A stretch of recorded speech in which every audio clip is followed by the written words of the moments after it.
Plundering the Heavens chapter 1551 to chapter 1605. I wonder what's going on.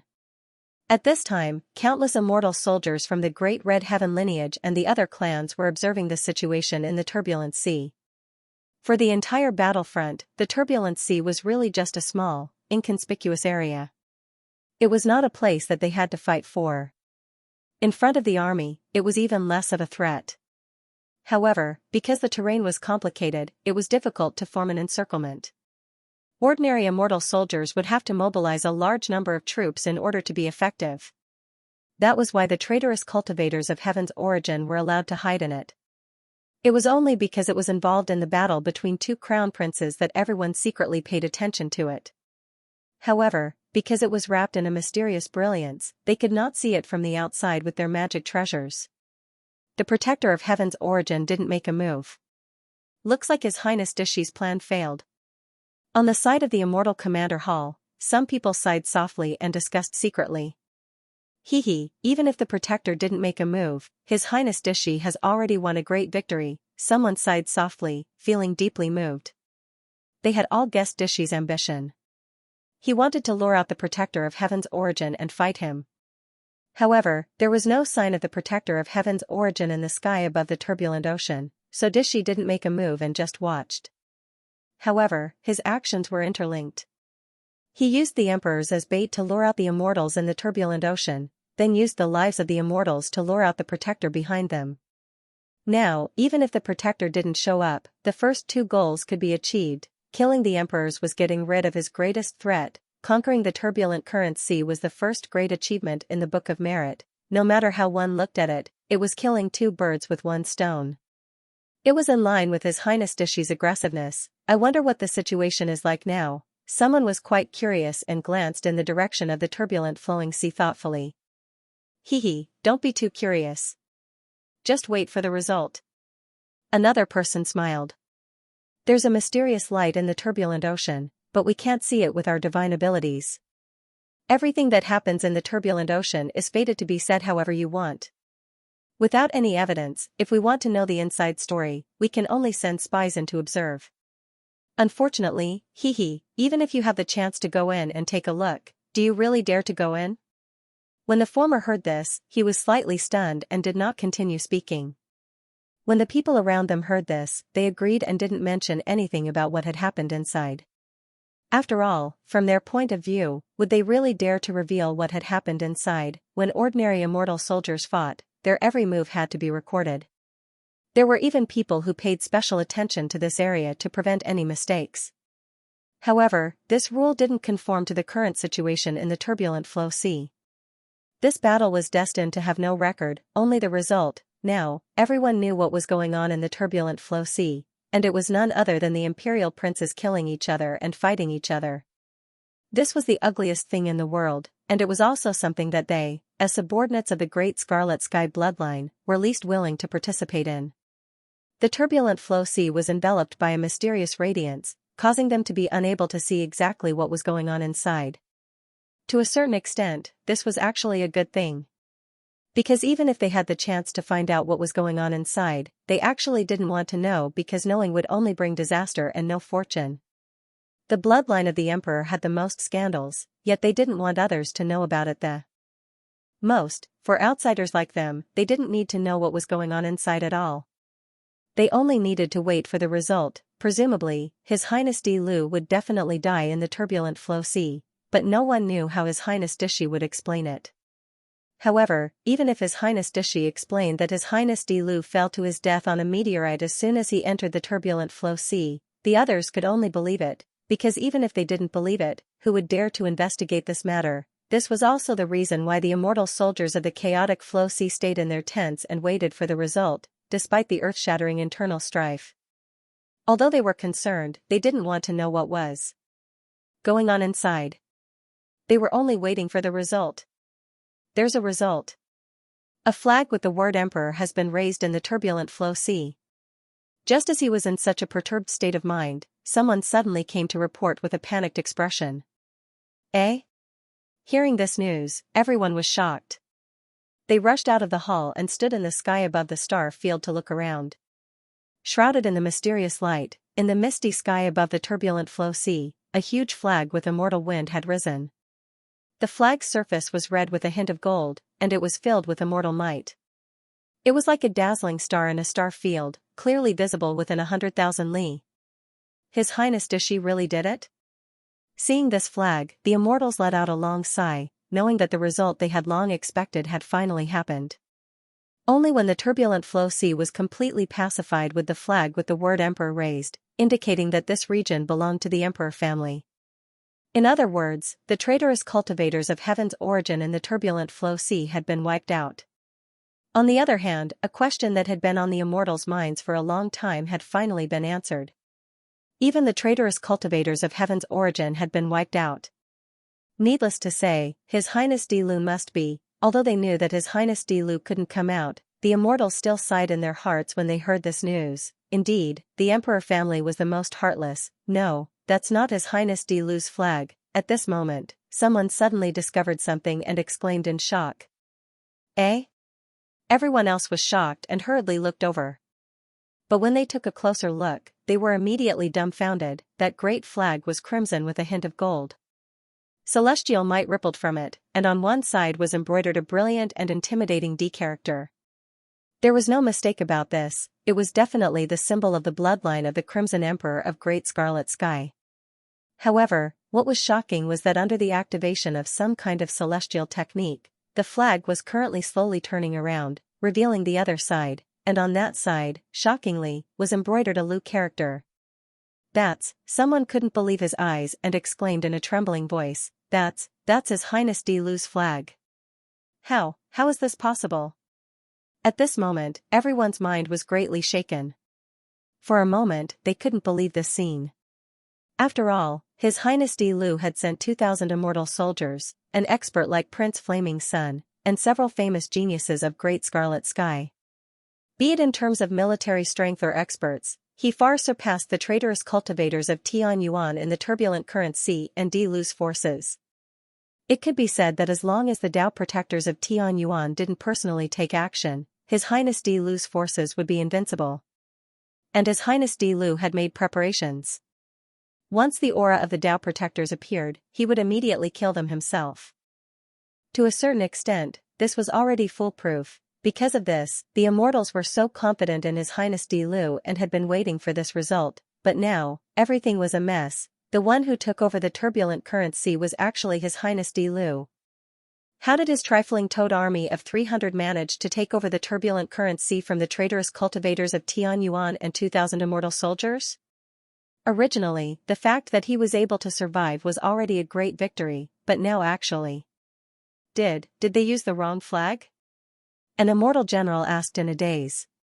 He would rather believe such an unreliable reason than believe what he saw. For a moment, the military camp was silent. No one spoke for a long time. How is this possible? At this moment, the large planets where Disher's immortal army was stationed were also in a state of panic. Before the flag appeared, they were still relaxed and no one was worried about anything. Some immortal generals, on the other hand, were envious of Grand Unity Immortal General Ru Xian's good job and easily made a great contribution. The others had been closely observing the sky above the turbulent current sea to see if there would be any Tao protectors of Tianyuan. They were a bit worried that His Highness Dilu would have some confidence in taking down the Tao protectors after they appeared. They were full of confidence about what happened in the turbulent current sea and weren't worried at all. But in the end, the Tao protectors of Tianyuan that they were worried about didn't appear, but Dilu's flag appeared. Hurry! Hurry! Use all means to contact Duke Flaming Sun and General Ru Xian and ask them what happened. The turbulent current sea is protected by an incomplete formation. Our divine senses can't be blocked. This banner instantly turned this vast star, where Disher was stationed, into a mess. Whoosh! At this moment, Disher, who was quietly meditating on a throne in a dark red palace, suddenly opened his eyes. A look of disbelief flashed across his face. He looked down and saw that one of the 3 black lines around his right hand had been broken. This was an ancient curse, which meant that an immortal general who had sworn loyalty to him had met with an accident. The turbulent current sea was isolated from the outside world. Even the soul lamp would be delayed for a long time, but this ancient curse didn't. How could this happen? Disher was slightly stunned when he saw the broken black line on his hand. He frowned slightly. "Your Highness," Fairy Qing Luo rushed into the palace. Her expression was complicated and frightened. She wanted to say something but stopped on second thought. "I already know." Disher waved his hand, indicating that Qing Luo didn't need to say more. But Qing Luo couldn't suppress the shock and fear in her heart. After a while, she said, That's impossible. Whether it's possible or not, I will go and see for myself." Disher was silent for a while, then he suddenly said softly and stepped out of the palace. Boom. Boom. Boom. Disher fully displayed his power. His speed increased again and again. It was hard to describe, as if he was about to reach the point where he could travel through the space with only his physical speed. He was like a fierce red sword, piercing towards the turbulent flow sea from afar. Disher took action himself? At this moment, all the regions were shocked. Countless people looked over in shock. A red silhouette swept through the turbulent sea like a cloud shuttling between star regions. It carried an unfathomable celestial might, and its speed was simply unimaginable to ordinary people. The distance between star regions could easily be millions or even tens of millions of kilometers, but it actually didn't affect it at all. Looking from afar, that red silhouette was approaching the turbulent sea at an extremely terrifying speed. To a certain extent, it was even equivalent to breaking through the barrier between space. To a certain extent, it could. 'Cause the distance that bound all things in the world to shrink under its control. In Taoism, when this type of divine ability was cultivated to the extreme, it would be the legendary shrinking the earth to inches. Could it be that His Highness Disher is embarrassed and wants to personally take action? Countless people were alarmed by this change, and countless gazes anxiously looked over in this direction. After all, when Disher soared through the sky with his full strength and vast immortal force, it had truly alarmed countless people. However, right at this moment, at the center of Great Red Sky's garrison, an aura suddenly rushed into the heavens. It instantly passed through hundreds of thousands of miles of star region, slanting in front of the bloody figure Disher had transformed into. It turned into a plain-looking old man. There was no celestial pressure on his body, nor was there any armor. However, no one dared to underestimate him. Even Disher instantly put away his divine ability, standing in front of him. "Where are you going, Your Highness?"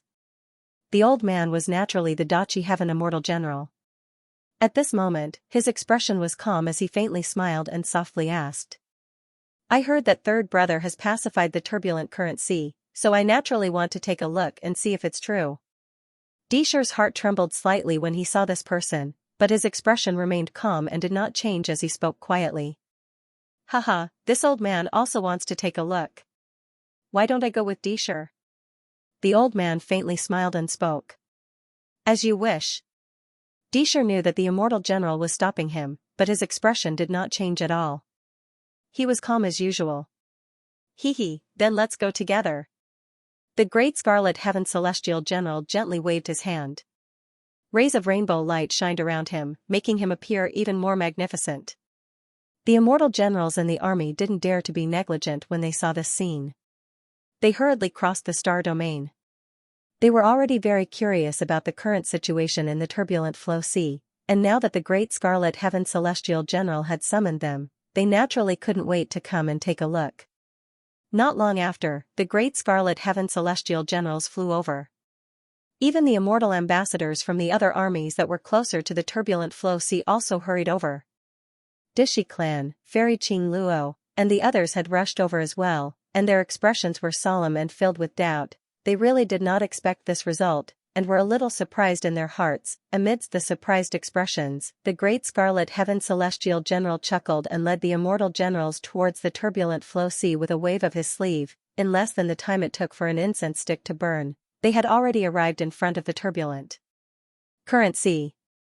Just when someone was about to call for the door, they saw that the door of the turbulent current sea that was shrouded in a mysterious brilliance had actually opened wide. The mysterious brilliance instantly dissipated, revealing the meteorite rocks and mountain river fragments that contained profound mysteries within. The immortal generals were bewildered, but with the great crimson heaven immortal general, Emperor Shi, and the others here, they were not afraid of any mysteries, so they boldly walked in. Looking around, they were immediately shocked. This turbulent current sea was actually a bloody battlefield. There were broken treasures and weapons everywhere. There were broken stars everywhere. There were broken lights of divine abilities everywhere. There were corpses of soldiers and immortal corpses everywhere. Along the way, the immortal general's hearts trembled, and the expressions of Fairy Qing Luo and the others were extremely unsightly. As they went deeper, they saw countless corpses floating among the stars. Some were complete, some were incomplete, but without exception, all of them had died miserably, and their expressions were filled with terror. What was even more terrifying was that these corpses were actually empty-handed. Their armor, bones, and weapons had all been taken away, and they floated coldly in the turbulent flow ocean. They were simply like a sea of corpses, and they carried a formless sense of terror. Their withered and ashen eyes seemed to contain a formless demonic light that caused the world to feel despair. These are the people of our Scarlet Knight army. How, below Dishiyu, a stocky immortal general couldn't help but speak with a trembling voice, and his tongue was actually tied. At this moment, Dishiyu's usually indifferent expression had already become slightly cold. Even the other immortal generals, no matter what kind of ambition they had, kept silent at this moment, and they really didn't know what to feel.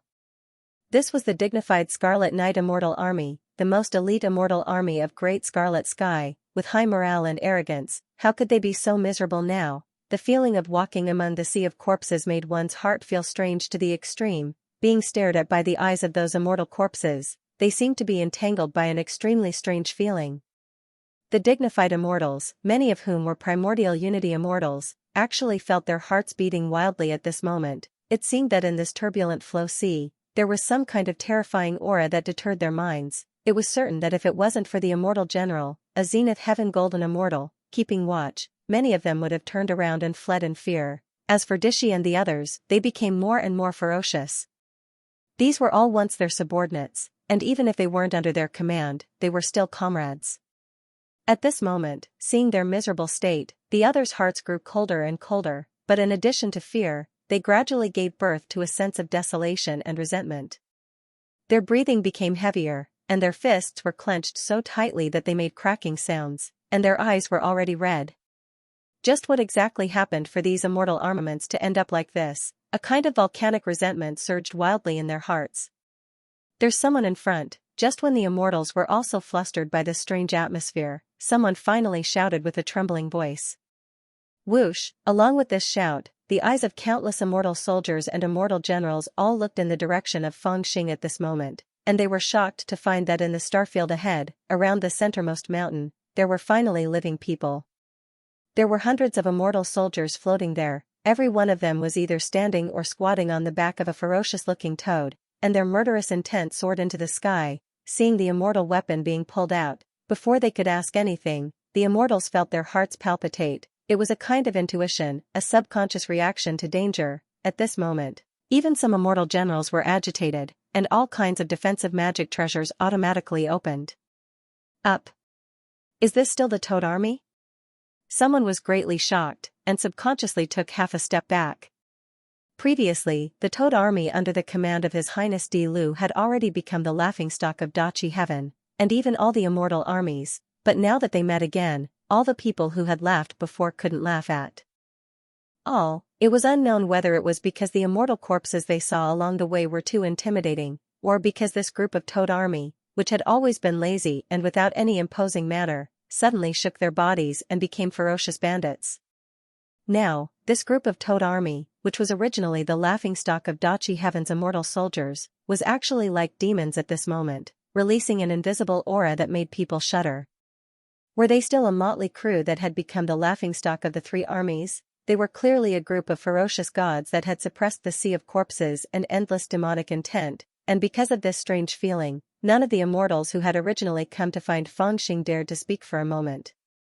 Haha, Lord Immortal General is here. On the mountain surrounded by the Toad Army, the leader of the group of ferocious gods, the king of the demon immortals, Di Lu, had long hair that draped over his shoulders, and a handsome face, was sitting on a wooden armchair. When he saw the group of shocked immortal generals appear, he raised his head slightly and smiled lazily. He waved at the people around him, and with a faint smile and a murderous glint in his eyes, he said indifferently, "Fortunately, I didn't disappoint you. The Tianyuan rebels in the Sea of Turbulence have all been wiped out by me. What do you think? There were many immortal generals present, but they were all intimidated by his murderous aura and didn't answer for a long time.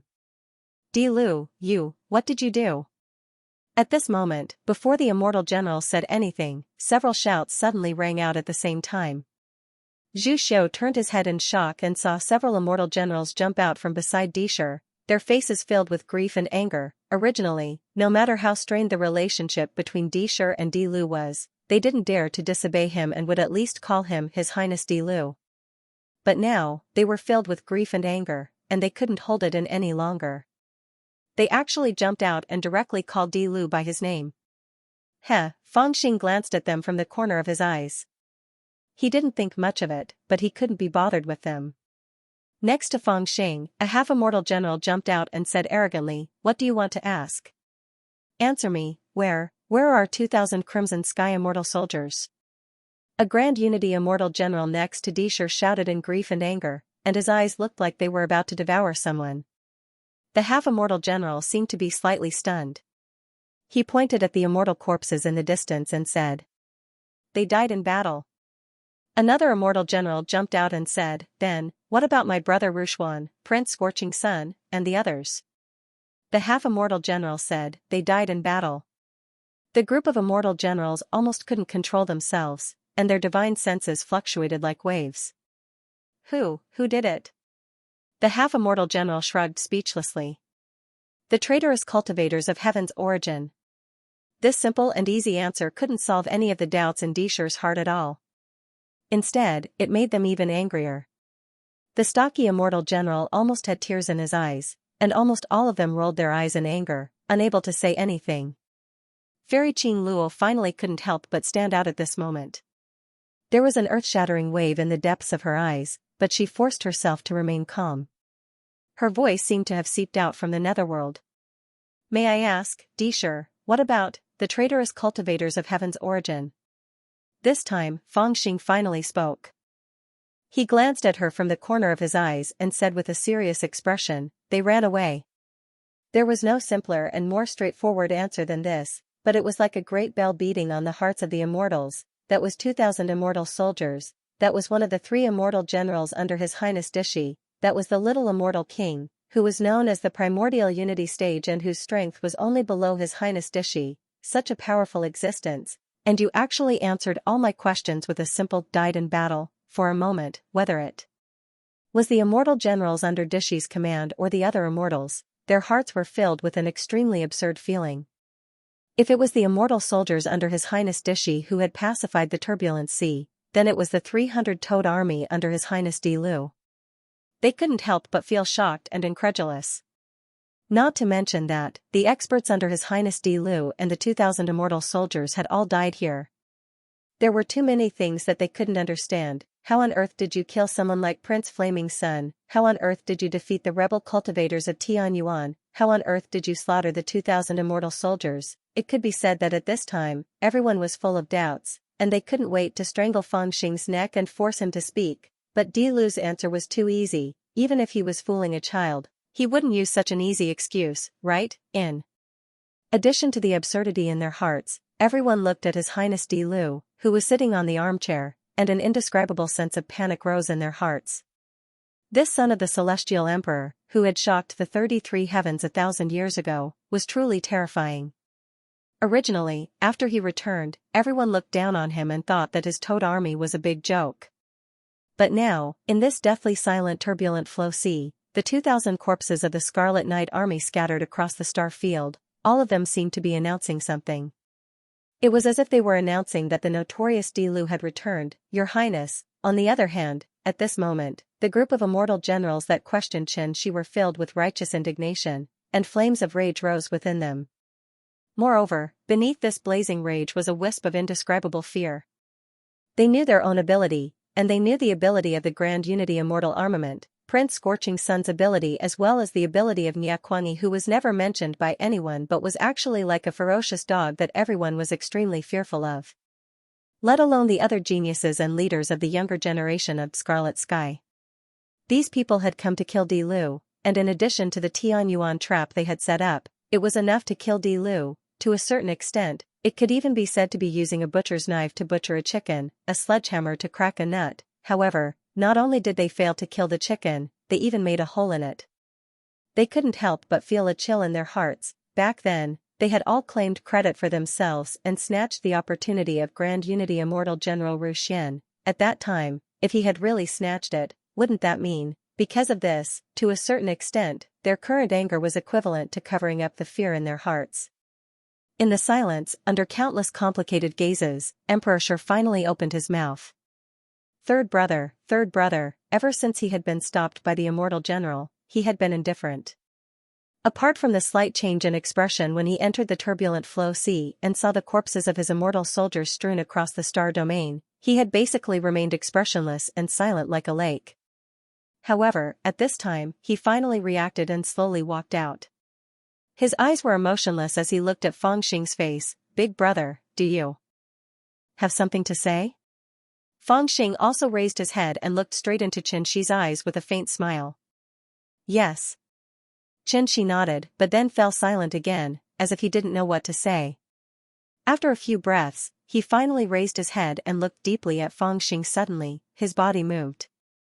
In front of him, an immortal general's sword was already taken from his waist. Then, with a flash of sword light, an unstoppable force directly pointed at the center of Feng Xing's eyebrows. This sword was unbelievably fast, breaking through space. It was as if the sword had already reached the center of Feng Xing's eyebrows when he lifted the sword. Crack, after a soft sound, the scene froze. The sword in Xianxi's hand was still pointing at the center of Feng Xing's eyebrows. It was only a few inches away, but the sword had broken. If the sword hadn't broken, then this sword would have already pierced the center of Feng Xing's eyebrows. What on earth happened? Everyone was inexplicably shocked at this moment and couldn't come back to their senses for a long time. The Toad army behind Feng Xing was even more terrified. After a long time, they roared in unison and surged forward. And the immortal generals beside Xianxi also roared at the same time and pressed forward. The two armies faced each other. In an instant, the star field was filled with an indescribably violent killing intent. I underestimated you in the past. I won't do it again. But at this moment, Xianxi seemed to have lost the will to fight. Instead, he looked straight into Feng Xing's eyes and spoke softly. After that, he turned his head and glanced at the Dachi Heaven Immortal General, who seemed to have not moved at all. That inconspicuous old man was holding a sword blade between his fingers. When Xianxi suddenly attacked, he had cut off a part of the blade from the sword and prevented Feng Xing's eyebrows from being pierced. And the anger that Xianxi had suppressed for a long time was vented in this sword strike. At this moment, he no longer had the desire to attack. He sighed in a low voice and casually threw away the half of the sword. Then, he flicked his sleeves and turned to leave. His Highness Xianxi actually left just like that. Everyone stared blankly at Xianxi's blood-red robe disappearing into the star field as quickly as Sushur. They were all stunned. Except for a few primordial Unity Immortals, most of them didn't even know what had just happened. His Highness Xianxi is really angry this time. The Purple Festival Immortal Generals beside the Immortal General sighed softly.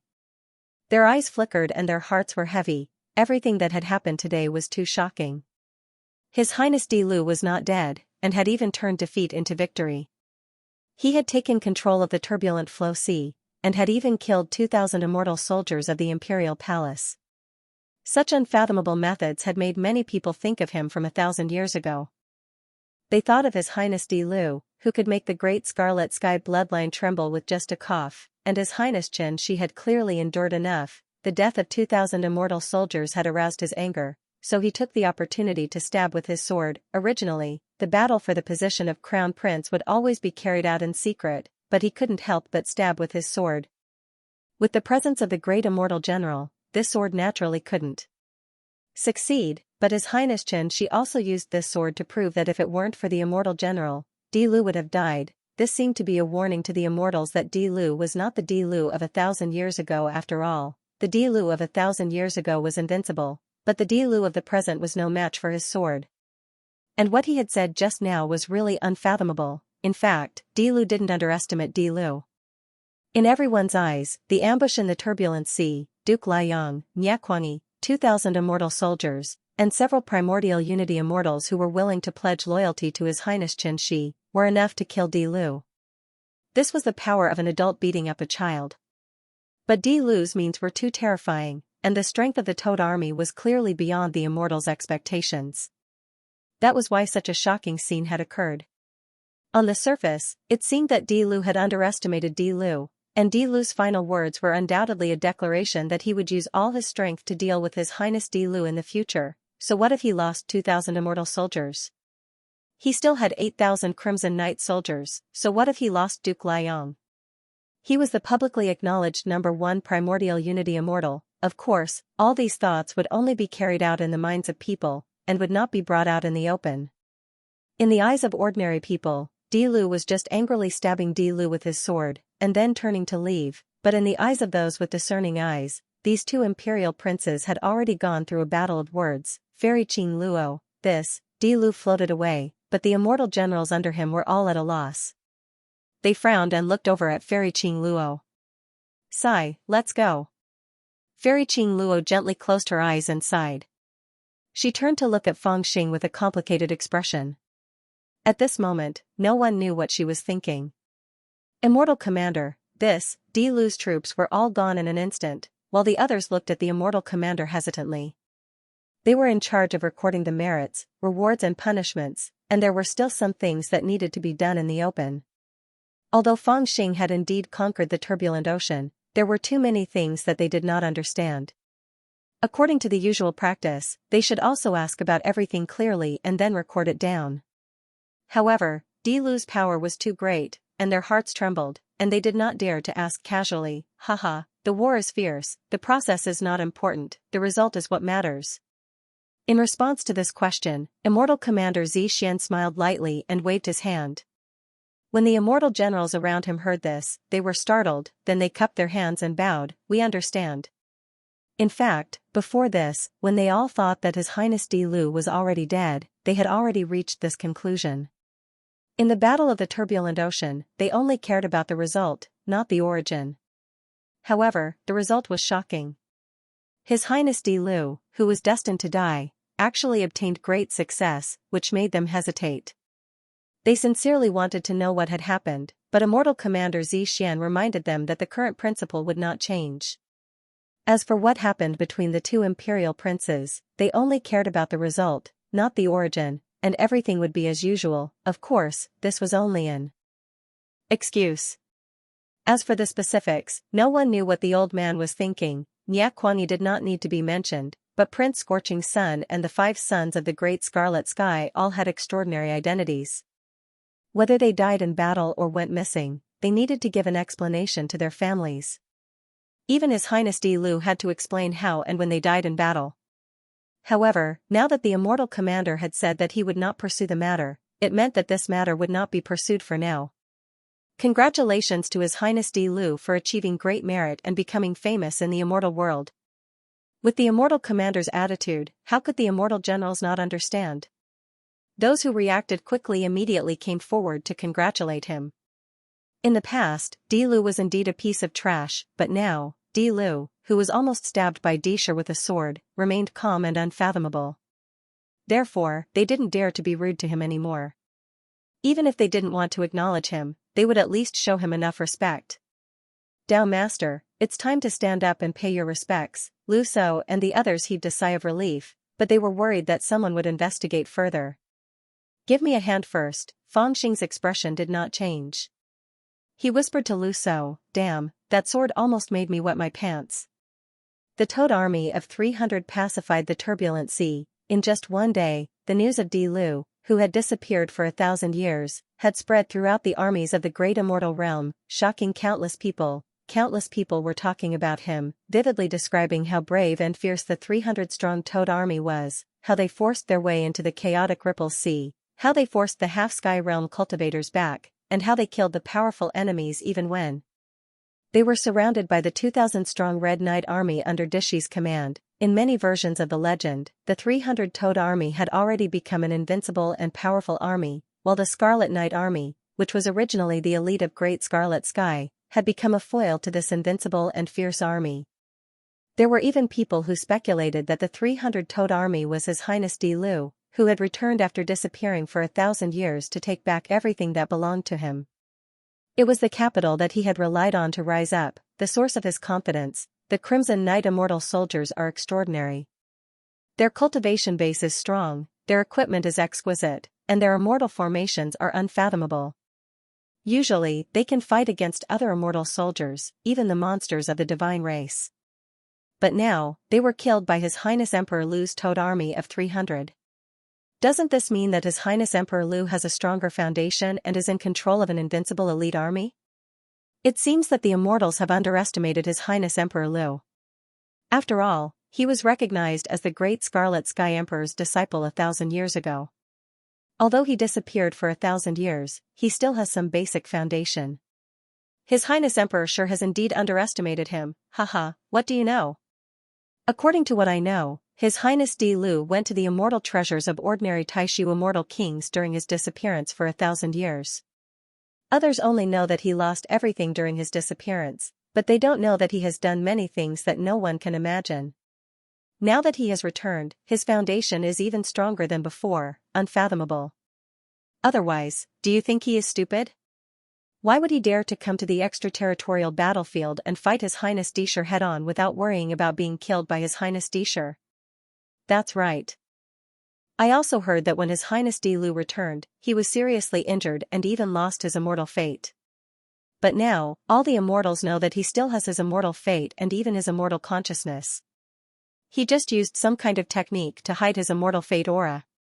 Otherwise, even though he looks like an itinerant immortal, he could easily kill a primordial unity supreme immortal.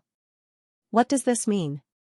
The person who made the guess became more and more certain. This means that although His Highness Di Lu seems to have lost a lot of things on the outside, he has a higher starting point. This time, he has returned to take back what belongs to him and rise again. In a short period, many strange speculations spread among the immortals Emperor. As for the strength of the Emperor style, there were many different versions. Some people thought that he was just lucky, while others thought that he was even stronger than before. Emperor's realm Emperor Chin Star King long ago heaven.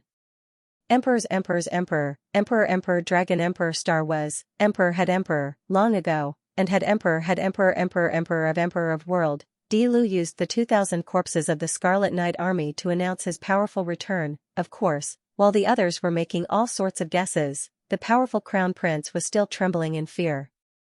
Damn it, old dear, do you know how close that sword was to me? In the Skull Palace, Fangxing sat on an armchair and cursed angrily. It was less than a foot away. Do you know that if Zishuan Immortal General hadn't cut off half of the sword's head, I would have been killed by that sword and even my divine soul would have been destroyed. Even if I could grow 2 more of me in the future, my cultivation would have been mostly destroyed. That's so scary. Who the hell told me that Prince Liang was stronger than Emperor Shi? Even if Prince Liang tried his best, he wouldn't have the ability to kill me. But if Emperor Shi was a little bit faster, I would have. Lu So was boiling a pot of immortal tea as he consoled with a bitter smile. You're still fine, aren't you? With the immortal general around, how could he allow him to kill you? If the disputes between the crown princes could be brought out into the open and kill each other, Great Red Sky would have been in chaos. That's still very scary. Fangxing widened his eyes and asked Lu So as if he had thought of something. Did I embarrass myself? Lu So hurriedly shook his head. No, absolutely not. When Emperor Shi stabbed at you, your expression didn't change and your body didn't move, as if you didn't care about him at all. Just now, I even heard someone say that you didn't change your expression even if Mount Tai collapsed in front of you. You didn't embarrass yourself. That's good, I was just scared out of my wits. Fangxing nodded in relief, then gritted his teeth. I can't tell anyone about this, I must take revenge. Lu So agreed. Yes, don't be reckless, but be careful of him. Fangxing nodded, then said, but from now on, we also have to be careful. That Emperor Shi is actually a mad dog. Why do I feel like he's even crazier than Ye Kuangyi? This time, we've shed all pretense of cordiality. He'll definitely come looking for trouble with me. We need to improve the cultivation of those 300 toads under us. Come, ask Old Wen to give me the Book of Merits he recorded. Are we going to distribute immortal lives again? Luso was stunned, then he frowned and said, "Isn't it too fast?" Fangxing shook his head. "No, we don't know how many people will suspect us after what happened this time, so we might as well do something big that will shock them to the point of speechlessness. Besides, our children have made great contributions, so it's not right if we don't give them something good. You don't have to say anything, just give me the merit book and prepare to reward them according to their contributions." After saying that, his gaze turned fierce. "When their cultivation improves, they'll go find Emperor Shi to take revenge for what I did to them." Luso was speechless when he saw how serious he was, so he could only call Mr. Wen over. Usually, he was the one who recorded the contributions of the 300 immortal bandits. Fangxing took the book and glanced at it, then nodded and said, "Fadian killed more than 20 Crimson Sky immortal soldiers in one go. This is a great contribution, he should be rewarded with an immortal life. Also, these people are brave and have to be rewarded, so let's distribute one immortal life each." Luso was shocked when he heard this. "There are more than 30 of them." Fangxing was slightly proud, and he laughed softly and said, "I have plenty of immortal lives." After saying that, he walked to the back of the hall and looked at the strange tree, only to find that the branches were luxuriant and full of fruits, all of which were the harvest of this battle. Not only was Prince Liuyang's immortal life extracted, but the immortal lives of several righteous immortals among the 2,000 immortal soldiers were also extracted and turned into nourishment for the strange tree. Each of them had 2 to 3 immortal lives, and the sins of the 2,000 immortal soldiers were also extracted by Fangxing and turned into nourishment for the strange tree. There were more than 30 immortal lives in total. Fangxing didn't plan to keep them, so he gave them all out. After all, after this incident, he also truly realized the importance of immortal weapons: Interception Path Master, Iron Blood Mad Saber Ma Eugene, Copperhead and Iron Mouth Fadian, Mysterious Zhao Dan. Immortals enter the hall. In next to no time, the few tens of immortal bandits that had rendered meritorious service in this battle were called in. All of them revealed excited expressions as they raised their heads to look at Fangxing, who sat upright on the armchair, and they seemed to have been anticipating this for a very long time. "Here are the immortal lives, take them." Fangxing waved his hand, and dozens of immortal lives flew into their hands, one for each of them. Such a simple action shocked the immortal bandits so much that they almost burst into tears. They already knew that Fangxing had immortal lives, so they fought with all their might, but they never thought that these immortal lives would be given out so quickly. It could be said that they were all prepared to risk their lives, but the generosity of this Royal Highness Di Lu was beyond their imagination. "Thank you, Pathmaster." Everyone held the immortal lives, unable to contain their joy, and sincerely thanked him. Originally, there were already more than 10 people who obtained immortal lives, and after this incident, another 30 or so were given out. In this mere 300-toed army of ours, close to 20% obtained immortal lives. Which clan has so many righteous immortals in their army? When that Emperor Shi left, he said that he would no longer look down on Dao Master, but I reckon that the next time they meet, he will still feel that he has underestimated you. Luso and Mr. Wen looked at each other and sighed inwardly. Until now, they still felt that the feeling of distributing immortal lives as if they were fruits was a little unreal. The immortal bandits left in high spirits, which would surely cause another round of shocking discussions, but Fangxing didn't care. What he was thinking now was that it was time to cut off a few more lives. The number of immortal lives that surprised Lu So was only a small matter. What Fangxing earned the most was the capital to cut off lives, to take revenge for this It's not enough to rely on those toads. After distributing the immortal lives, Fangxing pondered for a while, then he asked Lu So and the rest to guard the turbulent ocean, then he sealed the divine palace so that no one could disturb him. He sat cross-legged in the palace and opened the scroll that was made by the heavens while in the realm of consciousness. The scroll was surrounded by clouds and murderous aura. Although it was just a scroll, it gave off a feeling of murderous aura, as deep as the ocean. The extremely pure murderous aura was an extremely mysterious power that contained an indescribable divine might. Not only that, after seeing the murderous aura on the scroll, Fangxing closed his eyes again. After a while, he suddenly opened his eyes, only to see that his eyes had turned into 2 different colors. The left eye was bright, reflecting the void, but it turned into a cloud of smoke, inside of which there was an endless battle that was difficult to describe. The right eye was dark, reflecting the sky, but it turned into a world, full of trees and mountains, beasts and eagles, full of vitality, together with the murderous aura on the scroll, it was as if three completely different powers had appeared in front of him at the same time. Bury my body in the heavenly realm, steal the source of the heavenly realm of Xianxia, refine my body. Make the severed Tao soul scroll, command 300 Taoist disciples to fight, refine my soul. Fight the strongest immortal of the same level, borrow the pressure from the opponent to refine my cultivation. Feng Xing sensed the three types of energy and emptied his mind. He muttered to himself, the 9 scriptures of the Exalted Ones are indeed the creation of heaven and earth and the wisdom of demons throughout the ages. Others cultivate to become immortals, but he slays life. To sever immortal lives, I need these 3 powers as my foundation. I use the Supreme Spirit dissolving scripture to protect my body, steal the source of the heavenly realm of Xianxia, use the heavens will in the realm of consciousness to create the severed Tao soul scroll, borrow the killing aura from the 300 Taoist disciples, and fight strong enemies to refine my cultivation. In fact, I'm using the wisdom of others to verify my techniques, but I'm robbing them of their wisdom. Robbing the source of heaven and earth can increase my mana. Robbing the murderous aura of others can refine my Taoist heart. Robbing the wisdom of others can comprehend my techniques. After murmuring to himself, a cold smile appeared on his face. The next time we meet, you'll still look down on me, because you have no idea how fast my cultivation progress is. If I still can't scare you, then I'm afraid. Other people's cultivation would actually become more and more complicated, but Feng Xing was different. He had always been a straightforward person, so he liked to simplify complicated matters in his cultivation. This was especially so after he cultivated the Supreme Tao scripture. He pushed this simplicity to the extreme, and it showed that he had already begun to divide his path of cultivation into 3 aspects. The simplest one was to increase his magic power. With magic power, he would have everything. This was an increase in the level of the Tao source, and it was also the foundation of all cultivation. The second was the Tao heart. The growth of one's magic power was not a smooth journey, nor was it free of danger. This was especially true when one had embarked on the path of cultivation of the Supreme Path, where there was an even greater danger. Feng Xing could steal the origin source from the heaven Xianxian realm, but the power of this origin source was abnormally strong. Once it reached a certain level, Feng Xing's ego might get lost in this powerful power. At that time, he would need the existence of the Tao heart.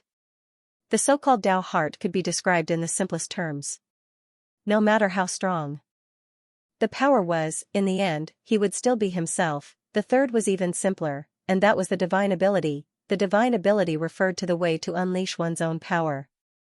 This was a manifestation of wisdom, magic power, Tao heart, and divine ability. These 3 were the most direct manifestations of the cultivation of the Supreme Tao. This path is quite suitable for me. It's simple. Feng Xing couldn't help but sigh as he recalled the meaning of the Supreme 9 scriptures. Then, he let out a soft sigh as his thoughts drifted. Very soon, he was immersed in the realm of consciousness. Looking at this great world, he felt that the vitality inside was much denser. However, most of the places were still desolate, similar to the Buddha realm. Even though there were mountains, rivers, trees, and even the myriad spirit pills that transformed into various living beings flying back and forth, in Feng Xing's eyes, this world was only real on the surface.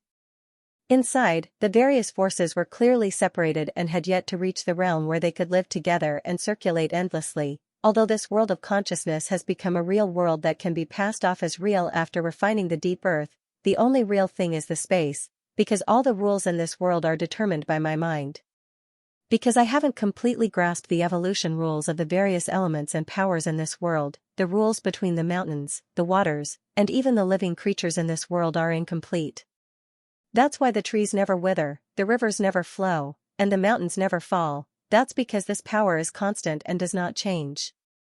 The principle behind that transformation is a divine ability. Countless pieces of understanding regarding cultivation appeared in Feng Xing's eyes, causing him to ponder quietly. After thinking for a long time, he let out a soft sigh and suddenly raised his hand. Whoosh! The space changed as he willed, and several stone tablets appeared in front of him. Each of these stone tablets had a primordial unity supreme immortal sealed on it. They were none other than the 4 sons of the great scarlet sky whom he had ambushed during the battle at the turbulent sea and then taken down with the help of the great golden crow and the others. There were originally 5 of them, but unfortunately, Li Ying did not stop and swallowed the red-haired young man in one gulp. Therefore, Fangxing only had 4 of them left, and he had already locked them up in the realm of consciousness so that no one would discover them. Your Royal Highness, are you going to kill us? The 4 of them had long been frightened out of their wits after being locked up in this strange world. Now that they had seen Di Lu, they were even more horrified. Why would I kill you? I'm not going to kill you because I want to study your cultivation base. Fangxing smiled faintly and spread his fingers to summon the dispirited snake-eyed man over and probed him with his divine sense. Now, he was looking at the cultivation base of these 4 people. The 4 of them were all Tai Supreme Immortals, which was also the realm that Fangxing wanted to reach. Although his path of cultivation was different from that of ordinary immortals, there were still many things that he could refer to.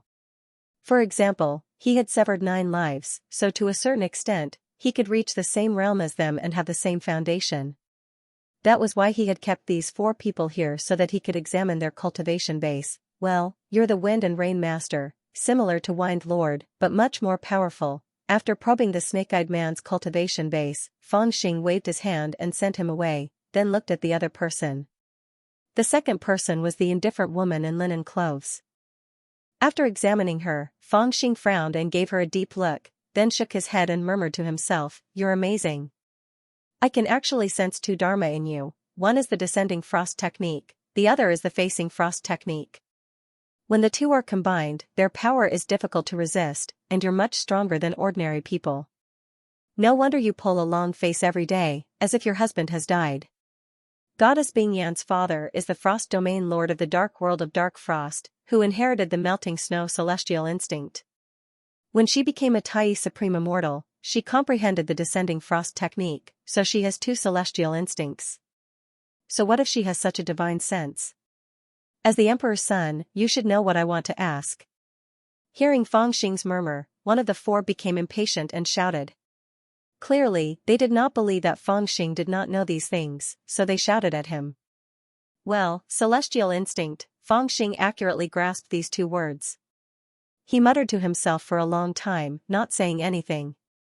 There are 3,000 great Daos, and Tai is 1 Dharma. Do you really not understand? Among the 4, a skinny fairy in linen clothes frowned and asked in a deep voice. Who said I don't understand? I know a lot. Fangxing was slightly alert and sneered. He waved his palm and drove the 4 away. Unfortunately, the 4 exalted immortals had no idea what Fangxing was doing. They were worried that Fangxing would cut them open, but he just probed them. Haha, celestial instinct, celestial instinct. It turns out that Tai Supreme Immortals actually control the Dharma. Haha, immortal perception, immortal perception. It turns out that primordial unity Supreme Immortals actually control the Dharma. No wonder mortals call immortals immortal officials. To a certain extent, they are indeed like immortal officials who control the various Dharma of heaven and earth. In other words, they have some kind of power in this world. This power is their divine sense, or should I say, it is higher than divine sense and can be called immortal method. With the favor of this immortal, they can easily practice the related divine sense to the extreme. This is the state of primordial unity Supreme Immortal. As Fangxing thought to himself, he gradually understood what was going on. The real step into the immortal realm actually began from refining the immortal fate, but this was indeed just a beginning. The immortal fate was already a part of the heaven's will, but what was the heaven's will? In fact, it did not simply refer to the consciousness of heaven and earth, which was only a part of it. The heavens will here referred to the miniature of heaven and earth, a kind of origin that created all things. After an immortal obtained the immortal fate, he needed to further understand the immortal fate and the Dharma contained within it. In the end, these Dharma would also be imprinted in his blood. To judge whether a person had reached the Tai Supreme Immortal Realm, the immortal realm would depend on whether he had completely mastered the Dharma. Of course, the ancient immortals wrote that there were 3,000 great Daos, which meant that there were countless Dharma in heaven and earth. The standard of a Tai Supreme Immortal was to master one of these Dharma. After mastering this Dharma, the changes of heaven and earth would occur in the mind, and the divine sense would come naturally. After mastering this law, it was equivalent to having an additional innate magical power in the bloodline. In the future, it could be passed on to the descendants through the bloodline. To a certain extent, this was actually very similar to the god race. Moreover, in terms of the origin, why was the god race called the god race? In fact, it was precisely because they were blessed by the heavens that many races were born with dharma and did not need to cultivate like the human race. There were even similar creatures in heaven's origin. The dragon race was born with the ability to control wind, rain, thunder, and lightning because they were born with dharma. In the legends, there was a saying that if the dragon race became the lord of heaven's origin, they would be no different from the other divine race. Of course, inheriting the immortal sense or comprehending the immortal way is just a saying, Feng Xing quietly deduced in his mind. In fact, it can also be said that they themselves are a part of the Dharma. After sitting cross-legged and pondering for a long time, Feng Xing raised his head and sent a strand of divine sense straight out of this realm of knowledge. The void was empty, and a huge Dharma idol was entangled by 78 destinies, as if it would never change. Originally, there were only 81 destinies, and he had already severed 3 of them. It was precisely the severing of 3 fates that allowed Feng Xing to possess a foundation and cultivation that surpassed that of a righteous immortal. Now, he needed to continue severing fates. Only then would he be able to increase his cultivation and continue to use even more power for his own use. A Tai Supreme Immortal controls the power of the heavens by merging with the Dharma. So now, I am, severing destinies allows the realm of knowledge to break away from the void and connect with reality. The birth of the realm of knowledge is the core of the Taishang Dao. It began to change from my sea of knowledge to the void, turning the false into the true. Speaking of the origin, it is actually just a projection of my thoughts. But in the end, it began to become more and more real, encompassing all things. However, it still exists in the void and can only be connected to the real world through my consciousness. If I'm not wrong, the 81 destinies bind the realm of knowledge to the void. As I sever the destinies, this realm of knowledge will gradually enter reality. With the severing of fate, everything within the world of consciousness will begin to awaken. They will have their own changes, and those changes are actually the embryonic form of the natural laws. As they change, I will be able to control those changes and obtain that celestial sense. He thought quietly, but he became more and more excited. Mastering one immortal sense makes one a Tai Supreme Immortal. Then, what kind of magical power do I have after severing 9 destinies? After some contemplation, Feng Xing was already feeling a little excited. He had guessed something, but he did not dare to believe it. At this point, he could only forcefully suppress the eagerness in his heart. Then, with a slight thought, he activated a certain technique. In just an instant, a strand of his consciousness contained that sword light. It was the sword light of heaven's will. It gave Feng Xing the possibility of severing fate. This was his sword of self-destruction. Boom, in a single breath, Feng Xing's consciousness began to undergo endless changes. Wisps of vitality rose from the ground. This was the origin energy that he had stolen from the body that was buried in the heaven realm of Xianxia. At this moment, he extracted it and turned it into a pure origin energy that was added to Feng Xing's consciousness. It began to fill the sword light of heaven's will with seemingly endless power. It vibrated, as if there was a huge hand that was formed from divine power that grasped the sword. Go, let me see the supreme immortal might of the Taishang Dao. Feng Xing thought to himself. Then, the sword light of heaven's will drew a strange and mysterious arc and slashed at one of the chains. Hua! This was different from when Feng Xing had forcefully broken the 3 chains of fate. At that time, he had relied on brute force to break the chains. But now, he had added in other principles. The chains of fate seemed to have sensed something and were actually trembling and struggling. When the sword light slashed at it, it actually transformed into the appearance of Feng Xing. He was clad in black battle armor, and his hands were in the yin-yang technique as he charged at the sword light of heaven's will. It turned out that fate had developed its own consciousness and was using the former Feng Xing as a weapon to resist the sword light. Unfortunately, this phantom represented the Feng Xing from a long time ago, and did not possess much power. Moreover, this phantom was abnormally stiff. It was only a simulation of the most basic power that Feng Xing once possessed, and there were few changes. Under the heavenly will sword light, it did not have much power to resist at all, and almost dissipated in response to the force. Then, the sword slashed down on the iron chains. Under the power of the sword of heavenly will, which was infused with killing intent, the chains snapped and scattered in the air. The sword of heaven's will didn't stop for even a second and continued to slash at the second fate. Whoosh, another phantom of Fangxing leaped out, this one even stronger than the previous one. He rode on lightning and charged towards the sword light of heaven's will. However, under the augmentation of the sword light of heaven's will and the power of the divine art, he still dissipated without any resistance. Hua! Hua! As his fates were severed one by one, Fangxing also met his increasingly stronger self. Along the way, countless fates had become his opponents, fighting fiercely with him and stopping the sword of heaven's will from slashing down. In fact, in his heart, he was already unsure whether this was the demonic barrier that was born in his heart during the process of severing his fates, or the counterattack of fates. He only knew that once he made up his mind, there was no longer any hesitation. Even if it was himself blocking in front of him, he would slash down without hesitation, destroying all the phantoms that belonged to him in the past. But what he did not realize was that although the process was very smooth, his heart was getting colder and colder. So, the previous me had so many flaws, it was a very strange feeling.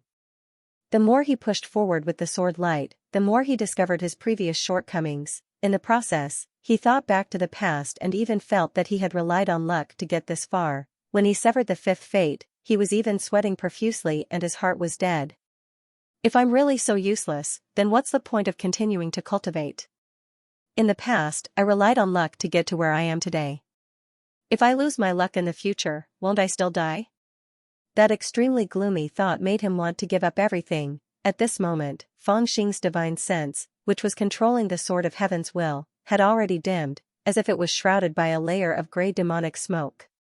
It was dim and lusterless, even shrinking and changing, like a withered tree, losing its divinity. That demonic smoke originally came from within his divine sense, and was a part of his divine sense, so it could not be dispelled. This made him frustrated, dejected, and even lose all hope. He did not know that although it seemed like he was only severing his past self, in fact, he was severing his fate. The more he severed his fate, the more terrifying it became, because only by seeing through his past self could he sever his past limitations.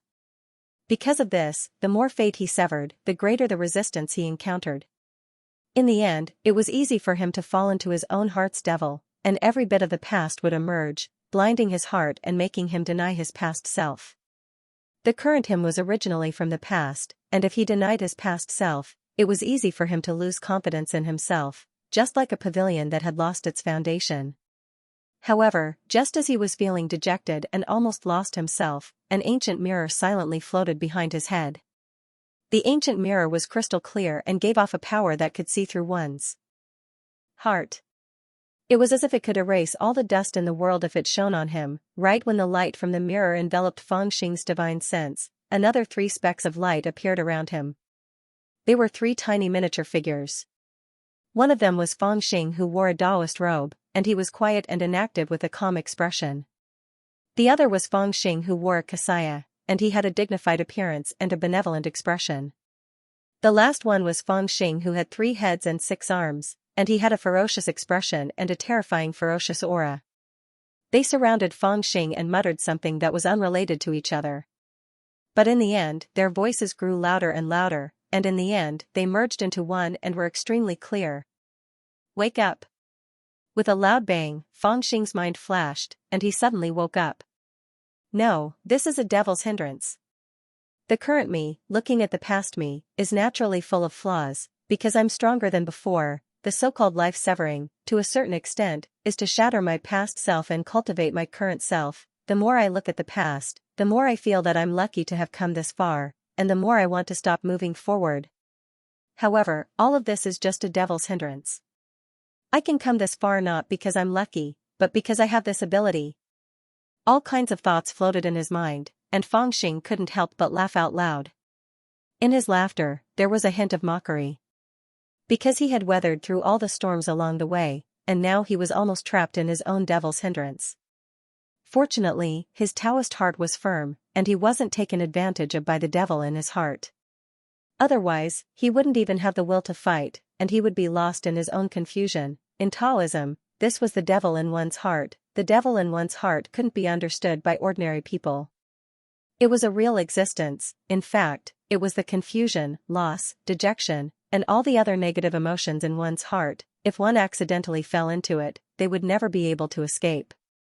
To sever the devil in one's heart, one could only rely on a firm and stable Taoist heart. Those three miniature versions of himself were the three protective minds that appeared when he cultivated the three scrolls of the heavenly tomes in the immortal realm and comprehended the Taoist heart.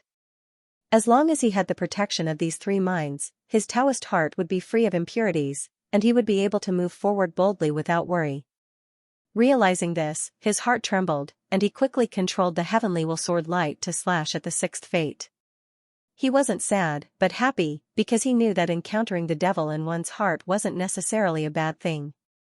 Because the appearance of the devil in one's heart meant that he was lost, and the reason for this loss could only mean that he had obtained great power. The stronger the power, the easier it was to get lost. Because of this, the existence of the Taoist heart was needed. Back in the immortal realm, he cultivated the three scrolls of the heavenly tomes passed down by the immortal King Taishu, and comprehended the Taoist heart, which played a great role in this moment. Sixth fate, open for me. Rumble, rumble, rumble. At this time, Fangxing no longer had his own phantom in front of him. The phantom was actually just a catalyst to evoke the devil in his heart. Now that he had seen through the devil in his heart, the phantom also disappeared. The fate was still quietly floating there, unchanging in the void. After his heavenly will sword light destroyed the fate, the chains broke, and the bindings lessened. Some kind of door was already opening for him, quietly opening with an indescribable change. At this time, some kind of change in the nomological laws within his realm of consciousness was gradually appearing. As he consecutively destroyed the six fates, the realm of consciousness also seemed to shake slightly 6 times. Deep in the 9 heavens, the nebula was torn apart, and 6 openings appeared one after another, then disappeared. It was like someone had thrown a stone into a calm lake, causing ripples to appear, and then everything returned to normal. However, as the 6 openings gradually appeared, a strange power would surge in from the outside world with each opening. It was like a quiet and sealed room was constantly being torn open, and coming into contact with the outside world. It was also like a powerful child being sheltered by his father, finally beginning to explore the unfathomable Jianghu. This seemingly light probing caused an indescribable change to occur in this realm of consciousness. The river water began to flow gently, the breeze began to swirl between the heavens and the earth, and the trees began to sway in the breeze, causing their green shadows to sway. Everything in the realm of consciousness began to connect with each other, and as they came into contact with each other, all kinds of changes occurred as a matter of course. The pilgrimage mountain that was planted in the realm of consciousness when he was a gold core, the dragon pearl of the azure sea, the 9th meridian gifted to him by the dragon lady, the Fusang wood gifted to him by Uncle Jen, the Samadhi true fire from the mysterious coffin decapitation mural, the golden seed obtained from cultivating the great sword demon technique, and the stars that filled the sky, as well as the living spirit imprint formed by the myriad spirit pill. All 5 elements were present, and all spirits were present, mutually reinforcing and restraining each other. The world was like a furnace, and at this moment, it began to change, and began to refine a world full of vitality. Haha, so that's how it is. As for Fangxing, who was experiencing all of this, his heart lit up, and he couldn't help but laugh wildly. They have inherited the immortal instinct, and have comprehended the immortal instinct, and I, after severing 9 fates, will awaken all the immortal instincts through this realm of consciousness. The last meal is indeed very sumptuous. Fangxing, who had realized the difference between the path of cultivation of the Taishan Dao and that of ordinary immortals, was overjoyed, especially when he sensed the awakening of the immortal awareness, which made him feel as if his strength was soaring. A primordial supreme immortal's immortal awareness could borrow the power of the laws to cultivate similar divine powers to the extreme. Their power was terrifying, and they could kill immortals like ants. Now that he had awakened so many immortal awareness, what kind of terrifying advantage would he have when cultivating divine powers in the future? Damn it, when I see Emperor Shi in the future, I'm going to make him wet his pants, he thought to himself. The sword light of heavenly will was even more dazzling, and it continued to slash forward. This time, he planned to sever 9 lives. When an immortal fully comprehended one immortal awareness, he would be promoted to the next realm, known as primordial immortal. Although Fangxing was now walking on the path of the Taishan Dao, there was still a threshold, which was to use 3 as the foundation. In the beginning, he severed 3 lives, just like an individual immortal who had an immortal fate. After severing 3 more lives, it was like an immortal beginning to comprehend the laws. After severing 3 more lives, it was like an immortal's understanding of the laws had reached a very familiar level, and at least he knew what kind of laws he would comprehend in the future and what direction he should go, but only by severing 3 more fates could he fully grasp the immortal instinct, like a righteous immortal who fully comprehended the immortal instinct and ascended to the primordial immortal realm. These were the thresholds on his path of cultivation, but they would be reflected by the number of fates. This time, he would sever all 9 lives. Only in this way could his cultivation be completely equal to that of a primordial immortal. Swoosh, with this thought in mind, Fangxing ruthlessly slashed at the 7th life. At this moment, his heart was as hard as iron. He had already seen the beauty of the awakening of the immortal awareness, so how could he not grasp it firmly in his hands? Bang, the heart demon had been broken, his foundation was strong, and the sword of heaven's will was unbreakable. His 7th life was cut off. Fangxing could clearly feel that the changes in the realm of consciousness were accelerating, and the joy in his heart grew. He felt that he still had enough power to sever the remaining 2 fates, so he hurriedly slashed at the 8th fate. These fates were like seals that sealed the power of the realm of consciousness, preventing it from entering the real world. Bang, the 8th fate was also severed. Fangxing had severed a total of 11 fates. If he could sever 1 more, he would be able to stabilize his cultivation and truly grasp the laws of the spiritual realm and the celestial sense, but even he didn't realize that some kind of change was gradually taking place in the realm of consciousness. When he severed the 8th life, the tear in the sky above the realm of consciousness that connected it to the outside world was wide enough. This allowed more of the aura in his realm of consciousness to leak into the real world, and more of the aura in the real world rushed into the realm of consciousness. This kind of fusion of aura stimulated the spiritual realm, and the celestial laws were awakened, but at this time, it also attracted the awakening of a certain consciousness. At this time, Fangxing was cultivating in the sea of turbulence. This was because there was a mysterious light shrouding this place that could isolate his aura. This was to prevent existences like the Dachi Heaven Immortal General from noticing when he severed his fates. This was also why he was being careful. But even he didn't expect that at this time, his incessant severing of fates would cause the aura in the sea of turbulence to leak out and trigger a certain consciousness in the sea of turbulence. In the depths of the sea of turbulence, there was a consciousness that had been asleep for a long time, and might even continue to sleep like this, awakening, like the 2 poles of a magnet. This consciousness was clearly attracted to Fangxing's realm of consciousness. Whoosh, an endless gale began to blow in the sea of turbulence. Layer by layer, it was turbulent and terrifying, condensing into a point in the center, like a nest of demons. All of the power condensed into clouds, and at the bottom of these clouds was a light. If Fangxing was awake, he would definitely see this light. This light was extremely similar to that of the strange pagoda tree. This was a kind of heaven's will. This sea of turbulence was originally the remains of a continent that had been shattered. When the continent disappeared, the heavens will naturally disappeared without a trace. But who would have thought that as Fangxing cultivated, the aura of his realm of consciousness would leak out and trigger the remaining heavens will in the sea of turbulence, causing it to awaken. Quietly, Fangxing's cultivation progressed step by step, and his consciousness was also fluctuating. But when Fangxing severed his fate for the 8th time, a crack that connected to the real world appeared in the sky above his realm of consciousness. The consciousness in the depths of the sea of turbulence suddenly moved. It turned into a ray of light like some kind of lightning and instantly rushed out from the depths of the nest of demons. Then, it traversed the endless space and directly arrived above Fangxing's skeleton divine palace, and instantly entered the crack. Huh? At this time, Fangxing was about to sever the 9th fate, but he was shocked by this unforeseen event. In his realm of consciousness, a strange thing had rushed out, and he immediately sensed it. He hurriedly looked over, but he could not see anything. He could only clearly feel that there was a powerful but cold consciousness that was slowly intimidating his realm of consciousness, and even pushing away his consciousness. This feeling was indescribably terrifying. After cultivating the realm of consciousness for so long, this was the first time he encountered such a situation. There was actually some kind of consciousness that wanted to seize his realm of consciousness? Give it to me, give it to me. That consciousness swept up a vast power, and as it vibrated, a voice that sounded like it was speaking actually rang out. At the same time, its consciousness extended out endless tentacles, reaching out in all directions of the realm of consciousness. as if it wanted to directly take root in the origin of the realm of consciousness. This was its own consciousness, and it wanted to connect with the realm of consciousness, and then forcibly seize control of the realm of consciousness. Damn it, which one of those who snatched my things ever had a good ending? Fangxing was shocked and angry.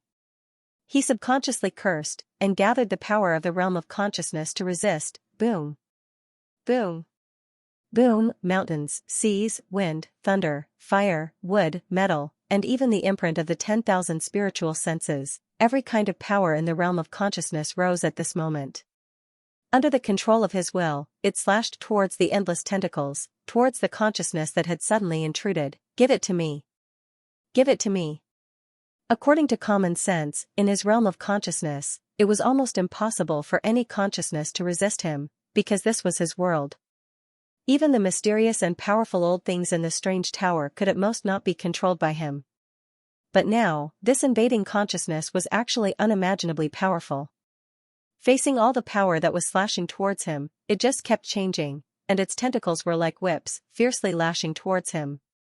Then, at this moment, all the power was smashed into pieces by it. Boom. Boom, as the two kinds of consciousness fought, the seemingly real and eternally peaceful world gradually began to change.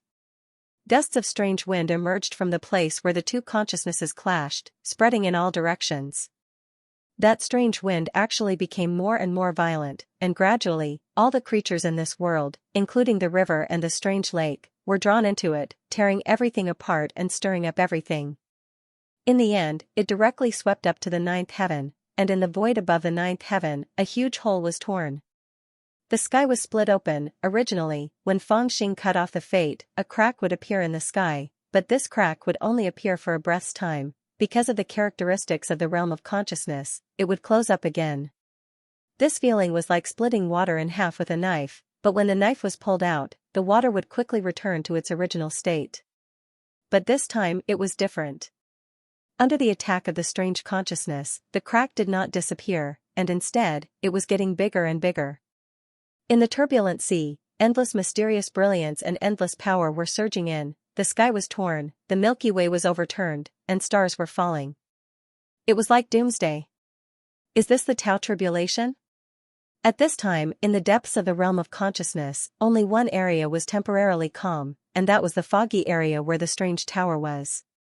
At this time, such a big movement in the realm of consciousness had already alarmed some existences in the strange tower. Someone realized the danger and said in shock, "Rather than saying it is the Tao tribulation, it is better to say that it is an accident." Another person sighed, and said in a low voice, "Or should I say, it is the counterattack of the will of heaven. It was not easy to come to this step. How can we just watch this kid die here?" A cold voice rang out, "We have to help him." "We can't help him," another voice sighed. "Do you think it is still the same as before? Now you are just a ghost. Even in this realm of consciousness, you can barely stop that kid from getting close to us. Now, it is the will of heaven and earth that is wreaking havoc in the realm of consciousness. Usually, we can't control the realm of consciousness. At this time, when the will of heaven and earth is fighting, we can't interfere, so what? Are we going to watch this kid destroy his foundation?" Some existences were shocked and refused to accept this fact. Not necessarily. I find it interesting. At the highest point of the strange tower, a voice suddenly rang out in a low voice, and the other consciousnesses fell silent. After a long time, a consciousness asked doubtfully, "Senior Heavenly Devil, do you mean? Just wait and see." The voice was very straightforward. It only said one sentence, and then it had nothing else to say. At this time, Fangxing naturally did not know their conversation. At this time, he was shocked, and it could even be said that he had lost his mind. Even if he was extremely intelligent, he would not have expected that the first appearance of the realm of consciousness would show signs of almost losing control. After all, he did not have a master to guide him, and he was only following the path of cultivation that he had deduced from the 9 scriptures of supremacy. Moreover, he did not have a Tao protector for his cultivation, and he only walked step by step. By himself, this kind of crisis seemed unexpected, but also seemed to be expected. "Little Chi-er, where are you going?" Just as Fangxing was cultivating, something unexpected happened. In the inner hall of the skeleton palace, Fairy Chi-er was combing little blind lady's hair. She had already treated the skeleton palace as her home. She lived in the harem and took care of little blind lady. When she was free, she would help great void baby put on pants. She was living a comfortable life. She knew that Feng Xing had something important to do, so she would not disturb him in the front hall. Before this, she had received Feng Xing's reminder that he was going to cultivate, so she did not dare to step into the outer hall and disturb him. However, just as she was excitedly tying the little blind girl's pigtails, the little blind girl suddenly stood up. She seemed to have sensed something and was about to walk towards the outer hall in a fumbling manner. Chi hurriedly pulled her back, but little blind lady turned around and pointed at the outer hall with a stunned expression. "He's in trouble." How do you know?" Chi was stunned and looked at little blind lady in disbelief. From her point of view, little blind lady did not have any cultivation and did not look like she could tell that Feng Xing was in trouble. I just know," little blind lady said in a daze. She tried to break free from Chi's hand and walked towards the front hall. "Come back. Cultivation is an important matter. Don't disturb him." Chi was a little anxious and grabbed little blind lady's wrist again. This time, she used her cultivation and did not allow little blind lady to let go. However, it wasn't that she was meddlesome. Cultivation was a matter that required extreme caution, and the slightest carelessness would cause one to suffer from chi deviation. Ordinary immortals had to find a Tao protector when they cultivated because they were afraid of being disturbed. Now that Feng Xing was cultivating, it was fine even if he didn't find a Tao protector. If he could be easily disturbed by others, then it would simply be a huge joke. Presently, outside the Skull Shrine, Lu Shou and the others acted as if they were facing a formidable enemy, and they set up layers of formations inside and outside because they were worried that someone would disturb him. Chi lived in the skeleton temple and understood this principle. She would not allow anyone to disturb Feng Xing's sister Chi. Believe me. He's really in trouble. Little blind girl was on the verge of tears. She raised her little face, and her smooth cheeks were already filled with tears. "Little blind you don't know how to cultivate. How do you know that he will be in trouble?" Seeing her like this, Chi was a little frightened. She was afraid that something had really happened to Feng Xing, but she couldn't let little blind girl disturb him. She could only force herself to calm down. Besides, even if he's in trouble, how are you going to help him? Little blind girl was stunned and didn't know how to answer. I should have a way. Can you be more certain? What's going on?" Chi was the one who was anxious now. She pressed on the little blind girl's shoulders and said, "Big sister Chi I can't explain it, but I can sense that he's in trouble. You must believe me." Little blind girl was also so anxious that her face was full of tears, but she couldn't say anything. At this moment, Chi was really flustered. Since she was in this temple, she naturally had the responsibility to prevent others from disturbing Feng Xing's cultivation. However, little blind girl's words didn't seem to be false. Moreover, she knew that Feng Xing trusted this mysterious little blind girl very much. In fact, he had known little blind girl earlier than she did, and they had a closer relationship. However, Chi wanted to ask a few more questions, but little blind girl couldn't explain it clearly. Chi was suddenly caught in a dilemma. If little blind girl wasn't reliable and Chi let her in, it was very likely that she would disturb Feng Xing's cultivation and cause a great disaster. However, if what little blind girl said was true and Chi stopped her, it was also possible that Feng Xing would be harmed. At this time, there's only one way. In panic, she forced herself to calm down, and her expression became extremely serious. She didn't know what to do, but she finally thought of an idea to solve the predicament in front of her. She picked up a wine jar from the side, which was left over from her usual drinking. She threw it on the ground and spun it rapidly with her magic power. Then, she pointed at little blind girl and said, "If the mouth of the jar points at you, you go. If it points at me, you stay here." Little blind girl was speechless. She, who was panicking, was really speechless and didn't know what to say. Drip, drip, drip, the wine jar spun like a top, and Chi stared at it closely. Little blind girl couldn't see, so she could only wait anxiously. She felt as if a long time had passed before the wine jar finally stopped. Chi heaved a long sigh, looking very tired. You go." Little blind girl was stunned. Then, she didn't have time to think about anything else. She fumbled her way out, and soon, Chi-Er's helpless voice came from behind her. Go out of the hall, turn left along the corridor, walk for 1,000 feet, turn right, and reach the last hall in trance. It wasn't clear whether little blind girl heard her clearly or not, but she hurried out of the hall, walking faster and faster. In fact, it seemed like she didn't need Chi-Er's directions at all. At that moment, there seemed to be an invisible spiritual sense guiding her forward. She passed through the corridors, the hall, and took shortcuts, heading straight for Fangxing. In the end, she didn't look like an invisible little blind girl anymore. She walked very fast, and finally arrived in front of a black hall. She pushed the door open with force. Creak. Behind the door was an empty hall, and there was only a futon in the middle. At this moment, Fangxing was sitting cross-legged on the praying mat, and there was a hole on his body. It was not a hole that looked like a wound, but a tear in space that had appeared on his chest. If little blind girl could see through this hole, she would even be able to see an apocalyptic world where mountains and seas were tumbling and the earth was cracking. She would be able to sense the world-shaking aura of destruction. How could this be? Little blind girl suppressed the panic in her heart, and gently stretched out her cold little hand to hold Fangxing's big hand. It was also at this moment that Fangxing, who was fighting against the foreign will in the realm of consciousness, causing the realm of consciousness to be turned upside down, was so anxious that his eyes were about to spit fire.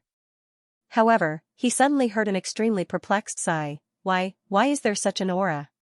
Could it be that the world-ending heavenly tribulation has arrived? That voice sounded very confused, as if it had just woken up, and it was filled with endless confusion. There's another existence? But Fangxing jumped in fright, hurriedly turning his head and looking down. He didn't expect that there would be such a terrifying existence in the realm of consciousness apart from himself and that foreign will. Moreover, this consciousness clearly didn't come from the strange tower, which meant that it was an unknown existence that was not under his control. Just who was it that could actually enter his knowledge realm without him noticing? The shock in Fangxing's heart was unimaginable. As he was slightly distracted, the other will that was fighting against him for the realm of consciousness immediately went berserk. The tear in the sky, which was already very big, instantly expanded by more than 3 times. It was like an abyss that spread across the starry sky. Endless broken continents, primordial ancient trees, sun, moon, stars, and earthly fire all poured down from the gap, rumbling and pressing against Fangxing's resistance in the realm of consciousness. Not good. At this moment, Fangxing was greatly alarmed. Originally, because this battlefield was within his realm of consciousness, it was his realm of consciousness that was damaged during the fight, which caused him to fall into a disadvantageous position. Now, as more power poured into his realm of consciousness, the situation he was facing became even more dangerous. In this panic, his mind almost lost control, and he was almost completely defeated, but it was also at this moment that an unexpected scene appeared. In Fangxing's realm of consciousness, a shadow suddenly appeared and slowly flew up. The aura on the shadow was exactly the same as that of the consciousness that Fangxing had sensed earlier. It was the appearance of a woman whose face couldn't be seen clearly. She flew up gracefully into the sky, holding a zither in her arms. When he saw the zither, Fangxing couldn't help but be shocked. He recognized the origin of the zither. It was the one that he had exchanged a pile of common items from the little blind girl. At that time, he was afraid that there was something strange about the zither, so he casually put it in his realm of consciousness so that he could suppress it at any time, and at this moment, the woman was holding this zither in her arms. She flew gracefully into the sky, holding the zither in one hand, and gently raised her other hand. She pointed a few times in the distance, and in the depths of this realm of consciousness, several stones emitting colorful brilliance flew up. They were the few divine stones that had flowed into this realm of consciousness from the turbulent currents outside. Even Fangxing didn't notice their existence, but they were summoned by this woman. After that, the woman gently exhaled a wisp of immortal chi toward those divine stones. The divine stones immediately turned into balls of brilliance that emitted various kinds of divine auras. She held them in her hands, and then flew straight to the crack in the sky above the 9th heaven. She raised her palms and cupped the colorful brilliance, covering the crack, and sealed them there with her divine power. The crack that had spread across the sky was immediately mended. The endless streams of heavenly fire that were pouring into this realm of consciousness from beyond the heavens and the endless broken pieces of the continent immediately disappeared. the realm of consciousness that was originally a scene of doomsday became stagnant and silent at this moment. The consciousness that was fighting for the realm of consciousness with Feng Xing was cut off, and as if it had suffered a heavy injury, it also roared crazily, Who is this woman? At this moment, Feng Xing was completely dumbfounded as he looked at the woman's figure. In the doomsday scene, a figure soared up to the sky, refining stones to mend the sky. This scene was deeply imprinted in Feng Xing's mind. In addition to being shocked by the other party's divine power and the fact that he could not even control the crack in the realm of consciousness, what made Feng Xing feel the most strange was the sense of familiarity that figure gave him. He did not know if it was an illusion, but the more he looked at that figure, the more familiar he felt. Although that figure was wrapped in divine light and could not be seen clearly, Feng Xing felt that it was very familiar. What are you waiting for? Suppress it. Without waiting for Feng Xing to say anything, the existence that looked like a goddess had already turned to Feng Xing and spoke in a low voice. On the other hand, Feng Xing was stunned for a moment, and quickly said, Oh, okay. Although the goddess had mended the sky and cut off the path of retreat, that willpower still possessed extremely terrifying power. Divine light suddenly appeared all over its body and turned into tentacles, which eerily pierced into every corner of the realm of consciousness. Feng Xing was also shocked. He hurriedly gathered the power of the realm of consciousness, which turned into sharp sword lights that filled the sky and the earth, and slashed towards the tentacles that seemed to be everywhere. Bang, bang, bang, those tentacles, to a certain extent, were actually like fate, and contained an extremely powerful power. After being cut by Feng Xing, they made an ear-piercing sound, and bounced back violently. The broken pieces floated in the consciousness realm, but turned into drops of light like falling snow, and covered the consciousness realm of the doomsday that was filled with water and fire. It was especially magical. To Feng Xing, he felt that some kind of extremely powerful power was entering his consciousness realm. This feeling seemed to be more than the original power that he had stolen from the body that was buried in the heaven realm of Xianxia. Who dares to go against me? After the tentacles were cut off by Feng Xing, the will immediately let out a roar, which contained an emotion that was completely different from that of an ordinary person. It was as if it was really used to being high and mighty, and could not understand how someone could hurt it twice in a row. This kind of anger made it suddenly change, and it manifested into a giant hand that covered the sky and the earth, and fiercely fell towards the goddess shadow. A kind of boundless will arose spontaneously, containing all the laws and great Tao. I'm coming to save you. Seeing this scene, Feng Xing shouted in his consciousness, and the sword gleam of the will of the heaven increased several times, and was about to slash towards the giant hand. Is there a need for you? However, the goddess didn't appreciate his kindness at all. She sent a cold will over, forcefully stopping Feng Xing from making a move. After that, she calmly took out the zither in her hands. That was originally just an ordinary zither, but in her hands, it emitted a boundless azure light. It was overflowing with an ancient aura, as though it had come to life. After that, she flew on the zither, and her slender fingers plucked at the strings. Clear and melodious sounds of the zither rang out. Every time the sound rang out, a rune would appear in the air, as resplendent as the stars in the sky. The giant palm that covered the sky fell from the sky, extremely terrifying, as if it was completed in an instant. Under this palm, an ordinary person would not even have the chance to play a song. In fact, before they could even play a single note, the giant palm would already fall and suppress them. But at this moment, standing beside the goddess, it seemed like the rules no longer had any effect on her. From the moment she plucked the first string, time seemed to have slowed down, and everything seemed to have frozen. She took this opportunity to play the zither with her 10 fingers, and the sound of the zither fell like a long river. At this moment, countless musical notes appeared around her, and each note was like a sky full of stars that revolved around her, floating and sinking indeterminately. Boom, the giant palm only slowed down for a moment, and then its strength increased again, slamming down ruthlessly. But at this time, facing the giant palm, or rather, facing the sky, the goddess only smiled coldly, and then plucked the strings again. As the last sound of the guqin rang out, the countless zither sounds all changed. In an instant, they bloomed with endless killing intent, and using the sound as swords, they formed into sharp swords that filled the sky, piercing towards the heavens.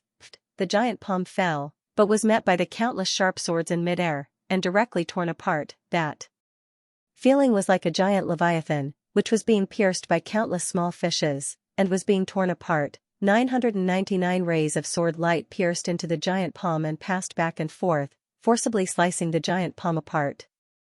Blood and flesh splattered everywhere. All the flesh and blood were torn apart by the 99 sharp swords.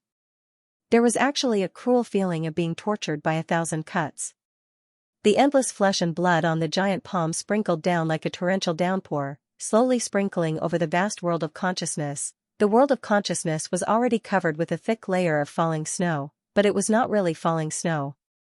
It was just formed by the strange existence's tentacles, and had not been completely refined by the world of consciousness. At this time, the rain of blood followed closely, and layer after layer fell on the falling snow, causing the vast world of consciousness to instantly become red and white, and it was a strange and beautiful scene. Hate. I hate. After suffering such a heavy blow, the willpower actually gave birth to an intense hatred like that of a human, and after the endless flesh and blood of the giant palm was cut off, it also collapsed with a loud bang. In the center of the giant palm, there was a spiritual light that went against the sky, and in an instant, it shot up to the 9 heavens, as if it was going to tear the space again and return to the outside world. In the world of consciousness, there was land but no sky, and there was no boundary, it was lawless, and the barrier between the world of consciousness and the real world was actually Feng Xing's willpower, an invisible barrier that could not be broken. But the spiritual light contained some kind of terrifying power, which was much sharper than the sword of divine will in Feng Xing's hand, and had the ability to cut through everything. Seeing that he was about to succeed, Feng Xing himself felt a kind of pain, as if his willpower was being torn apart. Damn it, I'll fight it out with you. Feng Xing also made up his mind, and drove the sword of divine will to fight it out. Stay at the side obediently. But the existence that looked like a goddess let out another shout and quickly caught up. After the sword light tore the giant palm apart, she had been waiting, as if she was waiting for the appearance of that spiritual light. Before the spiritual light could gather enough power to tear the 9 hells apart, she had already caught up. Her slender jade-like hand pulled from afar, and a long silk scroll appeared out of nowhere. It was like a boundless cloud that covered the vast sky, as if it could contain everything. Then, her beautiful figure was as fast as lightning, or rather, it was not that she was fast, but that spiritual light had slowed down. In front of her, everything seemed to slow down, except for her speed, which made her much faster than that spiritual light.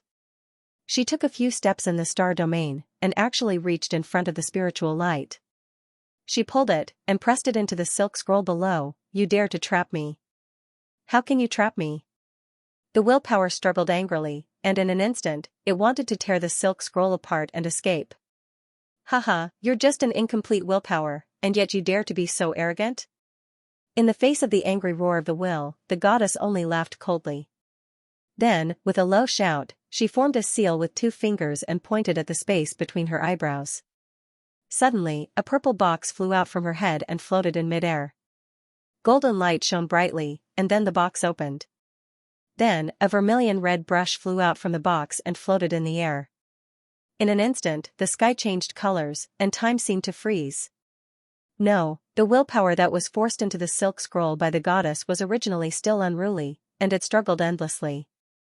But the moment the brush appeared, it seemed to sense some terrifying power, and in an instant, it became extremely terrified, and it struggled to escape. The holy brush determines karma. If I tell you to seal, you must seal. At this moment, the goddess shouted coldly, and with a flourish, she instantly wrote a big seal word on the silk scroll. As that word was written, the world-shaking aura of the willpower actually quickly retracted. Withdraw. As she shouted one last time, the silk scroll immediately shrank. In the end, it turned from a huge silk scroll into a 3-foot-tall stone tablet that landed beside her. There was a big seal word written on it, and it gently shook a few times. In the vast spiritual realm, the chaos that could shake the very foundations of the world stopped in an instant. It was as if nothing had ever happened, only the blood and snow that covered the sky and the earth, as well as the chaotic laws and mountains and rivers, recorded the destruction that had just occurred. At this moment, Feng Xing's heart trembled. Without thinking too much, he instantly cut off his 9th life and flew down. When he entered the realm of consciousness, he had already turned into his original appearance. He floated in the air, and his sleeves moved like a dragon as he flew toward the goddess. You are, he frowned and stared at the goddess, especially the brush and the stone tablet in her hand. He could clearly see that the silk scroll and the stone tablet that turned into were actually just ordinary divine abilities, the simplest of transformations. They were formed from the clouds that could be pulled over at any time, and there was nothing special about them. However, because of the word written by the big scarlet brush, it actually had such a shocking effect.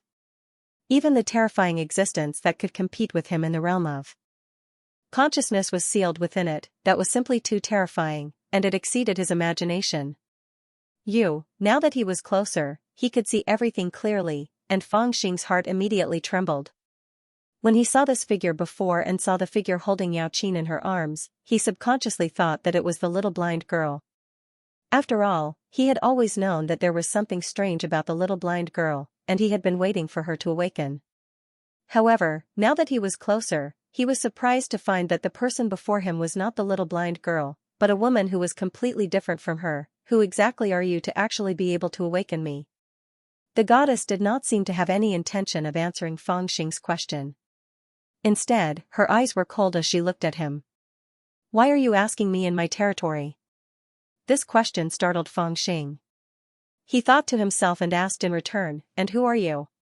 When I ask you a question, you should answer properly. It was just a simple rhetorical question, but it seemed to have angered the goddess. Her cold gaze fell fiercely on Feng Xing's face. If you don't tell me who you are, I can't tell you who I am. Feng Xing said with a smile, but in his heart, he was speculating about this woman's background. Right now, he had two identities. As for which one to choose, it depended on the background of this woman. Who do you think you are? How dare you smile mischievously in front of me? But no matter what, Feng Xing had never imagined that this woman would actually have such a bad temper and be irritable. She actually completely turned hostile after hearing what he said, and her face seemed to be covered in a layer of frost. She suddenly turned her palm over and slapped Feng Xing's face at the slightest disagreement. This palm contained monstrous flames of rage that surpassed the laws, and it actually directly arrived before Feng Xing with the intention of blasting him flying. Stinking woman, you dare attack a man? Feng Xing's expression changed. His arms shook while the laws coiled around his body, and he broke through the boundless space and retreated hastily. If this was the real world, perhaps Feng Xing would not even have the slightest thought of resisting it. However, this was, after all, the realm of consciousness. Feng Xing could even fight against the ferocious and terrifying will of heaven and earth. Although this woman had the unfathomable will of heaven and earth, she was not someone who could casually pinch Feng Xing naturally. He was not willing to be casually hit by her slap. As he retreated, the laws around his body moved according to his will. After that, the space seemed to become invisible, and he moved freely. He escaped from the envelopment of the woman's will of heaven and earth, and arrived 30 feet away without being stained by mud or water. This movement technique is really beautiful. It would be wonderful if I could use it in the real world. Feng Xing himself was also a little surprised. He only felt that he had subconsciously used some kind of wonderful technique when he retreated. In the past, in this realm of consciousness, he could do as he pleased, but there were not so many laws that he could borrow. You actually dare to dodge? After dodging the palm, Feng Xing was about to say something with a smile, but he did not expect that the woman's expression would change greatly. She seemed to be very angry. Then, she took a step forward and followed Feng Xing like a shadow. Then, she struck again. In this strike, she seemed to have used some kind of technique. She was like a maggot attached to a bone, and there was a kind of ruthlessness that would not stop until she achieved her goal. This immediately made Feng Xing a little angry. He did not have the time to offend this woman. Did he really have to be slapped by her? Damn it, I'll fight it out with you. Feeling anxious, Feng Xing dodged again. With a thought, in the realm of consciousness, the will of heaven and earth surged and poured down, suppressing the woman. Meanwhile, he retreated rapidly, his heart extremely vigilant. He had seen how this woman fought with the giant palm just now, and knew that her cultivation was unfathomable. In this realm of consciousness, he was unparalleled, but he might not be able to defeat her. He might suffer a great loss in her hands. Unless he had no other choice, he really did not want to fight, but he really did not want to be slapped. Humph, this childish little world wants to stop me? However, in the face of the terrifying pressure that was pouring down from the world's power of heaven and earth, the woman merely smiled coldly. With a flip of her palm, endless laws appeared in her palm, and she actually forcibly repelled all the power that was descending from the sky in this part of the world. Her body sank, and then she sneered and continued to wave her palm forward. Her eyes were ruthless, and she would not stop until she slapped Fangxing's face. Damn, I really can't beat her. Fangxing cried out in his heart. He turned around and ran. After running for 100 miles, he was really worried that she would slap him in the face. Looking at this woman's attack, she really just wanted to slap him in a fit of pique, but Master Feng really did not want to be slapped by her. After the woman shook off the giant power of the realm of consciousness summoned by Fangxing, she was about to continue attacking, but suddenly, her expression changed slightly. Her palm froze in mid-air, and the immortal might on her body trembled, as if to some extent it was in disorder. This caused her expression to change greatly. She hurriedly withdrew her palm, formed a seal in front of her chest, and forcibly suppressed the immortal might on her body. Phew. That was close. At this time, Fangxing, who had already fled 300 miles away, heaved a long sigh of relief, and looked back curiously. When he saw the woman's appearance, he understood a little. This woman seemed to have forcibly maintained her current appearance, and the immortal might on her body was not something she could maintain. Her cultivation was just a flash in the pan, and now it was obviously a little unstable. It felt like she had taken some kind of elixir that could temporarily increase her cultivation.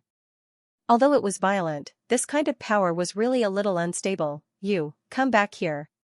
The woman used the seal to suppress the unstable immortal might, and when she looked up, she saw Fangxing hiding 300 miles away, looking at her suspiciously. She was slightly angry, but she could not strike again. Sealing that spiritual light just now had really consumed too much of her energy, and she did not have enough strength left. She could only suppress the anger in her heart and shout coldly. I'll go back only if you promise not to hit me. Fangxing was not so easily fooled, and he shouted from afar. You. When the woman heard this, her anger immediately surged, and she glared at Fangxing hatefully. Fangxing immediately put his hands behind his back and looked up at the sky to look at the stars. He was calm, and there was nothing wrong with not wanting to be hit. Come here, I won't hit you. The woman had never met a guy like this before, but there was not much time left, so she could only suppress her anger and agree. Do you promise? Fangxing glanced at her and added worriedly. You. The woman almost lost control of her immortal might. After holding it in for a long time, she could only say, I promise. That's good. Fangxing strolled back slowly and kept his distance. He tilted his head and looked at her a few times. Who exactly are you? Humph. The reason why they fought earlier was because they wanted to know who the other party was. Now that this bastard had finally returned, not to mention anything else, he actually chose to ask this question. For no reason, this caused the woman to feel extremely angry. With her personality, she naturally would not admit defeat in this kind of matter. She simply did not answer, nor did she ask. However, her eyes suddenly shone brightly, and she looked over eerily. At this time, she seemed to have performed some kind of magical power, and her eyes seemed to be able to see through Fangxing's divine soul. Even though Fangxing was very vigilant, he could not stop her gaze. After looking at Fangxing for a long time, the woman was also surprised. That's strange. I sensed the aura of the origin of the ancestral land through the girl's body and the aura of the end of the world, so I woke up. I thought I had returned to Tianyuan, but I didn't expect to see such a strange, childlike small world. However, it's quite rare for a cultivator like you to have such a small world as a toy. Now, answer my question. What kind of creature are you? Are you from the ancestral land of Tianyuan or the 33 heavens? It's really her. Hearing the woman's words, Fangxing was slightly stunned and became vigilant. From the moment this woman appeared, he already had suspicions in his heart. Firstly, this woman had actually silently entered his realm of knowledge. Previously, he had not sensed anything at all.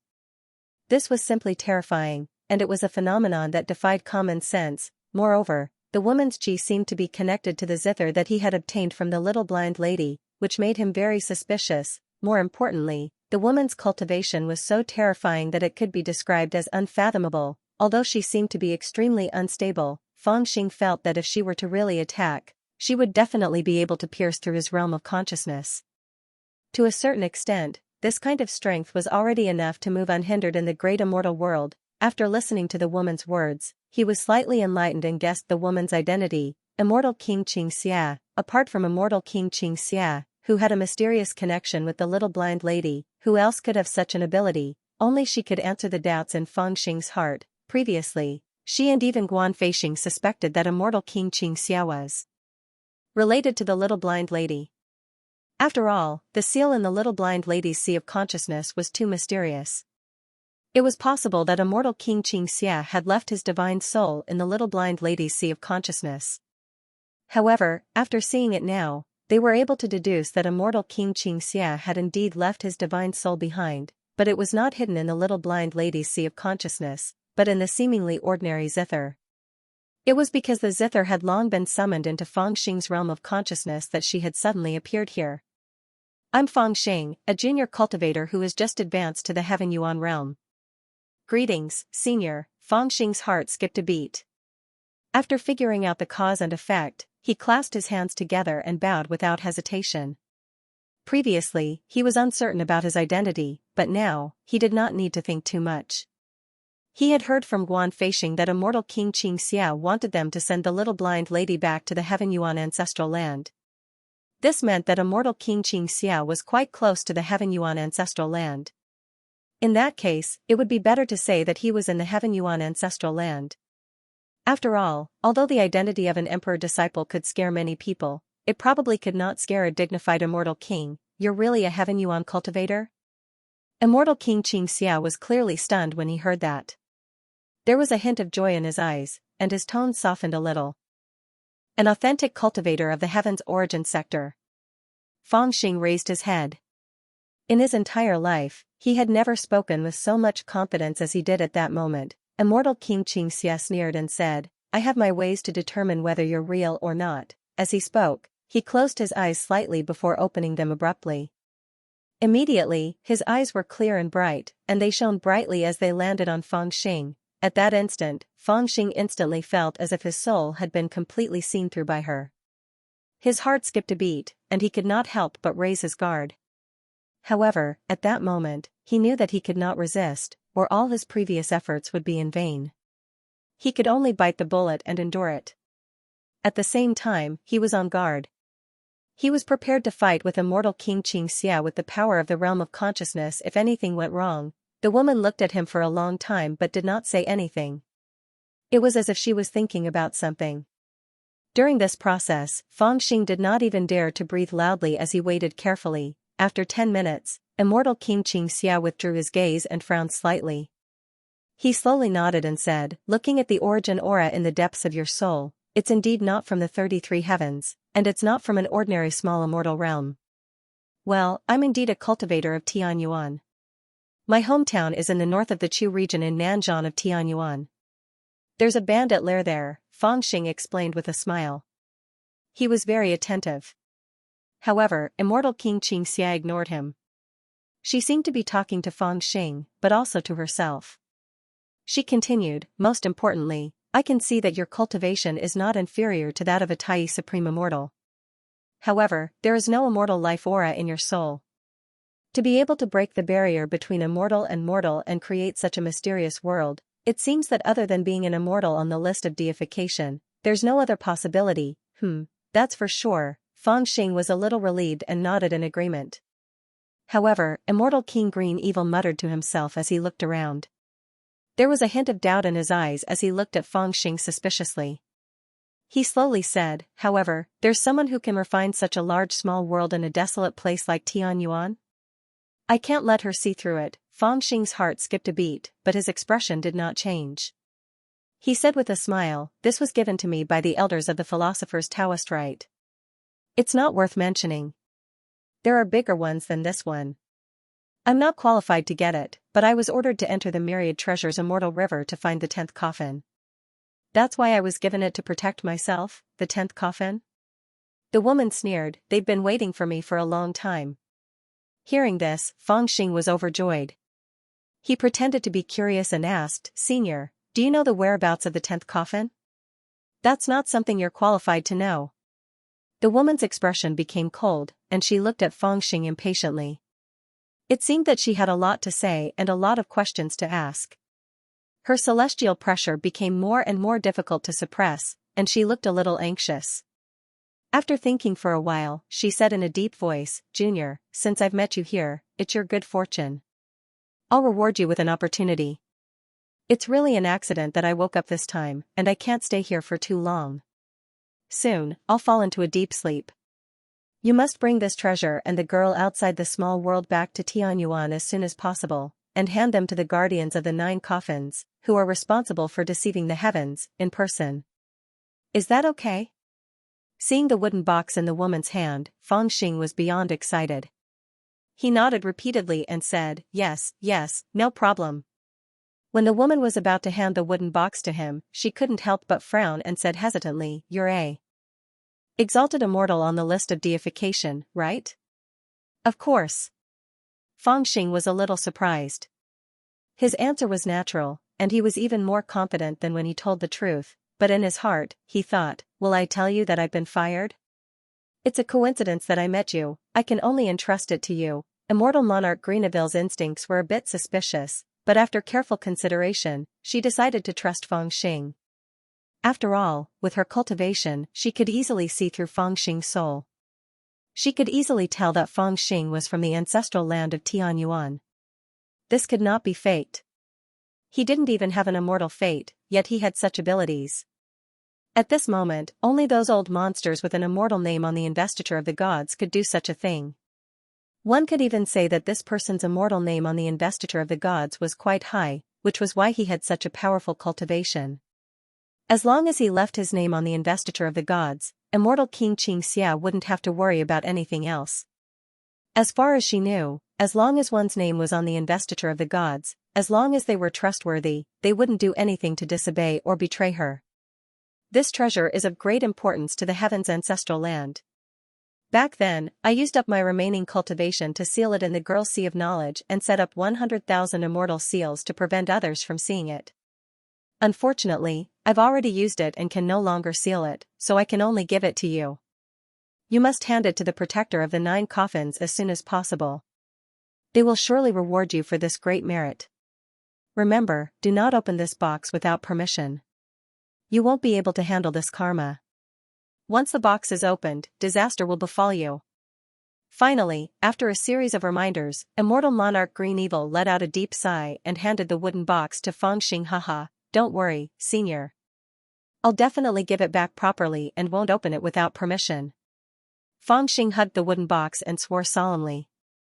"You," Immortal King Green Evil furrowed his brows even more tightly. There was an indescribable feeling in his heart. "I shouldn't have suspected you no matter what, but why is it that the more I look at you, the more uneasy I become?" Unfortunately, there was no time to change her mind. She was only a remnant soul and accidentally woke up. She even used up a terrifying immortal aura to seal that intent, so she couldn't hold on any longer. In the end, she could only stare fixedly at Fangxing, as if she wanted to firmly imprint his appearance in her heart. After a long while, she let out a long sigh and released the seal that she had been tightly clenching. In an instant, the celestial aura dissipated and she also lost all her divine light. Her pair of deep and terrifying eyes closed, and her appearance also changed at this moment. Little blind? Fangxing was originally hiding far away, but after she closed her eyes, she was shocked and quickly flew over. After Celestial King Xianxia closed his eyes, his entire person changed. His body became smaller, and his celestial pressure disappeared without a trace. Even his appearance changed. He turned into a blind girl without any cultivation, and he lost the ability to fly. He swayed and fell to the ground. Fangxing quickly held her in his arms and checked her with his divine sense. He found that she was extremely weak and slightly dizzy. When she felt that she was being hugged, she gently raised her hand and touched Fangxing's face. Then, she felt slightly relieved and fainted again.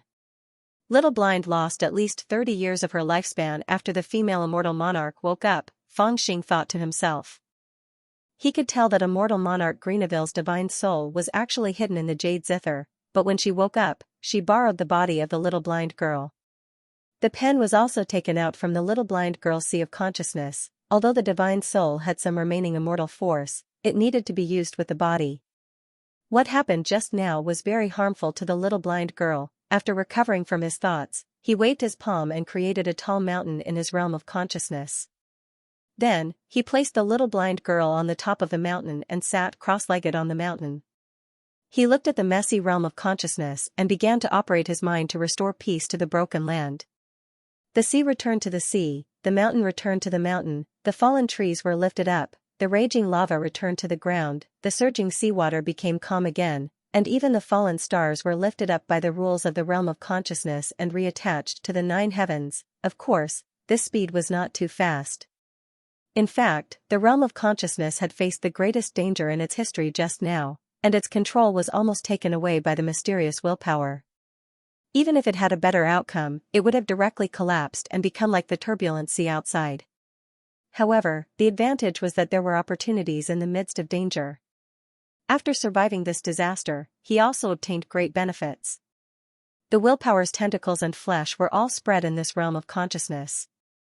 The rich and powerful foundation was simply terrifying. If Feng Xing was allowed to cultivate and steal by himself, he would not be able to accumulate such a foundation even in 1,000 years. At the same time, Feng Xing forcefully suppressed the excitement in his heart. He held the wooden box in his hand and looked at it over and over again. This thing, the more he looked at it, the more shocked he became. He scratched his ears and cheeks with joy, and his eyes lit up as he pondered. This should be the missing part of the list of deification that Jean Liuzi and the others mentioned, right? If there's a list, there must be words, and if there are words, there must be a pen. This makes sense. This answer was really shocking, but the more Feng Xing thought about it, the more likely it seemed. Immortal King Green Evil had not been awake for long, and in order to seal the mysterious willpower, he had consumed a large amount of his foundation. It could be said that he had fallen into a deep sleep in a hurry and did not have the chance to properly interrogate Feng Xing, so naturally, he did not have the chance to explain anything to him in detail. Of course, even if she had the chance to explain, she probably would not have said much to Feng Xing. Looking at her appearance, she was simply too lazy to pay attention to Feng Xing. However, from the degree of importance she placed on this matter, coupled with the words of the Great Golden Crow and the others, Feng Xing still felt that this was very possible. The list of deification has an immortal name, and can create an immortal comparable to an immortal life, or even stronger. Then, the use of this pen would be. He held the wooden box in his hand excitedly and secretly speculated about its use. At this moment, in the depths of the realm of consciousness, the strange tower, which was the only part of the fog that was not affected by the upheaval, was also silent. They had predicted that immortal King Green Evil would make a move, but they clearly did not foresee what would happen next. In particular, when they heard that Feng Xing had shamelessly admitted that he was a person on the list of deification and had solemnly taken over the Sumeru treasure that could even affect the overall situation of Tianyuan, the beings in the strange tower felt even more strange. They even began to faintly worry. This kid shouldn't have the guts to take the pen for himself, right? After a long time, someone finally spoke, clearly lacking in confidence. Then, as if to prove his words, Feng Xing, who had roughly guessed the importance of the treasure, gripped the scroll tightly. As if to announce something, he excitedly said, "From now on, this thing is mine." The beings in the strange tower, does he know the importance of this thing? One of the beings in the strange tower asked guiltily. He was indescribably confused. He felt that Feng Xing must still have the mentality of a robber, which was why he wanted to take the treasure for himself.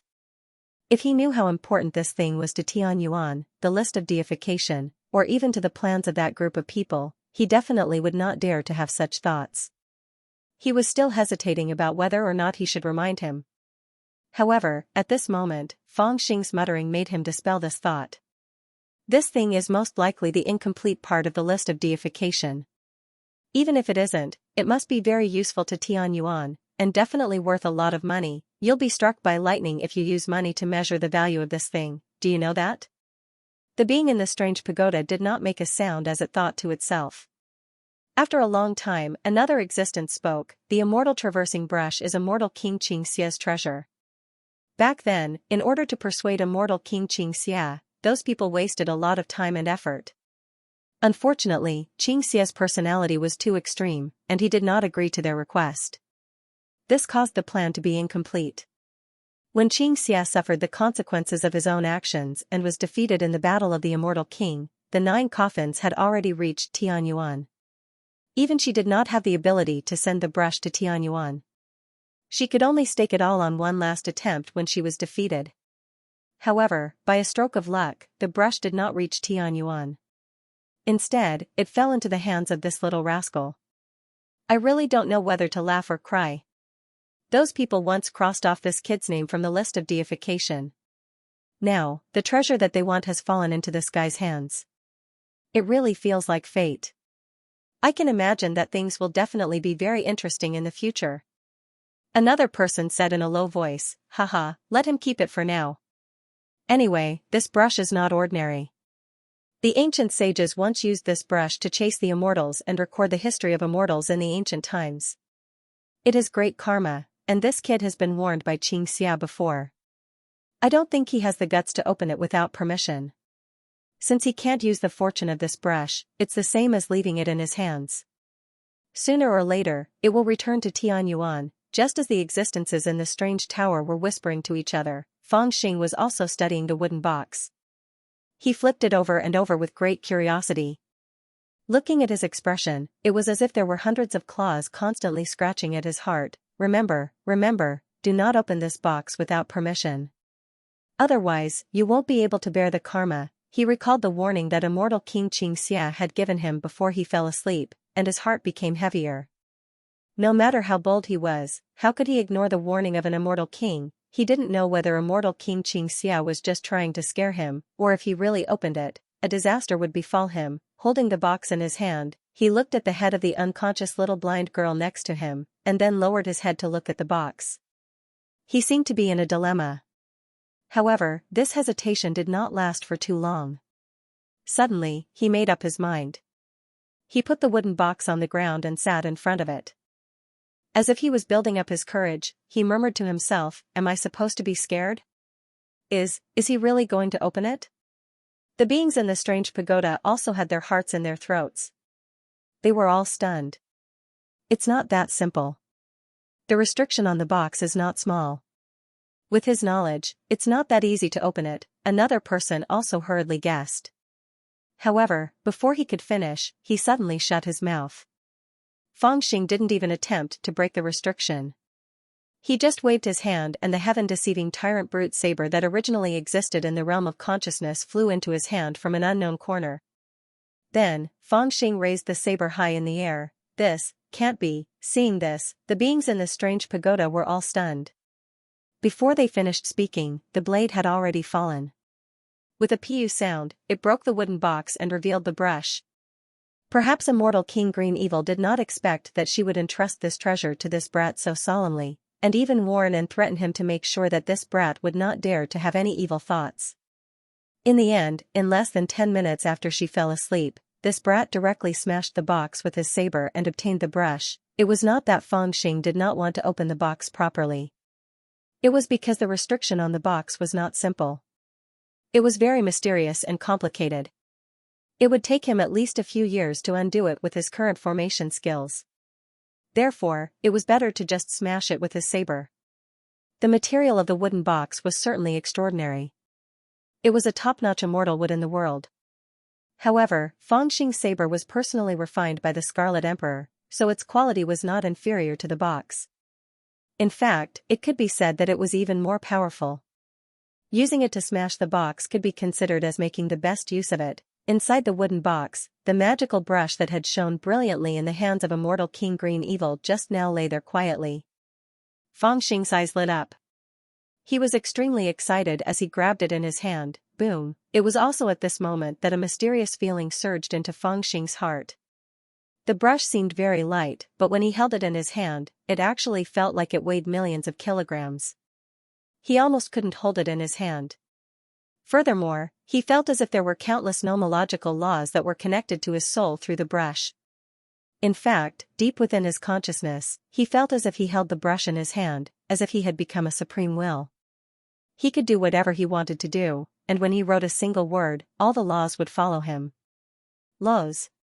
Laws. In the world, the most abundant and ubiquitous thing was undoubtedly the laws, and this brush in his hand seemed to be the embodiment of the laws. At this moment, there seemed to be endless thoughts growing in the bottom of Fengxing's heart. This made him seem like an endlessly ambitious person. He had a crazy desire to grasp everything in the world in the palm of his hand. Moreover, there seemed to be a voice roaring at him from the bottom of his heart. As long as he held the brush and wrote down what he was thinking, it would become true. This was because once the brush landed on the paper, laws would appear out of nowhere. The entire world and the cause and effect of the past would listen to the command of this brush. Emperors, experts, they could be written at will by this brush. Divine abilities, cultivation, they could be written at will by this brush. Even Fengxing didn't know if this was a real power, or if it was his own illusion. He only felt that the brush in his hand was getting heavier and heavier. He was eager to write something down. Countless thoughts in his heart seemed to be drawn by this brush, growing like weeds. Moreover, he also knew that as long as he thought of something, he could use this brush to write it down on the paper. As his thoughts flowed through his mind, it would form a mysterious power that would affect the laws of the world. It would make his thoughts come true, and he would achieve the result he wanted. Should I make a move? It was unknown how many existences in the strange tower were watching him quietly. They did not expect Fengxing to be so bold as to pick up the brush as soon as he turned his head. Their moods also became tense as Fengxing picked up the brush. They held their breath, worried that something would happen, but also as if they were waiting for something to happen. This brush can reverse karma and create fortune, but it is also extremely dangerous, because it affects the laws of the world. It can disturb the mysteries of heaven and rewrite the laws of the world. As a result, the mind of the person holding the brush will be greatly affected, and they will often have desires. They will use the brush to release their madness, and the result will be karma entangling them, and they will die from the backlash of the world. This child is really bold. He recklessly picked up the brush. If he can resist the desires in his heart and put down the brush, it will be fine, but if he writes randomly, I'm afraid that disaster will befall him. But this is the realm of consciousness, and all the laws are his laws. If we were in the outside world, we would be able to snatch the brush from his hand, but here, even we do not have the ability to do so. We can only watch as everything happens, but it is also because this is the realm of consciousness that he will only hurt himself if he rewrites the laws. Countless whispers were exchanged among them, and no one had any confidence in their hearts. Those with great willpower can cut off the desires in their hearts and put down the brush in their hands, and putting down the brush in their hands is the beginning of controlling the brush. But I wonder if he has this. It was like a silent test, but also an observation. All the attention in the realm of consciousness was focused on him. And at this time, Fengxing was frowning deeply. The brush in his heart did not put down, and he did not write. The expression on his face changed from time to time. Sometimes it was mad, sometimes it was happy, sometimes it was fierce, and sometimes it was complacent. To the beings in the strange tower, it naturally represented the changes in his inner desires, and from this constantly changing expression, this kid had a lot of desires in his heart. They could not help but worry even more. They no longer had high hopes for Fengxing, and they even felt that it was unfair for the Grand Supreme Path. Could it be that the successor that they had cultivated for so long was going to die prematurely and lose everything because of this little change? But strangely, just as the disappointment in their hearts reached its peak, an unexpected scene appeared.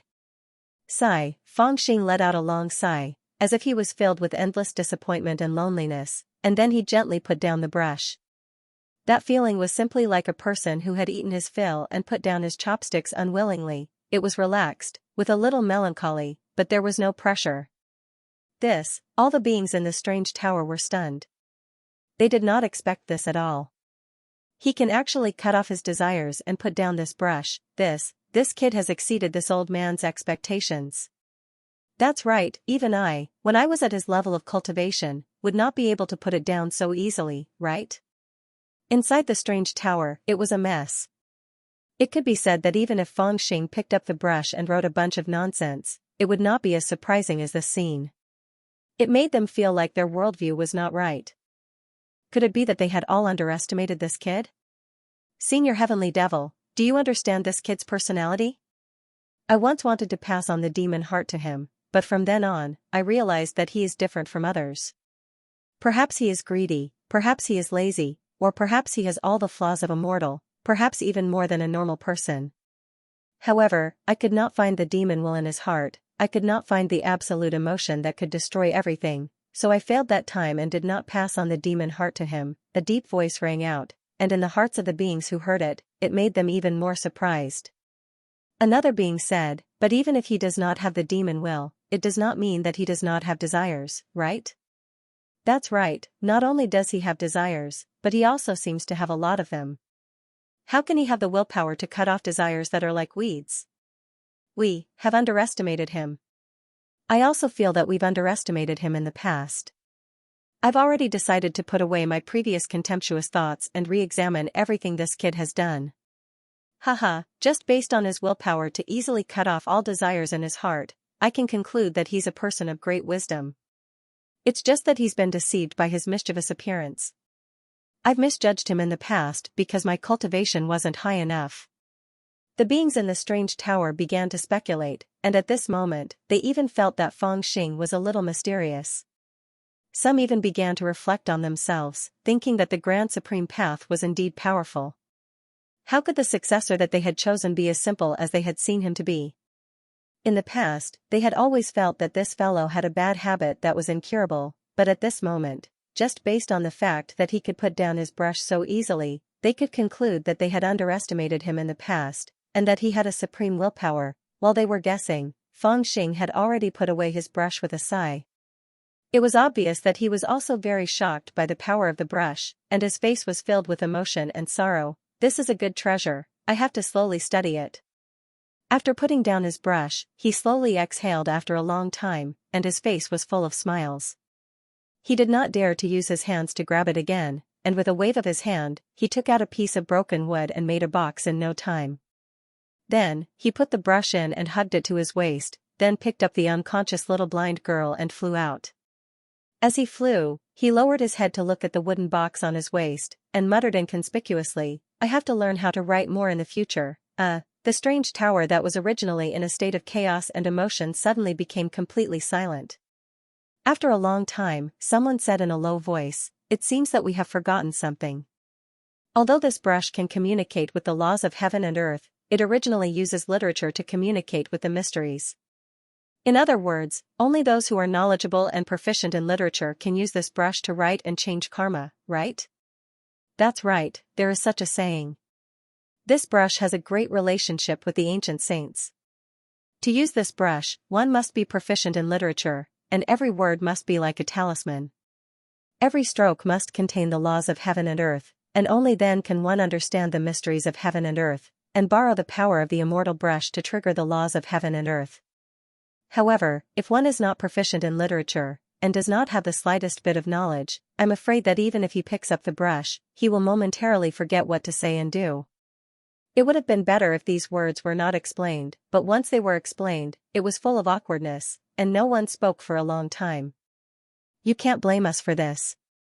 Who would have thought that a dignified exalted immortal would not even have the most basic knowledge of literature? Finally, someone could not help but ridicule him. He was simply speechless. Damn it, I thought that this kid has a strong will and has cut off his desires, but it turns out that he is not proficient in literature at all. When others put down their brush, it was because they had cut off the desires in their hearts, and their minds were at peace. However, this kid put down his brush because he had too many desires in his heart, but he was not knowledgeable enough, so he did not know where to start, and that was why he put down his brush reluctantly. This brush does have the ability to communicate with heaven and earth and change the Dharma. However, I need to write it out first. At this time, Feng Xing recalled the look of lust when he picked up the brush and felt a little scared. That magical brush was different from other celestial treasures. It was a treasure that condensed the Dharma. Almost the moment one touched it, one could feel the various magical powers it possessed. He almost wanted to take it out and write about it. However, what made people feel even more aggrieved was that he, Feng Xing, had never liked to read or write since he was young. When he was a child in the Ghost Smoke Valley, in order not to read, he took a tree that was more than 100 feet high and refused to come down no matter what. Later, he was forced to climb down by his uncle with a bow and arrow. He had to study for a few days before he learned to read. Later on, when he was in the Yuan family, he had no choice but to study hard for a year in order to kill a nascent soul cultivator. Unfortunately, even that year, he had to pinch his nose and endure it. He did read a lot of books, but he didn't pay attention to them at all. Naturally, the increase in his knowledge was limited. Moreover, even if he read that year's worth of books, he only read. He didn't even lift his brush. His crappy handwriting was really a bit embarrassing, and all these reasons had led to the current strange situation. Feng Xing also wanted to pick up the brush and scribble, but he just couldn't write it. The cultivation world had extremely high requirements for calligraphy. Especially at his current realm, the standard to measure calligraphy was very simple. Every word was like a talisman. Only when calligraphy reached a certain level of proficiency, with both form and spirit, and even more charm, could it be turned into talismans. It could also be said that every cultivator who was proficient in talismans was a great calligrapher. Of course, at the current realm, even if one was not proficient in calligraphy, he still had the basic skill of writing every word like a talisman. Except for a special case like Feng Xing, there were two sides to everything. Because Feng Xing was not proficient in literature, he really dodged a disaster. Even he himself slowly understood after putting down the brush. It's a good thing that I didn't write it out, so I managed to avoid the calamity of having my mind demonized the first time I picked up the brush. This brush can indeed control infinite nomological laws, and can even rewrite karma, but to make such changes, I have to suffer a backlash. Unless the nomological laws I rewrite are my own, only then can I avoid the pain of karma backlash. I didn't have time to think about this when I picked up the brush for the first time, but after putting down the brush and my mind became clear, I finally understood these drawbacks. Then, I was mentally prepared, and the next time I picked up the brush, I would know when to stop. With this preparation, he sighed deeply, left the spiritual realm, and returned to the skeleton divine palace. The little blind girl was still unconscious. He stood up and carried her back to the harem. Qi'er had been waiting anxiously in the hall, leaning against the pillar in a daze. She had lost a lot of weight. When she saw him coming out of the divine hall, her joy could be said to be earth-shattering. With a cry of surprise, she threw herself at him, hugged Feng Xing's arm, and burst into tears. "What's wrong? You're as hungry as a little goat?" Feng Xing was very surprised. He touched her shoulder and felt that it was bony. "You haven't shown up for a month. I don't know if something happened to you, so I've been waiting here for you." Qi'er cried strangely, and her heart was burning with anxiety. She didn't eat or drink for more than a month. "I've been in seclusion for a month?" Feng Xing was taken aback as well. He looked at Qi'er in astonishment. In his consciousness, he had cut the fate, encountered the strange change, met Xianxia, and cheated the immortal pen. All of this added up to a day or two. "Yes, you went into seclusion a month ago. 3 days later, Little Blind also went and said that you were in danger. I was worried, so I waited for you in the main hall. I waited for you for a long time, but you didn't come out. I was worried and scared, so I couldn't eat or drink. There were also people making trouble outside. Old Man Lu asked me several times when you would come out of seclusion, but I didn't know how to tell him." As she spoke in an aggrieved manner, Qi'er hugged Feng Xing's arm, as if she was afraid that he would run away again. Could it be that the inside of the spiritual realm has been turned upside down, so it affected the passage of time? Feng Xing also felt that it was extremely strange in his heart. Suddenly, he thought of something. When immortal King Xianxia fought with the strange will of the heavens and the earth, he had once revealed his ability to control time. It was also possible that her divine ability had affected the passage of time in the realm of consciousness. All right, aren't you out alive? Let's go, I'll take you to eat meat and drink wine." Without a choice, Feng Xing could only touch Qi'er's little head and persuade her. He felt that this girl had really lost a lot of weight in a month. "Okay, the wine should be pear white, the meat should be fat and lean, the kind that's cooked until it's tender," Qi'er said while crying. She knew very well what kind of food she wanted to eat. "This little girl really knows how to eat," Feng Xing sighed. He carried the little blind girl and dragged Qi'er back to the harem. After settling everything down, he personally stewed a pot of meat, roasted a pot of meat, and supplemented it with some spirit-thinning immortal fruits to relieve the grease. He then brought out 2 jars of wine and drank with cheer. In the end, the girl burped and went to sleep on the bed at the side. Only then did he wash his hands and walk out of the divine hall with a frown.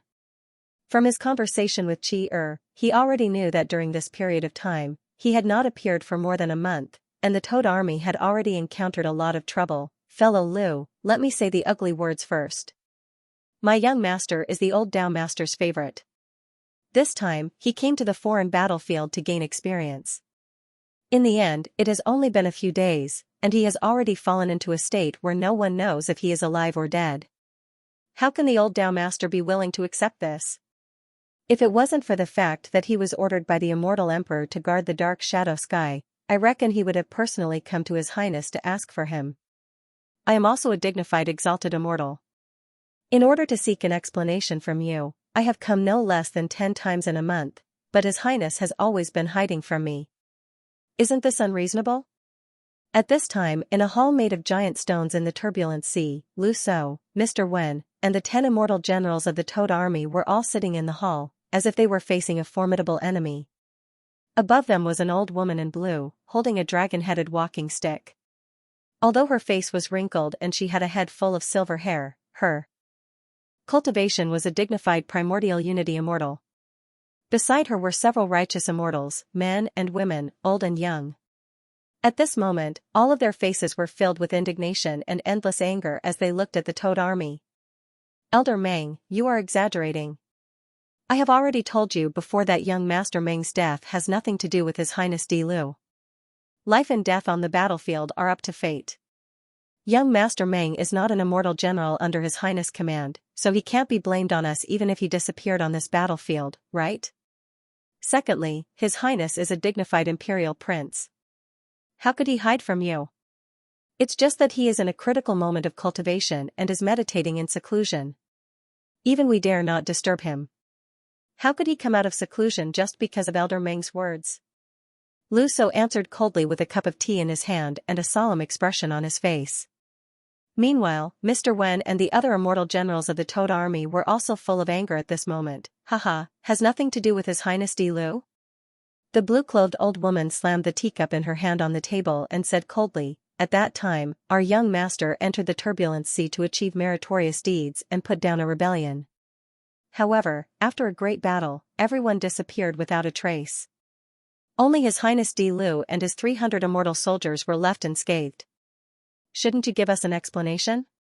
I have read the report you submitted to the immortal commander. Haha, to put it bluntly, it is full of loopholes. This old woman absolutely doesn't believe it, and the old Taoist of the Meng clan doesn't believe it either. Today, this old woman will say it here. If you don't give us an explanation, ha ha ha. She sneered and her eyes turned cold. Then this old woman will go find His Highness Di Lu and ask for an explanation. Yes, go find His Highness Di Lu and tell him where young Master Bai went. Even His Highness Di Lu shouldn't treat the Meng clan like this. Along with these words, all the disciples and followers behind the old man were infuriated, and they fought with each other to shout loudly and hurl insults at the old man. It was even to the extent that some directly withdrew immortal artifacts with the intention of charging out of the hall and forcefully knocking on the door of the Skull Divine Hall. Who dares? Lu So slammed the table angrily and shouted, this is the encampment of the immortal army. How dare you act recklessly? Whoosh! Whoosh! Whoosh! Following this shout, all the Toad soldiers and immortal generals in the hall also jumped up and stood in opposition to them. Humph, so what if this is the encampment of the immortal army? If you don't tell us the whereabouts of our young master, the immortal palace will dare to destroy your... The expression of the old woman in blue turned cold and she scolded sternly. At the same time, her primordial unity immortal aura was unleashed. It was as if there was a thunderbolt in the hall. Lu So, Mr. Wen, and even the immortal generals of the Toad army were greatly shocked at this moment. It was as if a sledgehammer was pounding on their minds. Their immortal aura melted like ice and snow. The closer they were to the green-robed elder, the less Dharma power they could muster. They were frightened by her immortal aura. After all, she was a primordial unity supreme immortal. Compared to an immortal, she had a great advantage in terms of cultivation realm. Men, search for me. Even if we have to search the entire base of this group of toads, we have to find the young master. The old woman in blue ordered with a frosty face. You. Do you think we immortals are nothing just because you are an exalted immortal? The hall was already in chaos. Among the immortal generals of the Toad army, some of the more hot-tempered ones forced themselves to shout. These people all had their own unique skills. There was actually someone who was not affected by the old woman's immortal aura. He jumped up and pointed a silver spear at the old woman and shouted. That's right. In the face of this question, the old woman in blue showed a sinister look in her eyes. She smashed the dragon head walking stick over and said with hatred, one level of cultivation is one level of heaven. Don't say that the elites of the Toad army are invincible, but I will come and go as I please with my exalted immortal cultivation. If you don't give an explanation to the Meng family of the Shadow Sky today, I will smash his head even if Di Lu comes. Watch out. Old Master Lu and Mr. Wen were shocked when they saw the old woman in blue attacking the immortal general who had resisted her immortal might. They could not bear to watch. They knew that another Toad army immortal general would be injured. During this period of time, due to the disturbance caused by the aristocratic families and orthodoxies, 7 or 8 immortals of the Toad army were injured in order to stop these people. Now, they could only watch helplessly as the old woman in blue was about to injure another immortal general. However, they were too close to her. Under the influence of her immortal might and divine sense, they could not free themselves to help. Of course, they also knew that even if they could help, they would not be able to change the overall situation. Humph, you're like a mantis trying to stop a chariot. The old woman in blue had already struck the immortal general with her staff. There was no murderous intent, but it was clearly very sinister. She wanted to injure the immortal general. The immortal general was not weak, but he could not fight back against an exalted immortal who was a whole realm higher than him. He could not even fly away. He could only watch helplessly as the old woman in blue struck him with her staff. He closed his eyes and endured the blow. However, just as the strong wind blew against his face, he suddenly felt a brush of immortal aura behind him. Then, a calm voice rang out, "Who wants to hit my head?" The immortal general was shocked and hurriedly opened his eyes. Lu So and the others also felt their hearts tremble. They all turned their heads to look, then they saw a familiar figure in black armor. He had a slender figure, black hair, and a handsome expression. He had suddenly appeared by the celestial general's side, and he was holding the dragon head cane that had just smashed into his head. He looked at the old woman in blue with a smile that was not a smile. He seemed to find all of this very interesting, but there was a coldness in the depths of his smile that caused one's heart to go cold. Emperor Flo. Emperor Flo. His Highness Emperor Flo has come out of seclusion. Sect Master, you've come out of seclusion? There was a moment of silence in the hall, followed by all sorts of exclamations.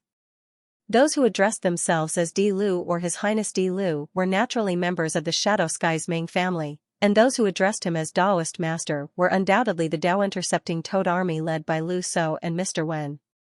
They had always considered themselves to be disciples of the Dao-intercepting Dao, and unless it was an extremely important occasion, they would address Fang Xing as His Highness Di Lu. Normally, they would address him as Daoist Master. Of course, there was no contradiction in this. This had always been the case in the 33 heavens. Although many orthodoxies were incorporated into the immortal army and had immortal positions, they still addressed him as Daoist Master. For example, the Meng family of the Dark Shadow Sky was actually the domain lord of the Dark Shadow Sky, and he was loyal to the Scarlet Emperor. However, because the Meng family was originally the head of a great family in the Dark Shadow Sky, and it had many branches, it was also the family that ruled the Dark Shadow Sky. After all, the Scarlet Knight Immortal King had only been the emperor for a little over 100 years, and many old names and old forces had yet to adapt. It was very common for a prince like Fang Xing to create his own orthodoxy. On the other hand, Di Shi, in order to avoid arousing suspicion, only focused on controlling the Scarlet Knight army, and did not create any orthodoxies or inheritances. This was an anomaly in the Great Scarlet Sky, and it meant that he was wholeheartedly serving the Scarlet Emperor. I've only been cultivating in seclusion for a few days, how did it become so chaotic? With a smile on his face, Fang Xing looked around, and waved his hand to signal the immortal general, who was almost knocked out, to stand behind him. Then, he looked at the old woman in blue, and roughly sensed her cultivation base. His expression was a little cold, and he said with a faint smile, "This is a military camp. Since when did it become chaotic to the extent that people can casually barge in and beat people up?" "Good, good, you finally showed up." The old woman in blue was also shocked to see Fangxing suddenly appear, but she quickly calmed down after all, and shouted good a few times, and wanted to pull back her dragon head crutch, and then speak again, but she found that the prince's palm was like a mountain, and she couldn't pull back her crutch no matter how hard she tried. Her expression changed instantly, and she shouted coldly, "Don't talk nonsense, I didn't come to cause trouble, I came to find the whereabouts of the young master of the Ming family. Your Highness Di Lu, I was just looking for you. My young master went missing in the turbulent sea, and no one knows if he's dead or alive. Today, you must give the Ming family an explanation." "Explanation?" Fangxing tilted his head, looked at her, and laughed. After he came out of the spiritual realm, he knew what had happened outside. Lu So had made a jade book and sent it to the divine palace, asking Chi'er to give it to him as soon as he came out of seclusion, so that he could understand what had happened as soon as possible. It turned out that the origin of the dispute was because of the 5 sons of the Great Scarlet Sky. In the Battle of the Turbulent Sea, Dishur lost 2,000 immortal soldiers, Prince Liang died, and Yaquang himself disappeared without a trace. But no one cared about these things, and no one asked about them. Prince Veer's son had cultivated by himself, and did not have any powerful figures behind him to look after him. Yaquang was even more of a madman, hated by everyone who saw him. Therefore, even if these 2 people died, no one would care. After Emperor Shur swallowed this grievance, the matter was left unsettled. However, the 5 sons of Great Scarlet Sky were different. They all had clans and orthodoxies behind them, and they had the protection of terrifying ancestors. Now that they had disappeared without a trace, how could those clans be willing to let this matter rest? It had already caused an unknown number of angry questions, although the immortal general had expressed that he would only care about the results of the battle of the crown prince and not the process, which obviously indicated that he didn't want to get involved in this mess. Those clans didn't want to. Fortunately, the leading figures of the younger generation in their clans couldn't just disappear like that. Therefore, the protectors, elders, and attendants of the clans went to cause trouble every day. According to the basic rules, Lu So even wrote a report of what happened in the turbulent sea and submitted it to the immortal general. Of course, his report was really good. Basically, he avoided the important points and focused on the trivial ones. He played it down and pushed the blame away. Apart from the credit of conquering the turbulent sea, he didn't admit anything. Apart from the rebellion of Tianyuan, he didn't see anyone else. With this report, the immortal general could justifiably not pursue the matter and push away the responsibility. But these families didn't want to admit it. As the only survivors in the turbulent sea, they believed that the whereabouts of their young master must have something to do with the Toad army. So, they couldn't hold back and kept asking questions. It was fine if they were just asking, but one side insisted that they wanted the young master back, while the other side refused to admit it. It was a muddled matter. Whoever had the bigger fist had the right to be polite, so it became a mess. In addition, Fangxing, who was supposed to be in closed-door cultivation for 2 or 3 days, suddenly extended the time by 10 times. He disappeared for a whole month, and the Toad army didn't have a Grand Unity Supreme Immortal to lead them, so they suffered even more losses in this kind of dispute. No one knew if someone was adding fuel to the fire in the dark. In any case, the turbulent sea was really chaotic in the past month. Because of all kinds of disputes, a few of the 10 immortal generals of the Toad army were injured.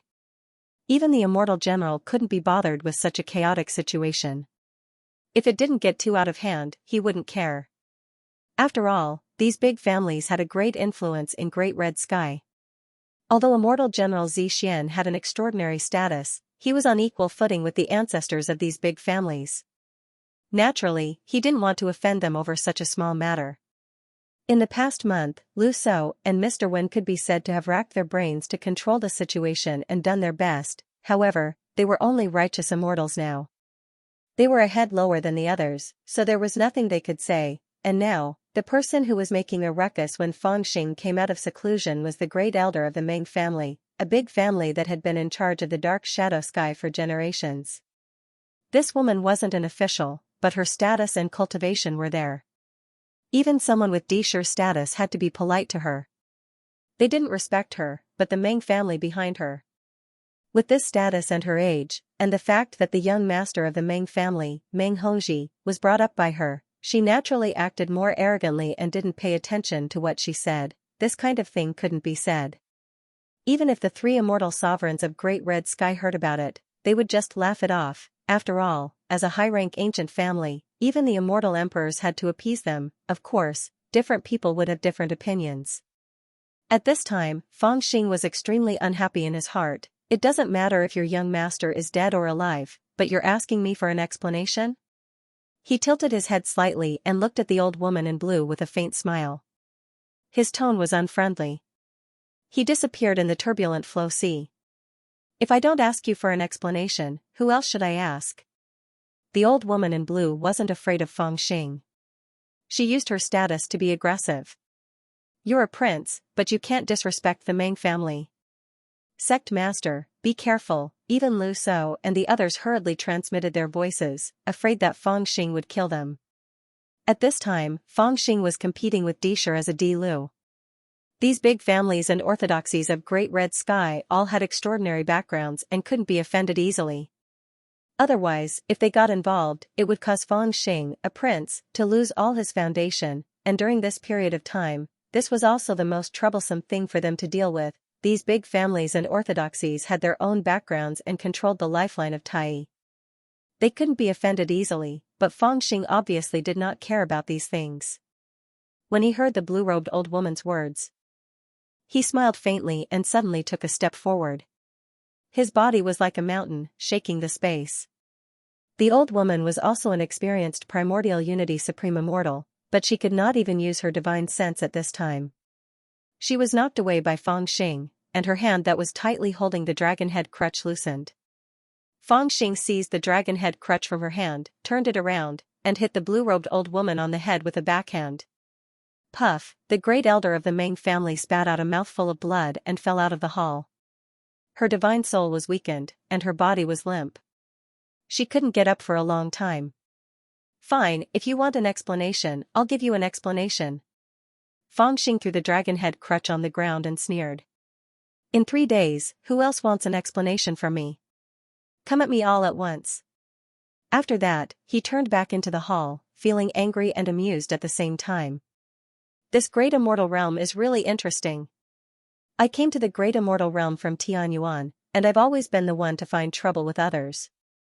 I didn't expect the situation to be reversed today. Good, very good, His Royal Highness Di Lu. In these 3 days, even if I have to crawl, I will crawl to get an explanation from you. After hearing Fang Xing's words, the expression of the blue-robed old woman from the Meng clan immediately changed. She glared at Fang Xing with hatred as if she wanted to devour him. The other people from the Meng clan also changed their expressions when they saw Fang Xing's overbearing side. They all thought to themselves, everyone said that His Royal Highness Di Lu had disappeared for 1,000 years and his cultivation base had been greatly damaged. But looking at his ferocious appearance, he didn't look like his cultivation base had been greatly reduced at all. Thinking of his ferocious reputation, how could they still dare to cause trouble in front of him? One by one, they carefully slipped out, helped the blue-robed old woman up, and retreated in dejection. They didn't dare to say a word. Only the old woman gritted her teeth and left behind some ruthless words. Dao Lord, you can't easily agree to this. Lu So and the others were also shocked. They hurriedly reminded him, wishing that they could take back those words for him. In the end, he is still a loose immortal and is used to killing. He doesn't know the filth of the imperial court. Mr. Wen and the others also had dignified and worried expressions. They subconsciously felt that Fang Xing had spoken too recklessly in a fit of anger. To put it bluntly, these great clans were making a scene, but where could they find any evidence to prove that they had anything to do with the disappearance of the great Scarlet Heaven 5 sons? They were just taking advantage of the situation to make a scene. If Fang Xing refused to admit it, this matter would be dragged out sooner or later. The great clans and orthodoxies might secretly blame this on Fang Xing, but they wouldn't be able to say anything on the surface. Sooner or later, this matter would be left unsettled, but now, Fang Xing's words, saying that he would give them an explanation in 3 days, had provoked a great disaster. The great elder of the main clan had suffered such a big loss in front of everyone. How could he be willing to give up? 3 days later, he would certainly invite the other great clans to make a scene. At that time, Fengxing would be the imperial prince. How could he respond to the questions of these great clans? To put it bluntly, this was not a black and white debate, but a muddy water. Don't worry. I've read your jade slip and know the cause and effect. I've also thought of how to deal with it. Seeing their worried expressions, Fengxing lightly waved his hand, indicating that they didn't have to worry, and then he entered the enormous stone hall. He swept his gaze across everyone's faces, but the more he looked, the angrier he felt. 7 or 8 of the dignified 10 great immortal generals were actually injured at this moment. What was going on? Even if these injuries weren't fatal, was their dispirited and listless appearances very pleasing to look at? This group of aristocratic families actually dared to behave atrociously in my territory. Where did they get the capital to be so insolent? As he swept his gaze across the room, his heart was filled with anger. He wished he could drag the old woman back and give her another beating. I suspect that there must be someone behind them fanning the flames and deliberately stirring up trouble. I just don't know who thought of such a sinister method. Lu Shou also pulled a long face. It was obvious that he was the one who suffered the most in the past month. Even though the aristocratic families didn't dare to actually harm anyone during this month, they still made him feel very anxious. Fairy Qing Luo's appearance flashed through Fengxing's mind. He gritted his teeth but didn't say anything. He only angrily said, "Then are you guys just going to let them do as they please? So many immortal lives have turned white?" Lu Shou and the others pondered for a moment, then they bitterly smiled. Even with an immortal life, it would still be difficult to fight against a grand unity. The other immortal generals were also silent. The atmosphere inside the hall was a bit depressing. "Sigh, in my opinion, this is actually someone secretly pulling out the firewood from under the cauldron." Amidst the silence, Mr. Wen gathered his courage and calmly said to Fengxing, "The other side is not just causing trouble. Perhaps these great aristocratic families and great orthodoxies are indeed worried about the whereabouts of the so-called 5 sons of Great Scarlet Heaven, but their urgency is clearly being used. A month ago, we took down the turbulent Flow Sea and shocked the Allied army." The name of Great Scarlet Heaven Emperor once again shocked the 4 regions. This was originally a great advantage. We could use this to recruit troops and strengthen ourselves, attracting the forces of Great Scarlet Heaven to join us. For His Highness Di Lu of Great Crimson Heaven, this battle in the turbulent Flow Sea has proven his strength and announced his return. Not to mention his fierce reputation from 1,000 years ago, just this battle in the turbulent Flow Sea has allowed many people to see our potential. At this time, in the Great Crimson Heaven, and even in the other heavens, there will always be many people who have a bad reputation, who are frustrated, who are careless, or who have been pushed aside in the struggle for power. There will always be many people who will bet on us and secretly join us. This method is also a great way to fight for power in the imperial court. If this continues, it will be like a rolling snowball. More and more people will join us, and our forces will also grow.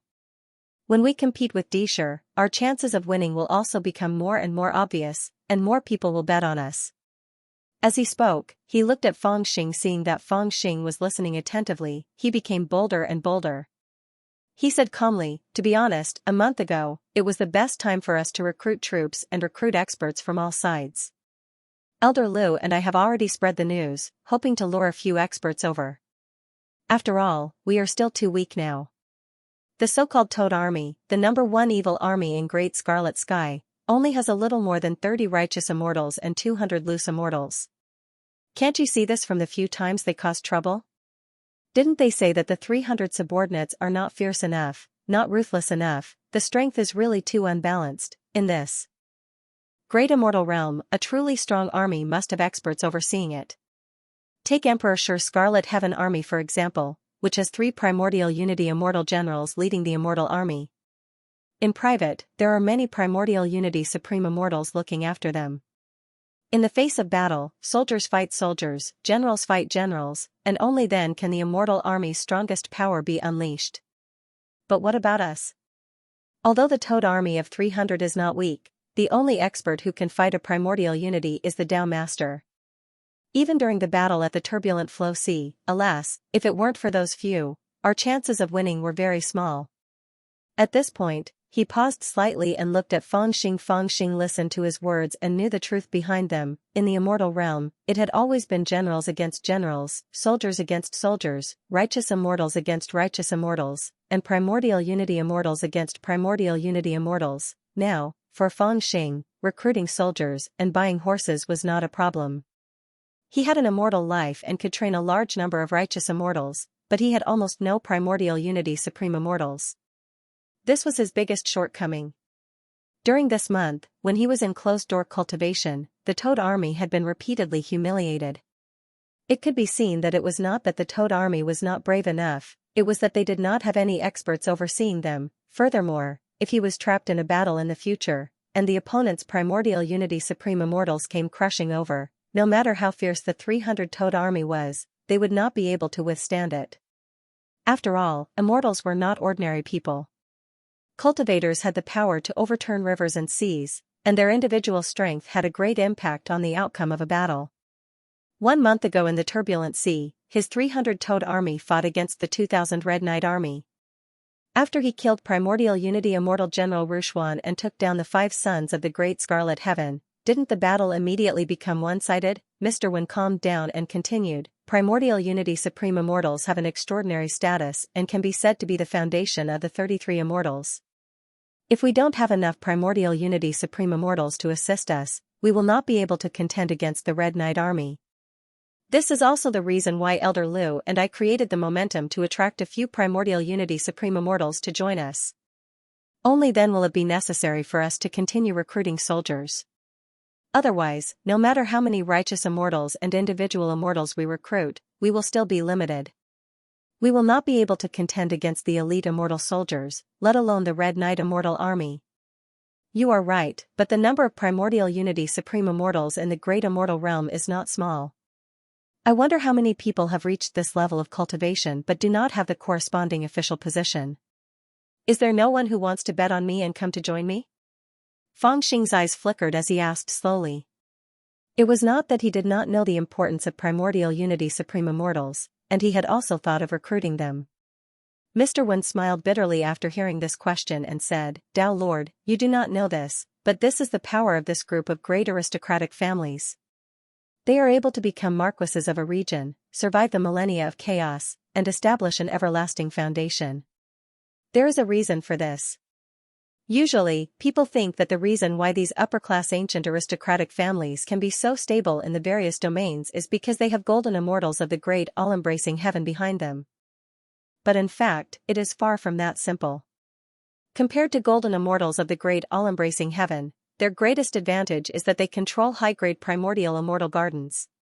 In those primordial immortal gardens, some rare and precious resources are the most important. Primordial immortal gardens? Fang Xing was slightly startled, but he gradually understood what Mr. Wen meant. That's right. Lu So chimed in, his expression unusually solemn. In order to ascend to the primordial unity realm, primordial immortals must comprehend the Dharma and cultivate their immortal sense. Apart from rare talents, if they want to cultivate to the true primordial unity realm, they cannot do without some immortal medicines and spirit fruits in the primordial immortal gardens, such as the 3 lifetimes tea of the main clan of the Shadow Sky, the 4 reincarnations lotus of the 9-ridge phoenix heaven, and the 9 transformations 9 truths enlightenment pill that only the Taiyue heavenly sect of the Xianxia heaven knows how to refine. What is the reason why these aristocratic families and great Tao orthodoxies have such a strong foundation in the 33 heavens? It is because they control these resources. In the Great Red Heaven, almost every primordial unity supreme immortal is more or less related to these aristocratic families. Their influence on the primordial unity supreme immortals of the Great Red Heaven is indescribable. At this point, Lu So let out a low sigh and said, because of this, if we become enemies with them, it will be impossible for us to recruit primordial unity supreme immortals. Even the cultivation of us righteous immortals will become a problem. We will not be able to get resources. Upon hearing this, Fang Xing was a little stunned. After a long while, he said, so they really have the capital to be so arrogant. Resources, at the end of the day, it's still resources. Fangxing could not help rubbing his brows and sighing inwardly when he understood the cause and effect. In the world of cultivation, resources were the lifeline. This was the case in the Tianyuan realm. He did not expect that in the great immortal realm, the cause and effect in this aspect did not decrease, but became even more obvious. It was not until now that he understood that even though the aristocratic families could not have too many geniuses due to the influence of their bloodlines, they still had a decisive influence. The reason was that they controlled these resources, which was equivalent to controlling the lifeline of too many immortals to become primordial immortals and the fate of countless immortals. If an immortal wanted to become a primordial immortal, there might not even be 1 in 10,000 immortals who could succeed without these resources. But with these resources, to some extent, it was only a matter of time. If it was fast, it would take 1,000 years, or even 3,000 years, and they would eventually succeed. Now that he was walking on the Taishan path, it could be said that his demand for resources was much lower, but it was not completely useless. Now that his realm of consciousness was in harmony, he had awakened countless dharma, but all these dharma were like a clump of seedlings that needed to grow, and those resources were actually things that could help these seedlings grow. Not only did he need them, but he also needed a lot of them, the more the better. Unfortunately, this was the great immortal realm after all, and it was not like before, where people would fight for resources whenever there was a disagreement. For Lu Shou and the others, these resources were even more important. They had already been bestowed righteous immortals, but after that, who did not want to go further and become primordial immortals? As for the Toad army, they had fought bravely for the immortal life. But what about those who had already obtained the immortal life? What would Fangxing do next to entice them to continue to work for him? Perhaps the immortal life was already a great favor, enough for them to serve Fangxing for many years. Moreover, they had left their marks on the Tao interception list, so they could not betray Fangxing. But forcing them to work for Fangxing was not the same as leading them to work for him willingly, and this was also the reason why the old lady of the Meng family was so arrogant. The 5 great forces were really not to be trifled with. In short, if he offended the 5 aristocratic families, it would be impossible for Fangxing to recruit a primordial unity supreme immortal to serve him. Because the 5 major powers controlled almost all the ascension resources of the Dachi heaven, all the primordial unity supreme immortals of the Dachi heaven had more or less dealt with the 5 major families in the process of becoming exalted immortals. When the 5 major families did not say anything, some of them might bet on Fangxing to fight for a better future. But when the 5 major families expressed their dissatisfaction with Fangxing at the same time, these primordial unity supreme immortals who were deeply influenced by them would not do so anymore. Furthermore, if he offended the 5 major factions, Fangxing would not even be able to pay his own disciples. Regardless of the situation we're facing now or our future development, it's unwise to offend the 5 great clans. Lu Shou finally told Fangxing his conclusion and looked at Fangxing calmly. So, as the crown prince, do I have to lower my head to the 5 great forces? Fangxing frowned and said coldly. Lu Shou's expression was solemn. He rubbed the space between his brows and said, if the Scarlet Emperor is the emperor in the great scarlet sky, then the 5 great forces are the marquises. They have all contributed greatly to the Scarlet Emperor's campaign over the past 1,000 years. Even he himself has been placated and did not seize the important resources that these 5 great forces possess. As the crown prince, it's not a big deal to build a good relationship with these marquises. After all, according to the information we've gathered, these 5 great forces didn't even pay attention to Dishur in the past. In the great scarlet sky, the 5 great clans and great Tao orthodoxies only respect the Scarlet Emperor. They are different from the Azure Mystic Domain Lord and the Purple Mystic Immortal General, who are directly under the Scarlet Emperor. They used to be great forces, but they submitted to the Scarlet Emperor during the 1,000 years of chaos and helped the Scarlet Emperor become the Emperor. It's not hard to imagine that the Scarlet Emperor must have made some promises to them in secret. As far as I know, they had just expressed some friendliness to Dishur, and then the incident in the Turbulent Sea happened. After that incident, Dishur didn't ask much on the surface, but he immediately wrote a letter to explain to the ancestors on the 2nd day. Because his strength was greatly damaged, although the ancestors were dissatisfied, they also directed their anger towards us. At this point, his expression turned solemn. Those treasures of the 5 great clans haven't been killed yet, right? They're not dead, but they're not much different from being dead. Fangxing immediately rejected Lu Shou's words and didn't explain further. Lu Shou sighed and said, I've been given the title of second chief steward to help you deal with the affairs of the Interception Dao. It can be said that I've done my best. However, you have to decide these important matters yourself. I won't interfere. Let me know when you've made a decision. He could see that Fangxing was unhappy, so he didn't say much and left with a low sigh. For the past month, he had been mentally and physically exhausted. Finally, when Fangxing came out, he needed a good rest. He's really a pile of mud, even Fangxing felt a headache. He finally understood the reason why Lu Shou and the others had been having a headache. Not only were they worried about people coming to cause trouble, but they also had to think about the long term for him. How could they not have a headache?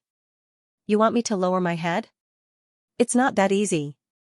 Fangxing didn't want to think too much about this mess, and it was not something that could be easily solved. After pondering for a while, he sneered in his heart and said hatefully, these forces do have some tricks up their sleeves. But so what? I've just obtained a treasure, and I'll have to study it. Who knows, if I use it well, I might be able to wipe out the wealth of your 5 great clans. After that, he threw everything to the back of his mind and returned to the skeleton palace to cultivate. After all, he was not good at fighting in the dark. If Lu Shou and the others couldn't solve the problem, he definitely couldn't solve it. Of course, the main reason was that he didn't want to solve it that way. In his life, there were many times when Master Feng had to lower his head to others. But unless it was absolutely necessary, he would never lower his head. Now, he still had many problems to solve in terms of cultivation, especially the immortal conquering brush that he had just obtained.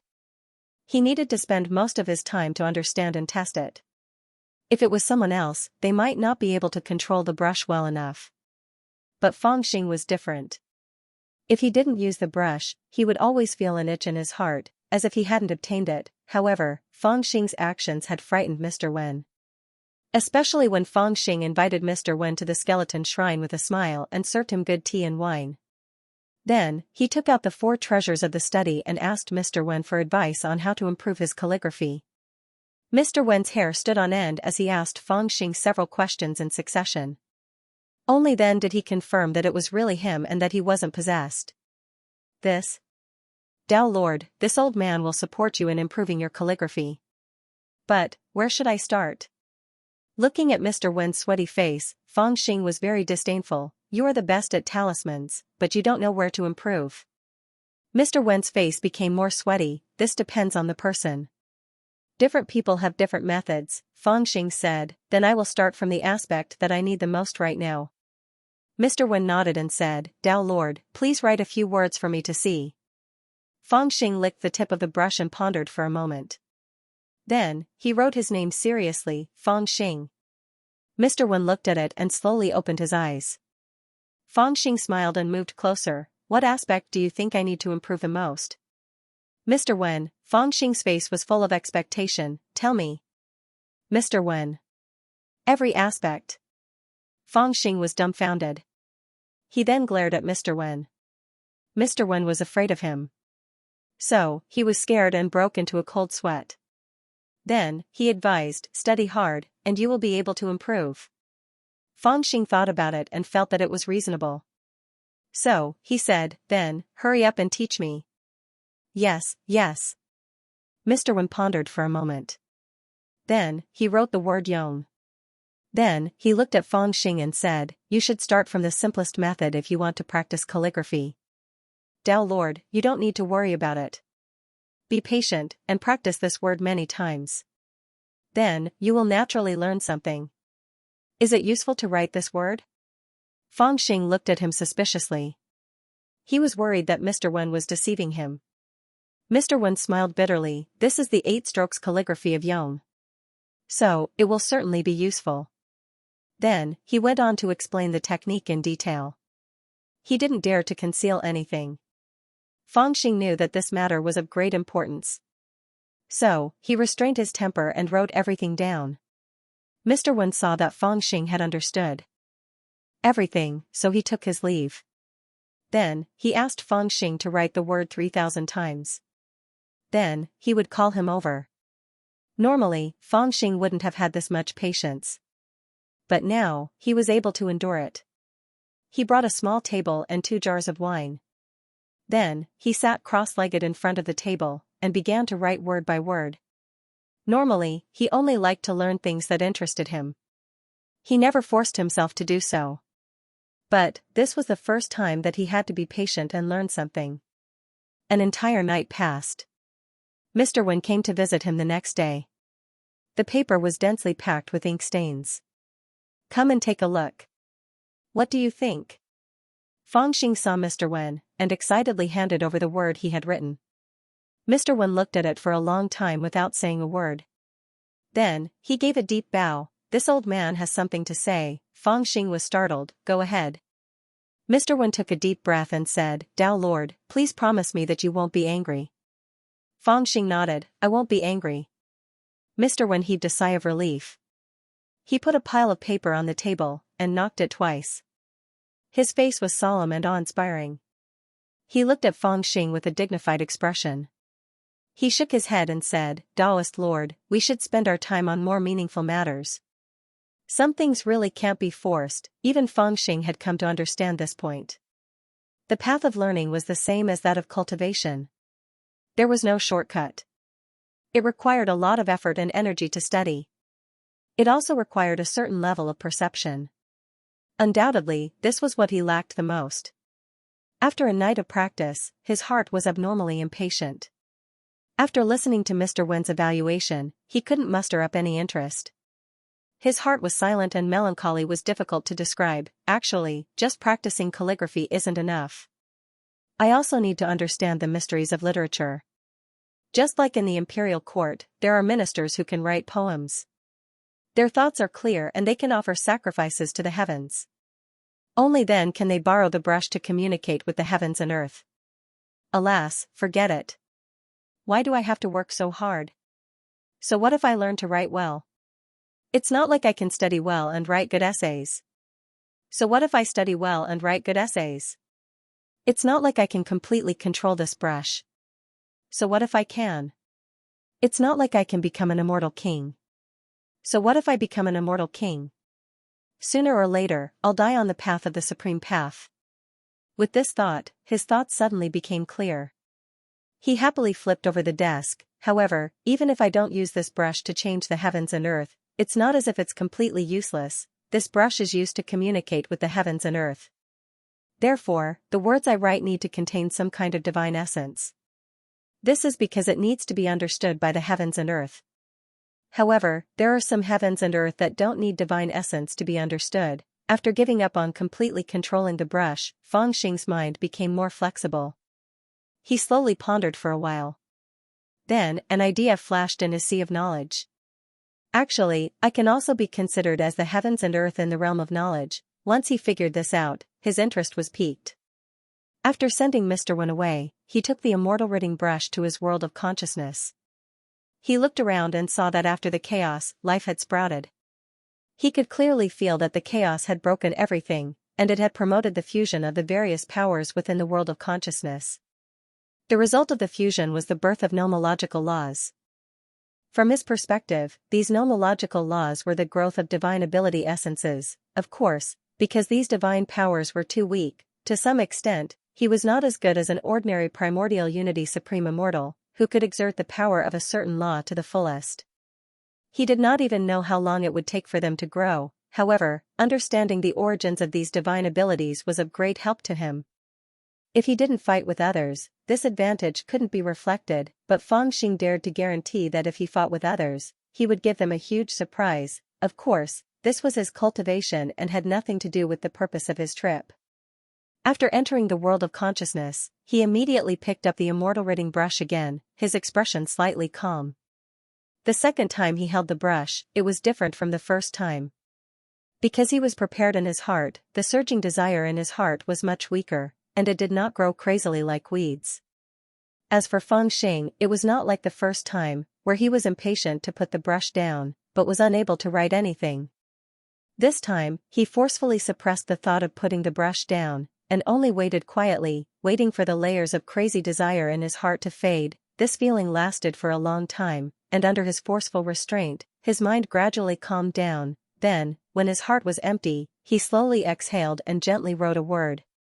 Wind. The handwriting was very sloppy, and the strokes were twisted and stiff.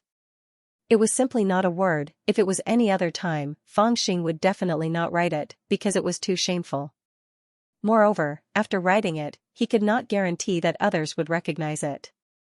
In his heart, he would subconsciously think that it was useless. It was as if, subconsciously, he knew that others could not recognize his words, so naturally, he would not write it. The last time he picked up the brush and forgot his words, it was because of this reason. Using this brush to write was equivalent to writing to a Buddha who would agree to any of his requests. He knew that if he wrote to a Buddha, the Buddha would fulfill all of his wishes, but he also knew that his handwriting was too ugly, and the Buddha might not be able to understand it. Moreover, he did not know how to express his wish, so he put down the brush, but now, it was different. This word was written by Fangxing for him to see, not to mention the sloppy handwriting. Even if it was just a few strokes, he would know what the word was, and precisely because of this, when the handwriting landed, there was immediately a formless change. Unknowingly, some kind of law in the world of consciousness was triggered, and then, a wind blew from afar, drifting away. The wind was not strong, perhaps because Fangxing did not pay much attention to it. But Fangxing's eyes immediately lit up. Usually, in this world of consciousness, he could do as he pleased. If he wished for wind, he only needed to think about it, and there would be wind. But at this time, he clearly did not think about anything, and only wrote a word. And this word, under the circumstances, actually forced wind in this world. Or, it could be said that this brush, through this word, had affected the depths of his subconscious, overstepping its boundaries and changing the law of this world. No matter how it was explained, it indeed proved that this brush had the ability to directly change, and even control the law. Fire. Suppressing the excitement of this small discovery in his heart, Fangxing wrote another word. Then, he looked forward, quietly waiting. Sure enough, after this word fell, in the depths of his mind, a string was gently plucked, and then, in the place where his eyes were looking, a faint flame was born out of thin air, quietly jumping. Good, good, good. Fangxing's eyes lit up, and after thinking for a moment, he wrote another word. Lightning. However, this word was different from before. Although he wrote the word lightning, in his heart, it was rain. And the result was just as he had expected. As soon as the word lightning fell, a patch of dark clouds suddenly appeared in the sky. After surging for a long while, no lightning appeared. Instead, it began to drizzle with a rustling sound, causing the entire world to be hazy. Yes, what I think in my heart will happen. Thinking of this, he felt a little scared. Fortunately, he had forgotten his words the last time he picked up the brush. Because he subconsciously knew that he was inexperienced and didn't know how to write, he had put down the brush. Otherwise, even if he had picked up the brush and scribbled, because he knew what he wanted to write, it would have triggered the laws. Then, with his crazy desire, he would randomly change the laws of this realm of consciousness.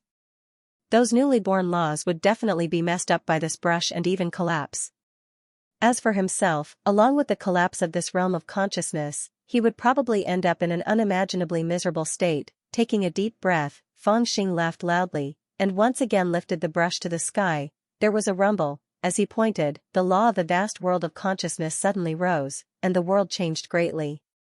The broken mountains and rivers returned to their places, the fallen stars flew up, the broken trees recovered, and the cracked ground healed. It was like a comb, combing through the world of consciousness. Looking at this magical scene, Fangxing was even more delighted, and he could not help but laugh loudly. It turned out that he could use this brush. Haha, it's indeed a godly brush. It can change the laws without my consent. This means that the power of this brush has surpassed the will of the heavens. No wonder even the great elders of the Philosopher's Dojo of Heaven's Yuan are so eager to get their hands on it. It's fortunate that it ended up in my hands. If someone who knows how to write got their hands on it, I wonder what kind of power it would have. However, now that it's in my hands, it's mine. My name was crossed off by you guys, but now that I've gotten my hands on this brush, I'm going to. Amidst his laughter, he muttered to himself. However, when he reached the climax of his speech, he suddenly stopped. What can I do with it? His excited expression suddenly turned gloomy and conflicted at this moment. this brush was powerful, and he could indeed use it. However, when he used this brush, it would only be effective in his own world of consciousness, and in his own world of consciousness, he could already control the law. The joy in his heart suddenly faded away. Damn, it seemed that apart from proving that this brush was useful, there was nothing else. This feeling made Feng Xing feel a little awkward. Fortunately, there was no one around to see it. The ups and downs of emotions were the most annoying. Feng Xing had already planned to go back and grab a few jars of wine to relieve his boredom, but just as he was about to leave, his heart skipped a beat. He thought of another possibility, so he stopped and thought about it in a daze. Then, he stretched out his hand, and with a thought, the laws in his world of consciousness changed. Then, 4 stone tablets quickly flew back to him. They were the 4 prides of Dachi heaven that he had imprisoned in his world of consciousness. Not long ago, the world of consciousness had been turned upside down, and it was truly dangerous. But looking at the 4 of them, they were all in an extremely sorry state and were seriously injured, but they were still breathing. Clearly, they were protected by the power of law, so it was very difficult for them to die. Humph, your clans are causing trouble for me now, so I'll use you as an experiment. A bold idea had already arisen in Feng Xing's heart. In order to verify this idea, he raised the brush and pointed. This stroke landed on the forehead of the woman in linen clothes, who was one of the 4 unconscious prodigies, and when he pointed, a certain thought appeared in his mind at the same time, triggering the immortal ridding brush's ability to change the laws. Wang. Between the heavens and the earth, there seemed to be a strand of weak laws that was pulled out and forced into the forehead of the woman in linen. It was also at this moment that the woman in linen, who was seriously injured and had fallen unconscious to protect herself, suddenly woke up. On her body, a faint flame appeared, but it did not hurt her, as if it was a part of her. You. What did you do? She looked at Feng Xing in shock and fear, her voice hoarse as she screamed in panic. I planted a seed in your body. Feng Xing was deep in thought, and he answered without raising his head. Feng Xing, who had discovered a shocking possibility, no longer cared about anything else. He only focused on holding the immortal ridding brush and verifying the conjecture in his heart bit by bit. The 4 sons of Dachi heaven who had survived had now become his test subjects. He had already untied them from the stone tablet and they were kneeling in front of him. Every one of their faces had an indescribable look of horror. The aura of the power of law surged from their bodies, causing their faces to turn green and white. Their bodies seemed to be enduring great pain, but they could not move at all. Under the suppression of the power of the consciousness realm, they could only obediently kneel in front of Feng Xing. Only their eyeballs occasionally rolled, and at this time, Feng Xing was also surprised and delighted. He held the red brush in his hand and lowered his head in thought. After a long time, he raised his head and looked at the man with a pair of snake eyes. His eyes flashed and he said softly, You are the 1,000-year-old successor chosen by the Taiyu heavenly sect of the Xianxia heaven. You can also be called the son of Tao. You have the bloodline of Shiva, and the bloodline of the Shiva snake in your body has maintained the best balance with the bloodline of the human race. The 2 types of celestial senses are combined into one, and thus your magical powers are superimposed. You were born extraordinary, and not only do you naturally have twice the magical power of others, you are powerful in fights of magical powers, and it will be easier for you to cultivate great Tao magical powers in the future. At this point, he focused slightly and turned to look at the man with snake eyes. Am I right? You, what exactly do you want? The man with snake eyes had a terrifying expression. He did not dare to answer and asked with a trembling voice. Feng Xing did not answer and looked at the short woman in linen clothes. He said softly, You have the bloodline of the phoenix race of the 9-ridge phoenix heaven, and are one of the 9 sons of heaven temporarily chosen by the 9-ridge phoenix heaven. You were born with the fire of the phoenix, which is completely different from the true samadhi fire, but in terms of magical powers, it is not inferior to the true samadhi fire's burning heaven celestial senses. However, your phoenix bloodline is different. If you do not cultivate great Tao magical powers, you cannot control the power of laws. So in terms of bloodline, you are probably the strongest, but in terms of power, you are the weakest. At most, you can only activate some magical treasures and cheer for others, right? The woman in hemp garments looked haggard and there was a faint flame in her eyes, but it couldn't burst out. Now that she heard Feng Xing's question, she used a lot of strength to open her mouth and said in a low voice. What you said is not a secret. Why waste your breath? This is not wasting my breath. Fangxing shook his head and turned to the woman in white with an indifferent face. He said, not to mention you.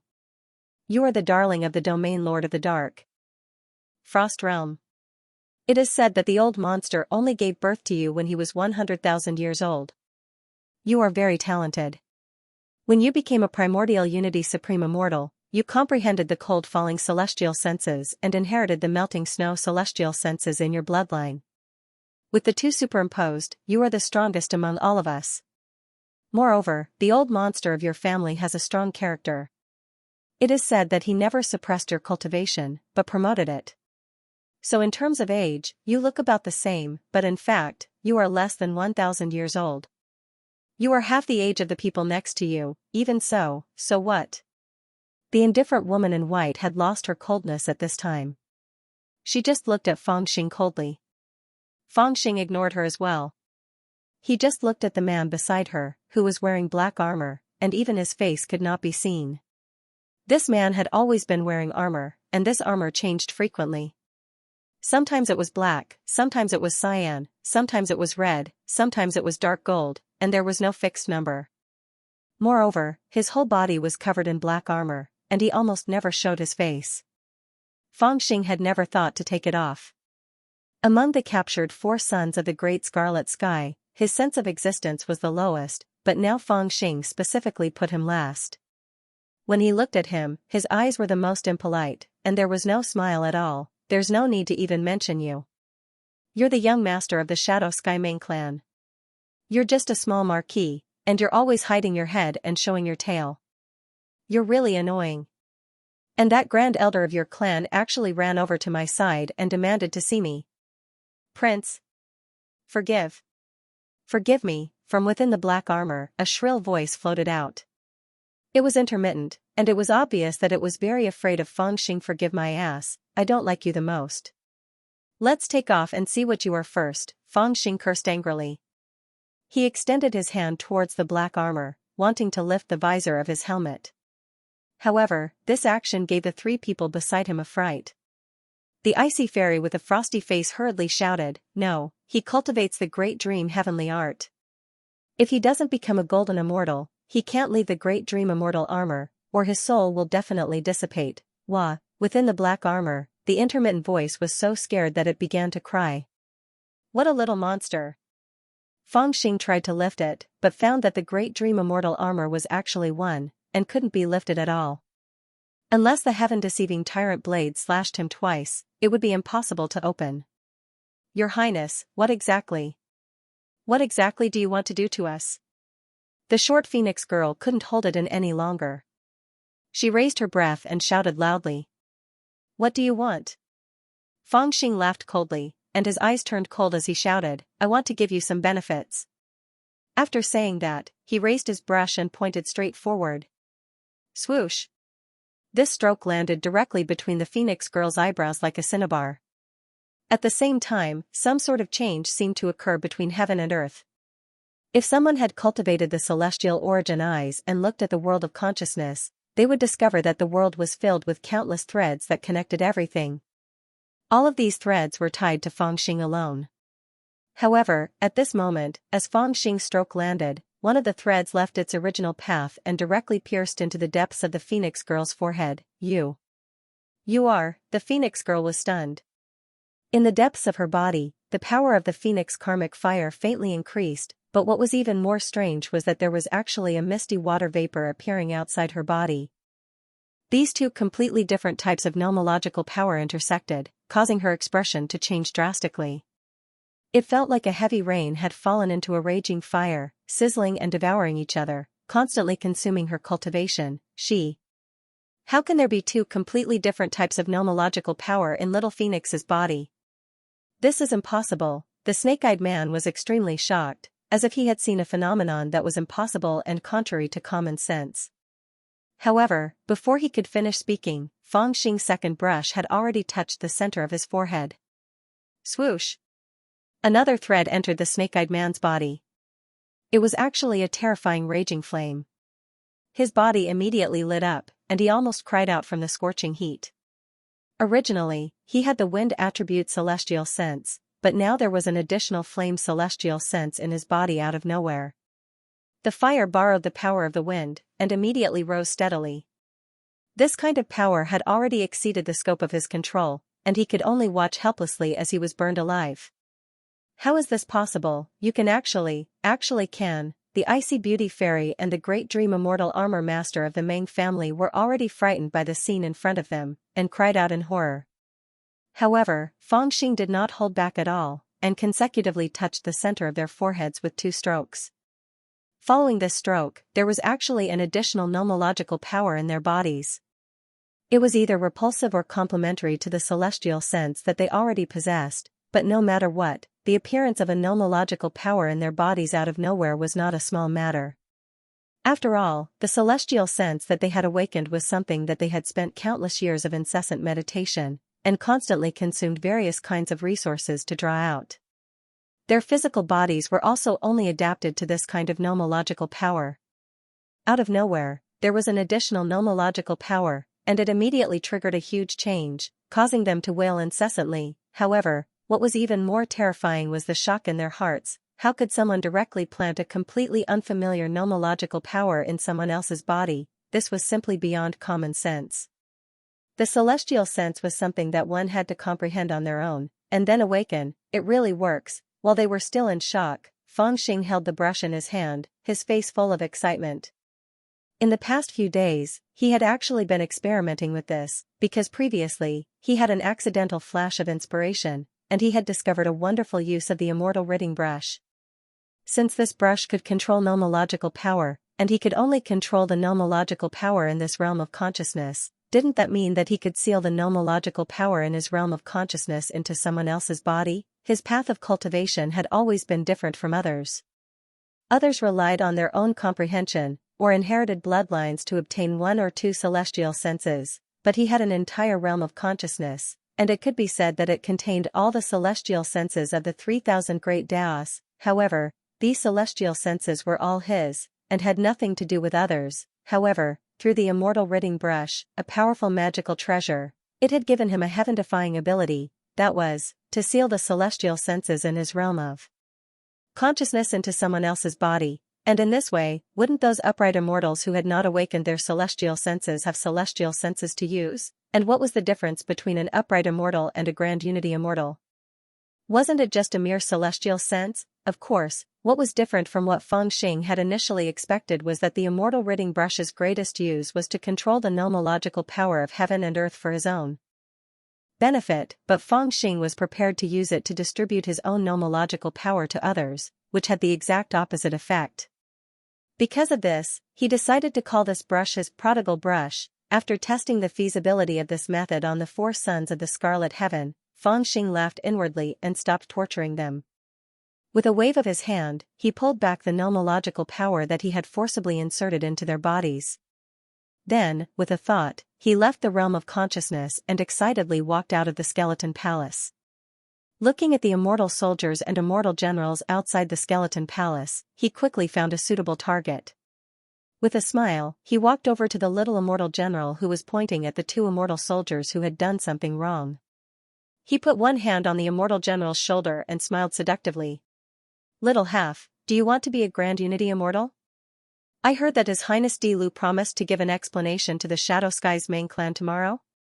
In the past 3 days, the immortal world's allied forces had been shocked by a piece of news. The center of this news was naturally the 3rd son of the Scarlet Emperor, Dilu, who had shocked all the forces a month ago. In the past month, the 5 great forces had refused to accept the fact that their young masters had gone missing in the turbulent sea. They had gone to the camp of Dilu's immortal army to cause a ruckus. This had become the hot topic of discussion among the allied forces. On one side was a dignified imperial prince, and on the other side were the marquises of the 4 domains. Everyone was very concerned about who would gain the upper hand. Of course, those with a discerning eye knew that under normal circumstances, there would be no conclusion to this kind of dispute. On one hand, the disappearance of those young masters meant that they had most likely met with misfortune. Otherwise, how could the various orthodoxies and clans, who had comprehended the mysteries of fate, not be able to deduce the general location of those young masters? And the one who did this must be His Highness Di Lu, who had always been known for his viciousness and ruthlessness. But he would definitely not admit to it. If it was anyone else, they would directly push the blame onto the traitors of Tianyuan. In any case, there was no one to blame, so what could they do to him? No matter how unwilling the five great forces were, they couldn't do anything to a dignified imperial prince without any concrete evidence. This kind of thing would end sooner or later, and that was that everyone would secretly bear a grudge, but on the surface, no one could do anything to the other, but after a month, everyone thought that there would be no more tricks. But in the end, there was a new development. Di Lu, who had not shown up for a month, had actually appeared. His Highness Di Lu was as arrogant and domineering as ever. Not only did he directly injure the great elder of the main clan, he even admitted that he was responsible for this case and wanted to give them an explanation. What kind of explanation could he give? What if he admitted that he killed those young masters and asked the five great forces what they could do? Or should he hand over the corpses of those young masters and then talk about how to get over this matter? The five great powers who had been suppressing their anger finally had an outlet to vent their anger. Although they had gone to cause a ruckus at Di Lu's army, they didn't have any concrete evidence. Moreover, the other party was an imperial prince. Even if he was an imperial prince who had fallen from power, he wasn't someone they could bully as they pleased. Naturally, they didn't dare to go too far. Beating up the immortal generals under Di Lu's command was already their limit. However, Di Lu's actions had undoubtedly given them something to use against them. If they didn't give them a proper explanation, there would be no way to resolve this matter. And in addition to the spectators, those who were concerned about the general situation of the Great Red Sky also became interested. His Highness Di Lu has returned to compete with His Highness Dishi, and coincidentally, the Red Emperor closed the door. This is a big play arranged by God. Originally, after what happened a month ago, everyone thought that His Highness Di Lu had a very strong foundation and was even more mysterious than 1,000 years ago. It was not that he had no chance of winning against His Highness Dishi. Only now did we realize that His Highness Di Lu is still more skillful. A month ago, he specially arranged those young masters and sisters to deal with His Highness Di Lu, so he must have been mentally prepared.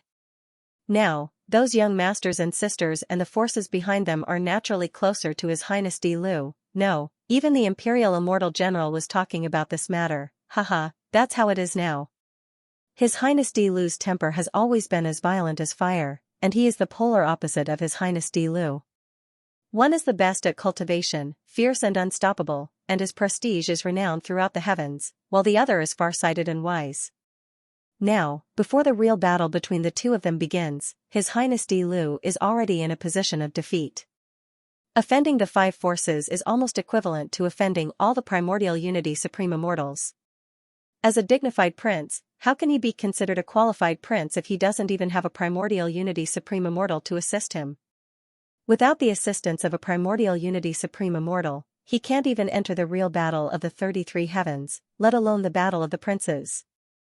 Even some righteous immortals with great potential will not assist you, because what do righteous immortals want? They just want to continue cultivating and hope to step into the realm of primordial unity one day. But now that you have offended the five forces, your cultivation resources will be blocked, and you can't even give something decent to your subordinates, so naturally, no one will do their best to serve you. You must know, during the Battle of the Immortal King, all the immortal kings fought crazily for the support of these aristocratic families and orthodoxies, let alone a mere prince like you. The subordinates of the Imperial Immortal General side, the arrogance of the aristocratic families is supported by their foundation. Even a new marquis like the Azure Mystic Domain ruler is no match for them in terms of foundation, and the primordial unity supreme immortals that he has cultivated are far inferior to those marquis, and our Highness Di Lu is even worse. I really want to know how he is going to explain this time. I also want to see how he is going to explain to the five forces this time. In the star field, on a magnificent purple star, there was a woman in a green dress standing, looking at the turbulent sea that was shrouded in brilliance from afar. She frowned slightly, as if she was a little curious, but there was not much excitement in her expression. Miss Qing Luo, with your strategy, you directly broke the foundation of Di Lu. Haha, everyone said that he came back with a strong momentum and stirred up another wave, but he did not even have the last chance to compete with His Highness Dishur. Speaking of which, His Highness Dishur should thank you.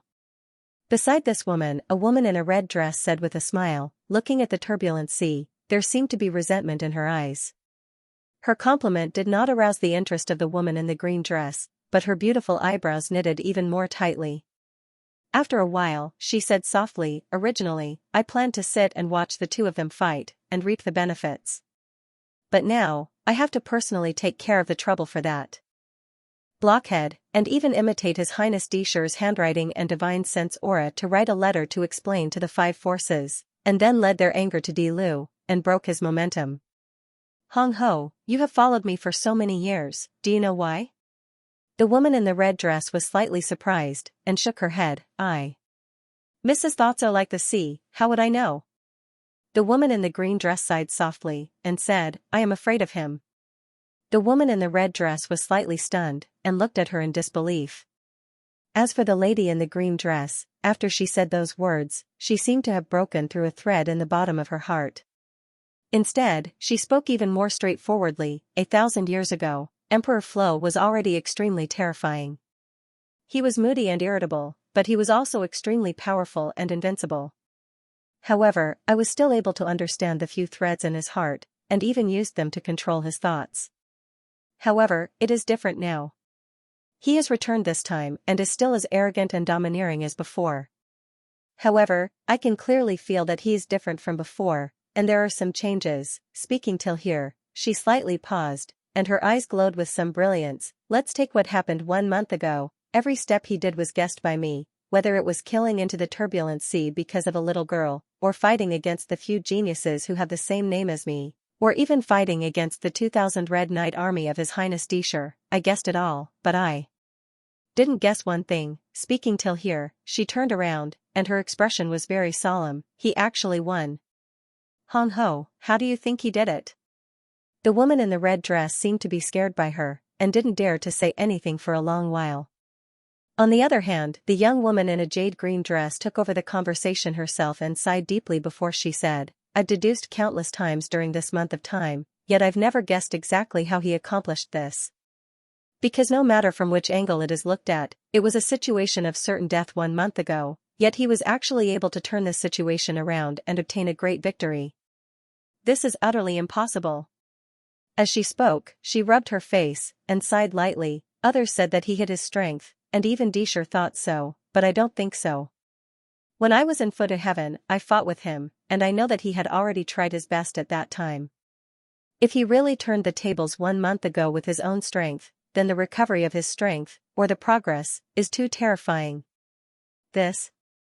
Miss, no matter what happened 1 month ago, this time, he should be in trouble, right? The woman in the red dress didn't know how to persuade her, and cautiously added. The woman in the green dress nodded, and she echoed, right, logically speaking, he really doesn't have any chance of winning this time. After all, 1,000 years ago, he knew nothing about these methods, and I was the one who helped him deal with everything. Now that 1,000 years have passed, he doesn't even have a foundation, so it's even more impossible for him to deal with these matters well. No matter what, he should be in trouble, right? The woman in the red dress forced a smile, and she opened her mouth with the intention of saying something. However, the woman in the green dress suddenly looked over at her, and she said with a smile, but if he's able to break through this situation, then I should really be afraid of him. The woman in the green dress didn't know how to answer her at all. The young woman in a jade green dress was talking to herself instead, and she seemed as if she was joking with a beautiful smile that was like a flower. Red Ho, after I've done so many things, if I were to kneel before him and beg for his forgiveness, would his heart soften and spare my life? A wisp of terror appeared in Hong Ho's eyes, and she didn't dare to answer for a long time. But the woman in the green dress didn't wait for her reply, and she laughed lightly and said, Don't be afraid, I'm just joking. In fact, it was his comeback 1 month ago that scared me, and it actually gave me a feeling that I couldn't see through him. But after all, His Highness Disher still has the upper hand, and no matter from which angle I look at it, he doesn't have the slightest hope of winning, and this time, he will surely directly break his momentum, and cause him to no longer have the ability to compete with Disher. This situation is a dead end, and he will surely not be able to break through it. If he can still break through it, then she lightly paused, and then she smiled lightly. I'll really kneel before him. Where is His Royal Highness Di Lu? the main clan of the Shadow Sky has come as promised. The turbulent flow sea was bustling with activity on the third day. After 3 days of fermenting, everyone was paying attention to how Di Lu would explain himself to the 5 factions. Sure enough, he didn't disappoint them. The main clan of the Shadow Sky had come early on the third day. Divine ox carriages, golden armor, strong men carrying tablets, servants carrying pots, and colorful ribbons fluttering between the stars. Including their masters and immortal slaves, there were more than 100 people marching towards the turbulent flow sea in a grandiose manner. In the lead was an immortal carriage. An old woman in blue sat with a gloomy expression. She was like a volcano that was about to erupt at any time. She stopped in front of the turbulent flow sea. The turbulent flowing sea was not closed at this moment. The 2 falling stars on the left and right were like door pillars, and the middle gate was wide open. However, between the middle gate, there were more than 10 fat and strong toads squatting, with a few immortal soldiers in full armor standing on their backs. They were strictly guarding the gate, and it seemed that even 10,000 people would not be able to break through. The main clan of the Shadow Sky had come to demand an explanation. They didn't charge into the army like they did before. Instead, they followed the proper etiquette. Even the 3 immortal soldiers didn't charge at them. Instead, after the old woman in blue shouted, the immortal envoys under them handed over the invitation card and formally asked to see Di Lu. Main clan, please forgive us. The prince is in closed-door cultivation. I don't know who to give your invitation card to. The toad immortal general guarding the middle gate was a handsome man in black armor. The iron sleeve on the left arm of the armor had been removed, revealing half of his shoulder. He carried an iron bow and a quiver of white bone arrows on his back. His hair was disheveled, and the immortal chi on his body was not strong. It seemed that he was at most a low-level immortal. However, in front of the main clan's people who had the aura of 4 or 5 immortals, he appeared neither servile nor overbearing. He received the invitation card in his hand, lowered his head and scanned through it, then said with a faint smile. Seclusion? The old woman in blue, who was sitting on the carriage with her eyes closed, instantly opened her eyes when she heard this. Her gaze was filled with resentment as she shouted in a deep voice, "In the past month, he was in closed-door cultivation every time I came, but wasn't he forced by me to appear 3 days ago? Now, this old woman has waited for 3 days as he said and came to visit openly. Yet, he still wants to use this method to delay time? Humph, you really think that just because you are an imperial prince, you don't put my main clan in your eyes? Don't talk nonsense, quickly call Di Lu out for me." The others started discussing animatedly when they saw this. Some had puzzled expressions while some lowered their heads and smiled bitterly. Obviously, many people had the same thought as the blue-clothed old woman. They thought that His Highness Di Lu was regretting his arrogant words from 3 days ago. When the main clan came to ask for an explanation, he wanted to use closed-door cultivation as an excuse to avoid them. Facing the old woman in blue, the immortal soldier could only shake his head and smile bitterly. He said, "Elder Meng, I really don't want to bully you. Our sect master is really in closed-door cultivation. No matter how loud you speak, I don't dare to disturb him. Anyway, even if I accept your invitation card, I don't know who to give it to. You can either continue to wait or go back and come back tomorrow." The blue-clothed old woman became even more furious after hearing those words. She stared coldly at the little celestial general. With deep killing intent, she said in a deep voice, "A mere little celestial general dares to smile in front of me? If I want to go in, do you think you can stop me?" She was a primordial unity supreme immortal. When she released her immortal aura, all the immortals' expressions changed. Then, he looked up at the old woman in blue and said coldly, "Elder Meng, you are a primordial unity immortal. I am naturally no match for you. Perhaps you can crush me to death with a flick of your finger. However, I have no other choice. I have been ordered to guard the middle gate. Without an order from my superior, no one is allowed to enter. If you want to force your way in, I can only try my best to stop you. Of course, I can't stop you either. However, the main clan will have to bear the crime of breaking into the army's formation. Can you do that?" The old woman in blue's expression changed drastically.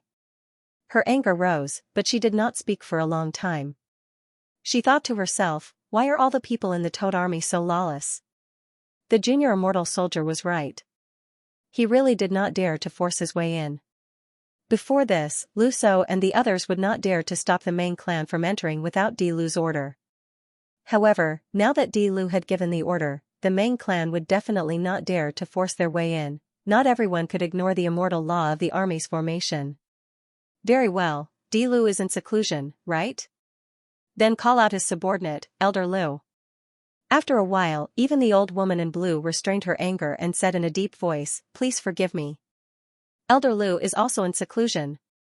The junior immortal soldier smiled bitterly and said, "Please forgive me. Elder Lu is also in seclusion." Nonsense.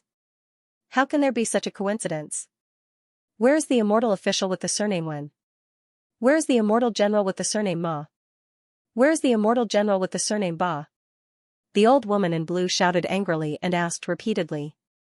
After causing trouble a few times, she knew the people in power in the Toad army very well. Haha, what a coincidence. They are all in seclusion. The junior immortal soldier smiled very politely, but anyone who saw him would have the urge to beat him up. When the old woman in blue heard this, she was even more certain that Di Lu was avoiding her. Her face darkened. After pondering for a while, she laughed softly and said, "What a good excuse. However, it is impossible for all the immortal generals to be in seclusion. If that is the case, who will handle the military affairs?" Junior immortal soldier, let me ask you, who else in Di Lu's army is not in seclusion? The junior immortal soldier smiled and said, "My surname is Jiang and my name is Jiang Sun. I am ranked 36th among the 36 immortal generals of the Toad army. You can call me Jiang Sun. Now that all the seniors are in seclusion, it is really a coincidence. In terms of seniority, I am the one handling the military affairs of the Toad army. If you must find someone who can speak, it can only be me, you?" The old woman in blue choked and looked at him suspiciously. When the immortals heard this, they were shocked. They heard that this junior immortal soldier said that he was ranked 36th among the 36 immortal generals of the Toad army. Didn't that mean that there were 35 immortal generals in front of him? And his cultivation was already at the righteous immortal level. Could it be that the 35 in front of him were also righteous immortals? And there were 36 righteous immortals among the 300 Toad army. This was already a terrifying number. Of course, there were 36 righteous immortals among the 36 righteous immortals and minor immortal generals. This also meant that the power of the Toad army was seriously unbalanced. "Alright, Jiang Sun. Since you are in charge, then open the middle gate and let us in." The blue-robed old woman's heart was filled with an ominous gloom. No one knew what she was thinking. "I can't open it." Jiang Sun laughed bitterly. He adjusted the bow and arrows on his body and said helplessly, "There is no order from the higher-ups." The old woman in blue said, "You said that you are in charge now." Jiang Sun said, "But the order I received is not to open the middle gate." The old woman in blue was furious. She was a primordial immortal and a great elder of the Ming family. She had a high position and a high status. It was already lowering her status to talk to this minor immortal general. How could she tolerate the other party's teasing? As soon as the anger rose in her heart, she immediately wanted to order people to break through the formation gate by force. But at this moment, she suddenly heard loud voices coming from afar. She turned around and saw that in the star area behind her, there was a group of people who were as powerful as the Ming family coming from afar. Wherever they passed, the star area was covered with a layer of frost. Countless spirit birds and beasts and strong fairies filled the star area. Even some of the surrounding small stars were wrapped in frost at this time, like ice balls. The three elders of the Dark Frost Sky Snow tribe are here to pay a visit to His Highness Di Lu. Inside the layers of frost, 3 white-robed old immortals with powerful auras arrived. They landed in front of the turbulent flow and looked at the old woman in blue who was stationed in front of the turbulent flow. The 3 white-robed old immortals nodded slightly. It was obvious that they knew her. "Haha, your Dark Frost Sky is here too." The old woman in blue smiled faintly and said to the 3 old immortals, "Since His Highness Di Lu has promised to give us an explanation, the Dark Frost Sky will naturally come." In this star area, the immortals who were watching were slightly excited, thinking that it was getting more and more lively. The third clan leader of the Nine-Ridge Phoenix Sky is here to pay a visit to His Highness Di Lu and ask for an explanation. Before he finished speaking, there was another loud shout. In the star area, a colorful phoenix flew over. It was huge and boundless, like a ferry boat. When it got closer, it was just a phantom. There were dozens of immortals in the middle, led by a handsome man with his hands behind his back. His aura was threatening, and wherever he passed, he left a trail of fire in the star area. The immortals closest to him, whose robes were of poor quality, actually began to dry out and even smoke, showing signs of burning. They were so scared that they kept retreating. Qin Huayang, the third true disciple of the Taiyu heavenly sect of the Shangqing heaven, is here to pay a visit to His Highness Di Lu and ask for an explanation. Before the people from the Nine-Ridge Phoenix Sky could stand still, another long whistle rang out, and another group of people arrived. However, there were only 3 of them. One of them was a young man with a head full of white hair, and there were 2 children by his side. In terms of grandeur, he was the weakest among the people present, but the moment he appeared, the people from the Dark Shadow Sky, the Dark Frost Sky, and the Nine-Ridge Phoenix Sky all turned to look at him. For a moment, the entire star field was silent, and there was not a single sound to be heard. The 7 Dark Heaven Fanhua boy is here to pay a visit to His Highness Di Lu and ask for an explanation. Before the immortals could react, another fiery cloud followed closely behind and occupied another region of the galaxy.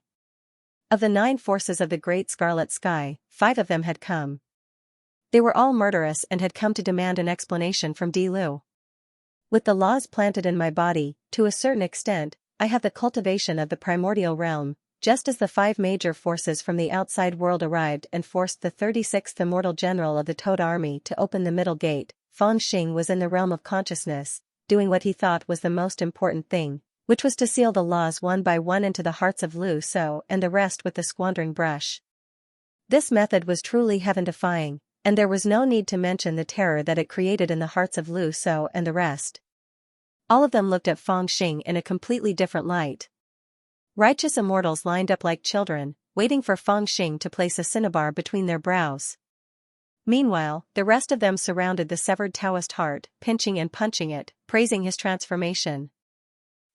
Now that you mention it, it seems like your cultivation is a little different. Lu So sensed the cultivation base of this fellow Taoist and said thoughtfully, "We are fated to have an immortal fate, but unfortunately, it has only been a short time since we obtained the immortal fate, and we don't have the corresponding resources, so it's difficult for us to sense and comprehend the Dharma contained in the immortal fate, which is why we can't operate the immortal sense like primordial immortals." But now, he has the same cultivation base as us, but he has a Dharma in his body, which means he can use some of the divine abilities that only primordial immortals can use. This is too shocking, Mr. Wen said. However, his cultivation is still that of a low-level righteous immortal. Whether it is magic power, strength, or comprehension of the universal laws, they are all at the level of a low-level righteous immortal. But he can manipulate the universal laws. That's because he hasn't taken the enlightenment elixir, so the Dharma in his body isn't strong enough. But even so, it has saved him thousands of years of hard cultivation. To become a primordial unity supreme immortal from an immortal, the 2 conditions are to comprehend the Dharma in his spirit and consume the enlightenment elixir in his body to adapt to the Dharma. Of course, there are some geniuses who don't need to consume the enlightenment elixir, but such immortals are less than 1 in 10,000. Now what the Tao Master has done is to directly seal a Dharma in our bodies. In this way, we can skip the most difficult process of comprehending the Dharma. This is too heaven-defying. If we have the enlightenment elixir, the more Lu So spoke, the more shocked he became. His eyes were filled with horror. Then, in a short time, all of us will reach the realm of primordial unity supreme immortal. Mr. Wen took a deep breath and said, "It can even be said that with the Tao in our bodies, we can reach the primordial immortal realm in 10 years, 20 years, or even hundreds of years, even if we don't have the immortal elixir." After all, there are 2 main conditions. First, the comprehension of the Tao is necessary, but the immortal elixir is just a prelude. The more they spoke, the more excited they became. At the same time, they looked at the half-man fellow Taoist. "Hurry up and tell us, how do you feel right now?" Fellow Taoist half-man, he. Lu So slapped his head and said, "What are you laughing at?" Tell me.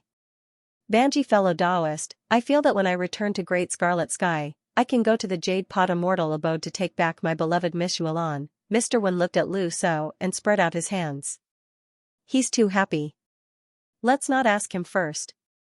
Lu So sighed and looked at Feng Xing. He saw Feng Xing sitting cross-legged on a towering mountain with a red brush in his hand. His black hair draped over his shoulders and his expression was solemn. Lu So did not know if it was an illusion, but when he looked at Feng Xing now, he seemed to see waves of five-colored immortal light that pierced through the sky. Around him, more than 30 immortal generals lined up and walked in front of him.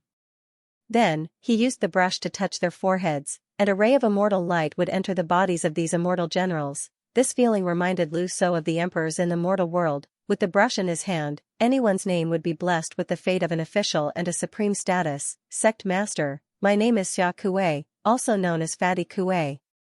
I come from the Shangqing Heaven and used to work for the Taiyue Heaven sect. Don't be fooled by my fat body, I'm best at movement techniques. I've also cultivated the art of separation and incarnation, and I'm best at using flexible swords made of moonlight. I also have a young sister at home, and she's very pretty. If Sect Master likes her, At this time, in front of Feng Xing, a fat man in purple clothes with a big belly was explaining with a flattering face. Stop, Feng Xing glared at him and said, I asked you to tell me what you're good at. Why are you talking so much?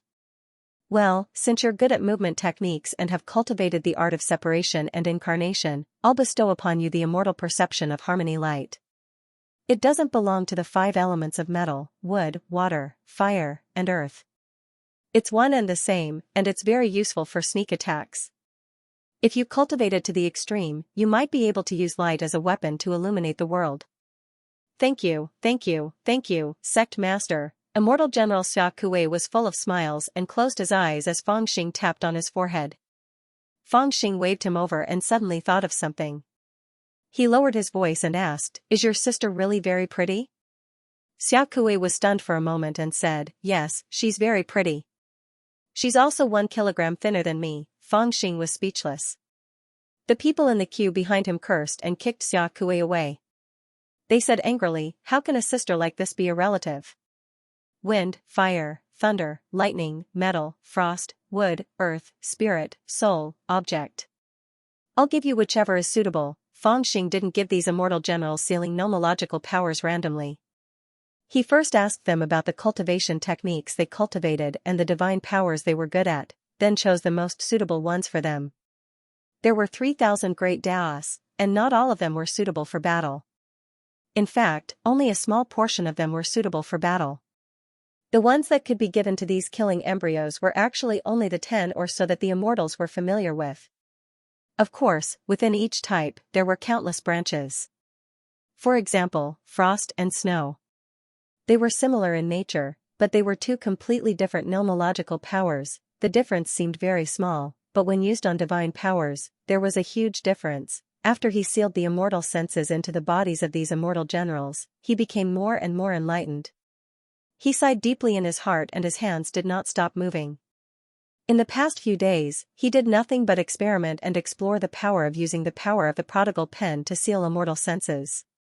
Now that he had almost completely understood this method, he began to distribute the nomological senses to these immortal generals. The difference between immortals and exalted immortals lies in the use of nomological powers.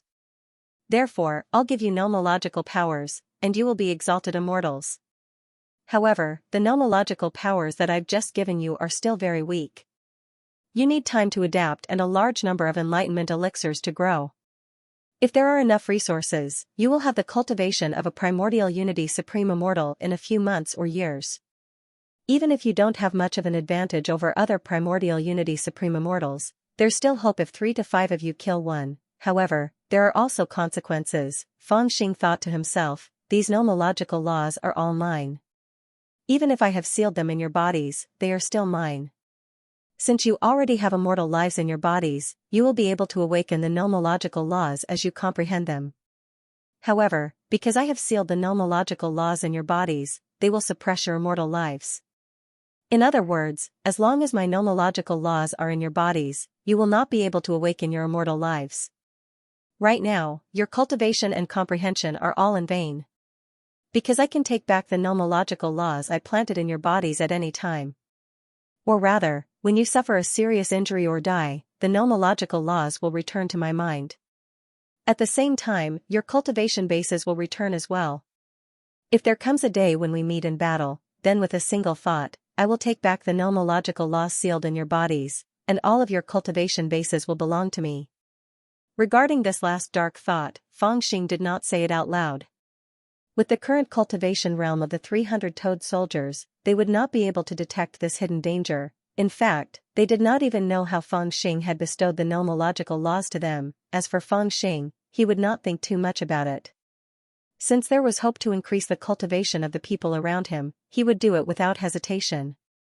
After sealing the nomological laws, it was equivalent to giving them a method to increase their cultivation realm.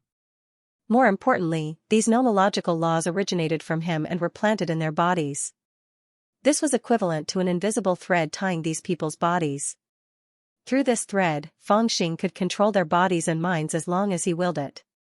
He would not have to worry about them betraying him, unless there was a great mystic being who would cut off the nomological laws for them, and if that was done, then the first person to notice that something was wrong would definitely be Feng Xing, and Feng Xing, with the help of this nomological law, could completely end that person's life before the great mystic art was actually used. To be honest, this was already an extremely vicious mystic art. It was likely that the founder of the Taishang path had not thought of the extension of this art. It was all an accident. Of course, this kind of accident did not happen randomly. Without the prodigal writing brush, Feng Xing would not have been able to do this at all. Now that these guys have received my nomological laws, all of them have the potential to become Tai Supreme Immortals. However, they still lack a lot of resources. If there were enough resources, they could be pulled out of the weeds to help them grow, and their strength would soar. Even if they could not compare to the geniuses cultivated by the major forces, it would be more than enough to kill an ordinary Tai Supreme Immortal in a group of 2 or 3. In the future, if they were to enter the battle formation, this would be a great killing weapon. Ha ha ha ha, whoever encountered it would be unlucky, especially that bastard Dishur. After thinking for a while, Feng Xing became complacent and sealed the nomological laws for the 35th Immortal General. Now, all that's left is enlightenment resources. A large amount, the more the better, enlightenment resources. Slowly putting away his brush, Feng Xing looked at the excited Immortal Generals. Slowly thinking, he already had a plan in mind. Looking at the time, it's about time for those people to arrive. With a wave of his hand, 4 stone tablets flew over from the horizon. Tied to them were the 4 geniuses of the Great Red Sky. Then, Feng Xing took them and said to the Immortal Generals, "You guys stay here in seclusion and comprehend the nomological laws. Wait for me to go out and meet those marquises."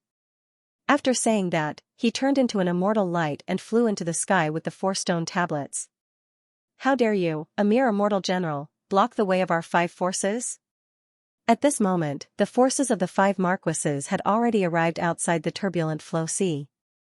The people in the lead were the most respected people of the 5 great forces in the extraterritorial battlefield. Their power was truly indescribable. Only when Immortal General Xianxia summoned people to discuss the highest military matters would he be able to gather the people of the 5 great forces. Normally, they wouldn't even pay attention to Immortal General Xianxia. The people in the surroundings all felt that a great show was about to begin. They didn't even dare to breathe loudly as they hid at the side. However, what they didn't expect was that even though the marquises of the 5 great forces had already arrived, there was still no one in the turbulent flow sea. There was only a mere immortal general guarding the gate. I'm indeed just a mere immortal general. How could I have the ability to block the way of the exalted immortals? The little immortal general called Jiang Sun, who called himself Jiang 36, carried a large bow on his back. His expression remained unchanged as he squatted on the back of the toad guarding the gate. He said with a smile, "But no matter what, I, a mere immortal general, dare not disobey the crown prince's order." "How dare you?" The expression of the blue-robed old woman changed when she heard this. She shouted angrily in a low voice, "Now that the fellow cultivators from the dark frost heaven, the Shang pure heaven, the 9-ridge phoenix heaven, and the 7 dark heaven have arrived, how dare he continue to hide when we demand an explanation from your crown prince?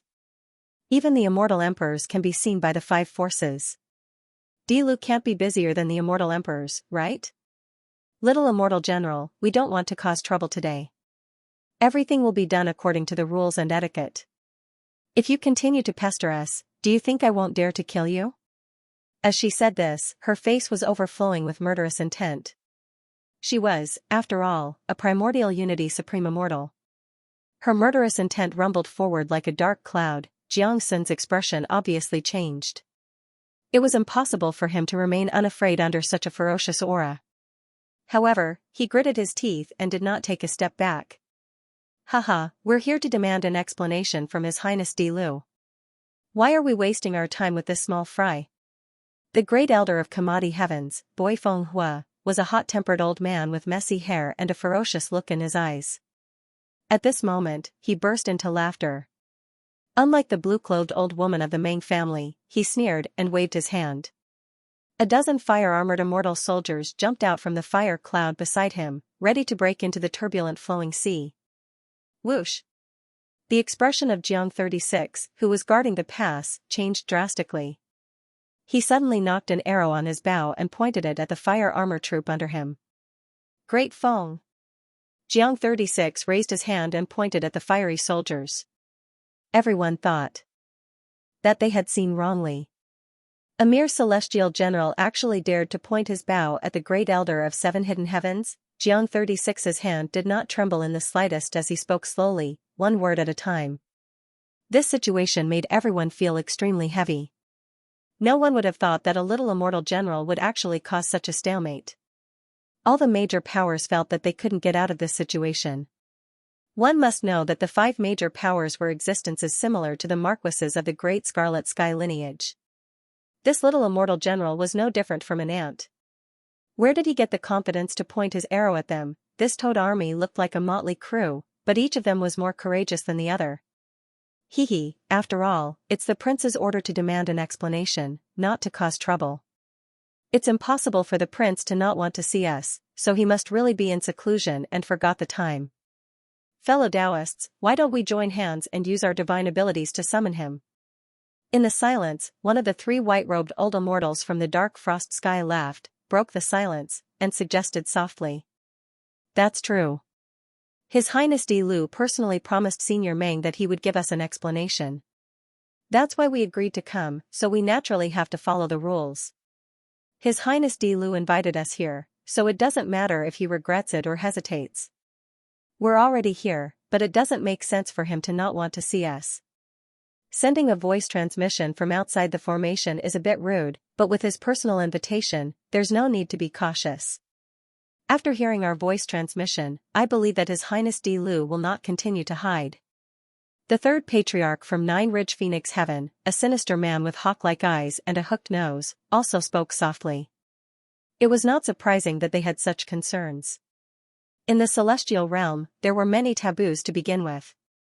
For example, using voice transmissions to call out to someone. They were all people with great divine abilities, so even if they were separated by millions of miles, they could still use voice transmissions. However, in terms of etiquette, this was not allowed. After all, who would wait for someone to call out to them every day?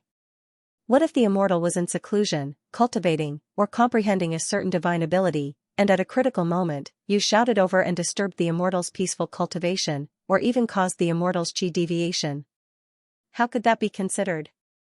Of course, the immortal cultivators would usually set up a defensive formation so that they would not be so easily disturbed, but this was still a taboo after all. Because of this, when the immortal cultivators came to visit, they had to first send an invitation card, which was delivered by immortal servants and Taoists. Running to someone's mountain gate and shouting at the top of their lungs was basically looking for trouble. After the white-robed old immortal from Dark Frost Heaven made this suggestion, he explained a little more. In fact, he was hinting that they had been invited by Emperor Flo, and Emperor Flo had gone into hiding. They were in the right, so even if they used their divine abilities to summon him, it would not be considered rude. As for Emperor Flo, if he continued to hide after being summoned by others with divine abilities, then he, a dignified emperor, would not know where to put his face. He would become a laughingstock in the entire Great Scarlet Sky. the old monsters beside him all understood this logic, so they immediately agreed. But right at this moment, an untimely voice rang out. It said eerily, "It was the Imperial Flow Palace that invited us here. We can just directly enter the Immortal Palace and wait for him. Why do we have to do these pointless things? Haha, this old man has roamed the 33 heavens for many years and has never been looked down upon by anyone. Back then, I was fortunate enough to meet the Immortal Emperor and was even given a seat by him.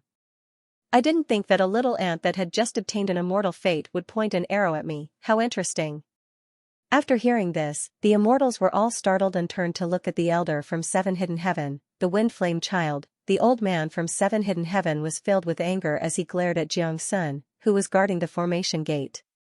Old Man Feng is angry. How could the immortals not understand? This Seven Hidden Heaven's first elder was proud and arrogant to begin with. Moreover, he came here to demand an explanation, so he didn't even put an Emperor Flow in his eyes. In the end, not only did he not enter the gate, he was even pointed at by a little immortal guarding the gate with a bow and arrow.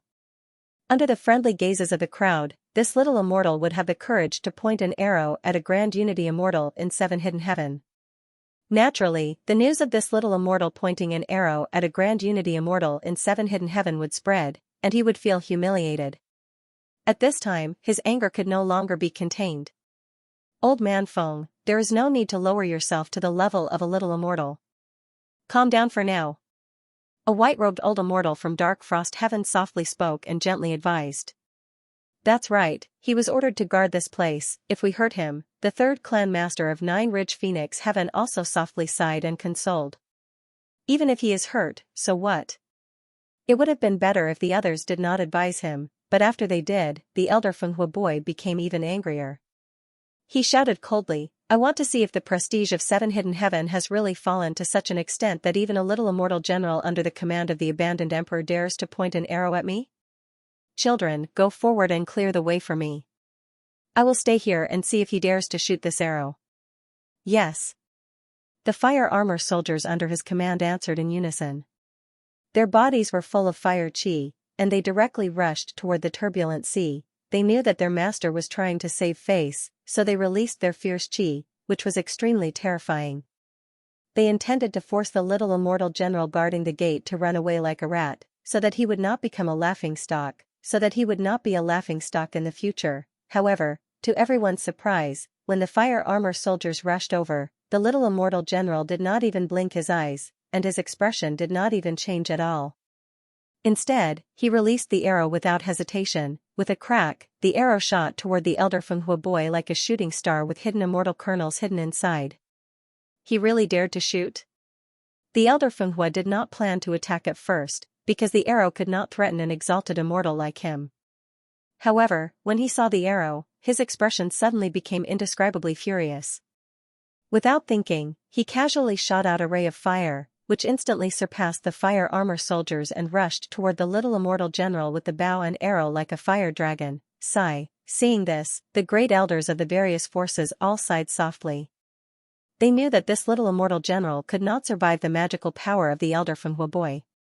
At this time, they still had the ability to stop him, but no one intended to do so. The great elder of the main clan wore a gloomy expression. He did not say anything, and even curled his lips gloatingly. This overconfident little immortal general was going to pay the price for his audacity. How else can the emperor style explain this to the five great forces? A fiery dragon pounced at the minor immortal general guarding the gate, Jiang 36. Seeing that he was about to die on the spot, the immortals all had their own thoughts. At this moment, Feng Shan Tong, who was the first to attack, had a fierce expression on his face, and a sharp light shone in his eyes.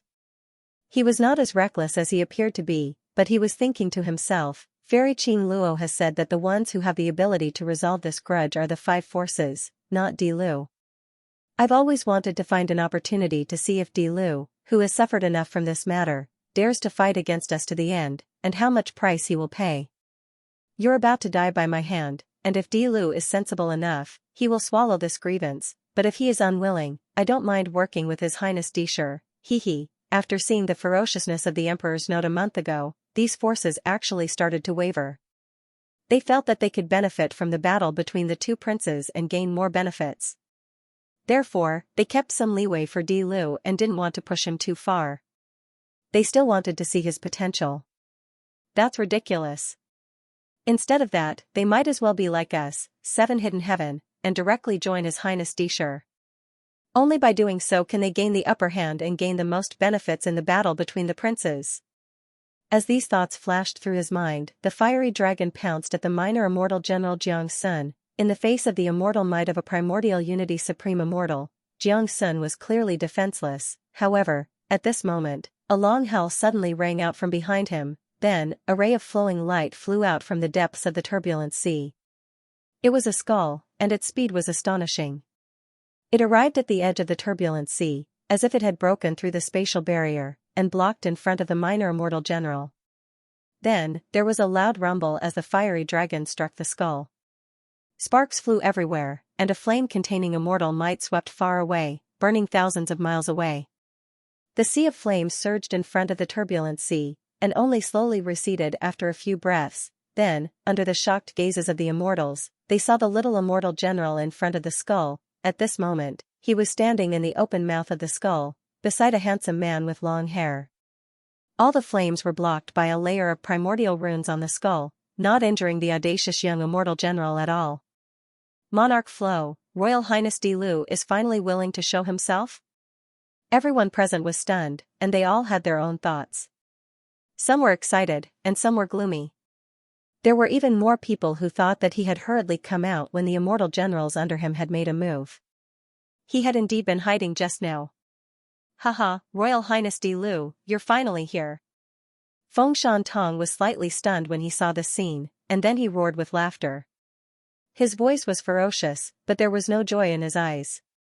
He just looked at Di Lu with a gloomy gaze and sneered, "You said you would give me an explanation 3 days ago, and I came as promised."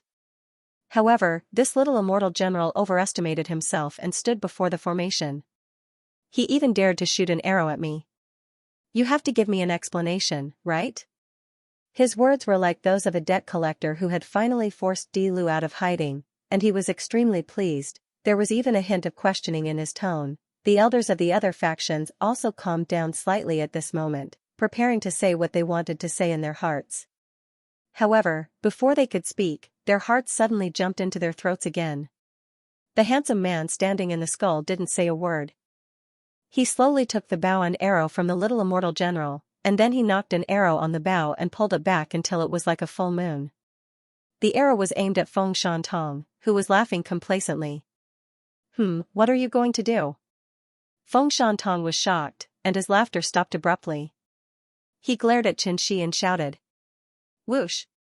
There was no need for the handsome man to answer, because he directly released the bowstring and an arrow containing immortal might shot out. The arrow was like a meteor, piercing through the air in an instant. It was the same bow and the same arrow, but in the hands of the handsome man, it was completely different from in the hands of the immortal general. The tiny arrow was covered in indescribable fragments of the nomological laws, which caused ripples to appear in the star domain wherever the tiny arrow flew. The fire-armored soldiers under Boy Fengshan, who were originally between the skeleton and Boy Fengshan, were affected by the ripples on the arrow. Their armors were torn apart, and they screamed miserably as they tumbled to the side. Fengshan Tong shouted, his face filled with disbelief. It was as if he had never expected that Di Lu, who had been hiding out of fear, would shoot an arrow at him just because of a disagreement. If news of this spread, how could he, the Grand Elder of Fengshan Tong, show his face? Being shot by an arrow by a little immortal general was a great disgrace to his status. Being shot by an arrow because of a disagreement, he would not be able to show his face if news of this spread. However, before he could finish his sentence, the arrow had already arrived. Even though he was a primordial unity supreme immortal, his expression changed drastically at this moment. With a loud bang, endless firepower gathered around him, turning the area around him into a sea of fire.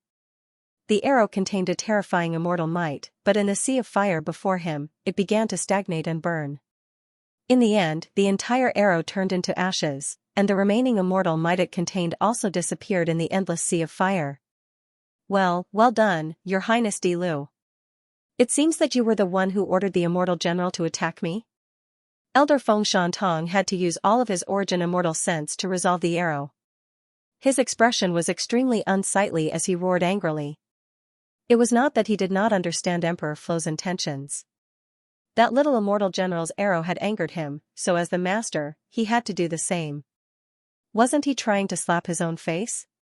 This filled the Grand Elder of Feng Shan-tong's heart with endless anger. Boom. To his surprise, that arrow was just the beginning. Seeing that the arrow had failed, Di Lu took a step forward. His figure flashed twice in the air like an immortal and suddenly appeared in front of Feng Shan-tong. A huge saber appeared out of thin air in his hand. With a fierce aura, a pungent smell of blood, and a dazzling golden light, he slashed at Feng Shan-tong's neck. Are you done? Feng Shan-tong was startled by Di Lu's ruthlessness and shouted angrily. He was already angry enough after being shot by Di Lu, but he did not expect Di Lu to be so relentless and charge at him again. As he roared, he opened his mouth and spat out endless flames. Almost in an instant, the entire star area turned into a sea of fire. His celestial sense erupted in this sea of fire, burning almost everything, including the spirit, the body, the Dharma power, and the void. Everything seemed to be on the verge of turning into nothingness in this sea of fire. As the sovereign sun was charging toward him with the saber, he was directly engulfed by the flames. The child of Fengshan was so furious that he could no longer control the strength of his attack. He would not hesitate to injure the sovereign's son. The terrifying strength of a veteran primordial unity supreme immortal was completely unleashed at this moment. His use of the immortal sense of blazing flames had reached a profound level. The immortals present could not help but be shocked when they saw this. They knew that they had to retreat when encountering such a divine power. In fact, they even started to worry in their hearts. Feng Shan-tong's purpose was to force the crown prince to retreat, but he had obviously used too much force. They were worried that if the crown prince was not strong enough and was injured by the fire, it would be difficult for them to explain it to the immortal emperor. However, what they did not expect was yet to come. In the face of the terrifying flames, the crown prince had no intention of retreating. Instead, he took a step forward. He was charging toward the terrifying divine power. It felt like someone was charging toward the tip of a spear. Has His Highness Di Lu lost his mind? Who knew how many people cried out in their hearts at this moment? Boom! The tyrannical and terrifying flames swept towards the emperor's son and were about to injure him. But at this moment, the emperor's son's body was also covered in flames. His figure blurred as he was engulfed in flames. The power of Feng Shan-tong's flames was reduced to its lowest point. No matter how terrifying the flames were, there would always be a time when they would lose their fierceness. That was when the flames on Di Lu's body would burn another flame, and this was the case.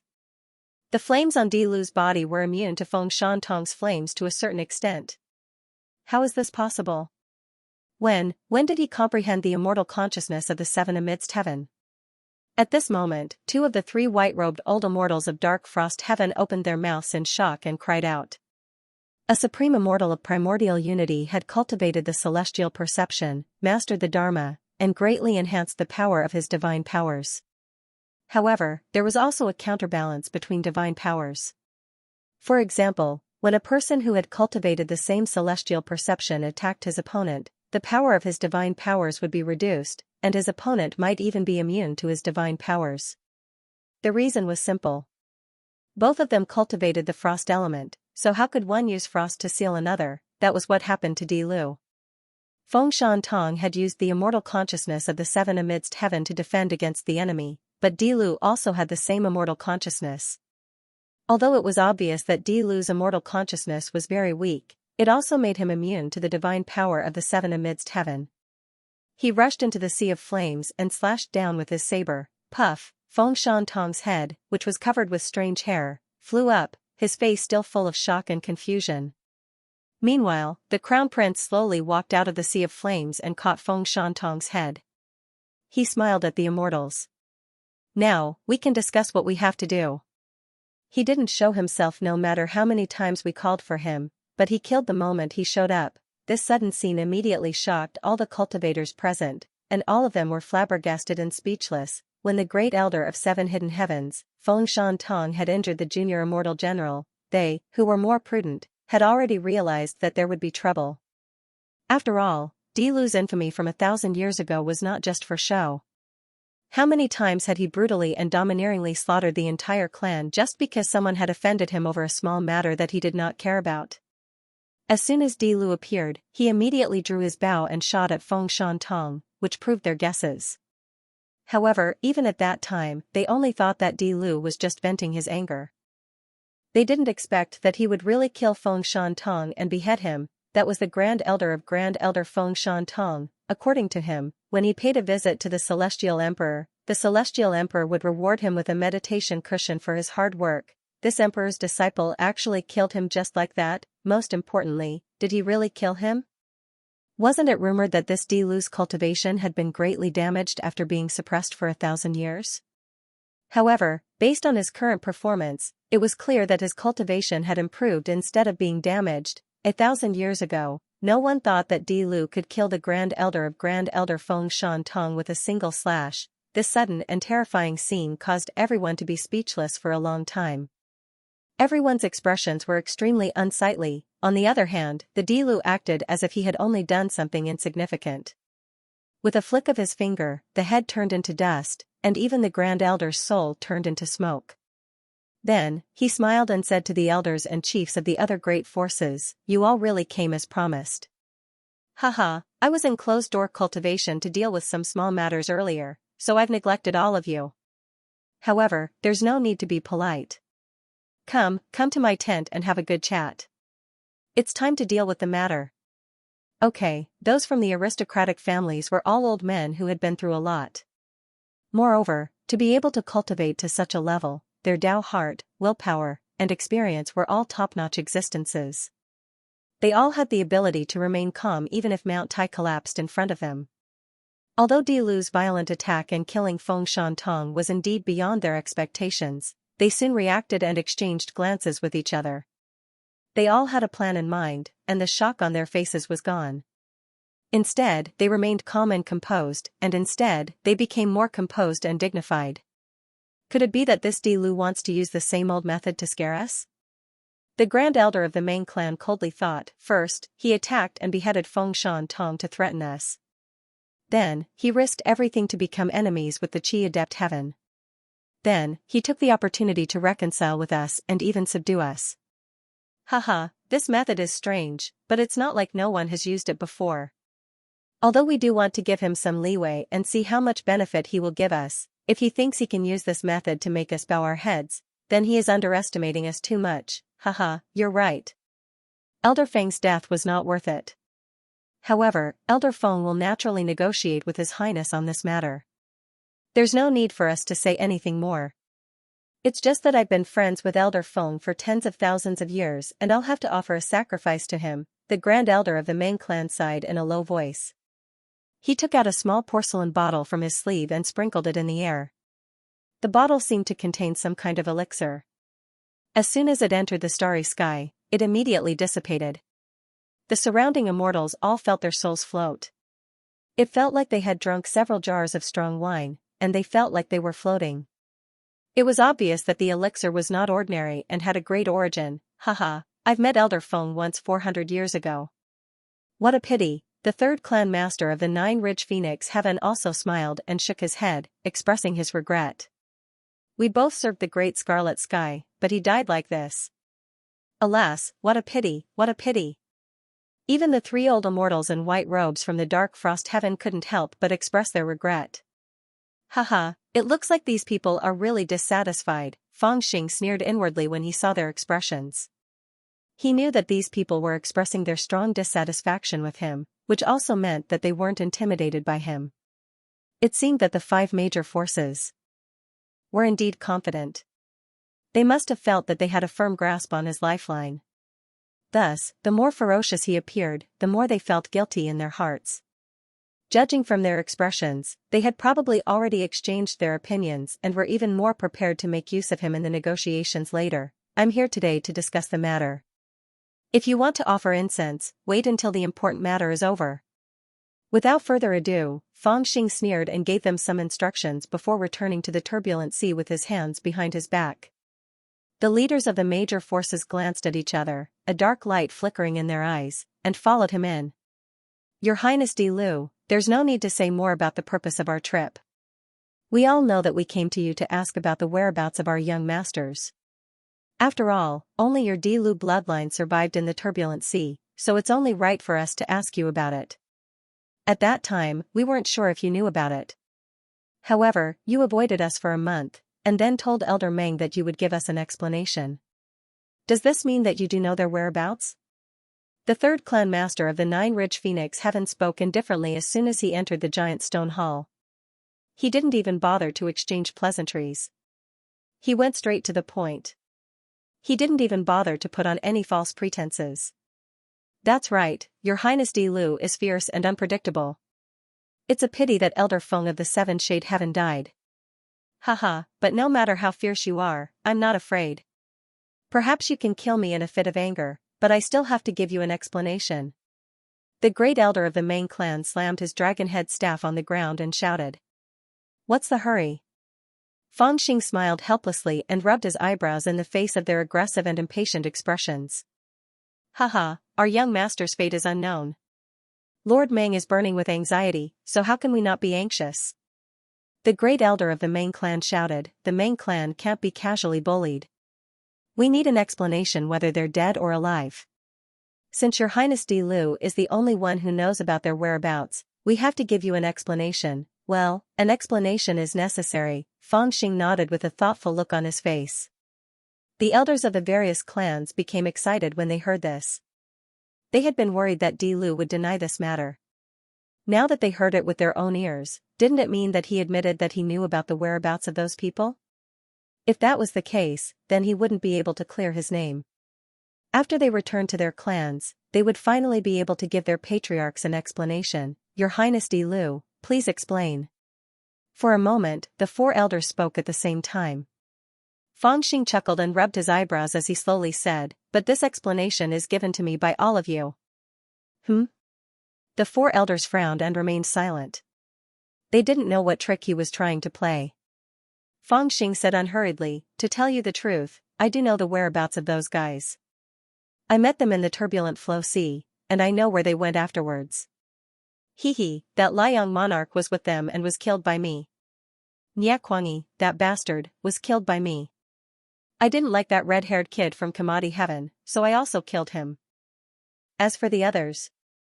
One always has a frosty expression, as if his family had died. One is like a little dwarf, wearing linen clothes, one has snake eyes and a fake smile, and one is always covered in iron armor like a ghost. It's our young master, it's our it's our sex disciple. What did you do to Xiaoying?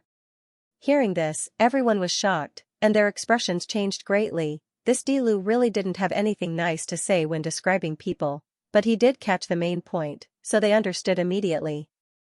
And the other words in this prince's words made them even more frightened. He was truly incomparably ferocious and audacious. Liang King, Nyakuangi, and even that precious Chi Mei Tian's death, he actually agreed to it without any hesitation. Wasn't he afraid that there would be trouble in the future? An answer appeared in their minds. No wonder this guy would kill the great elder of the Seven Dark Heaven, they are indeed in my hands. Faced with their frantic and anxious faces, Fang Xing's voice also became cold. He said indifferently, during this period of time, all of you have been rushing for an explanation from me every day, but I have also been waiting for an explanation from all of you. A month ago, these people colluded with Prince Scorching Sun and Nyakuangi in the turbulent ocean to assassinate me. In the end, they were suppressed by me. Now, I'm going to ask you, who gave the order to assassinate me? Could it be that you can't bear to see my D-clan rule the world? In the hall, there was a sudden surge of murderous intent, and the atmosphere became abnormally oppressive. The leaders of the four forces were all shocked and confused. They didn't expect this to happen. They were the ones who came to ask for an explanation, but now it was this Dilu who asked for an explanation. Assassinating a Dilu, what kind of crime was that? If it was put on the table, how could they bear it? Ridiculous. Ridiculous. Ridiculous. In the silence, the great elder of the Meng clan was trembling with anger. He knocked his dragon-head walking stick on the ground and said with a trembling voice, Dilu, you have to be careful with what you say. My Meng clan has always been loyal to the Crimson Emperor. How could Xiaoying do such a thing? You have to have evidence to prove your words. Evidence? Fine. Feng Xing waved his hand, and 4 steels appeared amidst a rumbling sound. As for Feng Xing, his expression did not change as he looked at the stone tablet. He said calmly, "Does the confession of the assassin count as evidence?" "Young master, Yan Pi, Xiaoing The moment they saw the 4 stone tablets, the leaders of the 4 clans almost all had the same reaction, which was to blurt out. The person tied to the stone tablets was the young master they had been searching for. If they had seen these 4 people a month ago, they would have felt indescribably gratified. However, now that they had seen them so easily, an inexplicable and complicated feeling rose in their hearts. After all, they had really thought that these people were dead. Otherwise, there was no reason to explain why Di Lu had not mentioned anything about them when they had gone to the turbulent flow sea with the immortal general and the others.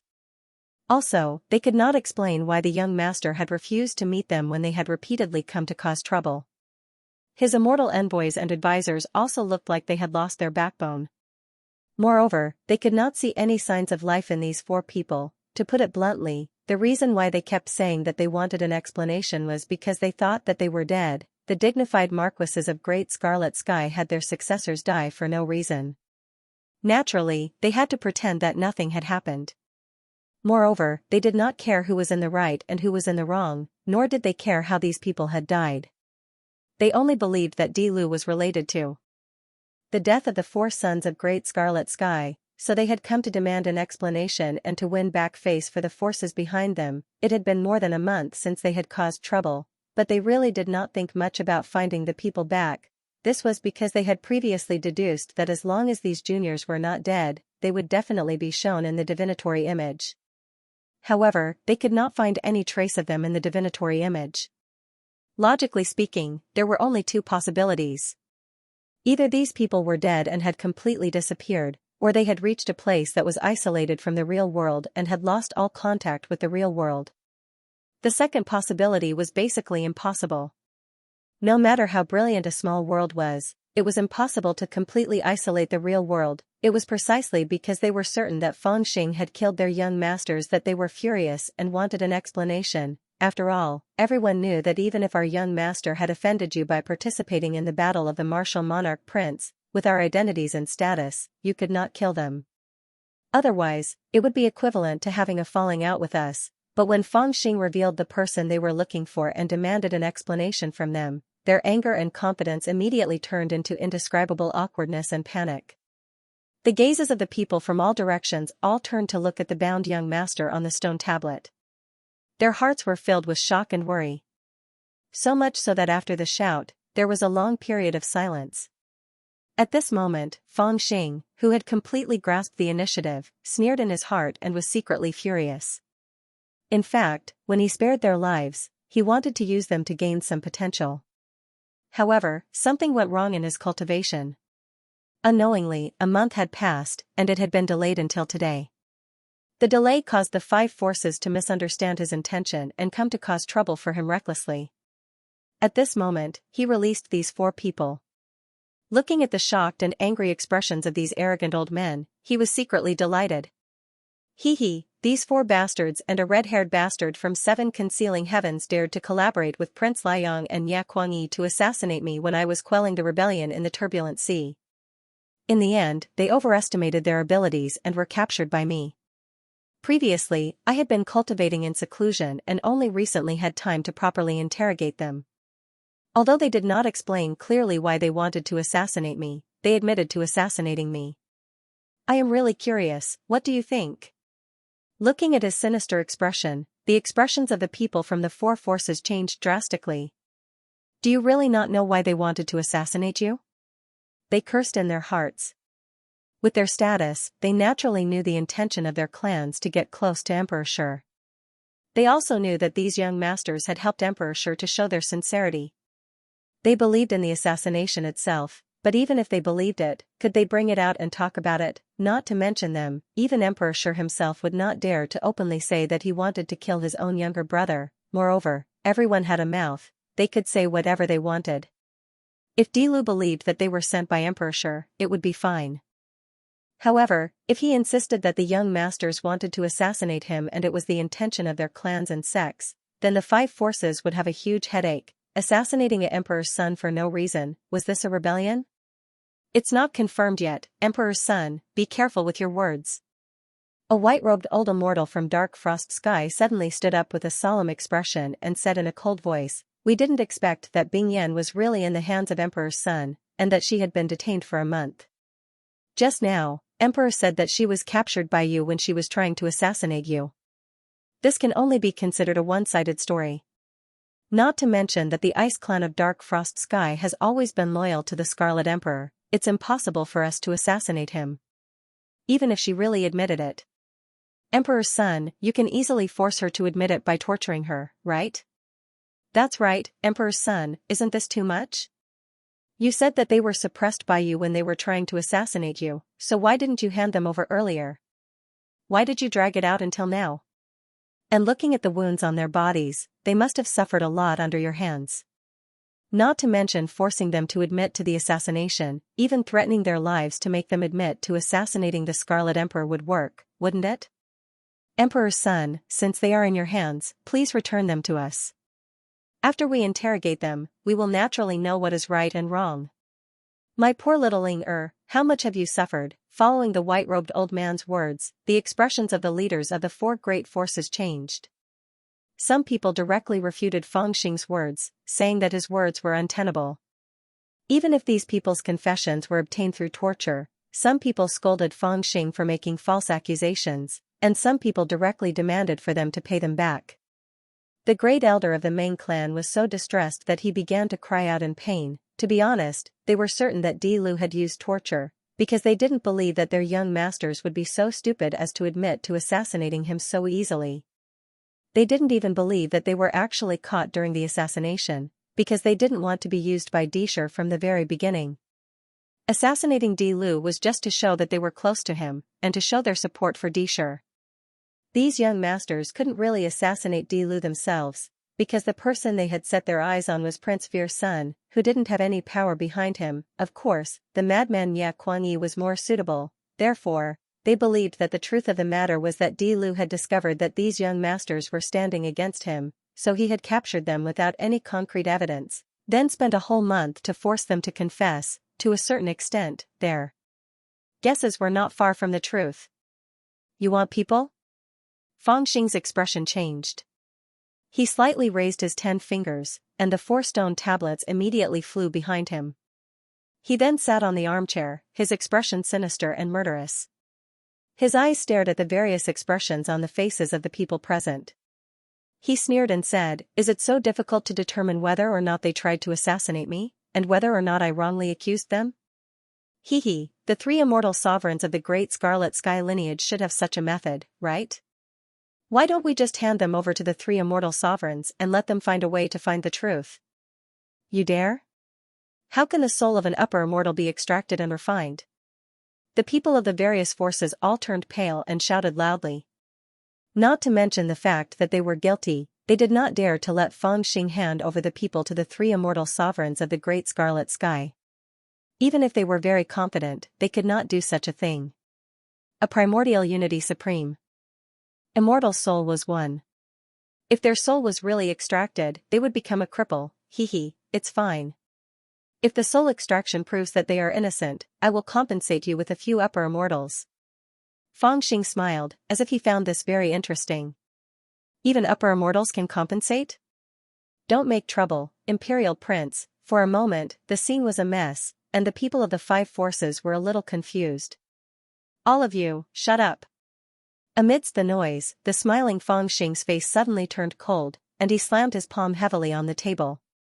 The huge force caused the huge palace to tremble, and the stone table was smashed into powder. A deep gully appeared on the ground below, extending all the way out of the palace. The immortals in the palace were also startled, and suddenly fell silent. Countless pairs of eyes turned to look at him. Whether these people tried to assassinate me or not, and what role they played in the secret fight between me and Emperor Shi, you all know very well. Don't play dumb in front of me. Back in the Sea of Turbulence, I could have killed them easily. The reason why I kept them alive was to give you a warning. If I hand them over to the 3 immortal sovereigns, do you really think that they have no way to find out the truth? You scheming families, do you really think that you can benefit from the conflict between me and Emperor Shi without paying any price? Hearing Feng Xing's words, the people of the major forces fell silent at the same time. After some people had exposed the truth, even they, as slippery as they were, could not continue to play dumb. Then, what is your plan, Imperial Prince? After a long silence, the eagle-nosed man from the Nine-Ridge Phoenix Heaven suddenly asked softly. My plan, of course, depends on how sincere you are. Feng Xing sneered, spread his fingers, and then clenched them tightly, as if he had grasped something. His eyes were cold. The attitude of the four forces was still the same. They didn't admit it, didn't agree, and didn't leave any room for discussion. However, from their tone it could be seen that they were feeling a little guilty. They pretended to be unintentional, but were actually nervously asking about Feng Xing's plans. Even if you insist on fighting to the end, you won't be able to do anything to us. So what if the three celestial sovereigns confirm the assassination? The three celestial sovereigns know that Di Shi is behind this, and they won't really attack us. To put it bluntly, the three of them don't have the ability to do so, not even the Scarlet Emperor. If he really had the courage to attack the four marquises, he would have already taken over the entire Chaos Immortal Garden. He wouldn't rashly attack the forces under him, lest his foundation becomes unstable and the other immortal emperors take advantage of it. So, even if the assassination is true, it won't shake the foundations of the forces. But this debt can't be settled like this. The balance of power itself is very fragile. No one wants to break it, and the various forces don't want to, and won't allow themselves to, become the party that breaks the balance. Therefore, we must do everything we can to suppress this assassination and not let it get out of hand. Resolving this problem without batting an eyelid was the first thought in the hearts of the forces. This was the first thought that came to their minds when they heard about the turbulent flowing sea incident. Thus, when they first came to the turbulent flowing sea, they had intended to resolve Di Lu's resentment, compensate him, and then take back their young masters. However, they hadn't seen Di Lu for a month and couldn't find out the whereabouts of their young masters, so they had assumed that Di Lu was ruthless and had killed their young masters. Thus, they had been so humiliated and angry that they had come to the turbulent flowing sea to force their way in. That was the logic. If Feng Xing spared their young masters' lives, it meant that they could negotiate. If their young masters died, it meant that Di Lu was ruthless and determined to fight to the death with the forces. But the current situation had become the situation they had faced in the beginning, just that it was a month late, and in this 1 month, so many things had happened. Although the four forces already had their limits, they were very passive at this time. Because they did not understand what Feng Xing was thinking. You can bring your men back. You can also pretend that this matter never happened. Amidst the conflicted silence, Feng Xing smiled and spoke softly. His words shocked all the factions present. You're here. They looked at Feng Xing with eyes full of disbelief. Feng Xing smiled faintly and said, Don't look at me like that. I'm telling the truth. To be honest, back in the Chaos Sea, those B** stards almost killed me. I was so close to dying in their hands. At that time I was so angry that I wanted to kill them. But on second thought, they were under Emperor Shi's orders after all. Even people around me advised me to deal with the dog's owner when I was bitten by a dog, instead of venting my anger on the dog. Therefore, they advised me to keep them alive, in case I become enemies with you and the other forces. These words, the expressions of the leaders of the various forces turned a little ugly. They had to admit that these words compared them to dogs in the hands of Emperor Shi were very unpleasant to hear, but they did not refute it. Because Emperor Lu's words revealed that he wanted to forget about this matter and make up with them again. This made them feel a little tempted, but just as they were thinking about this, Feng Xing smiled and continued, Of course, this is what they want. I don't see it this way. I was bitten by a dog. If the dog's owner wants to beat me, the dog also has to beat me. Who told it to listen to its owner and bite me? Since they bit me, then they have to pay the price. That is why I used this month's time to properly interrogate them. Now, they have suffered enough, I also have concrete certainty that I can hand them back to Great Scarlet Sky. What does your highness mean? The various powers were completely mystified by Feng Xing's words. They were completely unable to fathom his thoughts. One moment, he said that he could wipe out everything, and the next moment, he said that he was confident that he could hand them back to Great Red Sky. What do you want to do? 10 days. Fangxing slowly raised a hand and waved it in front of the 4 great forces, saying, 10 days later, I will give it to someone. The leaders of the various great forces cursed in their hearts. That was clearly 5 days. I also know that even if they did assassinate me, and the crime is great, it will not shake the foundations of your forces. However, it will definitely cause a lot of trouble for you, especially now that the Celestial Emperor is in seclusion, and the 3 celestial sovereigns hold great power. Even if it is a matter of face, they will not sit idly by and do nothing. Even if your forces can withstand this matter in the end, you will definitely pay a great price. Especially those of you who are in the foreign battlefields, how many of you will be able to survive? Prince, this matter. This old woman feels that we can consider it a little more. The blue-clothed old woman from the dark shadow sky felt resentment in her heart, but on the surface, she could only put on a fake smile and slowly speak. Of course we can consider it again. Fangxing turned his head to glance at her and said with a cold smile, I've already said it just now. In 10 days, I will report to the Purple Profound Immortal Commander and borrow his power to send these 4 assassins and the confession I have back to Great Red Sky and hand it over to the 3 immortal sovereigns for investigation. Boom. Hearing his serious words, the expressions of the various powers all became astonished as they looked over. If these 4 people were really handed over, then the 3 immortal sovereigns would not be easy to deal with. Those 3 old fellows would definitely take the opportunity to cause trouble for the 4 great powers, and even if they couldn't shake the foundations of the 4 great powers, they would still bite off a piece of meat from their bodies. As for their protectors, it was very likely that they would become sacrifices. When they thought of this possibility, their expressions couldn't help but change. The situation seemed to have turned into a situation of waiting for death. Even Disher might not be able to help them in this matter, because they all knew that the Purple Profound Immortal Commander was an anomaly in the Great Scarlet Sky. In the battle between the princes, he had always maintained a neutral attitude. Dilu himself naturally did not have the ability to send the young masters back to the Great Scarlet Sky, but if he were to report it to the Purple Profound Immortal Commander, that old man would definitely follow the rules and agree to his request.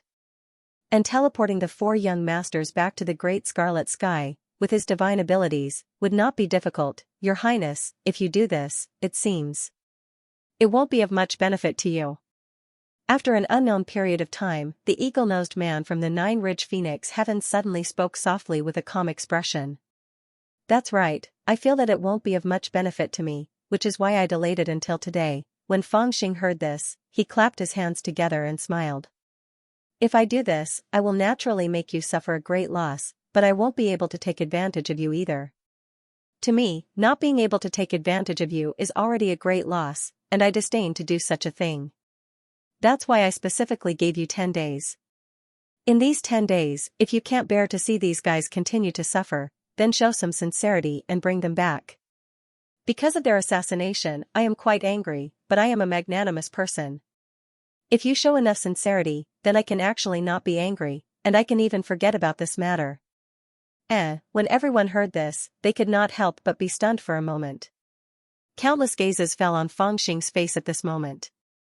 This stunned Fangxing, and he tried his best to explain, the sincerity I am talking about is the benefit, Crown Prince, you don't need to say more, we all understand. The 3 white-robed old immortals from Dark Frost Heaven interrupted him and asked suspiciously, what we want to ask is, that's it? Fangxing was stunned for a moment, and then he nodded and said, that's it. The leaders of the forces immediately looked extremely strange. They exchanged glances with each other, not knowing whether they were happy or angry. This Crown Prince had said that he could reconcile with all the forces, which meant that he was indeed different from the bad temper he had 1,000 years ago. He had become more shrewd, but now, he was asking for benefits in such a blatant manner, which immediately made people feel that he was very shallow. A smart person would definitely not reveal this matter directly. Instead, they would take the opportunity to repair their relationship with the 4 forces and do them a favor. And the 4 forces would not be so insensible. Even if you did not say it, they would still give you some benefits. But now that you directly brought it up, it seemed like you had outsmarted yourself. Did it mean that if they gave you some benefits, then everyone would be even and never meet again? before the doubts in his heart had dissipated, the crown prince was already a little impatient. He said directly, "Why, are you still not willing to agree?" "Haha, I don't actually want much. Now that I have people working for me, they also want to cultivate." "Hehe, I actually don't want much. Now I have people working for me, and they also want to cultivate. If I don't get some benefits, I'll feel sorry for them. But most of the benefits that they want are in your hands. So, let's get straight to the point. I'll only give you 10 days. Bring 1,000 kilograms of 3 lives tea from the Meng family of the dark shadow sky. I also think the 4-9 reincarnation lotus from the 9-ridge phoenix heaven is not bad, so get 1,000 of them. And the Taiyu heaven sect of the Xianxia heaven, I heard that your 9 revolutions 9 truths enlightenment pill is not bad." Wow, upon hearing this, the expressions of the various leaders, who had just relaxed a little, immediately turned extremely ugly. There was even a hint of shame and anger in this unsightly expression. It was as if they had sensed some sort of ridicule and humiliation from these words. "Your Highness, such an exorbitant demand doesn't seem to be the intention of reconciliation, right?" The old woman from the Meng clan from the dark shadow sky spoke sinisterly, suppressing the anger in her heart. "Reconciliation?" When Fangxing heard this, he was also stunned. Then, he slammed the table heavily. "Who would reconcile with you? This imperial prince is extorting you." This is really extortion." The leaders of the 4 forces naturally did not expect that the dignified crown prince would say the word extortion so confidently. Originally, they had thought that the crown prince was expressing his goodwill by asking them to redeem their young master and taking the opportunity to reconcile with them. The point was reconciliation, not profit. However, after hearing the conditions proposed by Fangxing, they believed that the crown prince was really extorting them.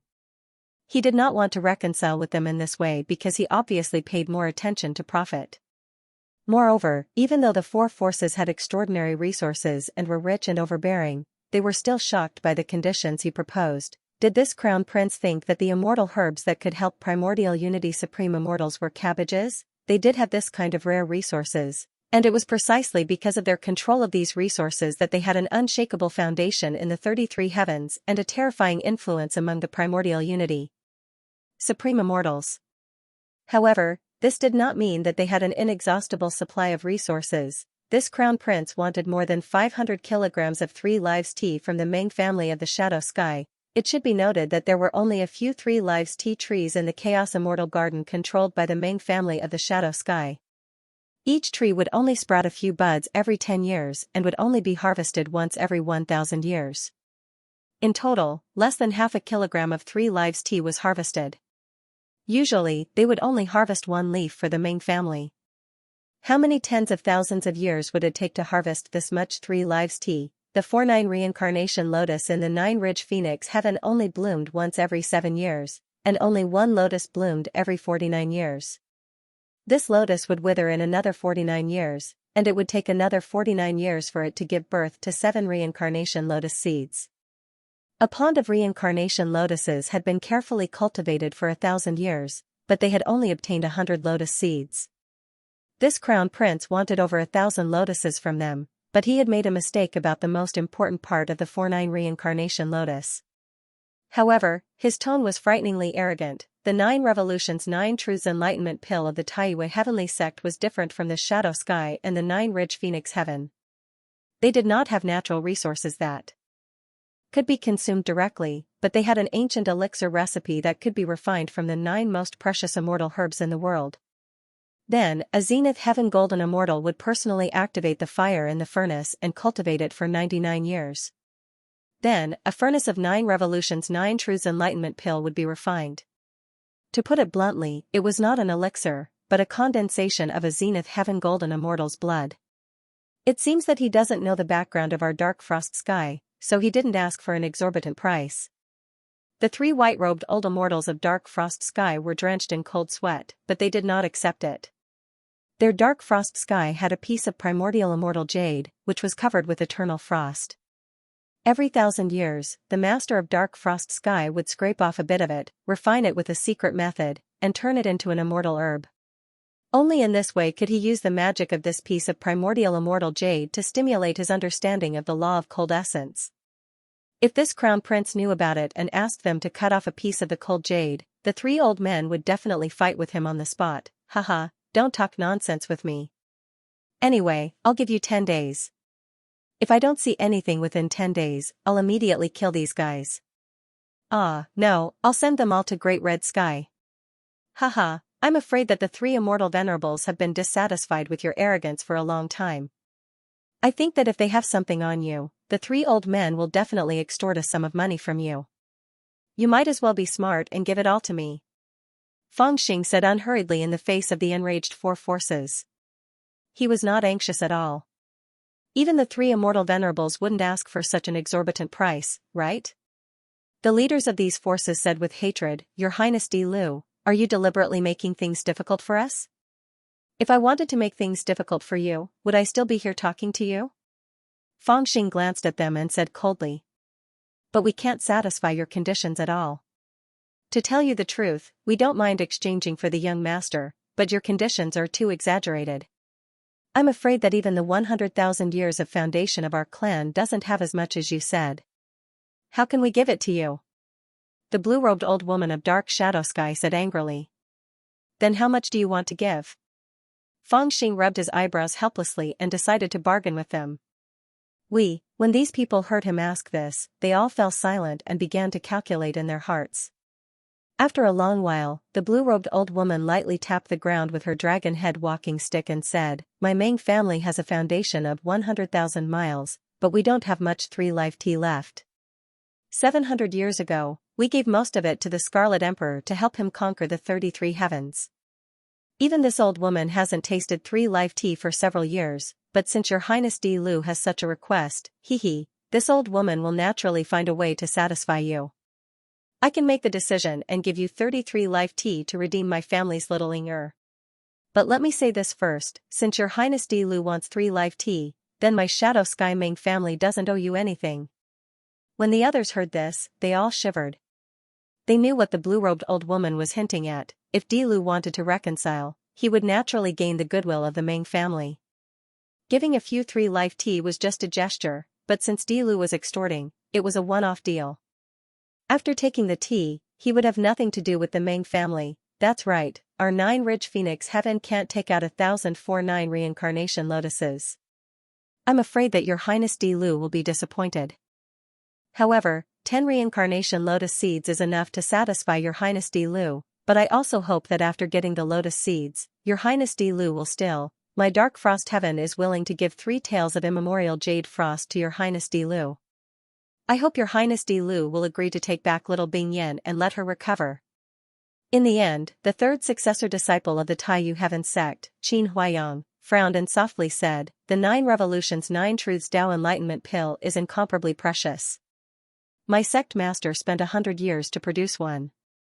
As a successor disciple of the Taiyu Heaven sect, I don't dare to carelessly give away my sect master's blood. However, I still have a 9 Revolutions 9 Truths Tao Enlightenment pill in my hands. I'm willing to offer it to your Highness Di Lu to release my sect disciple.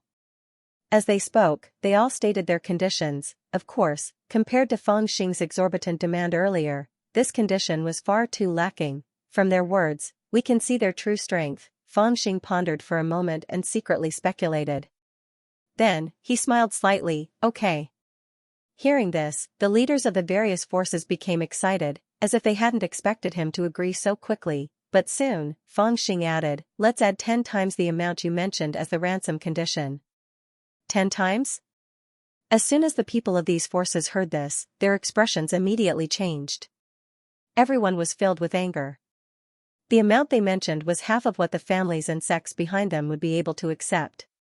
This was also to leave room for bargaining. However, they never thought that Emperor Flo would be so straightforward and directly raise the amount they had mentioned by 10 times. To some extent, it was not that they couldn't take out this amount, but it was far beyond the limit of what the forces behind them could bear.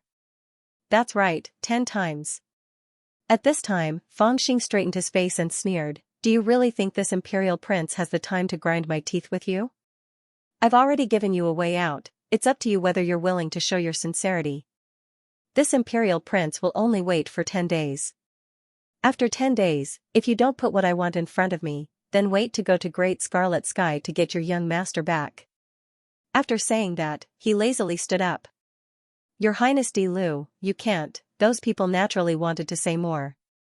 It was impossible for them to agree to Feng Xing's conditions immediately. However, Feng Xing really didn't want to talk to them.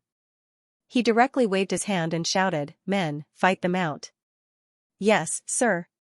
Following his order, nearly 100 immortal soldiers surged out from around the huge stone hall, each wielding a Dharma treasure and immortal spear, and attacked the people from the major forces. Naturally, there was no lack of experts among these forces, but under such circumstances, how could they dare to fight against these immortal soldiers? They could only suppress their anger and let the immortal soldiers chase them out with cold faces. Those who were too slow were really hit a few times. Although they weren't beaten to death, they were all chased out of the turbulent sea with ashen faces. Outside the turbulent current sea, a large number of spectators had already gathered.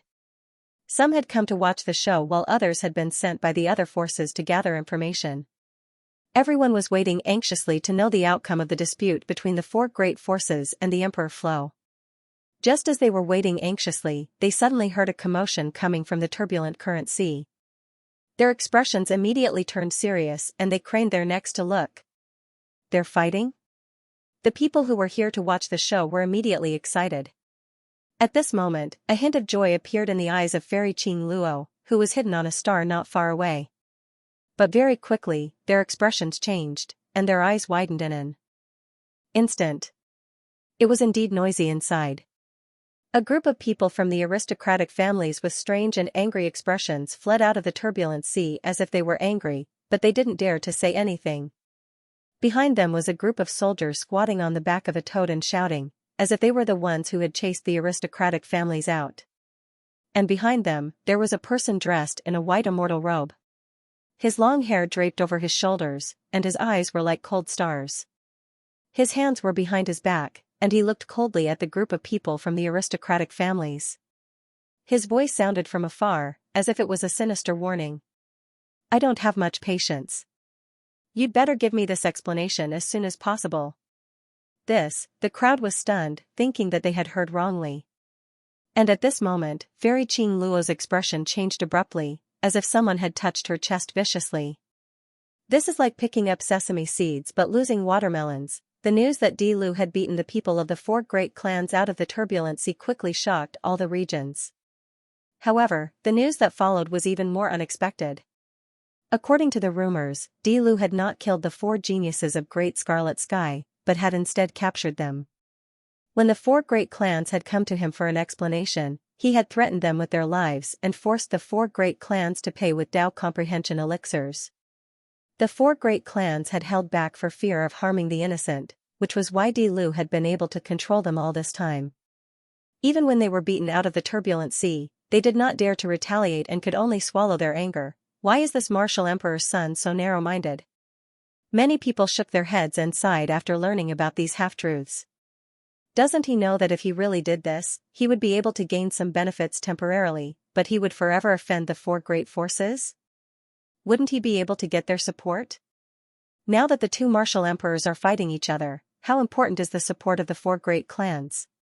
Even if you have obtained a lot of resources, you can't rely on these resources to cultivate a grand unity supreme immortal in a short period of time.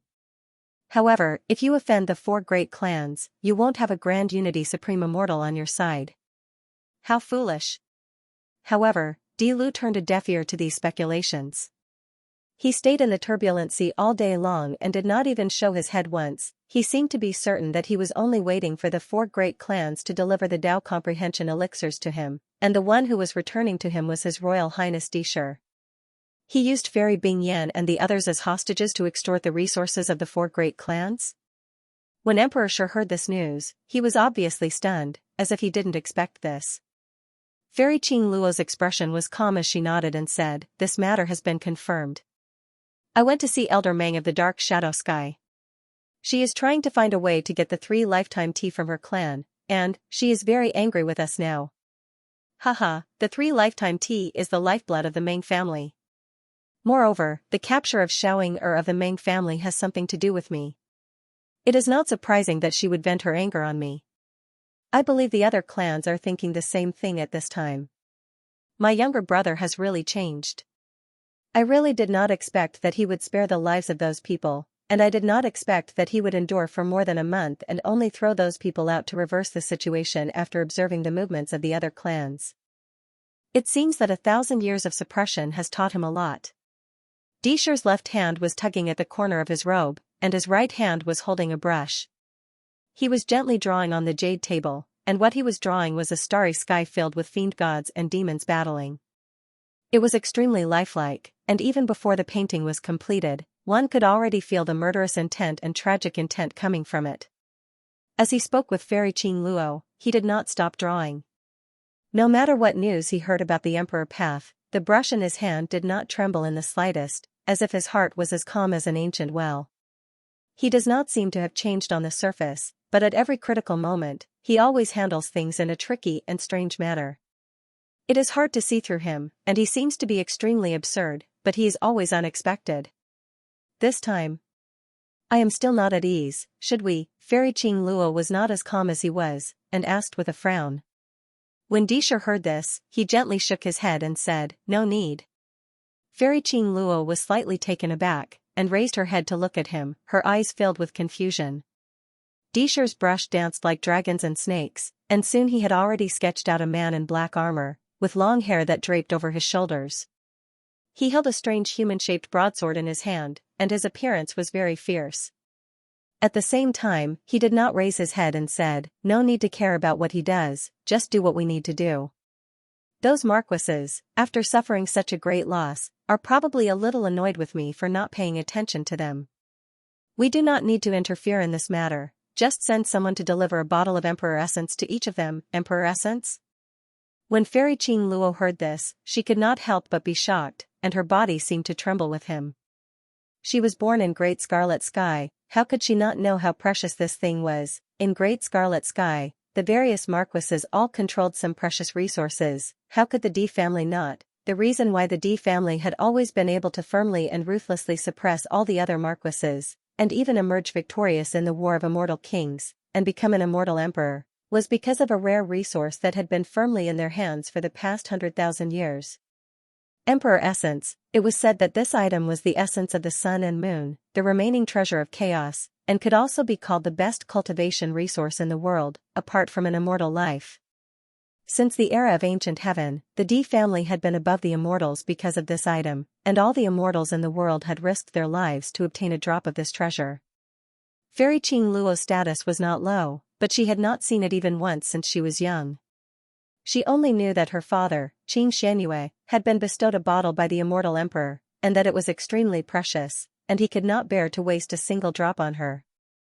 Back then, why had Di Lu always suppressed Disher, and was publicly recognized as the son most doted on by the immortal emperor? The reason was that when Di Lu was born, the sky shone brightly, and that year, even the collection of Emperor Essence was several times more than in previous years.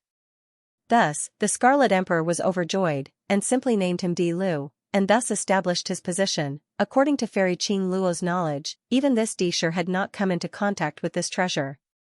Before father sealed himself, he gave me 10 bottles of this to help me cultivate and break through to the perfected golden immortal realm. As if sensing the surprise in Fairy Qing Luo's heart, Disher explained softly as he continued painting. But you, Fairy Qing Luo wanted to say something, but stopped.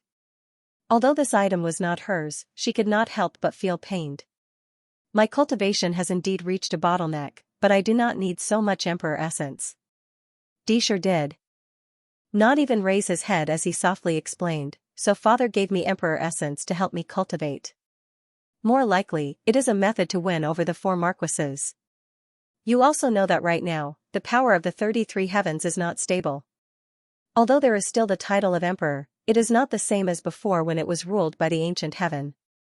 On the surface, the 4 marquises are loyal to my father, but in reality, they all have their own thoughts. I'm afraid that what they want is to be an immortal king, to rule over a part of the world, to become an immortal king of the 33 heavens. He did not seem to regard Fairy Qing Luo as an outsider at all, speaking without fear. According to reason, father should have gathered the power of the immortal kings and seized the immortal medicines that the marquises hold, truly subduing them. but now that the world has changed, the situation is unstable, and father has no time to deal with it. He also had to seal himself, so he had no choice but to leave this matter to me. With my abilities, even with the help of the 3 immortal sovereigns, I do not have enough power to subdue the marquises of the great scarlet sky. Since I cannot subdue them, then I can only entice them. If my guess is correct, then the emperor essence that father left behind should be used for this purpose, since it is so precious. Then you. Fairy Qing Luo's eyes flashed, and she could not help but ask. Since it will be there sooner or later, there is no harm in giving it to them now. Dishur continued to draw. Next to the black-armored ferocious devil, he drew a man in a red cloak. The 2 of them were facing each other with murderous intents. They were forced to take out so many treasures. Isn't it a painful time for them to do so? They also resent me in their hearts, but this bottle of Emperor Essence should be enough to make up for their losses, right? Haha, we should not lose out either. Their resources are still in the hands of third brother. When I kill third brother, won't these things also be in my hands? You. His Highness Di Lu. Fairy Qing Luo's heart thumped when she heard Dishur say that he wanted to kill Di Lu so openly.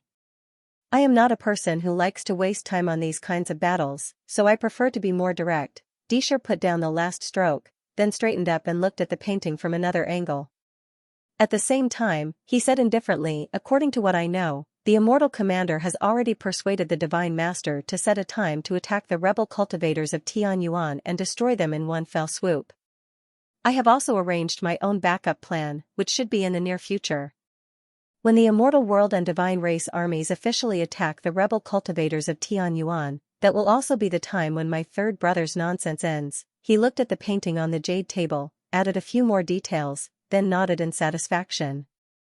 Then he turned to look at Qing Luo, a faint smile on his face. This time I will personally act. Fairy Qing Luo's heart thumped when she heard this. When she looked down at the painting, she was even more shocked. The black-armored man in the painting was none other than Di Lu. That person had a ferocious expression, and it could be said that he was exactly the same as Di Lu. However, at this moment, he was surrounded by countless gods and devils. Those gods and devils also seemed to be engaged in a fierce battle to the death, but for some reason, their fierce battle seemed to have become shackles that firmly locked Di Lu in place. Facing Di Lu, the man in the blood-colored cloak held a sword in his hand, and his sword whistled through the sky. Although he was in the center of the painting, he exuded an air of arrogance that suppressed everything. Those who can enter my painting are all fiend gods who have died by my hands. I originally wanted to create 100 demons painting, but no matter how I counted, there are only 99 of them. Now that I have added my brother who is known as a demon, there are exactly 100 demons. What do you think? Dishur smiled at Fairy Qing Luo as he admired his painting. Very, very good. Fairy Qing Luo seemed to have thought of something, her face turning pale. How could they be so generous? After patiently meditating in the turbulent sea and severing his 12 lives, Feng Xing, whose cultivation had changed, was not worried that the aristocratic families would not agree to give him what he wanted. After all, their young masters were in his hands, which was valuable. It was not as easy for the immortals of the 33 heavens to give birth to children. It could be said that only those who were extremely lucky could have a child. It was like a gift from the heavens. For example, the Scarlet Emperor of the Great Scarlet Sky, who had 4 sons and a daughter, was a freak among freaks in the 30 heavens. He deserved to be struck by lightning. It was not uncommon for ordinary immortals to live for tens of thousands of years and not have a single child. The rarer something was, the greater its value. Therefore, even in a place like the great immortal realm, where people were cold and indifferent, they still cherished their children. The main reason was that now that their children were gone, they did not know if they would ever have another in the future. Of course, although Feng Xing was sure that they would come, he did not expect that they would come so soon. He thought that these people would have to think about it over and over again, haggling over the price before they were willing to give it to him. He did not expect that on the 5th day, the Meng family of the Dark Shadow Sky would deliver 3 tales of enlightenment tea with cold faces. Then, they sat in the hall and waited for Feng Xing to hand over the child. How could the Dark Shadow Sky be so generous? Are they playing with me? At first, Feng Xing did not believe it. He opened the exquisite jade box with 10 layers of seals, and then opened the box. Just by looking inside, he was immediately shocked. He felt a kind of power of law rushing towards him. It felt as if dozens of primordial unity immortals were releasing their auras at the same time. He calmed himself down and looked carefully. Only then did he see the appearance of the tea leaves. Each leaf was a foot long, green and moving, as if they had just been plucked from the tea tree. He picked up a piece and smelled it. Immediately, he smelled a sweet fragrance. Within his knowledge realm, some sort of law was triggered and actually became active. It was as if there was some sort of divine power in this tea leaf that could make one's law even more powerful. Not only did this leave him speechless, but if this tea was eaten or brewed and drunk, how strong would the effect be? This leaf was probably equivalent to hundreds or even thousands of years of comprehension for an immortal. This object is mysterious. No wonder it can be called one of the lifelines of the 33 heavens. Now that Fangxing knew how precious this tea was, he focused his attention on every single leaf and carefully inspected it. In the end, he discovered that they were actually all genuine 3-life tea, and he could clearly sense the grand Tao laws contained within them. It was utterly impossible to fake. The celestial medicine is here. Where is my young master? The blue-clothed old woman of the Meng family restrained her temper and waited for him to finish inspecting.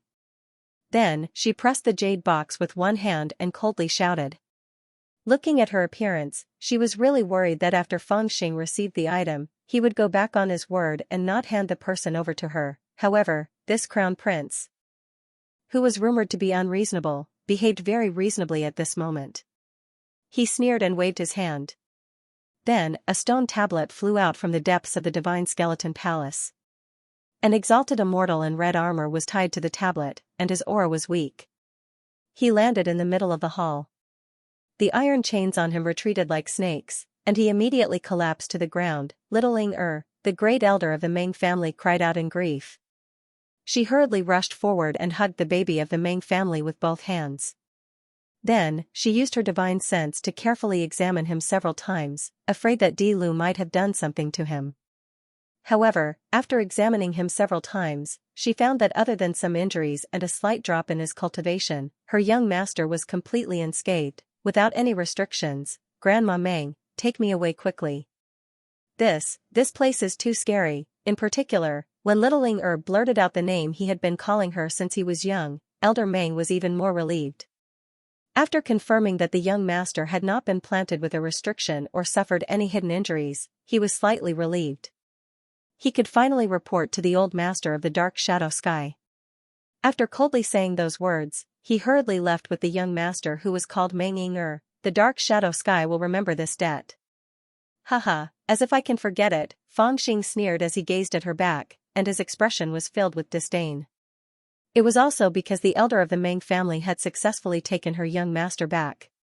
Soon, on the 6th day, the Taiyue heavenly sect, who had brought 10 9 revolving 9 truths enlightenment pills, 104 9 reincarnation lotus seeds, and 5 kilograms of archaic jade frost, the 3 white-robed old immortals from the 9-ridge phoenix heaven and the dark frost heaven hurriedly arrived.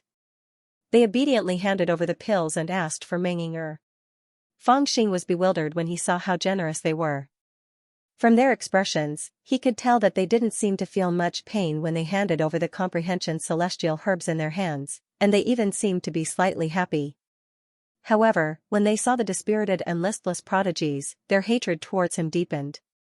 This caused him to feel some sort of suspicion. In his opinion, after handing over the good things in their hands, they would definitely feel pain and anger, so why did they seem so calm and collected? If these immortal elixirs have not been tampered with, then they must have received some kind of compensation. Fangxing frowned. Although there was no evidence, he vaguely guessed a certain possibility. All right, take them all away. While pondering, Fangxing did not think too much. He waved his hand and let them take the immortal elixirs. Lu So and the others, who had just come out of seclusion, were also a little worried about his generosity. They could not help but ask a few more questions. However, Fangxing was very relieved. He sneered and said, just let them take them away. They can't wait to take them away. Looking at his confident look, Lu So and the others seemed to have guessed something and did not ask any more questions. Fangxing even forgot about this and summoned all the immortal generals who had been sealed with the celestial perception. He took a few pieces of the 3 lives tea and refined them with the samadhi true fire before distributing them to the immortal generals. According to common sense, the celestial medicine of enlightenment was biased. For example, the 3 lives tea was most effective for the immortals who had mastered the illusion type of celestial perception. It could stimulate this type of celestial perception, but this was not absolute. The immortals who had mastered other types of celestial perception would also benefit greatly after drinking this tea. It was just that the effect was weaker than those who had mastered the illusion type of celestial perception. Soon, a cauldron of immortal tea was boiling. The fragrance spread for thousands of miles. The essence chi on the cauldron was illusory. When one took a whiff of the tea fragrance, it was as if one had fallen into samsara. While one was still thinking, one would have experienced 3 lives, 100 states, and endless enlightenment. Haha, although drinking tea is not as good as drinking wine, I will reluctantly make an exception since this is the 3 lives tea. Fangxing laughed. He first poured a gourd of tea and gave it to Xianxia, the little immortal general who had guarded the middle gate. Fangxing had added a dharma to this little immortal general because of his meritorious service in guarding the middle gate. He was now the first person to be rewarded with the 3 lives tea. After that, the immortals lined up like children according to Mr. Wen's records. Then, they distributed the merit points 1 bottle gourd at a time. They didn't even drink the 3 lifetimes tea, but they were already drunk. Honestly speaking, although these immortal generals were smart and had their own specialties, when it came to their backgrounds, other than a few mysterious ones who carried some karma with them, most of them were very low. Otherwise, they wouldn't have fallen to the extent of entering Tu Futian to fight for an immortal fate. Now that they had obtained an immortal fate from Fangxing, it was already a great fortune that they would smile in their dreams, and now, they could actually drink the legendary 3 lives tea. This was even more of a fortune that they couldn't even dream of. After getting their hands on the gourd, they were all clearly unyielding men, but the rims of their eyes turned red, and some of them were so moved that they burst into tears. This was especially true for the halved immortal general. He kept crying and hugging Fangxing's thigh, asking him to pinch him. I have said that as long as you work hard, I will not let you suffer. Fangxing kicked the halved immortal general away and picked up a bowl of 3 lives tea. He smiled and gestured to the immortal generals. We will go through mountains of swords and seas of fire. We will not hesitate to sacrifice our lives to serve the crown prince. The immortal generals were also full of heroic spirit. They bowed to Fangxing from afar and drank the tea in big gulps. The immortal qi and essence qi were floating in the air. In the vast divine palace, it was as if there were clouds and rosy clouds, and the immortal force was surging like a tiger. This was the first time they had drunk the 3 lives tea, and it was brewed in a large cauldron. Naturally, it was not enough to make them possess the cultivation base of a real primordial unity supreme immortal. However, if they could enjoy this tea every day, coupled with their hard work in cultivation, the power of law sealed in their bodies by Fangxing would grow wildly like weeds and increase their cultivation base day by day. This kind of improvement in cultivation base was simply terrifying. Under normal circumstances, a primordial unity supreme immortal would only be born in the 33 heavens every thousands or even tens of thousands of years. But with Fangxing's help, with the help of the Dharma he had sealed and these extremely precious enlightenment resources, it would only take him a few months to become a primordial unity supreme immortal in the 33 heavens, and at the very least, it would only take him a few years to become a primordial supreme immortal. Lu So and Mr. Wen, who were standing behind Fangxing, also received a gourd of tea, but they were not in a hurry to drink it. Looking at the immortal general standing neatly in the hall, they were a little dumbfounded and felt that it was unreal. However, the gourd in their hands reminded them of the reality of this matter, and it gave them a very strange feeling. These are 36 reserved primordial unity supreme immortals. After an unknown period of time, they looked at each other deeply and sighed with emotion at the same time. Several months had passed since the battle at the turbulent sea, but the extraterrestrial battlefield remained silent. It was said that the rebels of Heaven's Origin were still stationed on the other side of the immortal river of plentiful treasures, collecting many rare and precious resources in the star region. However, because the immortal world's army was stationed there, their progress was very slow. The Immortal World's allied army often sent out small teams of righteous immortals to ambush the cultivators of heaven's origin from all directions. Small-scale battles and killings often occurred, and both sides won and lost. However, the Immortal World's allied army showed unusual patience. For half a year, they did not mobilize their army. Fangxing's battle at the Turbulent Sea became the largest-scale attack since the Immortal World's allied army arrived at the extraterrestrial battlefield. What on earth are they waiting for? Fangxing had made sufficient preparations in the past few months. He had gained a lot in terms of his own cultivation, comprehension of the Dharma, and deduction abilities. His strength had soared. The group of Grand Unity Immortal Generals under his command had also greatly improved their strength with the help of the Tao Understanding elixirs. Logically speaking, he liked such peaceful days the most, but they were too peaceful. Dishi's people seemed to have forgotten about his existence and did not send any messages for a long time. As for the 5 major forces, after taking back the hostages in his hands, they also became well-behaved and did not make any moves. Such peaceful days made him feel even more uncertain. He was surprised that the Immortal World's allied army was so low-key, but he also had doubts about Dishi's actions. The Immortal World's allied army had been in the extraterrestrial battlefield for nearly a year. Why hadn't they attacked the rebels of Heaven's origin yet? What on earth were the Immortal World's allied army and the 4 great immortal marshals planning? Were they going to keep confronting each other like this? The great immortal world might have the upper hand in such a small-scale attack, but it was, after all, not beneficial to the overall situation. Perhaps the higher-ups of the Immortal World's allied army would have an answer to these questions. However, although Fangxing was the crown prince in name, his relationship with the higher-ups of the Immortal World was too poor. Naturally, he was in the dark. Moreover, in the past few months, he really could not afford to delay his cultivation. Therefore, he could only focus on cultivation and put other things aside for the time being, and let them do whatever they wanted. However, just as Fangxing made up his mind to live a peaceful life, the Immortal Marshal and the others finally made a move. Under the orders of Immortal General Zixuan, I'm here to discuss some matters with Exalted Immortal General Xianxia, Di Lu.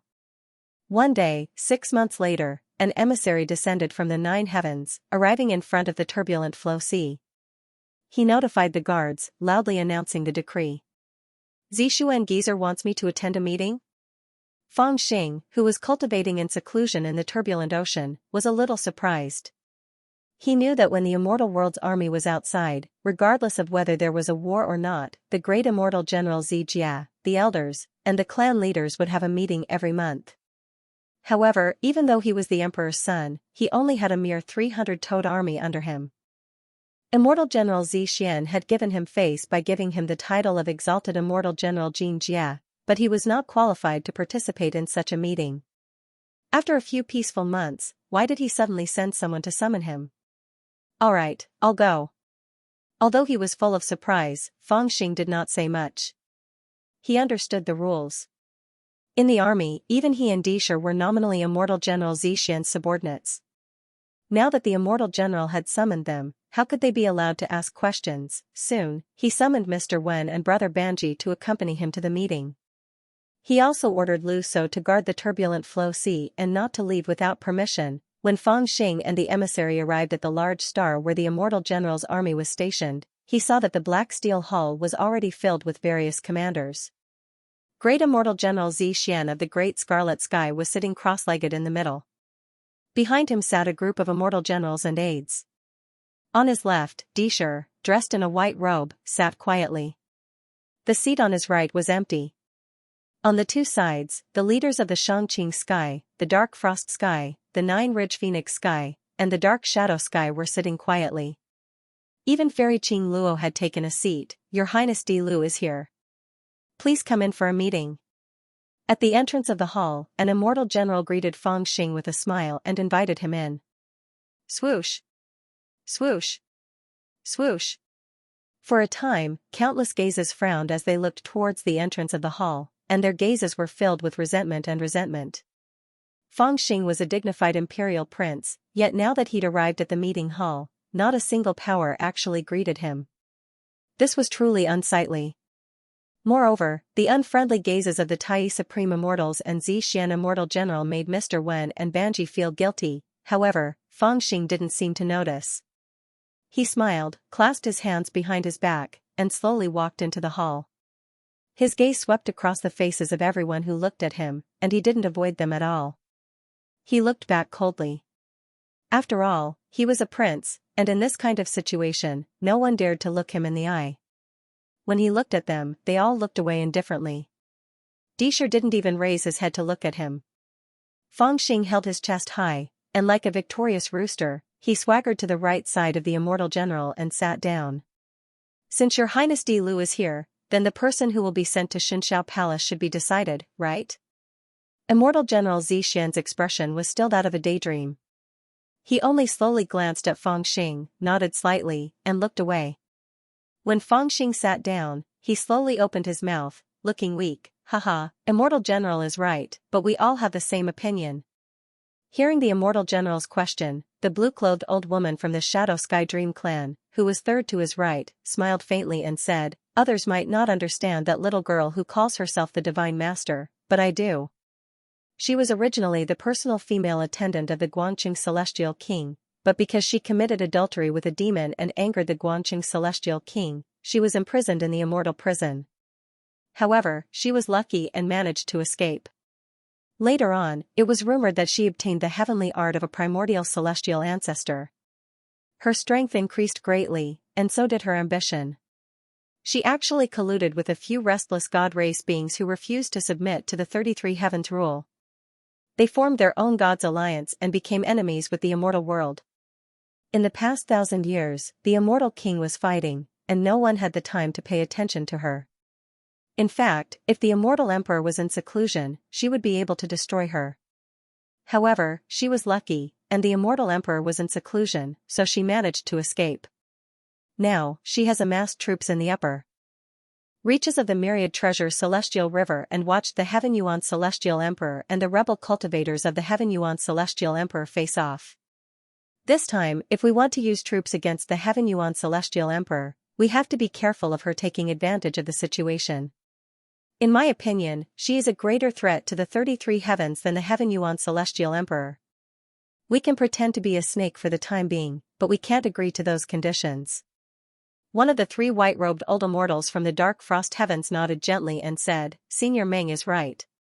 However, in the current situation, it is imperative for us to unite with the Divine Lord.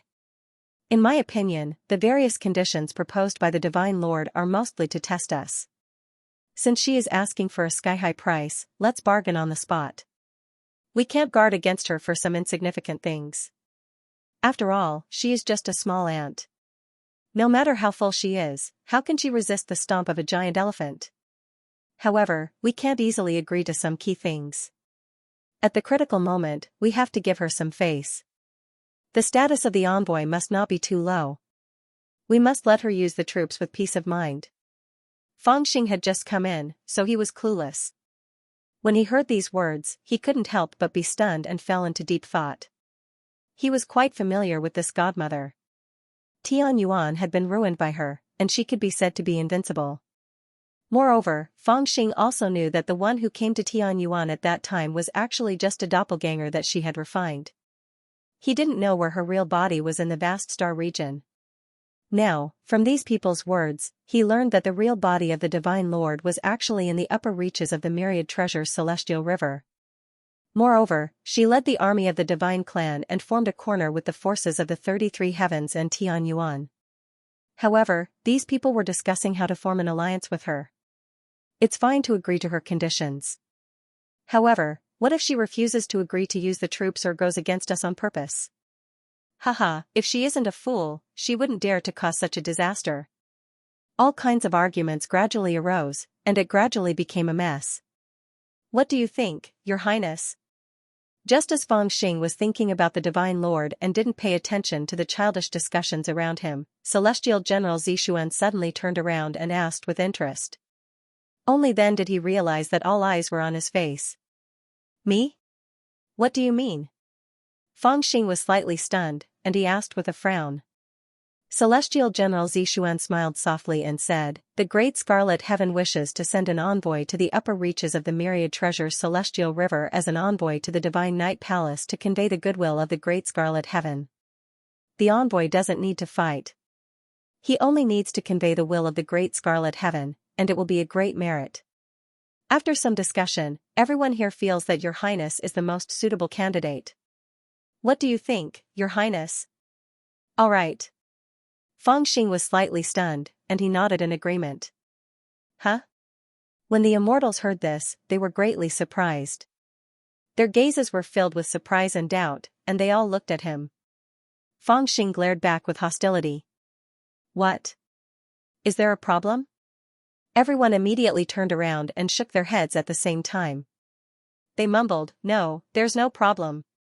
Celestial General Zixuan's eyes were also filled with surprise. He smiled and said, It would be great if Your Highness agrees. During this period of time, I have exchanged letters with the Divine Lord several times, and everything has been settled. There are only a few small issues that haven't been agreed upon, but they won't affect her decision to use troops. Your Highness doesn't need to worry, you only need to bring my letter to her. Haha, although this matter is simple, Your Highness has to personally agree. Otherwise, I don't have the right to force you to do this. Faced with the hint in Celestial General Zixuan's words, Feng Xing rubbed his face and smiled. It's fine, I agree. In the silent starfield, an immortal boat sailed out of the turbulent flow sea and headed upstream along the myriad treasures immortal river. At this moment, in the vast starfield where the great Scarlet Heaven immortal army was stationed, everyone was secretly observing this immortal boat. Some sneered, some shook their heads and sighed, some took pleasure in others' misfortune, and there were even many who were puzzled and doubtful. Di Lu, the crown prince of Great Scarlet Heaven, had already left to visit Divine Night Palace as an emissary of Great Scarlet Heaven. Just like that, they would be able to leave the Great Scarlet Heaven army formation, break away from Immortal King Purple Profound's protection, and enter the boundless star domain. Even though this trip was said to be a great merit that could be easily obtained, reality was indeed like this. It was because the immortal commander represented Great Scarlet Heaven in negotiations with the Divine Master, and it would be done privately, not publicly. That was to say, whoever sent this letter in the end would have the merit of uniting with the god race. If they also defeated Heaven's origin, then it would truly be a great merit that would be recorded in Great Scarlet Heaven's history. But was this great merit really so important? Everyone knew that Disher had been eyeing Di Lu covetously, and that Disher wouldn't tolerate him anymore. However, at this critical moment, Disher was greedy, and recklessly agreed to go on this mission. That was like exposing himself in the starry void without any protection. No one knew what kind of danger was waiting for him, and no one knew what kind of tricks Disher, who could have easily taken the credit, but ended up giving it to Di Lu, would have. But one thing was very clear. For this crown prince, who was clearly at a disadvantage, the best way to save his life was to obediently hide in the Great Scarlet Heaven army and stay by Celestial Commander Zixian's side, because in this extraterrestrial battlefield, only Celestial Commander Zixian could protect him, of course, aside from the fact that Feng Xing had agreed too quickly and simply at the start, to the point that the various forces could not even use the backup plans they had secretly prepared and punched empty. The various forces quickly accepted this result, which looked like the Emperor style had courted death. After all, he was used to courting death. Even now, the armies of the immortal world were still discussing the legend of Di Lu walking the path of death after his return. The reason I agreed was because I knew that Immortal General Zixian wouldn't protect me. Meanwhile, in the ferry boat, Feng Xing was slowly explaining to Lu So and the others. That old man is neutral. He won't allow Disher to kill me when he obviously violated the rules, but he won't try to protect me. In fact, he obviously knows that only one of us can go back alive. Otherwise, he would have stopped me when I entered the chaotic flowing sea. If I really put my hope on that old man, he would probably get impatient soon. When the Great War starts, he wouldn't have the time to care about me. He would just ignore me. Feng Xing spoke in a very disdainful manner. He waved his hand and said, Furthermore, at that time I had actually casually agreed to it. Only then did I realize that the expressions of the various forces were very strange. It felt as if I had stepped into thin air. Now that I think about it, they had probably prepared a backup plan for me. Even if I didn't agree, they would definitely have a way to force me to agree. D. Sher's forbearance is truly terrifying. Since he dared to stab you in front of all the immortals in the turbulent flow sea that day, I presume the flames of rage in his heart have already arrived at a level that's difficult to restrain. Do you think he'll pursue you from behind? Even though Lu So had the cultivation base of a primordial unity supreme immortal, he was still very wary of Dishur. Impossible. When faced with his worry, Fangxing directly shook his head and said, before we deliver the letter, he definitely won't make a move. Celestial General Zishuan won't let him act recklessly either. After all, we are working for Great Scarlet Sky, so how could he dare to affect our mission? Moreover, he paused for a moment, then suddenly smiled and said, he won't dare to do anything to me now. Lu So was stunned. Won't dare? For a moment, he thought that Fangxing had used the wrong words. Why did he say that he would not dare to do anything to him? However, Fangxing nodded seriously and said, yes, after those guys are released, he definitely won't dare to do anything to me. What did you do to the young master during those days?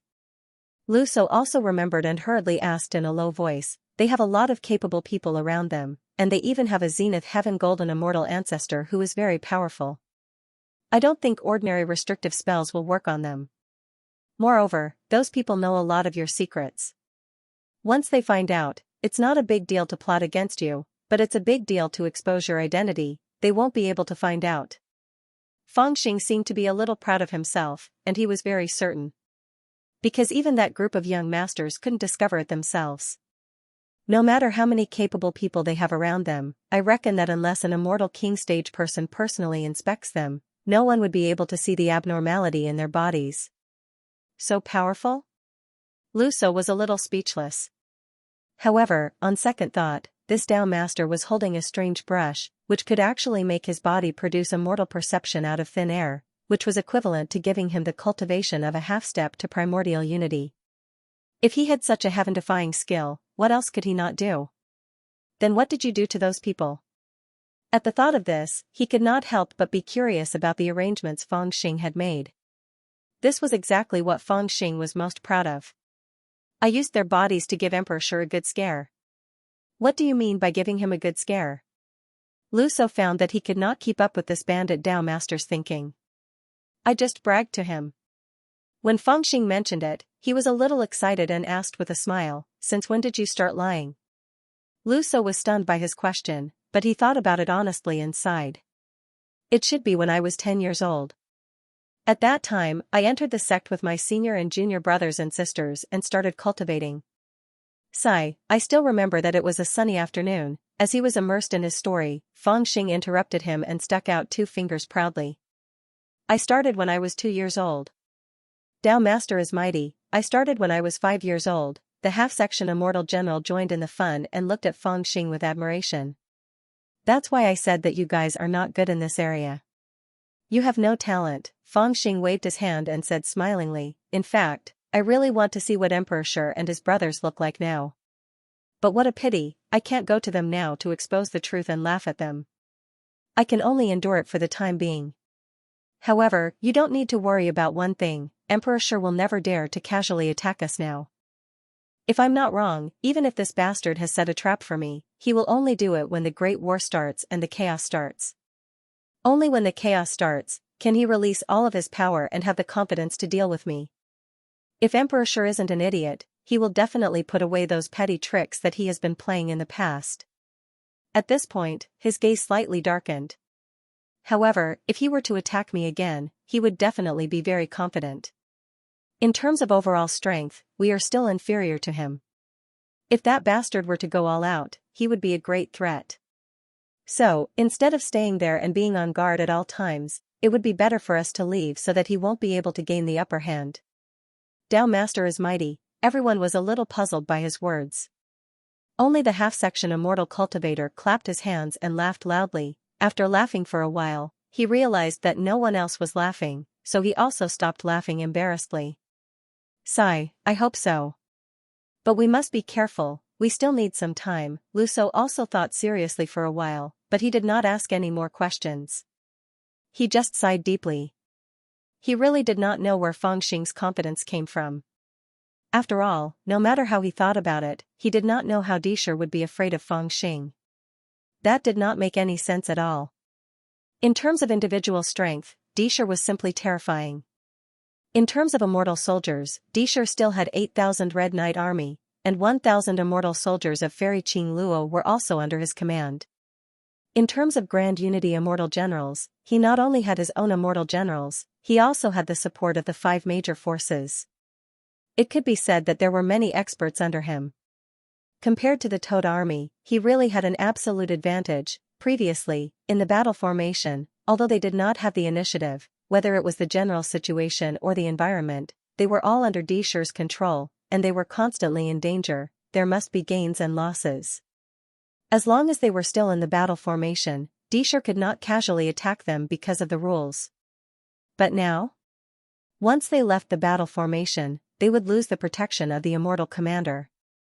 As long as Dishur had this intention, he could send people to assassinate them, and if all the experts under Dishur's command attacked together, the danger they would face was still very great. It must be known that although there were 36 immortal generals in the Toad army who had obtained the celestial perception and their strength had increased greatly, after all, they had too little time and resources. Except for him, Mr. Wen, Immortal General Ma, and a few others, the others did not really have the ability to fight against a Grand Unity Supreme Immortal. After all, it was extremely difficult for a real Grand Unity Supreme Immortal to appear. Even if Feng Xing was heaven-defying and had given them unimaginable opportunities, there was still a limit. Now they needed time and more immortal cultivation resources to strengthen their Dao foundation. However, although he was worried, looking at Feng Xing's proud look, he did not ask any more questions. After spending some time with this Daoist master who always liked to surprise people, he understood his character. He knew that whenever he started to spout nonsense, he would definitely have a certain foundation in his heart. He had also been shocked by his unexpected actions several times. His old heart could not take such a blow, so he might as well learn to be smart. As long as he started to spout nonsense, he would not care about it and let him do what he wanted. To be able to keep doing this and not die, this Daoist master's ability was really admirable. The way that Di Lu does things is becoming more and more unfathomable. Less than half a day after Feng Xing agreed to go to the Divine Race Alliance, Fairy Qing Luo hurriedly rushed to Dishur's palace. She heard that Dishur was in closed-door cultivation and meditating on something. She had no choice but to wait for several hours. When she heard that Dishur had learned martial arts, she entered the palace to see him. As soon as she entered, she saw Dishur sitting alone in the center of the palace. She immediately pretended to smile and pay attention to Dishur's reaction. She sighed and said, "I really didn't think that he would agree so easily. Isn't he afraid that after leaving the Immortal Commander's protection, someone will attack him? If he is willing to hide by the Immortal Commander's side, then he is not a Di Lu." Dishur opened his eyes. He always seemed very patient when facing Fairy Qing Luo. He smiled faintly and explained, "Moreover, you also know that even if he doesn't agree, we will always have a way to make him agree." This? I just feel that he agreed too quickly.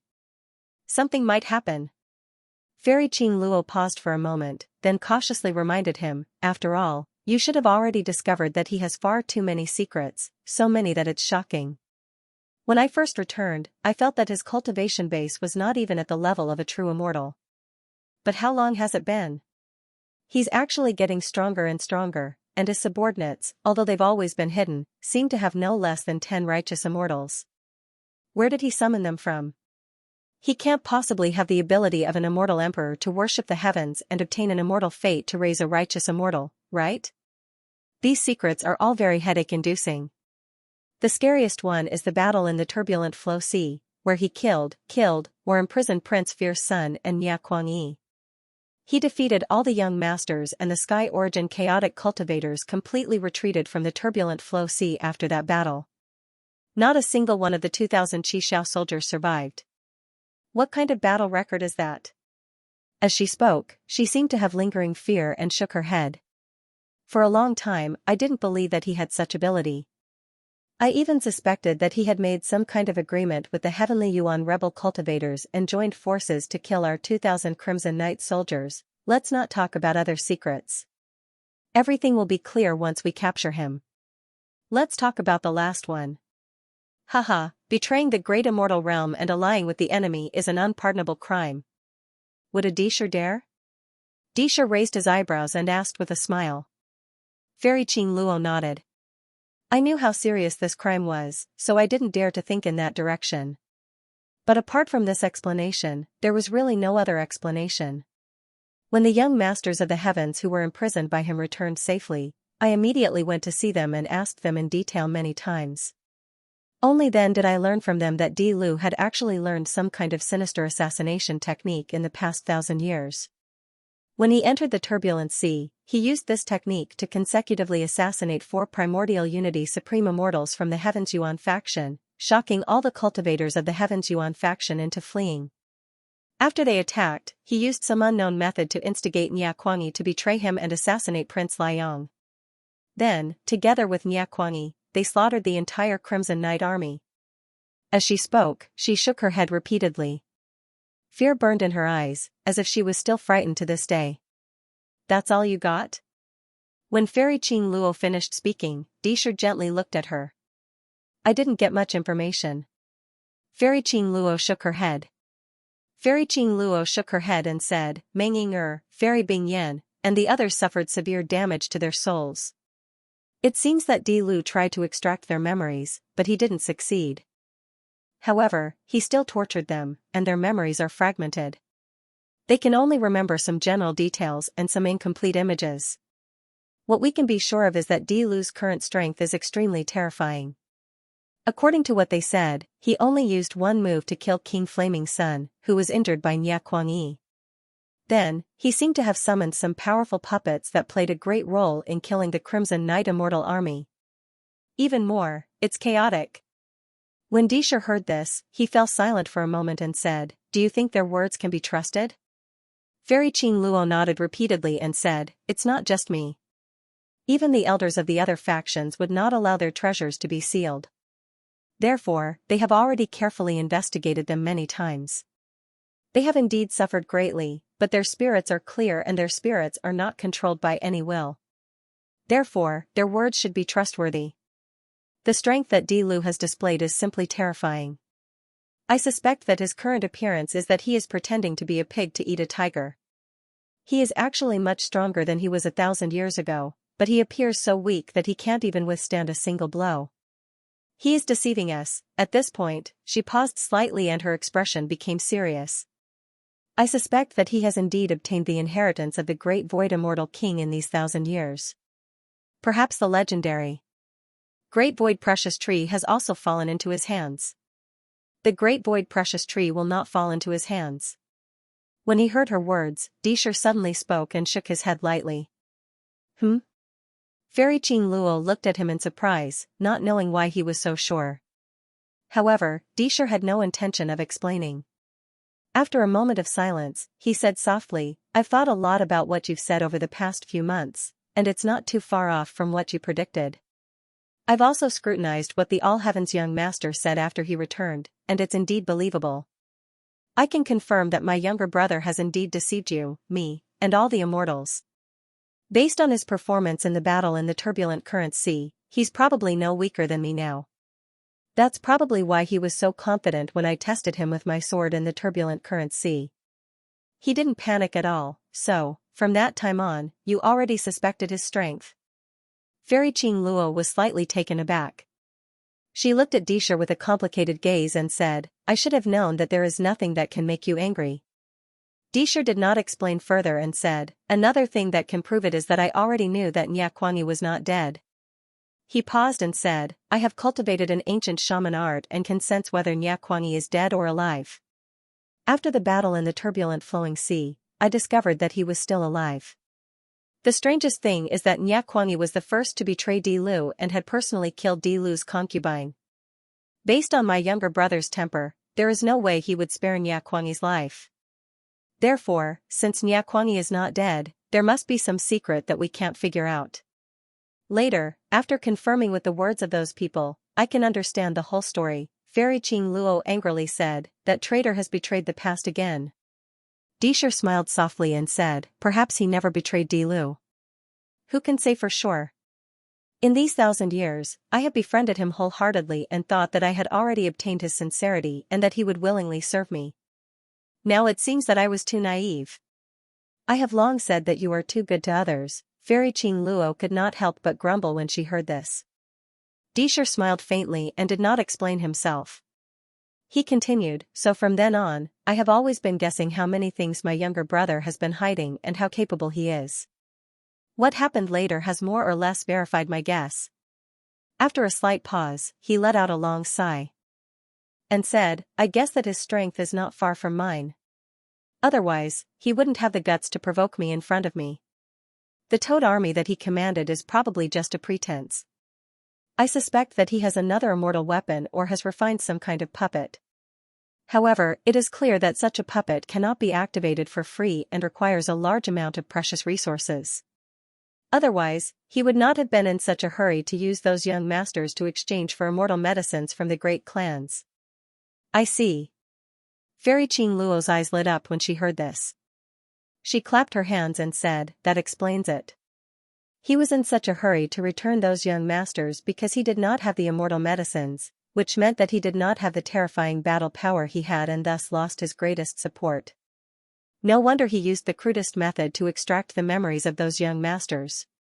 Unfortunately, he miscalculated one thing. Even if he extracted part of their memories, we can still deduce the truth from some fragments. He did not get what he wanted, that's right. That's why I am certain that the Taishu precious tree is not in his hands. Emperor Shi slightly nodded and smiled. Fairy Qing Luo came to a sudden realization. If the Taishu precious tree was in his hands, he wouldn't have been in such a hurry to exchange with the All Heavens clans. That's right. And it's precisely because I've confirmed this that I've made subsequent arrangements. Disher nodded and said, since I have decided to make a move, I naturally need to have full confidence. Fairy Qing Luo's eyes lit up. When do you plan to make a move? Disher smiled and said, I won't have to wait for too long. Hearing this, Fairy Qing Luo wanted to say something, but stopped. After a long while, she pouted coquettishly, stomped her feet, and complained to Emperor Shi, so you knew all this long ago, but you didn't tell me. You made me worry for nothing. During this period of time, I went to those old fellows every day to analyze and ask about these things. They already don't look at me well, she seemed to have thought of something. That's right, since Dilu has hidden so much of his strength, then I can only use all my energy. Disher smiled faintly, as if he felt a little helpless. Qing Luo thought about it seriously and asked in a low voice, are you confident?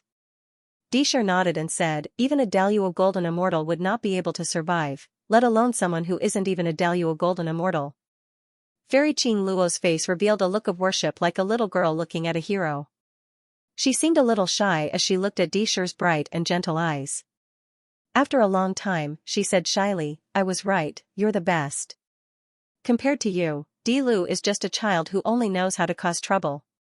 The immortal vessel emitted terrifying immortal might as it flashed along the myriad treasures river all along the way.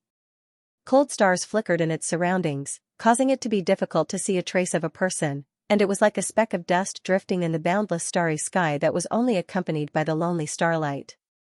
If it wasn't for the immortal vessel moving swiftly to the point that numerous starlight could be seen brushing past the side of the vessel at any time like a shooting star, it would even give others the feeling that it was forever floating in the starry sky and not moving in the slightest. After traveling like this for a few days, they arrived at the star territory governed by the Divine Master according to the star map obtained from Immortal General Xianxia, which was also the nest of the Divine Clan Alliance. However, the strange thing was that there were no immortal palaces or shrines as far as the eye could see. In fact, there was only a vast star territory in front of them, not even a single large planet could be seen. This made Lu So and the others, who were responsible for steering the boat, scratching their heads in confusion. After all, the star map given by Zishuan Immortal General couldn't be fake, right? This isn't right. When did we travel so far? It seems like there are fewer stars around us. Mr. Wen came to the side of the boat and asked with a frown. It seems that something is wrong. Lu So also sensed that something was wrong. When they passed by the boat, they remembered that there were several stars not far away from them. However, when they looked back, they saw nothing but pure darkness. It felt as if the void was as deep as a lake, and the boat lost its sense of space. They didn't know if they were moving forward or if they had stopped. Junior nephew Taishu, use the treasure mirror to check. Lu So instructed Taishu baby in a deep voice with a frown on his face. Ugh. I can't see anything? After using the mirror, Taishu baby froze for a moment when it saw nothing but darkness in its mirror. The immortals were alarmed. After all, there were countless dangers in the starry sky, and they were most afraid of encountering such a strange situation. Let me see. Fangxing was alarmed as well. He stepped out of the divine skeleton palace and came to the side of the ship. He frowned and looked around. Then, he stretched out his hand and made a grabbing motion in the starry sky. Then, he pulled his hand back and pinched his fingers together. He seemed to have guessed something and frowned. Taoist master, this is, Lu So asked immediately when he saw that Fangxing seemed to understand something. We're here. Fangxing waved his hand and said in a low voice. Then, he raised his head and clasped his hands behind his back. His celestial aura surged and he said in a deep voice, all those who block the way of the Night Clan, listen up. I am the Emperor of Great Scarlet Heaven. Under the order of Celestial Commander Zixuan, I am here to pay a visit to the Master of the Gods. With Celestial Commander Zixuan's token here, it is best for you all to move aside. Otherwise, if you provoke this Emperor, there will be no survivors under my blade. Boom. His voice was amplified by the immortal might, causing ripples to appear on the starry sky that had never been devoid of sound before. After that, the void seemed to be trembling. The clouds were torn apart and the boundless darkness was actually like a piece of black cloth that covered the starry sky. Suddenly, wrinkles appeared on the cloth. Behind it, the pieces of cloth were torn apart as they escaped in different directions. At this moment, the true appearance of the starry sky was also revealed. Numerous huge stars shone resplendently, resembling gems. In front of them, millions of kilometers away, there was a continent that quietly floated in the star field.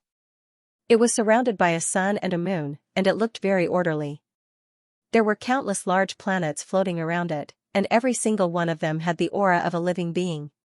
So we've accidentally fallen into the Divine Master's restriction, and we didn't notice it at all. The expressions of Lu So and the others changed.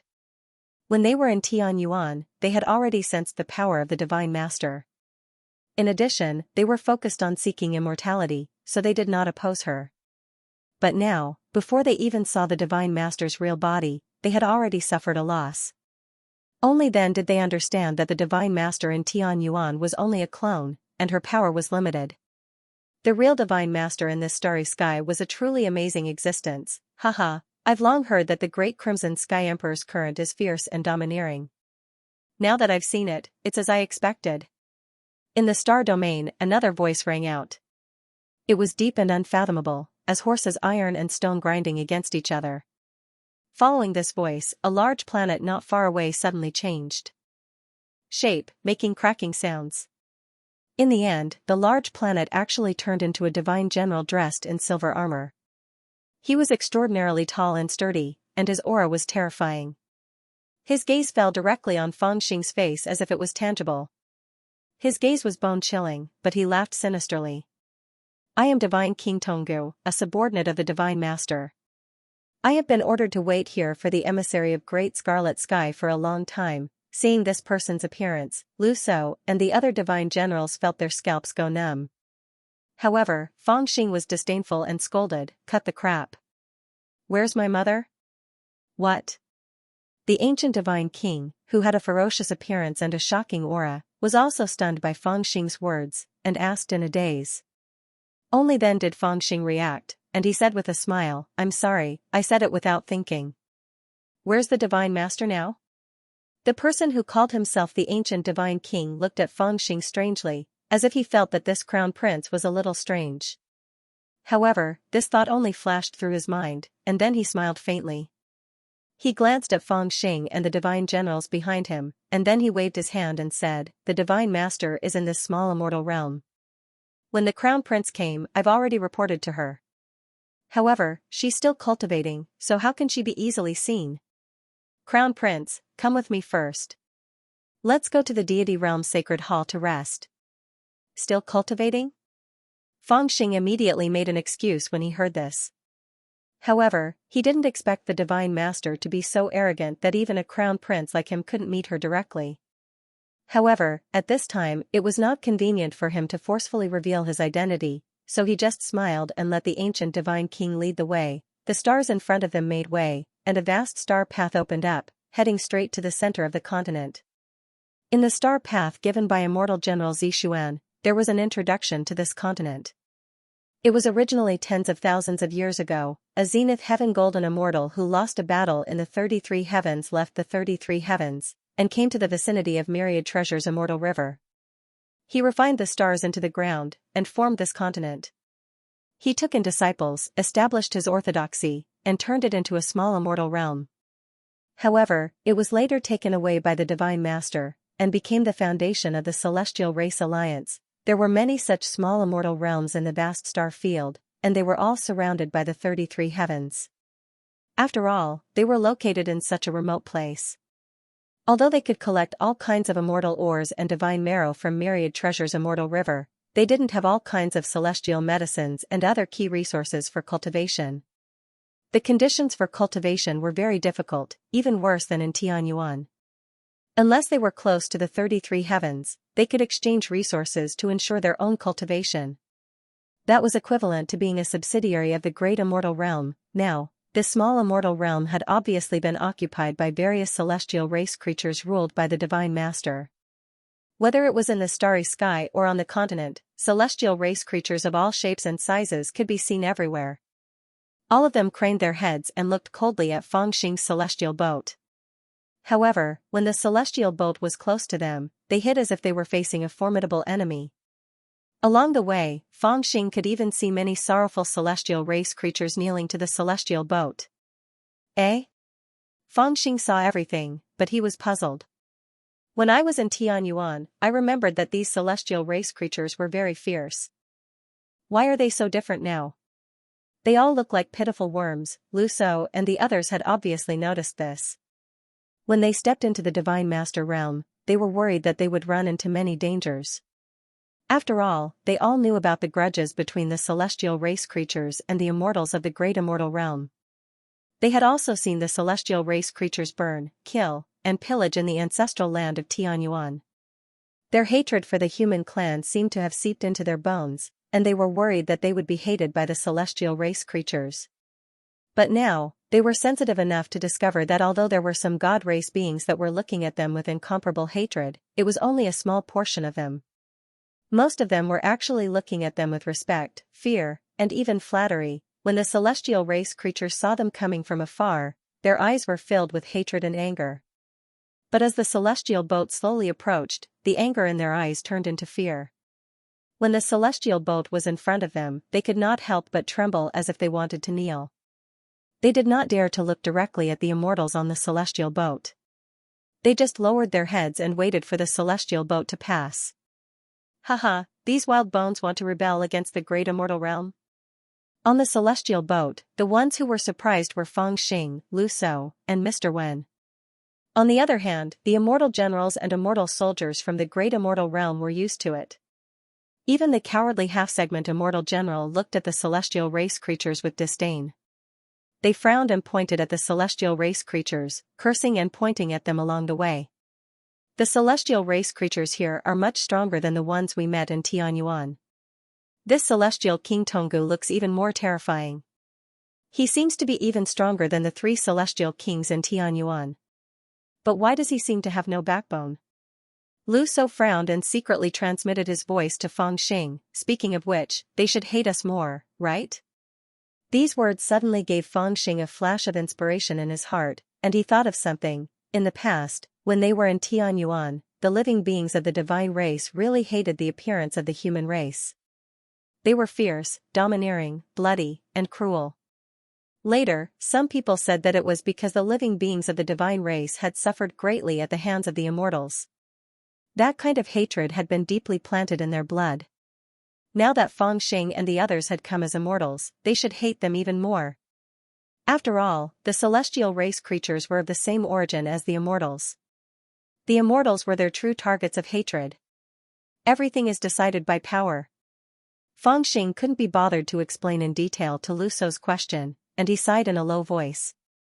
He sighed and replied, "Their enemies are indeed immortals, but immortals are too powerful. so they don't show hatred, it's flattery. As for the celestial race creatures, they're not strong enough, so they show their bloodthirsty and cruel side. When he said that, he also felt a deep sense of disgust for the celestial race creatures. Get out of my way, you useless things. The God King of Antiquity, who was walking in front, seemed to have noticed the cowardice shown by the celestial race beings along the way. He had originally arranged for these people to act as a deterrent to the immortal emissary, but they were usually fierce. Now that they saw the immortal emissary, they were all acting strong on the outside but weak on the inside. This made the God King of Antiquity furious. He shouted coldly and chased away all the celestial race beings along the way. The celestial race beings all hurriedly ran away as if they had been pardoned. However, they still looked over cautiously from afar, like puppies. In this region alone, there are no less than 100,000 celestial beings who have followed the Divine Master to roam the galaxy because they have lost their ancestral lands. The ancestral lands where they were born and raised have all been taken by the immortals. They have either been turned into damned palaces or immortal mines, God King Tong introduced casually. None of the immortals answered, as if it was a matter of course. Immortal emissaries, before the Divine Master summons you, please rest here. Very soon, the group arrived at the small immortal realm. In front of the divine palace that stood on the crimson ground, God King Tong led them in. There were already several God Kings waiting in the divine palace. One of them was a beautiful woman with green skin and silver-white pupils. The other was an expressionless man who sat on a wooden armchair with a malicious expression. He only glanced at Feng Xing and the others before they came in. Then, his eyes narrowed slightly, as if he was slightly surprised. Allow me to introduce you. This is Ghastly Insect Queen, the patriarch of the star-devouring insect race. She is also the second-ranked godly king of chaos under the godly master. This is the eldest disciple of the godly master, also one of the 11 newly promoted godly kings. After introducing the man and the woman, God King Tong sat on the third armchair beside them with a smile. He looked at Feng Xing and said with a faint smile, "The Divine Master usually does not receive guests. The three of us handle all the affairs on his behalf. Please forgive us. There are some questions that we have to ask first." Immortal General Xianxia has written many letters to the Divine Master and mentioned some conditions in the letters. I wonder if you have brought the answers to those conditions with you. Feng Xing also looked at the faces of the Nether Insect Queen and the eldest disciple of the Divine Master. He paused for a moment, then smiled and said, "Of course I have. Immortal General Xianxia ordered me to send a message to the Divine Master. When the army moves, please send troops to the Xi Galaxy to cut off the retreat of the Heavenly Origin Inverse cultivators. The Great Celestial Realm will not take back any of the resources obtained from the war." As he spoke, the half-celestial general behind him had already pulled out a chair from the ferry boat for him. He sat down casually, then stretched out 2 fingers and said, "The second condition is that the Divine Master wishes to establish himself as an emperor in the myriad treasures Immortal River and ask for the support of the Great Scarlet Sky." The Immortal General does not dare to overstep this point. However, he has already promised to personally write a letter to the Immortal Emperor and ask for the Immortal Emperor's approval. Moreover, he can guarantee that if the Divine Master is willing to form an alliance with the Great Scarlet Sky, it is still very possible. After saying that, he smiled lightly and added, "However, now that all the immortal emperors are in seclusion, it will be difficult to get an answer in a short period of time. The Divine Master can rest assured in the myriad treasures Immortal River. The Great Scarlet Sky can guarantee that you will not be disturbed by others." After hearing Feng Xing's words, the 3 God Kings had different expressions. It was impossible to tell whether they were happy or angry. What about the third condition? The Nether Insect Queen frowned slightly and suddenly asked. Before coming here, Feng Xing had already chatted with the Immortal Commander and knew the attitude of the Great Scarlet Sky. At this time, he also got into character and said with a smile, "The third condition is even simpler. Don't even think about it, the Great Scarlet Sky will not give the Chaos Immortal Garden to you." The expressions of God King Tonggu and the Nether Insect Queen changed, as if they were a little angry. However, Feng Xing smiled and said, "However, before the Great Void Immortal King died, he shattered the Great Void Immortal Garden that he had painstakingly created in his life, turning it into countless fragments and spreading it across the star field. You can also go look for it. If you can find it, the Great Scarlet Sky will not fight with you for it.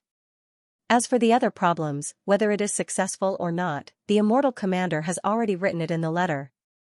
Call the Divine Master out, and I will present this letter to her. Haha, the great immortal realm is really stingy. Hearing this, immortal King Tonggu's expression was already very ugly, as if he was about to explode. However, in the end, he restrained himself and said to Feng Xing with a cold expression, "Give me the letter, I will present it to the Divine Master. After she has read it, she will decide whether to see you or not." Feng Xing thought for a moment, then smiled and handed the letter to him. Theoretically speaking, he had almost completed all his tasks by now. All he needed to do was wait. As for whether or not he would succeed in this mission, he had no confidence in his heart. In reality, he had already known about the contents of the discussion between the Immortal General and the Divine Master before he came here. In his opinion, the first few conditions were just some superficial exchanges of benefits. Only the third condition was what the Divine Master truly needed. That was the Chaos Immortal Garden. This garden wasn't ordinary at all. It was the foundation of an immortal family's power. Why were the Marquises of the Great Scarlet Sky so overbearing? It was because they had the Chaos Immortal Garden and resources. Moreover, these resources were not only needed by immortals for cultivation. Even the living beings of the God clan did not grow up out of thin air. They also needed this kind of resources. The Divine Master had raised so many homeless living beings of the God clan, and even an army of the God clan. Her need for this kind of Chaos Immortal Garden must be especially urgent. However, on this matter, the Immortal Commander had refused without even thinking about it. If you wanted it, go find it yourself. Great Scarlet Sky would not give you a single immortal herb. As for the Chaos Immortal Garden, it would be difficult to find it himself. Only a place with a strong heaven's will and a strong life force could give birth to true immortal herbs. This also meant that the places with the most immortal herbs were naturally the 33 heavens, the dragon, demon, and Buddha ancient domains. Small immortal domains that could give birth to immortal herbs were as rare as phoenix feathers and Qilin horns. And in all of these great domains, the one who had the most say about Chaos Immortal herbs was the great Void Immortal King. He had once thought of using his immortal power to replace the will of the heavens and cultivate immortal herbs himself. For this reason, he had refined the Chaos Immortal Garden that was said to be the largest and strongest Chaos Immortal Garden in the 33 heavens. But before he was ambushed by the immortal kings of the great Void Immortal Garden and perished, he would rather die in glory than live in disgrace. From then on, the fragments of the great Void Immortal Garden flew to various parts of the star domain, their whereabouts difficult to hide. Immortal Commander Xianxia's meaning was very clear. If you wanted the Chaos Immortal Garden, go find it. If you found it, then it was yours. If you couldn't, then that was your own problem. Even Feng Xing felt that this answer was too perfunctory. But since Immortal Commander Xian had such confidence and felt that the Divine Master would agree, then he would wait. He had no intention of helping Immortal Commander Xian before the Divine Master summons. Your Highness Di Lu, please stay here. The ghastly insect queen also stood up with a smile. She gave Feng Xing a rough introduction of the rules of the Divine Hall and so on before bidding farewell to the other remnant godly king. Feng Xing did not say much to the two of them. Instead, when the remnant godly king left, Feng Xing fixed his gaze on him. The remnant godly king also sensed Feng Xing's gaze. He looked back at Feng Xing and nodded gently. Without saying anything, he left. The Divine Master's subordinates are indeed strong and well-trained. There are as many experts as there are clouds. After the two godly kings left, Lu So sighed softly. His eyes were filled with worry. Although the celestial race living beings they met along the way were all cowardly, the experts under the Divine Master were also quite terrifying. After she raised the flag and united all the celestial race living beings, it became clear that there were too many people coming to join her. The celestial race living beings were originally not to be treated with common sense. Their bloodline power was unparalleled. Now, in this deity territory, one could see a domineering aura everywhere. The weakest of them could fight against an itinerant immortal. The stronger ones were even more powerful than the celestial race living beings that attacked Tianyuan. Lu So estimated that there were living beings that were not inferior to Zenith Heaven Golden Immortals. Overall, the power under the Divine Master's control was estimated to be no less than the 100,000 immortal soldiers of Great Scarlet Sky. No wonder she was so powerful that she wanted to conquer Tianyuan in one go. Feng Xing thought to himself. He secretly tried to guess the Divine Master's strength, but he realized that he could not make an accurate estimate. To a certain extent, be it the Divine Master's current cultivation or strength, it was not something that he could estimate at a glance. However, even though she has such capabilities, Tianyuan has been able to resist her for so many years.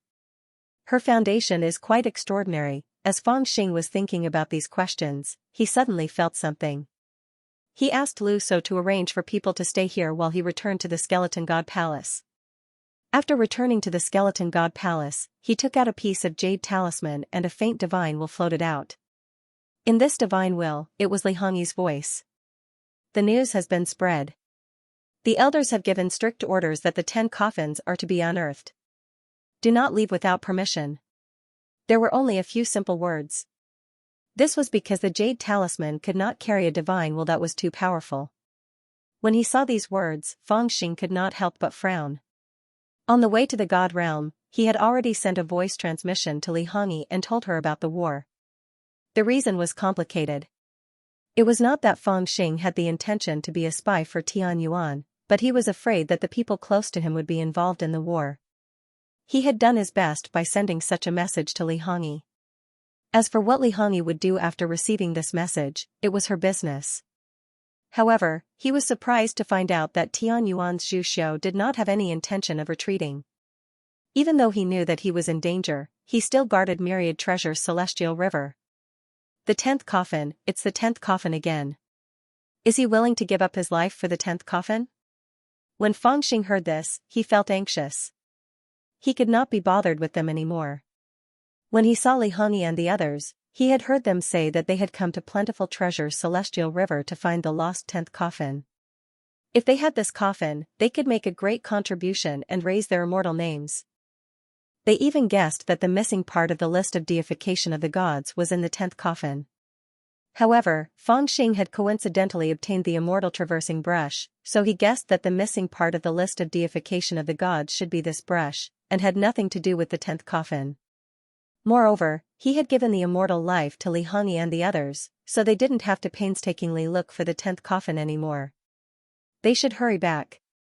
However, the philosopher's dojo was too desperate for the 10th coffin, so a large number of people were still stationed at Plentiful Treasure's Celestial River. Previously, he had already informed them that the army of the immortal realm was about to make a move, but those people were still unmoved.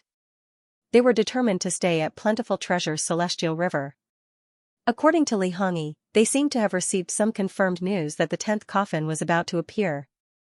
How could there be a shadow of a coffin in such a vast star field? He really didn't know where their confidence came from. Moreover, Feng Xing estimated that if the Divine Master agreed to send out his army, he would probably outflank them, and none of them would be able to escape. Even if they got the 10th coffin, what use would it be then? These problems truly gave Feng Xing a huge headache. He felt extreme detest towards the elders that stood behind the philosopher's Tao grounds, and he held a grudge against them for taking away his name. He wanted to sit back and watch as they courted death and were annihilated by the armies of the immortal dimension and god race. However, his friends and brothers from the heaven's origin world were at their hands after all, so how could he just watch as they lost their lives in battle? Protect yourself first, don't die. Feng Xing had no choice but to send a divine thought over, and then he sighed softly. Under such circumstances, there was nothing he could do. He could only tell Li Hongyi what he knew and let them handle it themselves. If those people really insisted on waiting, then let them be. He still had to protect his brothers' lives. Feng Xing, little Feng Xing, come and see, little Ming is awake. Just as Feng Xing was deep in thought, Fairy Qi suddenly ran over excitedly from the back of the temple and called out to him.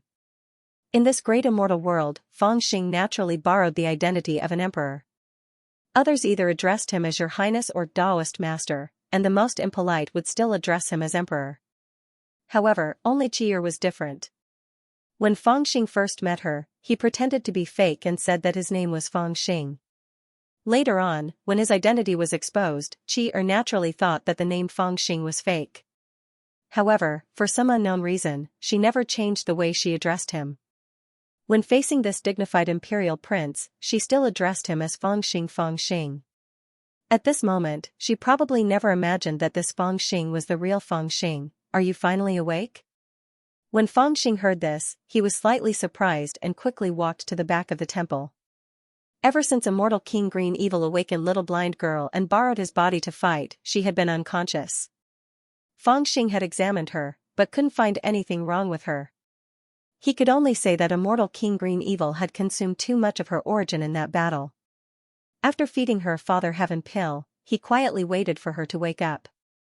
This wait actually lasted for several months, and now she finally woke up. Master Feng. At this moment, Little Blind Girl had already sat up.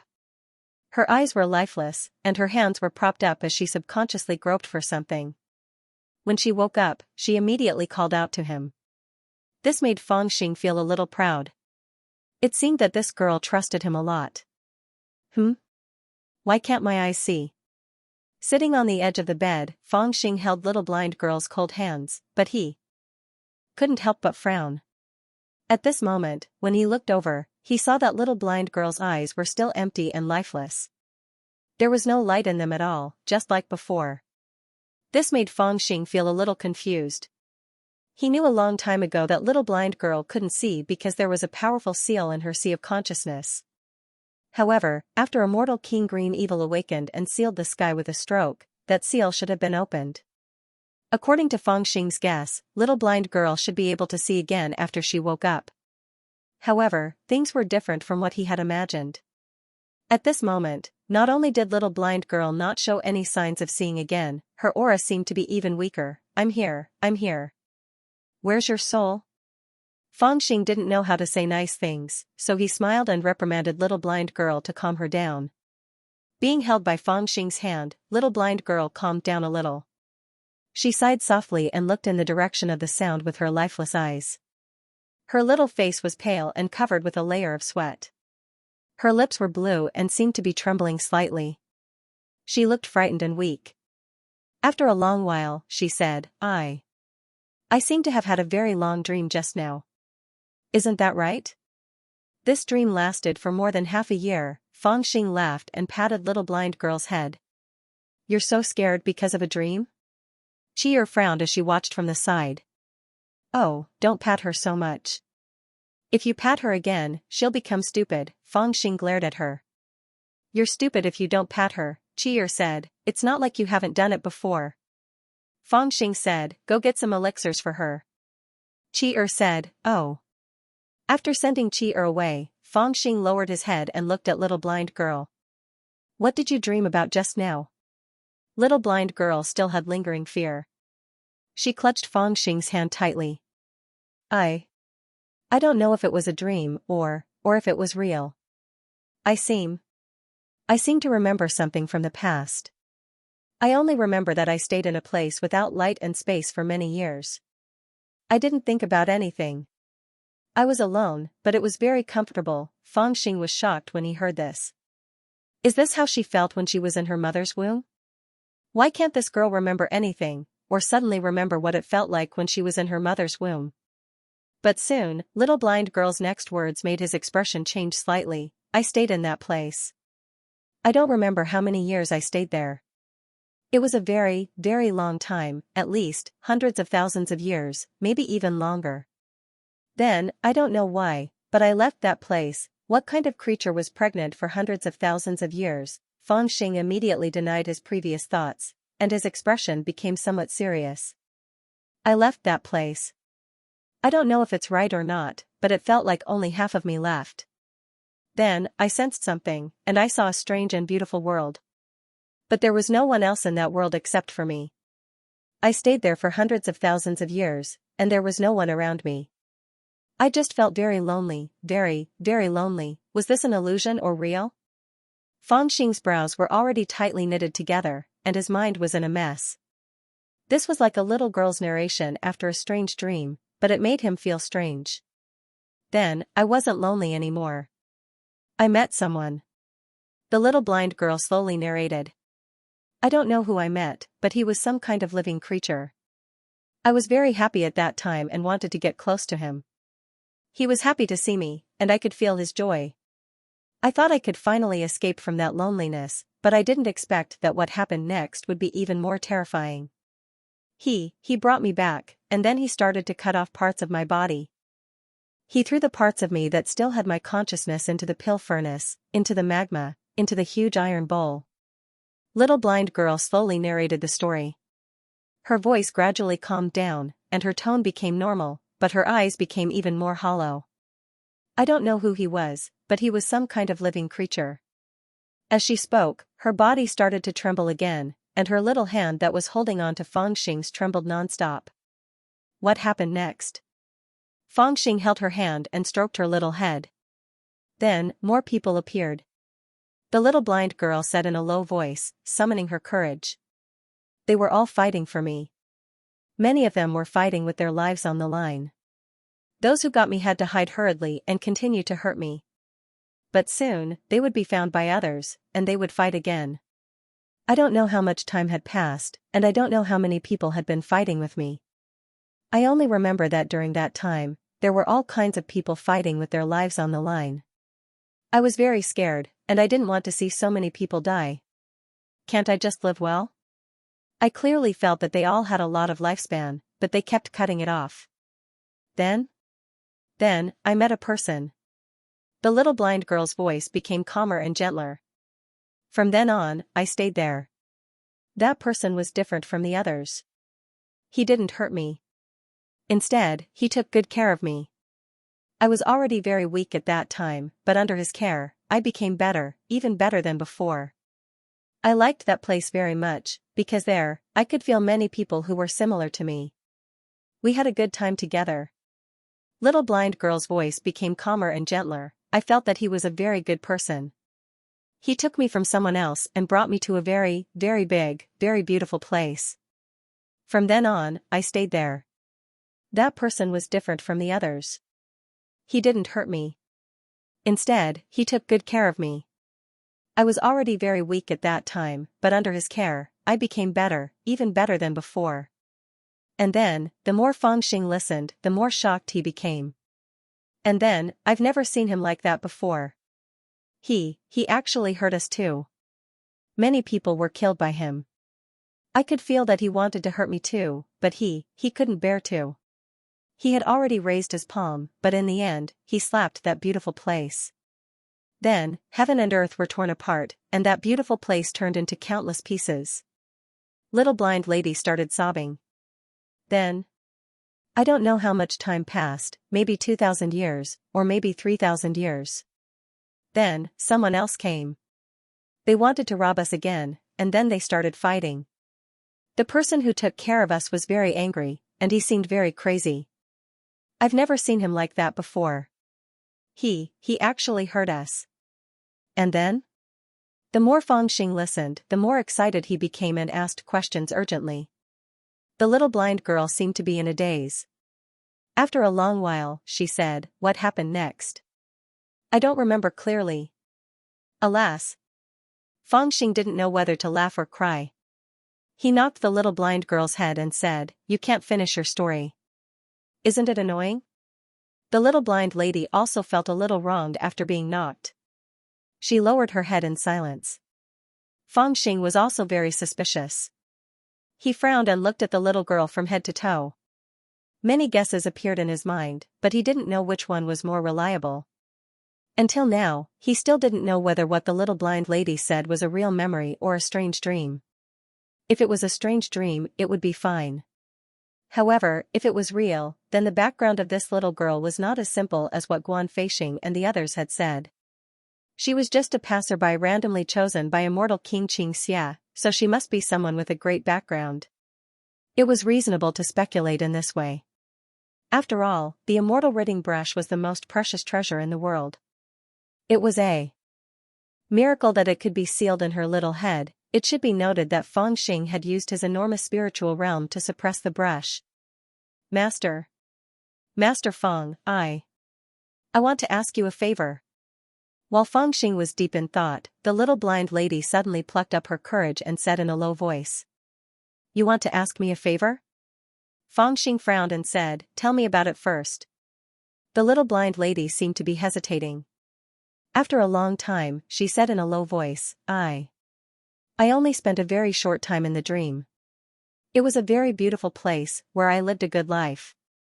The rest of the time, I was either going through all kinds of fights or experiencing a long period of loneliness. I don't know whether that dream was real or not, but I still want to ask you a favor. I want to go back to that beautiful place. Master Feng, I beg you to send me back. Feng Xing frowned deeply. After a long time, he said, I don't know where that place is. The little blind lady didn't know how to answer. After a moment of silence, she said in a low voice, oh, I know. Feng Xing smiled and said, but if you can think about it more carefully, I'll find you even if you have to go to the ends of the earth. After saying that, he gloated and waited for the little blind lady's reaction. However, after waiting for a long time, she didn't move at all. Feng Xing felt that something was amiss. He slowly reached out and placed his hand on her body. Immediately, his expression changed. At this moment, he didn't care about anything else. He tore open the little girl's clothes and looked at her body. With one look, his expression suddenly changed. What are you doing? A cry of surprise rang out behind her. Chi'er stood blankly at the entrance of the hall. Come take a look. Feng Xing didn't explain further. He called for her urgently. Chi'er was stunned for a moment before she hurriedly ran a few steps forward.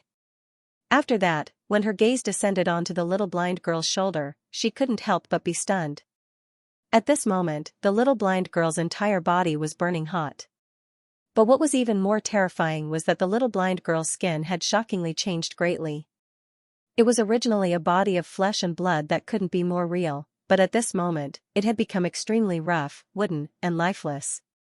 That feeling was actually like the bark of a withered tree.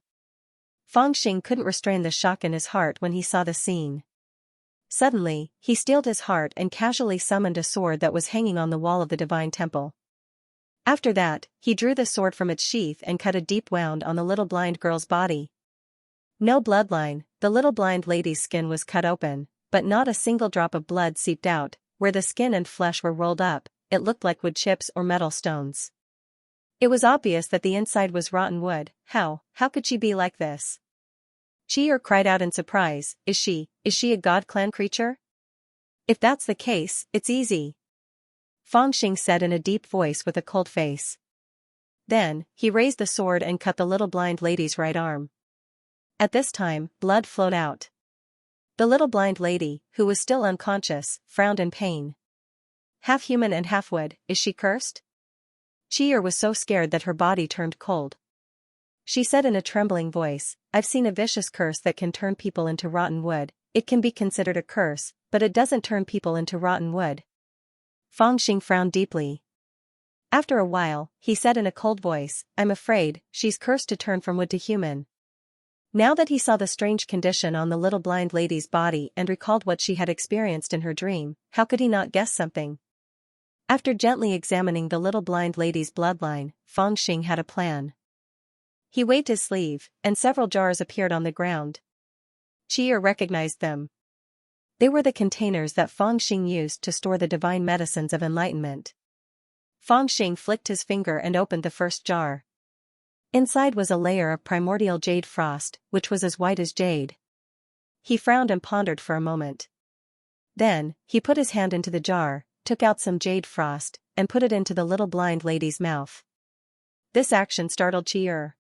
She cried out involuntarily and quickly covered her mouth. She didn't care about the priceless primordial jade frost.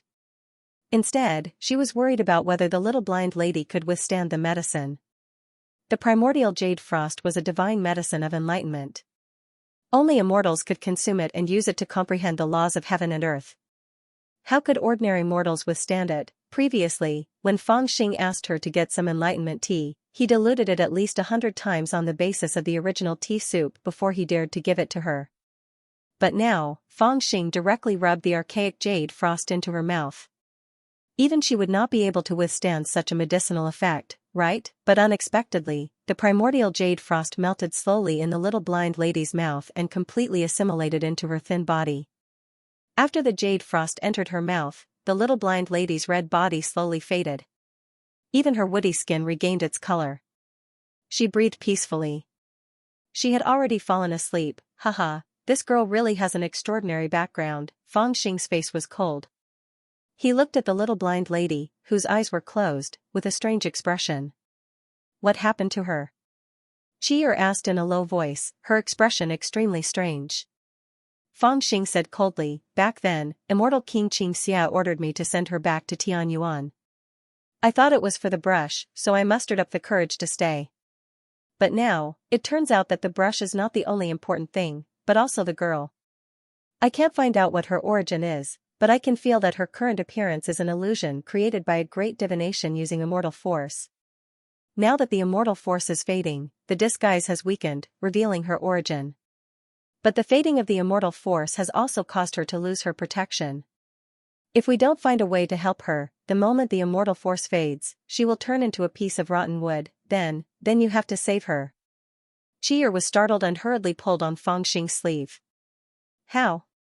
Fang Xing frowned tightly, glanced at her, and said, even the divine medicine of enlightenment can only slow down her decay and replenish the immortal qi that's flowing out of her body.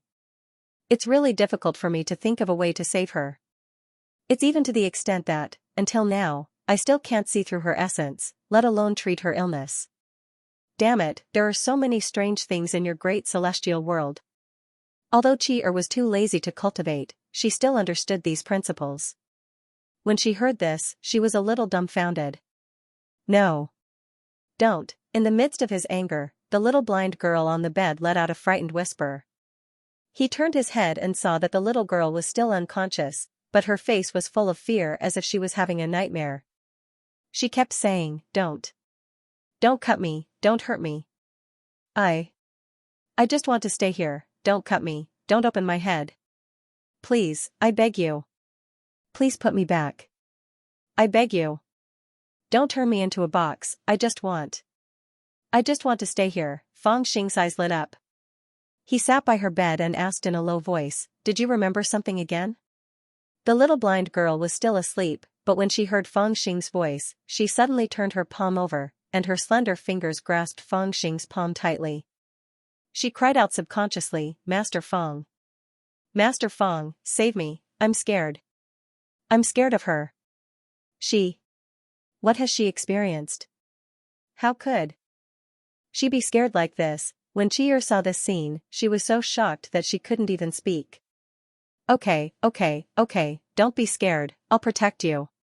Fang Xing picked up a 3 lifetimes tea, and then he pinched open the little blind girl's mouth and stuffed it under her tongue. After that, he let out a long sigh and said, little blind girl, you're lucky that it's your Master Fang. I guess no one will care about you, but your Master Fang will.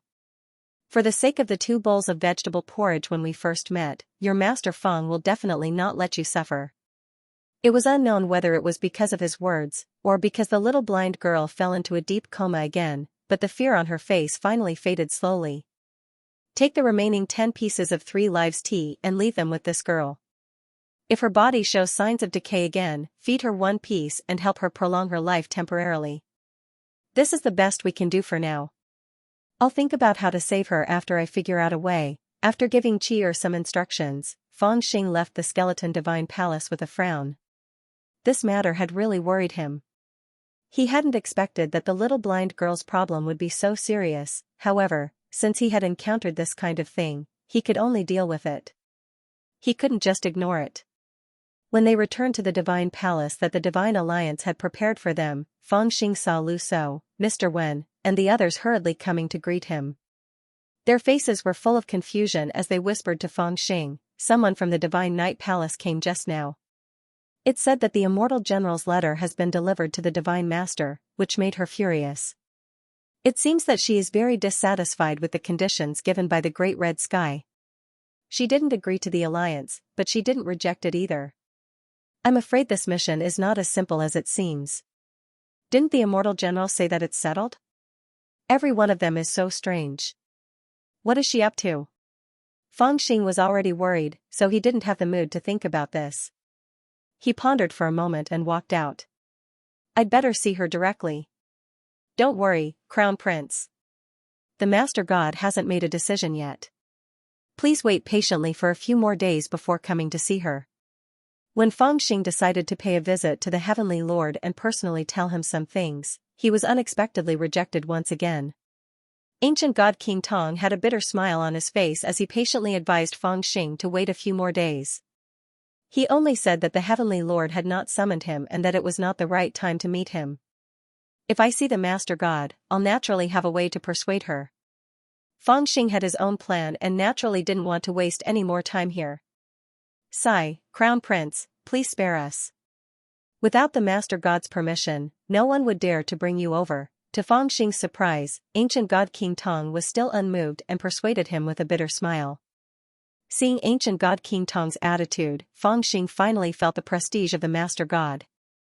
If she said that she wouldn't meet him, then none of the Ancient God Kings would dare to persuade her. Only when she was willing to summon Feng Xing would he be able to visit her. However, the conditions given by the Great Scarlet Heaven seemed to have angered the Master God. Therefore, she wasn't even interested in meeting Feng Xing, the celestial ambassador of Great Scarlet Heaven. Fortunately, although the Master God was dissatisfied, she didn't completely reject him. She still ordered her subordinates to treat him with respect. It seemed that it was difficult for her to make a decision. She could only wait for the Master God to make a decision before summoning Feng Xing. In this way, Feng Xing had to suffer. If he couldn't see the Master God and get an accurate reply, he wouldn't be able to leave and report to her. Moreover, he really wanted to see the Master God. Given the current situation, he could only wait patiently for a few more days. However, even Feng Xing did not expect that this wait would last for another half a month. He even said that if he angered the Divine Master, he would bear all the responsibility, and no one would be implicated. However, those divine kings did not dare to agree.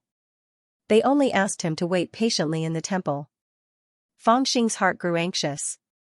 There was even one time when he wanted to rush to the Divine Night Palace. However, this was the territory of the divine race, after all. The defense was very tight. The moment he went out, he was blocked by a large group of divine spirits of the living race, and he was forced to return. Moreover, during the first few days, the few divine kings would often come to see him and say a few words. However, after a few days, even the divine kings didn't come. For several days, he couldn't see anyone around the Divine Master. The dignified immortal emissary of Great Scarlet Heaven seemed to have been forgotten. This situation doesn't seem right. Could it be that the god race harbors ill intentions towards me, the Emperor of Great Scarlet Heaven? Sensing the strange atmosphere around him, Feng Xing raised his guard. This made him even more determined to see the Divine Master. If the Divine Master really harbors ill intentions towards Great Scarlet Heaven, he really had to see her as soon as possible to prevent the flood from rushing into the Temple of the Dragon King. However, the rules of the Divine Realm were very strict. If the Divine Master did not summon him, he wouldn't be able to see her no matter how hard he tried. Now, to a certain extent, this group of people had actually been placed under house arrest here. Even the servants of the celestial race, who usually sent them gifts, pills, and food according to the rules, were already rude to them. Previously, they would send them once a day, but now, they disappeared without a trace every 2 to 3 days. Even when they came, they were bossy and unkind. They had already had a few conflicts with the people of the Toad Army. Luso could only ask his subordinates to bear with it because he was in the god's domain. Fortunately, all the immortals had cultivation, so it was not a problem for them not to eat or drink for several years. Moreover, there were many resources stored in Feng Xing's skeleton divine palace. They did not really need the pills and food sent by the living beings of the god race. The living beings of the god race had sent them over as a form of etiquette. However, after staying in this kind of atmosphere for a long time, it was inevitable that they would feel uncomfortable. The most anxious one was Feng Xing. He really did not want to drag this on any longer. In his heart, he scolded his godmother a few times. Little blind girl's problem was getting more and more serious. Even though Feng Xing did not hesitate to use the Enlightenment Immortal Medicine to replenish her immortal power, her physical body was still rotting on a large scale. She was not in a clear state of mind, constantly talking in her sleep, and having nightmares. Qi, a righteous immortal, was not strong enough to take care of her. More importantly, with her current rate of consumption, the little bit of immortal medicine that Feng Xing had cheated from the 4 marquises could not support her at all. She was like a bottomless pit that was consuming those precious immortal medicine. days passed, and no one could figure out the Divine Master's attitude. The godly monarchs could not be bothered to pay a visit. This feeling was like a dark cloud shrouding the heads of the Jiadao disciples, making them feel depressed and incomprehensible. Sect Master, something has happened. Just when the last bit of patience in Feng Xing and the others was about to wear out, Lu Shou, Mr. Wen, and the others hurriedly came to greet him one day. Their expressions were very ugly, and they said in a deep voice, "Just now, we discovered that 2 of our immortal soldiers are missing." Missing? Upon hearing this, Feng Xing was stunned and could not react for a long time. Lu Shou's face darkened, and he nodded and said, "Just now, we discovered that 2 immortal soldiers were missing. We have already ordered people to search everywhere and used all kinds of methods, but in the end, we did not find them, and we did not find their corpses. It's really strange, how can we not find them?" Upon hearing Lu Shou's words, Feng Xing could not help but frown, and his expression was very strange. When he came to the outside of the hall, he saw that the immortal soldiers and immortal generals had gathered in front of the hall and were talking to each other solemnly. When the immortal generals in front saw Feng Xing coming out, they immediately came to greet him. Among them, a fat immortal general, Xia Kuei, stood out and reported, "The 2 missing immortal generals are called Little Trickster and Little Eccentric. They are my subordinates. I originally sent them to the outside of the hall to do a routine inspection of the surrounding defense restriction formation. Under normal circumstances, it would only take a cup of tea's time. I did not expect that they would not return until the morning. I summoned them with jade talismans, but they did not answer, and I could not sense their auras. After noticing that something was wrong, we immediately sent people to search everywhere, but until now, we have not found any clues." "That's strange." Feng Xing's expression was a little gloomy. He could be sure that the 2 of them would not slip away. After all, their auras were on the Tao severing fate diagram that he had personally refined, and it was impossible for them to get rid of it. With their ability, it was impossible for them to cut off the connection with the Tao severing fate diagram, so it was naturally impossible for them to do anything like betrayal. Therefore, their disappearance must mean that something had happened. "You guys go back first. Immortal generals, follow me." After giving the order in a low voice, Feng Xing turned around and entered the divine hall, followed by the immortal generals. After taking out the Tao severing fate diagram, Feng Xing looked at the auras on it, and saw that the brilliance on the names of the 2 immortal soldiers had become gray and unclear. He injected a mouthful of immortal qi into them, and the 2 names became slightly brighter before losing their luster again. This immediately caused his expression to become even more gloomy. He looked up at the surroundings, and a trace of killing intent flashed in his eyes. "They are in a very bad situation now," Feng Xing said in a low voice. Then, without waiting for the other immortal generals to speak, he turned around and entered the skeleton divine palace. "They're already dead," Feng Xing said in a low voice, "even their souls have been devoured." Upon hearing this, the expressions of Lu Shou, Mr. Wen, and the others changed drastically. The immortal generals were immediately shocked and furious. Their expressions became ferocious, and the hall was filled with killing intent. "Dead? Who is so bold?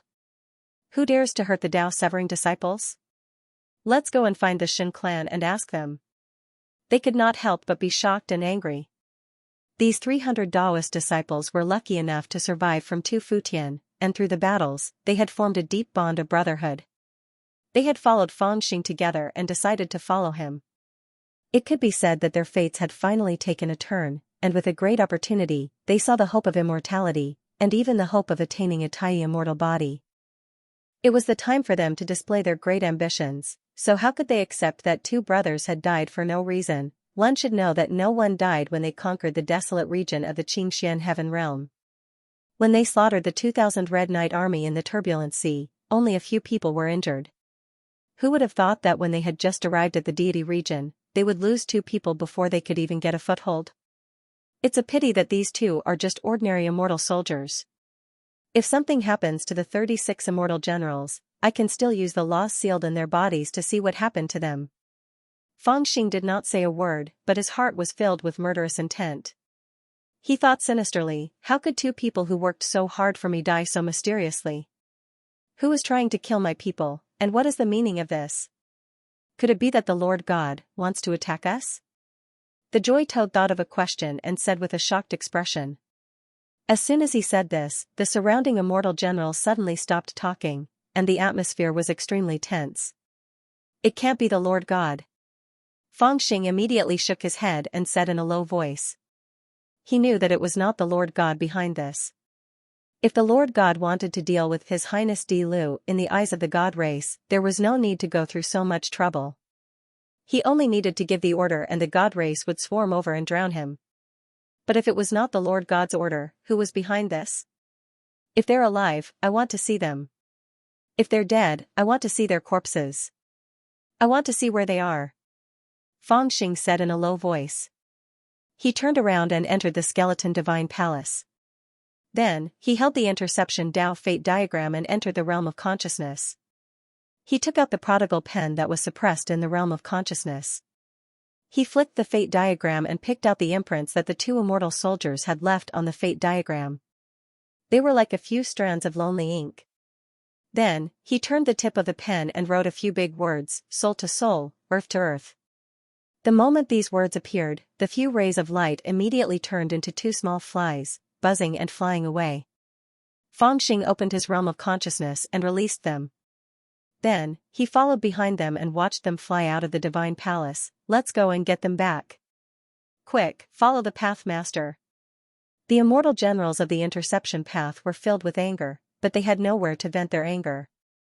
They did not expect Fangxing to have such a magical power that could actually find the two missing immortal generals. After a moment of shock, they immediately followed.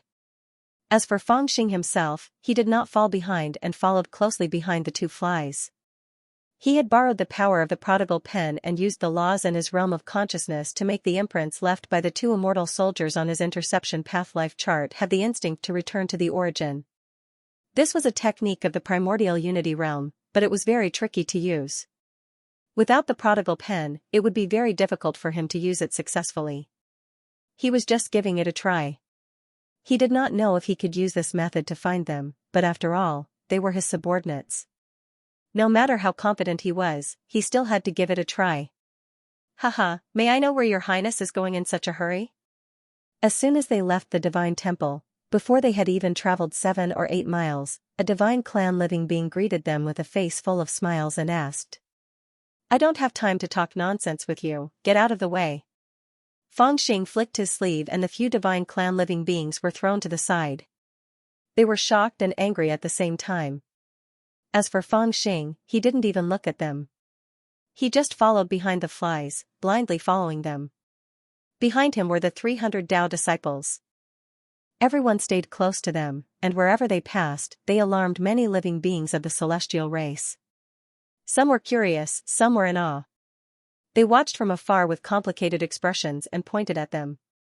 There were even people who sensed that something was wrong and had long since reported to the various godly kings. Following the two flies, the immortals flew close to the ground. After traveling for hundreds of miles, they arrived at the side of a black swamp. It was about 10 miles wide, and there was a black mountain in the middle. The two flies flew towards the black mountain. Fangxing and the others walked on the swamp. Not long after, they arrived at the mountain. The mountain was about 1,000 feet tall, and it was filled with holes like a beehive. It looked very strange. Fangxing sized up the cave abode with a sinister look. Just as he was about to dive in, he suddenly heard a rumble from the mountain, and a huge creature emerged. When he looked closely, he saw that it was a black crocodile-like creature. It was huge, covered in refined iron, and exuded a terrifying aura that reeked of blood. On its head, 3 clear eyes stared at the sky. When they swept their gaze across the area, all the immortals were shocked and subconsciously took a few steps back. Xiao. When the two flies saw it, they immediately became happy. They buzzed around it a few times and then burrowed into its body. What are you doing? The giant crocodile asked. It buzzed, but it was also startled by the two flies. There's no mistaking it. This is it. Seeing this, how could the immortals not understand? They had already sensed the auras of the two missing immortal soldiers from the two flies. They knew that it was some sort of divine power that the Tao Master had used to trace the source of the immortal soldiers. The two flies would only go to the location of the immortal soldier's remains. They would only be at a loss if the two immortal soldiers' souls were destroyed and turned into ashes. Now that they were heading straight for the Black Mountain and burrowing into the crocodile's body, they could be sure that the two missing immortal soldiers were probably there at the very beginning. In the giant crocodile's stomach. Demon, return my comrade's life. Behind Fang Xing, the hot-tempered immortal General Xia Kui's eyes were bloodshot. He roared and charged at the giant crocodile. At this time, Fang Xing's eyes were cold, and he had no intention of stopping him. How dare you bully me, the crocodile god? The giant crocodile was both shocked and angry when it saw this. It opened its mouth and spat out a sky full of magma. The magma burned the sky red as it flew towards Xia Kui. Xia Kui's figure flashed a few times, then he circled behind the crocodile and was about to stab it with his sword. Calm down for now. Don't use force. It was also at this moment that a voice suddenly rang out from the 9 heavens, and a figure swiftly flew over. When the immortals looked up, they saw that it was the primeval celestial king, whom they had not seen for days. He had heard that Fang Xing had led an army out of the temple and was heading straight for the Black Mountain, so he hurried over with 2 celestial generals. While he was still in the air, he waved his hand and 3 black shadows flew out from his sleeves. They landed in the black swamp with a loud rumble and turned into 3 gigantic statues of gods that were hundreds of feet tall. They were clad in black armor and wielded a broadsword in one hand, a saber in the other, and a broadsword in the other.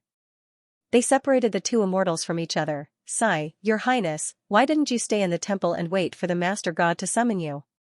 What are you doing here? Ancient God King Tong had stunned the immortals with his spell, but he didn't show off. Instead, he looked at Fang Xing with a bitter smile. Ancient God King Tong, you came so quickly. Fang Xing glanced at him and said calmly without batting an eyelid, that's fine. This prince has something to report to the Divine King. As he spoke, he calmly told them about the disappearance of the 2 immortal soldiers. They're gone? Ancient God King Tong's reaction was unexpected when he heard Fang Xing's words. He was startled for a moment before he smiled and said, Be careful. Your Highness, please tell your subordinates that the celestial realm can't be compared to the immortal realm. It's best if you don't run around, our people are missing. We're talking to you nicely, and you're telling us this? Ancient God King Tong's reaction angered the immortal generals. They were all angry, but they couldn't do anything about it. Ancient God King Tong, shouldn't you investigate this? Fang Xing looked down and didn't say anything. He was so honest that he didn't look like a king god at all. Okay, I'll get someone to check it out for you. If they can be found, send them back. Ancient God King Tong agreed without hesitation, but anyone could tell that this was just a perfunctory answer. It's impossible to find them. I have my own way of knowing if they're dead or alive. I've even used the soul imprint they left here to trace their remains. I found out that their remains are in this celestial friend's stomach. Fang Xing's face was devoid of emotion. He merely raised his head and suppressed his anger as he looked at Ancient God King Tong calmly. Oh? Ancient God King Tong was a little surprised. He shook his head and smiled, Your Highness, do you have any proof? The 2 strands of soul are the proof. Where are the souls? Ancient God King Tong looked around and chuckled, I don't see any divine souls here, so many of us saw it with our own eyes. How can you lie? Hearing these words, the immortal generals behind Fang Xing were filled with righteous indignation, and they shouted loudly. Ancient God King Tong hesitated and turned to glare at the giant crocodile. Have you ever been disrespectful to His Highness' subordinates? The giant crocodile snickered, I've always been sleeping at the foot of the mountain. How am I disrespectful? When have I done anything disrespectful? Just now, I suddenly felt a murderous intent and thought it was an enemy attack. That's why I hurriedly came out to check and saw these rude people. One of them accused me of eating his people, and the other attacked me. Isn't this bullying? As he spoke, the giant crocodile's expression changed to one of anger and it spat on the ground, so skinny that there's not much meat on them. Their bones are so hard that they can't fit in my teeth. They aren't anything good. Do you think I want to eat them? Many people's expressions turned strange when they heard this. Was this a denial or an admission? This is difficult. One says yes, the other says no. What a headache, ancient god King Tong smiled bitterly and interrupted, even if we cut open this black crocodile's stomach, we probably won't find anything. The Zaichu tribe has strong physiques and powerful arts. No matter what they eat, they'll immediately refine it. They're even more powerful than cauldrons. Otherwise, I would have been able to use my arts to probe. Moreover, I know this Zaichu crocodile god. He's a divine general who's made great contributions to the divine lord. He's always been cautious and never lies. If your highness doesn't have concrete evidence, then it's hard to blame him. How about this, I'll bring this crocodile back and interrogate him. If I can find any evidence, I'll definitely seek justice for your highness. What? Hearing this, the immortals behind Feng Xing were all shocked and angered. So many people saw the soul returning to origin. Can't that be used as evidence? A murderer must pay with his life. What's more, it ate one of our comrades. How can we let it go so easily? Originally, Feng Xing had already used his mystique to prove that the giant crocodile was the man-eater, but this ancient god king actually said that he didn't have any evidence. In the end, he even said that he wanted to bring him back for interrogation. But as long as one wasn't blind, they could see that he was just being perfunctory, but at this moment, the surrounding celestials snickered. Haha, what soul returning to origin? We didn't see anything, that's right. We only saw your highness suddenly run over to Zaichu crocodile god with his men, without any evidence. How can you insist that it was the crocodile god who killed? The attitudes of these divine beings towards immortals could be said to be incomparably complicated. Before this, when Feng Xing and the others had just arrived at the divine realm, they were all respectful and fearful. But after a few days, they actually became cold, arrogant, and cruel again. At this time, it was as if they were taking pleasure in Feng Xing's misfortune. Each and every one of them deliberately added insult to injury. There were even some people who jeered and hid far away, teasing each other with words. Haha, your highness, you should be careful. In our divine realm, there are many who don't like immortals at all. Some even like to eat immortals. There's nothing we can do about it. Who knows how many celestials have lived in their ancestral lands for countless years, but they've all been taken away by you immortals. The resources they rely on for sustenance and cultivation have also been taken away by you immortals. They need to fill their stomachs, don't they? Ancient god King Tong sighed and shook his head helplessly. Your highness, you've come to the divine realm on a diplomatic mission, but 2 immortal soldiers have gone missing. I won't ignore this and will do my best to investigate it. However, you can't slander someone who's done a meritorious deed without any evidence, can you? Your highness, please listen to me and return first. I'll take this black servant with me. When I get the results, I'll definitely give you an explanation. Your highness, don't worry. It's just 2 immortal soldiers, what's the big deal? I'm sure your highness isn't a petty person. You can't ruin an important mission for 2 immortal soldiers, can you? Ancient god King Tong said softly, a faint smile on his face as he looked at Feng Xing. Don't worry. Do you mean to say that we should just let this matter go? How can I die for nothing? Ancient god King Tong's attitude was too much for the immortal generals to bear, and they all started yelling at the same time. Ancient god King Tong was a shrewd man, and his words were flawless.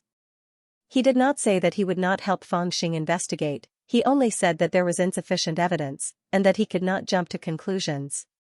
He had to bring Feng Xing back for investigation, but it was up to him whether or not he would be investigated, and how he would be investigated.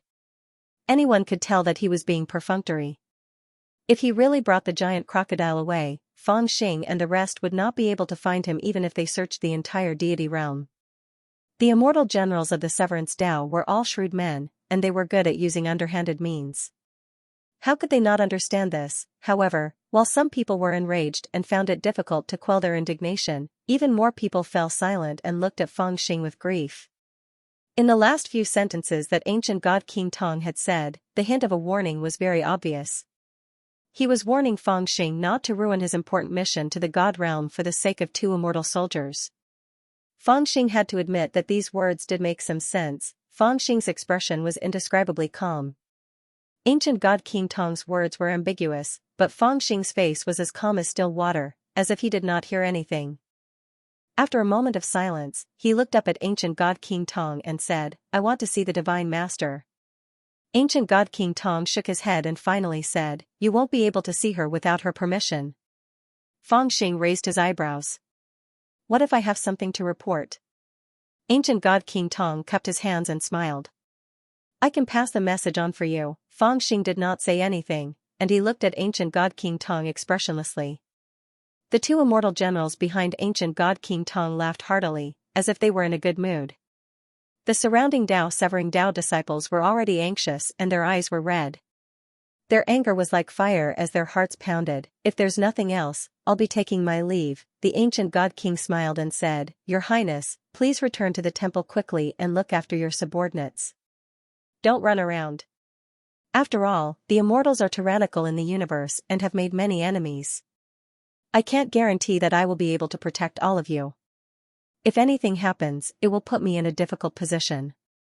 It's better for you to wait patiently in the temple and wait for the Divine Master to summon you. Then, you can go back and report." As he spoke, his gaze swept across the immortals, and when he saw Feng Xing again, he cupped his hands and was about to leave. "Hee, so be it. I haven't eaten yet, and two skinny people won't be able to fill their stomachs. What's there to eat?" The giant crocodile was even more pleased. It chuckled and glanced at the immortal generals behind Feng Xing. It licked its lips greedily and followed behind ancient God King Tong, wagging its tail as if waving at the crowd. The surrounding celestial beings seemed to have been inspired by this incident. They looked at the giant crocodile in surprise and joy, and the admiration in their eyes was indescribable. It was as if the giant crocodile had become a great hero in their hearts. "The crocodile god is so fierce, to do such a thing. This simple-minded fellow actually has such a heroic spirit. I have a whole new level of respect for him." It looks like these immortals aren't that great after all. Back when the immortals invaded our territory was occupied, our resources were stolen, and our clansmen were either banished or made into immortal slaves. Now, our great celestial race can only wander around the stellar domain, and our clansmen have withered away. This enmity is irreconcilable. One day, I'll capture a few immortals and have a taste of them." An extremely quiet discussion had already begun among the crowd. Many of the celestial beings who used to look at Feng Xing and the rest of the immortals were now looking at them with fear and respect. Even the celestial beings, who had hidden their hatred deep in their hearts, were now looking at them with hatred. There were even countless gazes that looked at the immortal soldiers eagerly. They were bloodthirsty, terrifying, and ghostly. "Taoist Lord, should we?" Lu So asked in a low voice.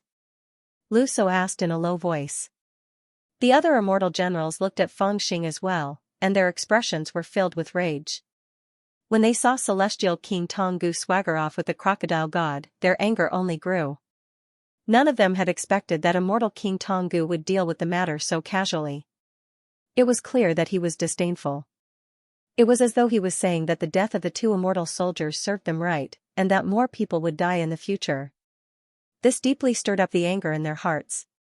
As the subordinates of the crown prince, they naturally hoped that Feng Xing would uphold justice for this matter. However, none of them could say anything. Although they had made some noise earlier, with their experience, how could they not understand the current situation? After all, they had come to the deity realm as immortal ambassadors. After all, this was the territory of the celestial race. There were many celestial beings here, and there were many experts, as well as divine masters whose names shook the 33 heavens. Even if they were the celestial prince, what could they do? They had no choice but to lower their heads. Could they really wreak havoc in the deity realm for the sake of two mere immortal soldiers who weren't even righteous immortals? On a smaller scale, this would ruin the alliance between Celestial General Xianxia and the Divine Master, and they would be penalized. To put it bluntly, if they were to really fight, it would be hard to keep their lives. They understood this logic, so even though they felt aggrieved and resentful, they didn't urge Feng Xing to do anything. Meanwhile, Celestial King Tonggu had clearly guessed that they had no other choice but to swallow their anger, so he walked out of the hall while laughing loudly. "Wait." However, just as he was about to take a step out of the door, Feng Xing's voice suddenly rang out behind him. At this time, Feng Xing's head was slightly lowered. He seemed to be thinking about something or hiding something. He didn't want others to see his face. He was walking forward gently and his voice sounded faintly. "Do you think that my people are dead?" No matter how unwilling I am, in the territory of the God clan, I can only swallow my anger and not dare to seek justice from them." Hearing this, the surrounding deities and immortals were all startled, and all the noise stopped. The void was silent, and no one responded. All eyes were on Feng Xing's celestial king. Tonggu was a little surprised, but he smiled faintly and said, "Haha, your highness is the celestial emissary of Great Scarlet Heaven, after all. You have an important mission to the deity realm, and it won't be good for anyone if you cause trouble. Don't you think so?" At this moment, there was a hint of disdain in his eyes. He had revealed his true colors. Even now, he was still very disdainful of Feng Xing. Given the current situation, there was no doubt that the more this celestial prince pestered, the uglier his expression became. Yes, after hearing his words, Feng Xing nodded slightly, and a faint smile appeared on his face, as if he had already made up his mind. "We have to lower our heads when we're under someone else's roof. I heard that the celestial master was already very dissatisfied with us, and it would be even worse if more trouble arose. As the celestial prince, you have an important mission to the deity realm. To complete the mission, it's only right for you to suffer some injustice and endure some anger." The surrounding beings of the celestial race were overjoyed when they heard this. Their arrogance grew, and their eyes were filled with disdain.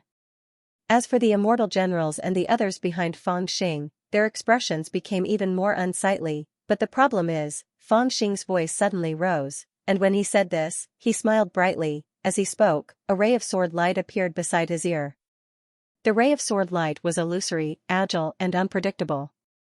The strangest thing was that when it appeared, there was no fluctuation of celestial power on Feng Xing's body at all. In other words, no one could sense that he had channeled his mana. However, the ray of sword light still appeared so abruptly. As Feng Xing finished his last sentence, the ray of sword light suddenly drew a dazzling light.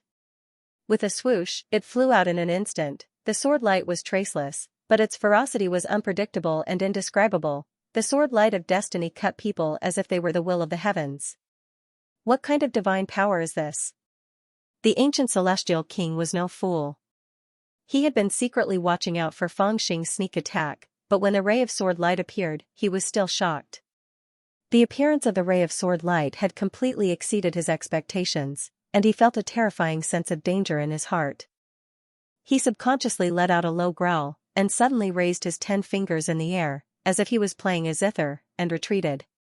In front of him, a row of 7 ferocious black skeletons appeared out of thin air, each wielding a magical treasure, and blocked the ray of sword light. Whoosh! Whoosh! Whoosh! Whoosh! The sword light seemed to be indestructible, and it sliced through 4 skeletons as if they were tofu. Moreover, after it sliced through, the skeletons directly turned into ashes that scattered everywhere.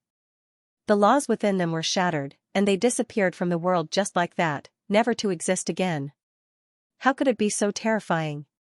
Seeing this, the ancient celestial king's expression changed, and he cried out involuntarily.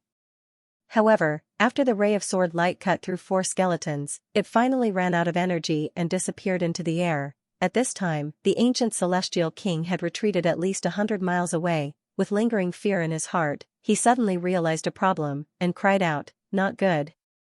The emperor's son's target was not him. After the ray of sword light forced him to retreat, Di Lu had already calmly stepped forward, as if he was walking on a ladder. With just one step, he was already on top of the giant black crocodile's head. He then squatted in midair, and a terrifying human-shaped saber appeared in his hand. It was the unfathomably ferocious heaven-deceiving saber, a terrifying weapon that was renowned throughout the celestial race. "I'm not a person who's afraid of trouble." Only then did he finish the second half of his sentence.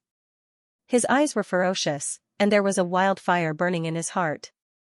This Di Lu is really bold. He actually dares to cause trouble in the celestial realm? Feng Xing, or rather, Di Lu in the eyes of the celestial race beings, shocked the celestial race beings. No one had expected him to be so ruthless. Was he not afraid of incurring the wrath of the masses and not being able to leave the celestial realm alive? Di Lu, how dare you harm the celestial race beings? The divine union will not let you off. Ancient God King Tong roared at this moment, his eyes filled with killing intent. He had been forced back 100 li by that strange sword light, and Di Lu had subdued the crocodile. It was already too late for him to save the crocodile. No matter what, Dilu had more than enough time to kill the crocodile before he could act. At this moment, he did not know whether to laugh or cry, and he actually froze on the spot. Do you know who I am? How dare you kill my celestial soldier? Fangxing didn't care about him at all. He just looked at the giant crocodile in shock. How dare you? I didn't kill your people. The giant crocodile was no ordinary crocodile, but it had been caught off guard, which was why Fangxing had placed the saber against its neck. It was originally a bit fierce, and had wanted to say a few words of arrogance. However, under the terrifying aura of Fangxing's heaven-deceiving barbaric saber, it couldn't muster up the courage to speak. It changed the way it addressed itself several times, each time becoming more and more cowardly. If Fangxing didn't dare to kill it, it would naturally dare to act arrogantly. However, at this moment, its instincts told it that the crown prince wasn't joking with it. It doesn't matter whether you killed them or not. Fangxing lowered his head to look at the crocodile's left eye as he spoke. Then, he looked up at the others and smiled. What's important is that my celestial soldier cannot die in vain. And these people actually think that I don't dare to kill you? When he said this, the gazes of the surrounding people all turned to look at him. The eyes of the celestial beings were filled with shock and doubt, while the immortal generals were filled with excitement. A life for a life, a debt to be repaid with money. You evil creature, not only did you kill someone, you even ate my immortal artifact. Your crimes are extremely heinous. If I let you live, how would I, the Severing Dao sect master, have the face to continue being their leader? After saying that, Fangxing swung his deceiving sky tyrant barbaric saber. You dare? At this moment, all sorts of strange sounds rang out. There were angry roars, and there were cries of surprise. But no matter who it was, no one could stop Fangxing's attack. Pooh! The deceiving sky tyrant barbaric saber emitted a boundless ferocious flame. Saber chi expanded for a few kilometers and landed on the crocodile's head. The crocodile had always been in its original form. Its body was as huge as a small mountain. The force of the saber was so strong that its huge head was chopped off. Dirty blood splattered out like a tsunami, splattering all over the celestial beings who could not dodge in time. It felt like a bucket of cold water had been poured over their heads. The celestial beings, who had been emboldened by the crocodile's actions not too long ago, felt all the flames in their hearts being extinguished by the splash of hot blood. The surroundings were dead silent. Everyone was silenced by the splash of hot blood. They were filled with fear and did not dare to make a sound. Your Highness Dilu, you've gone too far. Amidst this silence, the ancient god king roared out like a tiger. His aura rumbled out. It was obvious that he was truly enraged. It's not too far. However, even he did not expect that just as his anger rose and before he could decide whether or not to suppress Fangxing, the crown prince who had just slain the crocodile with a single slash would suddenly turn around. His eyes were cold and murderous, and he took a step forward. The heaven-deceiving barbarian saber in his hand slashed out an awe-inspiring saber chi that was dozens of kilometers long. It traversed a region of stars and split the surrounding swamp in half, then slashed towards the primeval divine king with an unstoppable force. Not only did you kill someone, but you also want to attack me? Ancient god King Tonggu was both shocked and enraged. The fury in his heart was indescribable, and he even felt that something was amiss. No matter how crazy this crown prince was, he should not be this crazy, right? Not only did he risk the failure of the alliance to kill the giant crocodile god, he also wants to attack me. Is he trying to kill me? However, no matter how surprised he was, he did not have the time to think about it. With the terrifying saber chi in front and Fangxing's blood-red eyes and murderous intent behind him, they were all charging towards him. Very well, let me experience the power of the crown prince of Great Scarlet Heaven. As a god king himself, the primeval god king was not intimidated by Fangxing. Instead, the murderous intent in his heart was forced out by Fangxing's actions. He flicked his fingers in the air, as if pulling out countless black threads, or as if changing some sort of law in the world. In an instant, 3 black figures appeared in the sky. They grew larger and larger, and with an irresistible force, they descended from the sky. They were 3 black ferocious gods that were hundreds of feet tall, and their demonic aura was unfathomable. Whoosh! The three ferocious gods were humanoid, but they did not look like living creatures. They were more like withered skeletons and walking corpses. However, there was an aura unique to living creatures on their bodies, and even the power of divine power. The ferocious god wielding the axe chopped down from a distance, and the surrounding clouds suddenly began to change unpredictably. Endless black lightning surged with the power of the axe, and struck down densely. As for the sword-wielding ferocious deity, when he swung his sword, the wildfire between heaven and earth turned into numerous huge hands that grabbed at Feng Xing. It felt as if the fiery hands were attached to his bones. Wherever he went, the fiery hands would grab at him. They were even more agile than ordinary cultivators. Only the immortal perception of a primordial immortal could operate such a bizarre divine ability. But now, the fiery deity's sword had appeared so casually. It was truly unimaginable. Swoosh! The last saber-wielding fiend landed in front of Feng Xing and slashed out with his saber. On the ground, fierce winds rose up, blotting out the sky and covering the earth as he slashed towards Feng Xing. Wherever the wind passed, the earth was peeled off layer by layer like an eggshell. The wind swept up the rocks and sand, its power even stronger. Some whirlpools formed, while others surged forward. It was like a wall of wind, enveloping everything from the stars up to the earth down to the earth. The three gods looked lifeless, but who would have thought that each of them had the celestial perception of a supreme immortal that was not inferior to a supreme immortal's? This scene was too unexpected. Feng Xing's figure was almost engulfed in an instant. Sect Master. The expressions of Lu So and the others changed when they saw this terrifying scene, and they cried out involuntarily. The surrounding divine clan beings were surprised and overjoyed. They almost clapped and cheered. This crown prince of the great scarlet heaven is too arrogant. He should be suppressed by our ancient deity king. Haha, the immortals can cultivate all kinds of divine powers and manifest the celestial perception. How would they know that we, the divine clan, are gifted with divine powers? The ancient deity king's clan is gifted with the ability to fuse flesh and blood with corpses, resurrect the dead, and restore their celestial prestige. That's why they are called ancient deity king.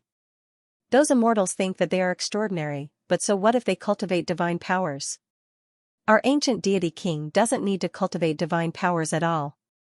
He only needs to find an immortal corpse and fuse it with its flesh and blood to immediately obtain the ability to use divine powers.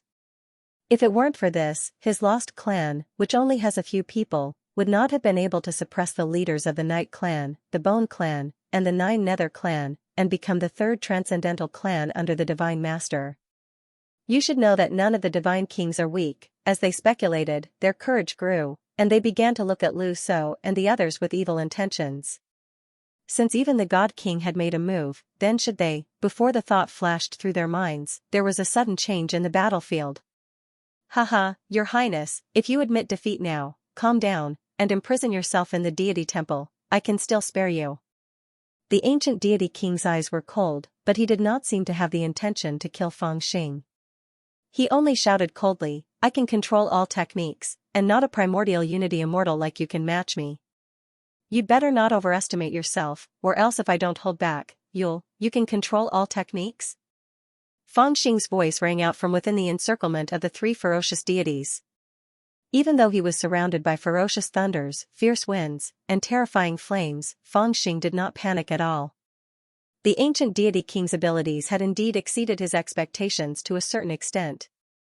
It was impossible for him to become the third divine general under the divine master's command without a few tricks up his sleeves.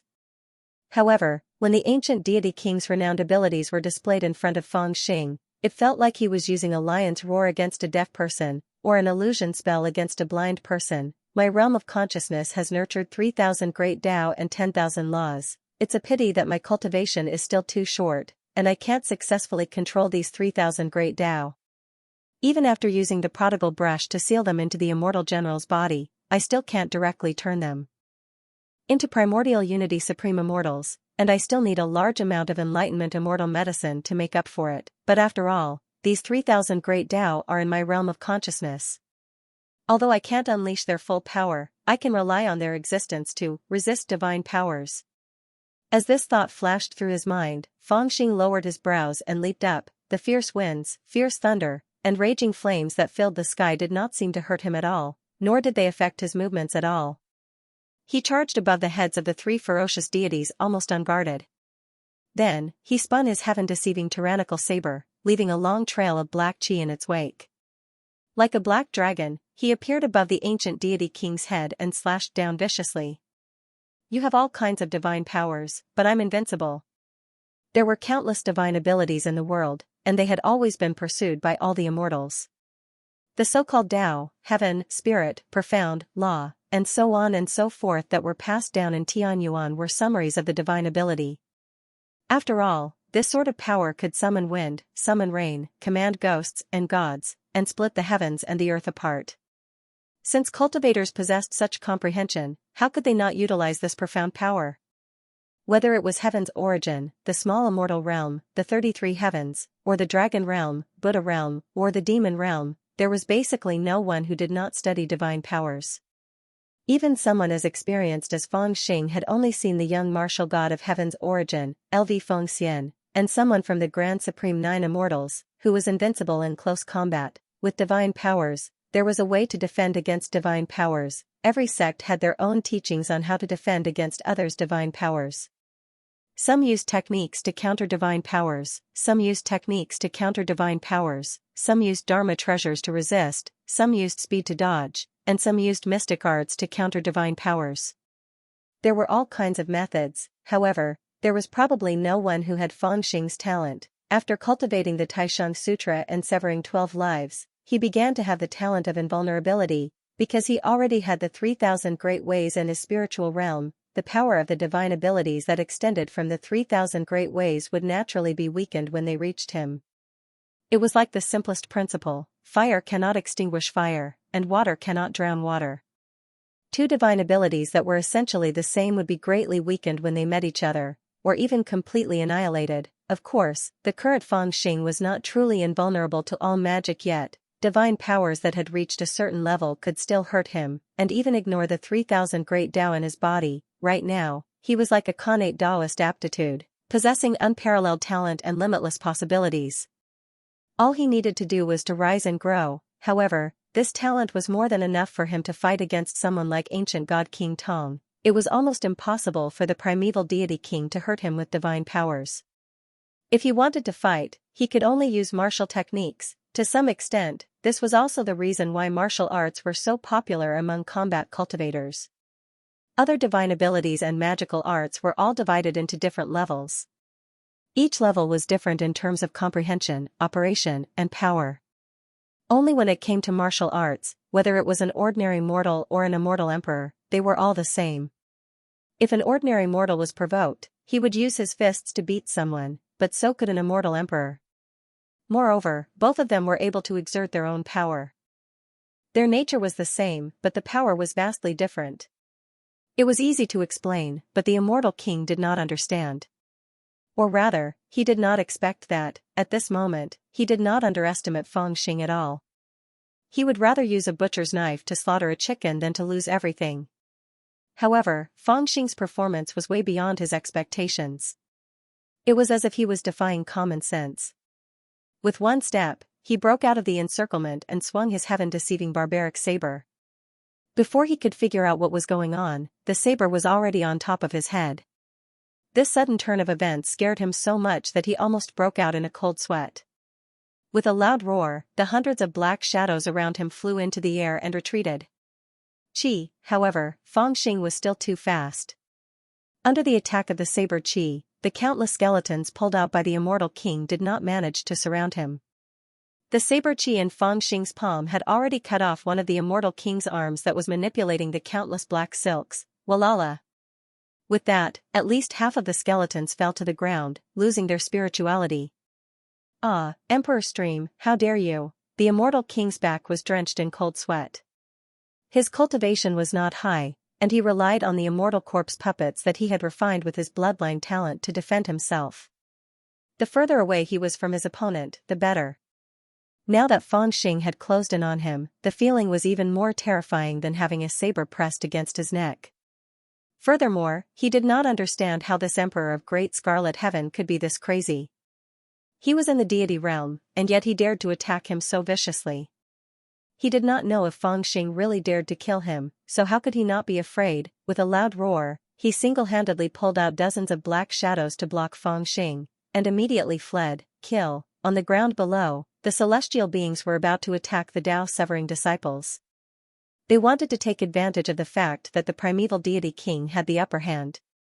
However, they never expected the primeval deity king to be defeated so quickly and flee in the blink of an eye. It was also because of this that their cries for battle had only just begun when they seemed to be choked by someone. They raised their heads to look at the Emperor of Great Scarlet Heaven in the sky with a myriad of expressions on their faces. Who do you want to kill? Fangxing looked down at them, a murderous glint flashing in the depths of his eyes. Kill? What's the point of killing?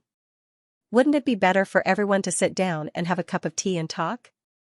The celestial beings at the front suddenly changed their expressions and tried to persuade him. Go to hell. Fangxing sneered. He turned his hand and slashed down with his saber. The thick saber energy cut a deep chasm in the air. The God Clan's creatures that were close to him were blown away by the terrifying saber energy. They flew far away like kites that had their strings cut off. Tao Master, what should we do now? Lu Shou and the others leaped into the air with solemn expressions and asked coldly. Seeing Fangxing slay the giant crocodile and defeat the immortal king had really made them feel good. Unfortunately, they were no longer children. Although they were happy, they also knew that they had caused a huge disaster. They had killed the Divine Union's people on their own territory and defeated their immortal king. How could the Divine Master have such a good temper and let them off so easily? If they didn't kill their way out now, the celestial race's army would arrive soon. What should we do? Fangxing glanced around and looked at the center of the mainland, at the towering white palace. He frowned, and his eyes burned with hatred. He gritted his teeth and said, "It's simple. Since the Divine Master refuses to see us, we'll go see her." He waved his saber and pointed it forward. Kill our way to the palace. They actually want to barge into the Divine Night Palace? Lu Shou and the others' faces changed, and their hearts started to beat wildly. This Thearka's son was too daring. If killing the giant crocodile and defeating the ancient deity king could be said to be a moment of anger, then barging into the Xianxia palace would be a serious challenge to the dignity of the deity master. Would the great empress, whose name shook the entire universe, destroy them in a fit of anger? Follow the Thearka's son and kill our way to the palace. Just as Lu Shou, Mr. Wen, and the happy toad were worrying, they heard a thunderous roar. It was the immortal generals and immortal soldiers under their command. They were shouting crazily, sacrificing their immortal treasures and retrieving their weapons. All of them were extremely agitated and did not hesitate at all.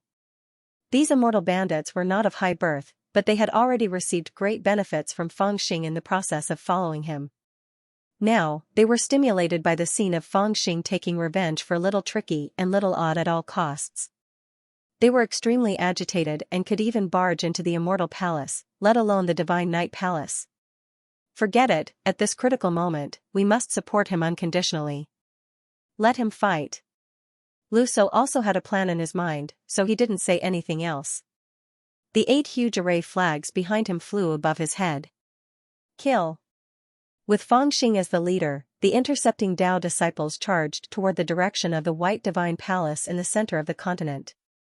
Along the way, countless celestial race beings were frightened and watched from afar. Several heavenly soldiers and generals had long sensed that something was wrong and rushed to the sky to stop them.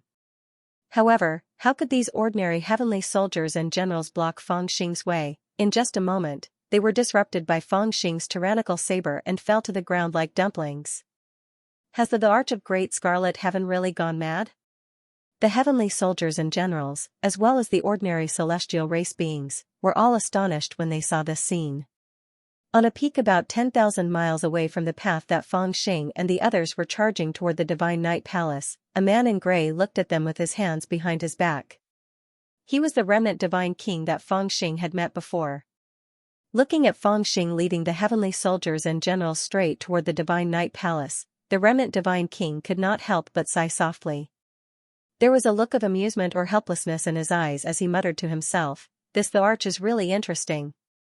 Could it be that he has already sensed something? This mainland was originally refined from the small immortal realm. With the current cultivation of Feng Xing and the others, it would not take long for them to reach the Divine Night Palace. Most importantly, the ordinary celestial race beings really could not put up much resistance in front of the Toad army led by Feng Xing. They could only watch helplessly as they charged straight toward the Divine Night Palace. They actually had the boldness of charging through 1,000,000 troops. Your Highness, aren't you being too arrogant? Just as Feng Xing was about 1,000 miles away from the Divine Night Palace, two figures suddenly charged out from within the Divine Night Palace. One was the ancient Divine King who had just been defeated by him and escaped back to the Divine Night Palace. The other was the ghostly insect queen with a demonic appearance. The two Divine Kings stood in the void in front of the Divine Night Palace with solemn expressions as they looked down at Feng Xing coldly. Haha, I only know that this is not very good. Ask the Divine Master to come out. I will apologize to her in person. Looking up at the two Divine Kings, Feng Xing stopped in his tracks and said with a smile. Apologize? The ancient Divine King looked at Feng Xing hatefully and sneered coldly. You still want to see the Divine Master at this time? Take him down. How is this possible? Why hasn't the Divine Master seen me yet? Feng Xing was also very anxious. He had attacked the giant crocodile and the primeval deity king for two reasons. One, he wanted to vent his anger, and the other, he wanted to use this method to blow things up and alert the Divine Master. Others might be afraid of the Divine Master, but he wasn't. He just couldn't see her because of the rules. Now, as long as he could see the Divine Master, he could naturally solve most of his problems. However, what he didn't expect was that the Divine Master still hadn't made a move even after he had charged all the way here. Moreover, the primeval deity king and the nether insect queen had already given the order to capture him. Something's not right. A thought flashed through his mind, but he said coldly, how am I going to let this go if I don't see the Divine Master? As he said that, he grabbed a bow from the immortal general beside him, then casually drew out a ray of divine light from the little skeleton skull on his waist. It turned into an arrow, and he drew the bow until it was like a full moon, and shot it directly in the direction of the Xianxia Palace. Boom, the arrow flew into the air, and soon encountered the restriction around the Xianxia Palace, and exploded like fireworks. Still not giving up at this point? Your Highness Di Lu, how impressive of you. The primeval deity king stood in front of the Xianxia Palace and sneered coldly. His eyes lit up, and he waved the flag to command the thousands of celestial beings. Damn it, primeval deity king, how dare you borrow the Divine Master's order? At this time, Feng Xing's expression changed drastically. Many of his problems were solved in an instant. He glared at the primeval deity king, and no longer cared about anything else. He took the lead and rushed to the 9 heavens. At the same time, a divine thought was hurriedly transmitted to the hearts of his subordinates. Leave now. Still trying to escape? The primeval deity king's expression changed drastically when he saw this, and he hurriedly ordered the celestial generals to stop him. Whoosh, this was originally the lair of the Divine Union, and it was unknown how many celestial race beings were stationed here. At this moment, when they heard ancient god King Tongu's shout, they all rushed over. They could only stare blankly at the celestial race beings that were everywhere. They were densely packed like a tide, and each of them had a strange appearance. Their murderous voices shook the sky, and no one knew which corner they had come from. They were majestically surrounding Feng Xing. I am the great Scarlet Sky's Emperor's son. Slaves, who dares to stop me?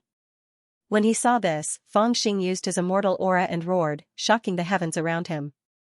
This ordinary threat probably wouldn't work on anyone. However, this was the Divine Union. Feng Xing's roar, coupled with his imposing aura, actually had some effect. Many celestial tribesmen, who had already rushed over courageously, suddenly hesitated and took a few steps back. Some of the celestial tribesmen who had rushed over also froze in midair. They stared blankly at Feng Xing and the ferocious soldiers behind him, not daring to step forward. Ever since the immortals opened the sky, the celestial beings had all been slaves. The fear they had for immortals was deeply engraved in their bones, even though they had already followed the Divine Master and decided to rebel against the great celestial realm. That fear couldn't be erased. If they were facing ordinary immortals, they could still put up a fight. However, Feng Xing was now an emperor disciple. He was the son of an immortal emperor. How many people in this world had a higher status than him? Furthermore, the person who had given the order was the ancient celestial king, not the divine master himself. Hence, after Fangxing's roar, a particularly awkward situation had formed. All the celestial beings were terrified, and no one dared to step forward. Let's go. Taking advantage of this opportunity, Fangxing roared and took the lead to rush into the sky. At this moment, his aura was surging, and he had the intention to kill. No matter who dared to step forward, he would kill them with one slash. Trash. Trash, a bunch of trash. How could you be so scared by an emperor's son? The ancient celestial king roared angrily. Now that things had come to this, how could he let Fangxing escape? Seeing that Fangxing was about to rush into the sky, the ancient celestial king didn't dare to fight him personally. With no other choice, he gritted his teeth and made a decision. He hurriedly turned around and took out an array flag from the divine night palace that exuded divine might. Then, he put his index and middle fingers together and touched the space between his eyebrows. He pulled out a divine thread and attached it to the array flag. The array flag immediately soared into the sky like a bolt of lightning. Rays of primordial light scattered down like colorful clouds and ripples. As the primordial precious light descended, a terrifying change occurred to the continent. There were 7 inconspicuous hills at the edge of the continent, and when the formation flag in God King Tong's hand flew into the sky, the 7 hills split open at the same time. Then, the entire continent, or rather, the minor immortal realms, was connected by the primordial precious light, and it shone brilliantly. Translators thoughts Unimon whoosh whoosh whoosh whoosh. Beneath Fangxing and the others, the earth had already split open. The surrounding soil and rocks all surged up into the 9 heavens while the ground beneath them continued to sink deeper and deeper. Even those who had flown up into the air were pulled down by the terrifying force beneath their feet. First, it was the toads that were used as mounts by the Tao-severing disciples, then the immortal soldiers, and then the immortal generals. In the end, even Lu So, Mr. Wen, and the others were pulled down by the terrifying force, causing them to cry out in alarm. When did these celestial beings learn such a brilliant array? Fangxing was also pulled down by countless rays of primordial precious light. He was both shocked and angry. How dare this ancient celestial king use the name of a divine master to harm me? Is he crazy, or is he really that daring to? Before he could finish his thought, he gritted his teeth and stopped struggling, falling with the force. Bam, bam, bam, bam. The moment he landed, the ground cracked, and the entire continent rolled up in all directions, as if it had turned into a hollow eggshell. It enveloped him and the celestial soldiers and celestial generals, forming a strange cage. The entire continent was the cage, and Fangxing and the others were trapped inside. Then, countless runes appeared on the cage. Then, the runes turned in reverse, and an indescribable power that could tear the heavens and move the seas spread out, continuously extracting the pure celestial chi from the surroundings. Phew, looking at the lotus-like cage in the distance, the primeval God King's divine night palace had already floated quietly in the middle of the galaxy. His expression was extremely ugly as he looked at the cage and panted heavily, his face as pale as a sheet of paper. Ancient celestial king, you are really bold. The ghostly worm queen turned to him after a long while. You actually did such a thing. I was just thinking for the divine union. Can you blame me, divine master? The ancient celestial king panted a few times as he spoke with a strange expression. Haha. Everything goes according to your wishes. Otherwise, the divine master won't just blame you. The ghostly worm queen turned around and looked at him seriously. She will make your race disappear from this world forever. The ancient celestial king's expression, which was already very ugly, became even uglier now. Is the divine master unhappy with us and wants to kill us? Or is there some other scheme? At the same time, the Tao-severing disciples who had fallen into the lotus flower array were also panicking. They weren't injured or dead, but they were trapped in a huge space. There was no sky, no ground, no doors, and no windows. They could only feel the surging pressure all around them, making it impossible for them to think of escaping. The more they thought about it, the more worried they became. They couldn't help but make wild guesses. It's not the divine master. It's the ancient celestial king who tricked us. At this moment, Fangxing said coldly with a gloomy face. He was very sure of this. When he had rushed to the front of the Divine Night Palace, he had shot an arrow at the Divine Night Palace. That arrow had been formed from the origin energy he had extracted from the Divine Skull Palace. After the arrow had been shot, its aura had scattered in all directions. If the Divine Master had been in the Divine Night Palace, she would definitely have sensed it. This was because the Divine Skull Palace had been refined and bestowed by the Divine Master, so there was no reason for her to not recognize it. However, she hadn't appeared after he had shot that arrow, which explained the problem. What worried Fangxing now was that if the Divine Master wasn't in the Celestial Domain, who was the one who had communicated with Celestial General Zixuan, why had the ancient Celestial King and the others kept him waiting here? Boom. Boom. Boom, a thunderous sound slowly resounded in the surroundings. It was as if a heavy millstone was slowly moving at a slow speed. As the millstone rotated, there was an almost imperceptible yet unstoppable force quietly circulating in the space that Fangxing and the others were trapped in.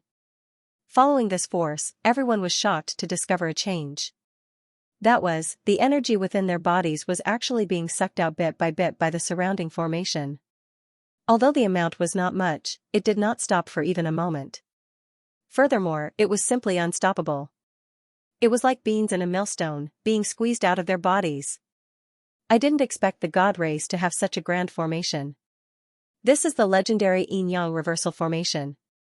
While we are imprisoned here, our energy is constantly being sucked out by the formation. In the end, everyone inside the formation will turn into dried corpses. Lu Shou's formation technique was brilliant, so he was able to identify this grand formation. His expression changed drastically. The other immortal soldiers and immortal generals felt the same, so they were shocked to discover this strange phenomenon. They simply couldn't resist the power of this grand formation, so naturally, they couldn't stop the formation from sucking out their energy. It seems like he doesn't want to kill us yet. Fangxing's expression was calm as he felt the energy in his body being sucked out of the grand formation. He secretly speculated, if he wants to harm us, why is he so slow? Once the grand formation is activated, everyone would turn into dried corpses in just a short time. But now, it seems like the grand formation is operating very slowly and is only sucking out our immortal chi bit by bit. Ordinary loose immortals would only be able to hold on for 2 to 3 days. Immortal Fate Realm cultivators would be able to hold on for at least 10 days, that's right, this will only make us weaker and weaker. Lu Shou nodded in agreement with Fangxing's conjecture. However, his expression was still hesitant, but why is he doing this? Could it be that he is only threatening us by using this slow method to force us to agree to some conditions? Mr. Wen also secretly speculated. Among the group of Jiadao disciples, only a few of them managed to kill their way out of the 100,000 Buddha's immortals. Each of them was extraordinary and shrewd, so they quickly regained their composure and no longer panicked. Lu Shou and Mr. Wen were existences that could cultivate to the pinnacle of the world under the limited conditions of Tianyuan, so they naturally wouldn't be so easily alarmed. If that's the case, this bastard will probably come for us soon. Fangxing's face darkened, but he did not panic. After thinking for a while, he said to Lu Shou, "Old Lu, bring a few people with you to see if there is any way to break this formation. The others, do not panic. Sit down cross-legged and do not circulate your chi. In this broken formation, the more you circulate your chi, the more immortal chi will be sucked out. If you focus and guard your heart, you will be able to reduce the speed of the immortal chi being sucked out." Lu Shou agreed. He picked a few immortal soldiers who were good at array skills and went to investigate. As for Fangxing, he sat cross-legged and frowned as he pondered. Until now, he still didn't know whether ancient deity King Tong's plan was to deal with Great Red Sky or Emperor Flo. If it was against Great Red Sky, then it wouldn't be a big deal. But if it was against him, Emperor Flo, then there was a very terrifying problem in front of him. Ancient deity King Tong had no reason to deal with him. If he did, then he must have a reason, and who gave him this reason? At this point, he had no choice but to use all kinds of methods to investigate. His divine sense rushed out like threads, but it was a pity that he soon discovered that this formation was isolated from heaven and earth. The power of the formation was like a grindstone. Every time his divine sense rushed to the edge, it would be obliterated by the power of the formation, making it impossible for him to investigate the situation outside. Without this divine sense, he was like a blind man, unable to understand the situation outside. Dao Master, I'm afraid this yin-yang reversal formation can't be broken from the inside. Soon, Lu Su came back with a piece of bad news. This formation is extremely simple. It's just an imprisonment formation and a reverse spirit gathering formation. However, the person who built this formation is extremely bold. She used a star as the formation, but it's so huge that it's hard to imagine. Now, it's difficult to deal with this formation. The simpler it is, the more difficult it is to break it because it doesn't leave any flaws for us. Unless there's someone outside who can help us break this formation. But the most difficult thing is that we can't even send out a message in this formation. We're like beans in a millstone, waiting for death. Fang Xing couldn't help but frown. The situation wasn't optimistic at all. The simpler a formation was, the more difficult it was to break it. Just like this yin-yang reversal formation, the method to break it was very simple, and that was to destroy one of its formation flags from the outside, or even to do something to those formation flags to make a loophole appear in the formation. But inside the formation, there was no way to break it at all, it was simply flawless. However, looking at Lu Su's nervous expression, Fang Xing smiled and said, "Don't worry, it's not the time to despair yet." "This isn't despair?" Lu Su was stunned and asked involuntarily. Fang Xing nodded and said, "Just wait patiently, there'll be a way." Seeing this, Lu Su could only nod hesitantly and wait patiently. Strand after strand of immortal qi was being extracted, the immortals' patience was also being worn down bit by bit. It felt as if they were bleeding non-stop.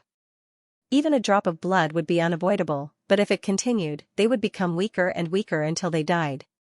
Everyone understood this logic, but they could only watch as it happened. That kind of waiting was the most terrifying thing, but at this time, Fang Xing's prestige showed itself. The immortals didn't disturb him. In the formation, apart from the changes of the formation power and the extraction of immortal qi, everything seemed to have frozen, and there was no sound for a long time. However, after about half a day, there was a sudden change in the darkness before Fang Xing and the others. A faint shadow appeared and quickly formed the outline of a human figure. It was a skinny man in a gray robe with his hands behind his back. His hair was white, and his eyes were calm and silent. He looked at Fang Xing indifferently. Remnant Divine King, Lu Su and the others were taken aback when they saw this person.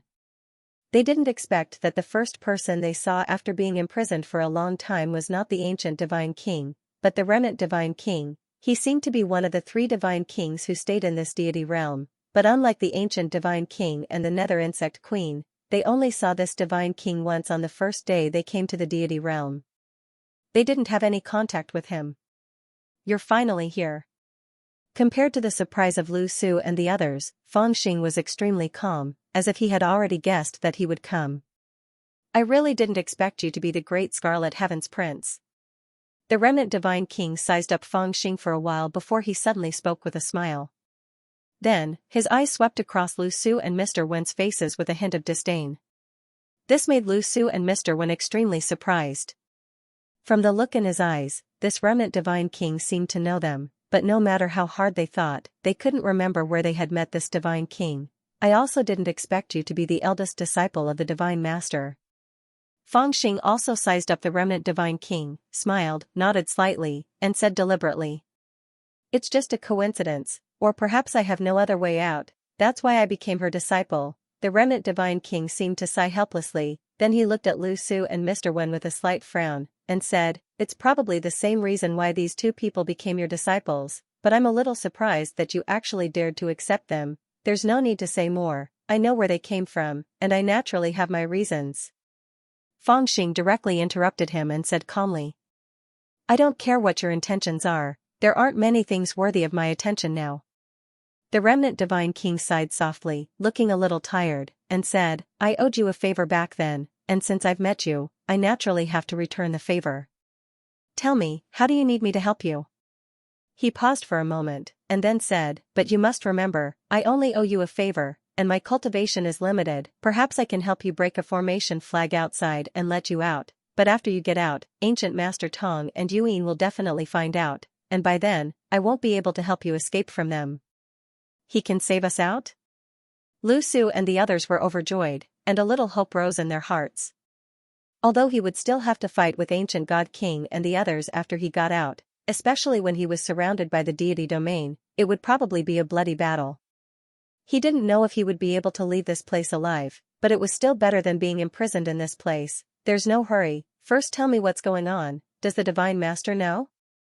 Unexpectedly, Fangxing was very calm, and raised his eyebrows, and asked the remnant Divine King.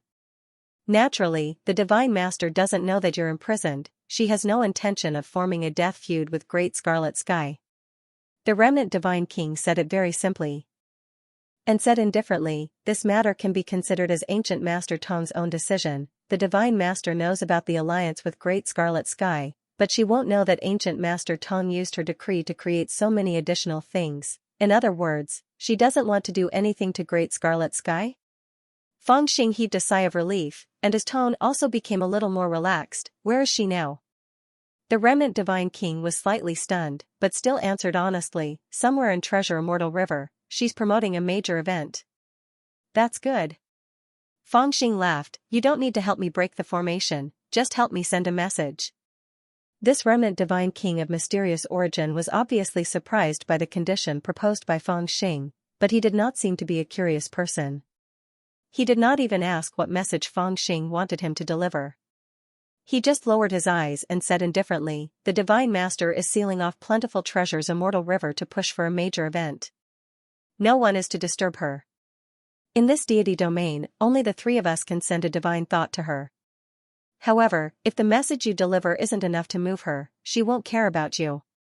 Even if Tonggu's actions displeased her, she might not stop the push and come back to save you.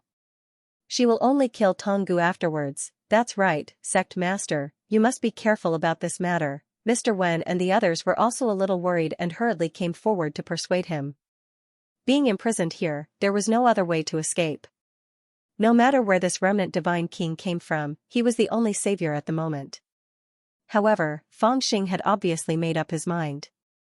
He just said, you just need to deliver the message. The remnant Divine King said no more and said indifferently, what message?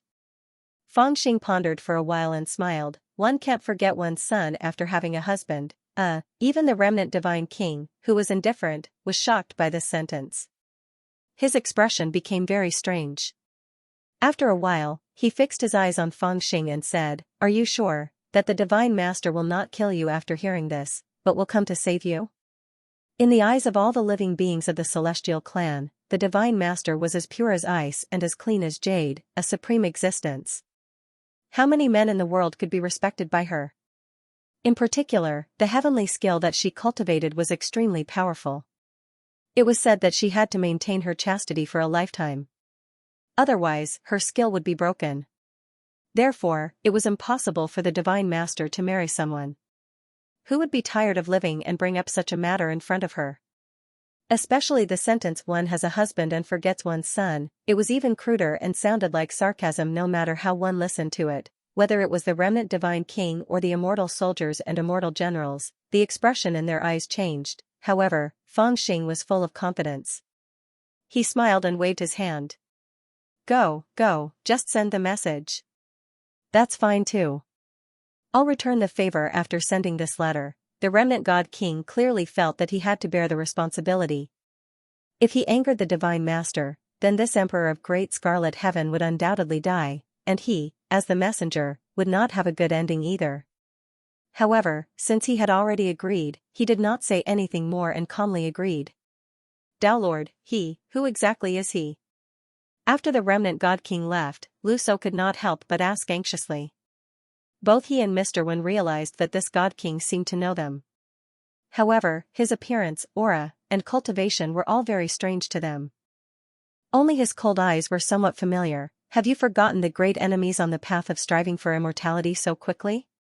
Fangxing smiled and looked at them. He didn't speak directly, but he sent a spiritual will into their hearts. You said that was. Upon hearing this, Lu Su and Mr. Wen quickly thought of someone and their faces changed drastically. Of course, it's the Nine-Spirit King of Tianyuan. When saying this, Fangxing's expression also seemed to be a little sad. Obviously, he did not expect to see the nine-headed worm again so soon. This great demon who had been ambitious to become an immortal and almost destroyed the foundation of the dragon tribe was originally his mortal enemy. However, in the dragon world, they worked together by chance. After that, after seeing this person's disappointment after becoming an immortal, Fangxing no longer wanted to kill him. In addition, in Fangxing's ideal, if someone did not kill the nine-headed worm to prove his Tao, it should be the only successor of the dragon palace, Ao Lai, so that he could let him go. After parting from the dragon world, it was only now that they met again. The world was really strange. Back then, the nine-headed worm was determined to become an immortal. In order to become an immortal, he did not hesitate to swallow his only sister. But when he had the chance to become an immortal, he chose to join the celestial tribe.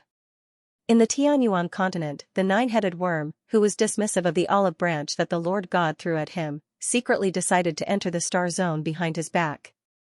However, after a long journey of stars, the nine-headed worm finally submitted to the Lord God. Fangxing was too lazy to think about what he had experienced after parting from the dragon world. When he first met the nine-headed worm in the deity realm, he could not recognize him. It had not been a long time since they parted from the dragon world, but the nine-headed worm had become much more powerful. It could be said that the nine-headed worm was completely different from before. Even his chi had become very distorted, and he looked very old. It was because the nine-headed worm secretly told Fangxing that he was an old friend from the dragon world that Fangxing recognized him. Of course, Lu Shou and the others could not recognize his identity. Judging from the nine-headed worm's appearance, he did not have the intention to admit his identity to Lu Shou and the others. However, Fangxing was willing to believe him. His intuition told him that the nine-headed worm really wanted to return the favor. Otherwise, there was no need for him to reveal his identity to him. As Lu Shou and the others pondered about it, Fangxing was relieved. He just had to wait for the Divine Lord to arrive. He calmed down when he thought of the nine-headed worm's words. Since it's not the Divine Lord's order, it's going to be interesting. If you're worried that the Divine Lord will vent his anger on you, you can retreat like the remnant. I'll take responsibility for this matter. Outside, in the starry sky of the divine realm, countless living beings of the divine clan were gathered on the surrounding small planets. Some of them were even clustered in the star domain. They were looking at the original location of the small immortal realm with fear in their eyes. At this moment, there was no longer a continent in that direction. There was only a black cage that looked like a stone lotus. The 8 array flags and the specks of runes floated around the lotus and slowly rotated. Strands of immortal chi were extracted from the lotus and turned into pure immortal essence. The white Xianxia palace floated in front of the lotus like a palace. At that moment, God King Primeval was standing on the porch of the palace with his arms crossed, staring at the lotus in front of him. He closed his eyes and whispered to the ghostly worm queen beside him. "Hee, I never planned to take the blame with you." The ghostly worm queen smiled faintly and glanced at Ancient God King. "I'm just very curious. How are you so sure that things will develop as you wish? What if the exalted immortal called Disher lied to you?" "He won't lie to me. We're just taking what we need," Ancient God King Tonggu said without raising his head. "Sigh, even if everything goes as you wish, I'm afraid the Divine Lord won't let you off so easily." The nether insect queen laughed and flew into the starry sky. Soon, its figure disappeared. Ancient God King was the only one left in the huge Xianxia palace. He crossed his arms and lowered his head in silence. It's brought forward. In front of him, Fairy Qing Luo and the immortal generals under his command all had expressions of concern on their faces. He held a jade slip in his hand, and after a long time, he sighed deeply. Then he smiled faintly and said to himself, "Now is not the best time, but there's nothing I can do. I heard from him that my younger brother is extremely vigilant and has discovered his intentions, so he has no choice but to take such a huge risk and act in advance. I have no choice but to make another trip. Even though this will make many things unsatisfactory, it's not unacceptable." With that, he waved his hand and made a decision. "Submit a letter of challenge to the immortal commander. Just say that my younger brother's trip to the deity realm was disadvantageous and angered the Divine Lord. He has been imprisoned in the deity realm's prison and has damaged the prestige of the deity realm. I will personally send troops to rescue him. Your Highness, to request a battle like this, I'm afraid I'm afraid it's too obvious. Anyone can see through it. One of Emperor Shi's Grand Unity Immortal Generals stepped forward with a solemn expression. After all, as long as he dies, others will suspect me. So what if there's a flaw? Emperor Shi looked relaxed, no one could doubt his words. His immortal soldiers could only nod slowly and then submit the letter of challenge. When there was no one around, Fairy Qing Luo stepped forward hesitantly and asked in a low voice, "Did something happen?" "Yes." Emperor Shi rubbed his forehead as if he was having a headache. Ancient God King Tong is indeed not a smart person. He could even make a mistake in such a simple matter. But that's good. At least things won't go out of control. There's still a good chance.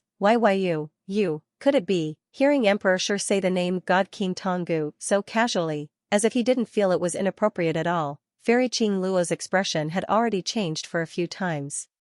She couldn't help but tremble a little. She said you a few times, but couldn't say anything. "I joined forces with ancient God King Tong," Emperor Shi said with a smile. He did not seem to feel anything wrong. Thump thump thump, Fairy Qing Luo took a few steps back when she heard this. Her expression changed drastically. She still remembered that when she was suspicious of Di Lu, Di Shi had said that Di Shi definitely wouldn't have the guts to collude with the cultivators of Heaven's origin realm. She never thought that he would have the guts to collude with the beings of the God clan long ago. Colluding with alien races was a great taboo. When the God race followed the God Master and became enemies with the 33 heavens, they were already considered alien races. Don't look at how the immortal marshal would communicate with the God Master to achieve a certain goal. But every letter he sent over would be recorded and handed over to the 3 immortal reverends. Now, with Di Shi's status, he actually contacted the ancient God King in private. This was a great crime. Haha, don't worry. Although we have joined forces, he will not betray the Divine Master and I will not betray Great Scarlet Sky. Emperor Shi said softly and shook his head. We have only reached an agreement on some things. There was no sky, no earth, no day, and no night. It seemed like they would stay like this forever, but they knew that it was impossible. The thunderous rumbles were reminding them that the cultivation they had painstakingly cultivated would be drained away bit by bit. Although the speed of the formation had been reduced to its lowest, and the rate of draining was very slow, to the point that it was almost undetectable if one didn't pay close attention, this loss would not stop for even a moment. Every once in a while, they could clearly feel themselves weakening. This feeling was unbearable just thinking about it, especially the feeling of their cultivation being drained away. No immortal would be able to bear it, because to immortals, cultivation was simply like gold and silver to an old money bag. Perhaps this old money bag could indulge in debauchery and squander money like it was dirt, but he absolutely couldn't stand to watch as his wealth was taken away bit by others without moving at all, even if the speed at which it was being drained was very slow. Thus, few of the immortals trapped in the yin-yang reversal formation died of exhaustion. Instead, most of them were driven mad by this feeling, or made a ruckus as they bombarded the formation in vain, causing more of their immortal chi to be drained away. Then, they killed themselves, or killed each other in a frenzy, and finally ended up as a pile of bones. God King Tonggu waited quietly for 2 days before he finally couldn't bear it any longer. He borrowed the power of a formation flag to project himself into the formation. He thought that Di Lu's subordinates must have been in chaos by now, and that he might have killed many of them. But to his surprise, the formation was very quiet. Everyone was sitting cross-legged quietly, not panicking or panicking. It was as silent as a graveyard. It looks like your highness has a way with your subordinates. That is admirable. God King Tonggu observed quietly for a long time before he spoke slowly, looking at Feng Xing with a smile. Haha, how can a dignified Di Lu survive if he doesn't even have this little trick up his sleeve? Feng Xing opened his eyes and looked at God King Tonggu's projection.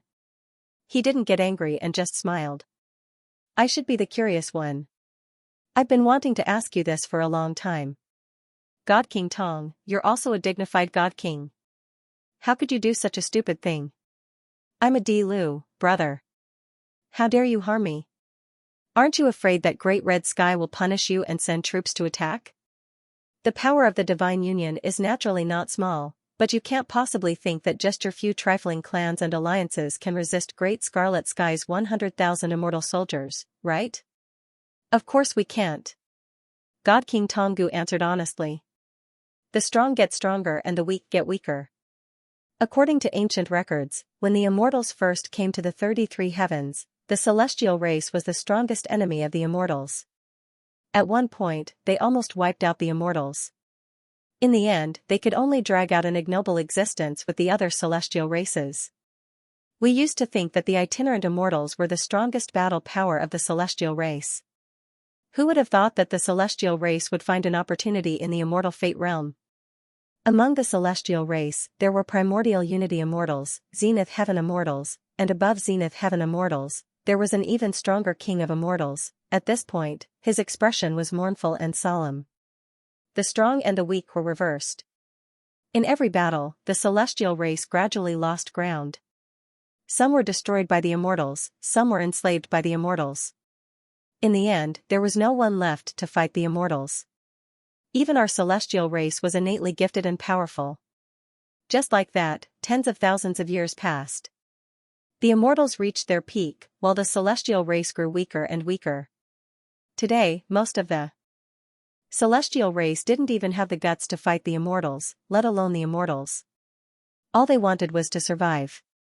Even if they followed the Divine Master, it was only because of her status as an immortal. Haha, Fangxing laughed. Could it be that when our great red sky immortal army arrives, the celestial race will immediately surrender? It's very possible. Despite his laughter, the primeval god king didn't laugh. His expression was one of sorrow and helplessness. Let them beat up dogs when they're down. Let them bully the celestial race and the small immortal realm that share the same origin as you immortals. But if they were to really fight against the great army of the 33 heavens, how many of them would have the guts to pick up weapons? You saw how they fawned over you earlier, and you turned your back on them. Each and every one of them hated the great immortal realm to the core, but when they really met, they always subconsciously considered themselves to be the servants of the immortal realm. And yet you still dare to imprison me? Fangxing didn't have the patience to listen to the primeval god king's complaints. He glared at him. Haha, that's why I have to imprison you. The primeval god king's eyes showed a hint of madness. The eyes of the ancient god king revealed a hint of madness. After a long time, he spoke with a slightly fanatical expression. You are an imperial prince, you are the imperial prince of great scarlet heaven. Even though I heard that you are not as strong as before, you are still an imperial prince. In the legends of our divine race, you were once the strongest imperial prince. Very few of them have seen immortal emperors, and they didn't dare to talk about them.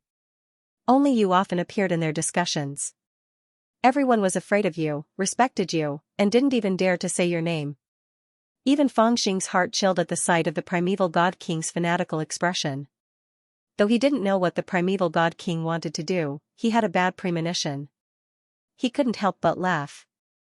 This, I think you should calm down. I won't calm down, the primeval god king continued to speak as his figure began to fade. Now that I'm facing you and saying these words, I'm even more determined to follow my plan. I have to kill you. Hehe, since you're still so calm, I might as well speed up the formation. Disher will arrive in about a day, and I'll give you to him and to the Divine Master as a gift. Everything will go as I wish. Hey, come back, let's talk for a while more. Seeing the primeval god king's figure fade away, Fangxing couldn't help but be shocked.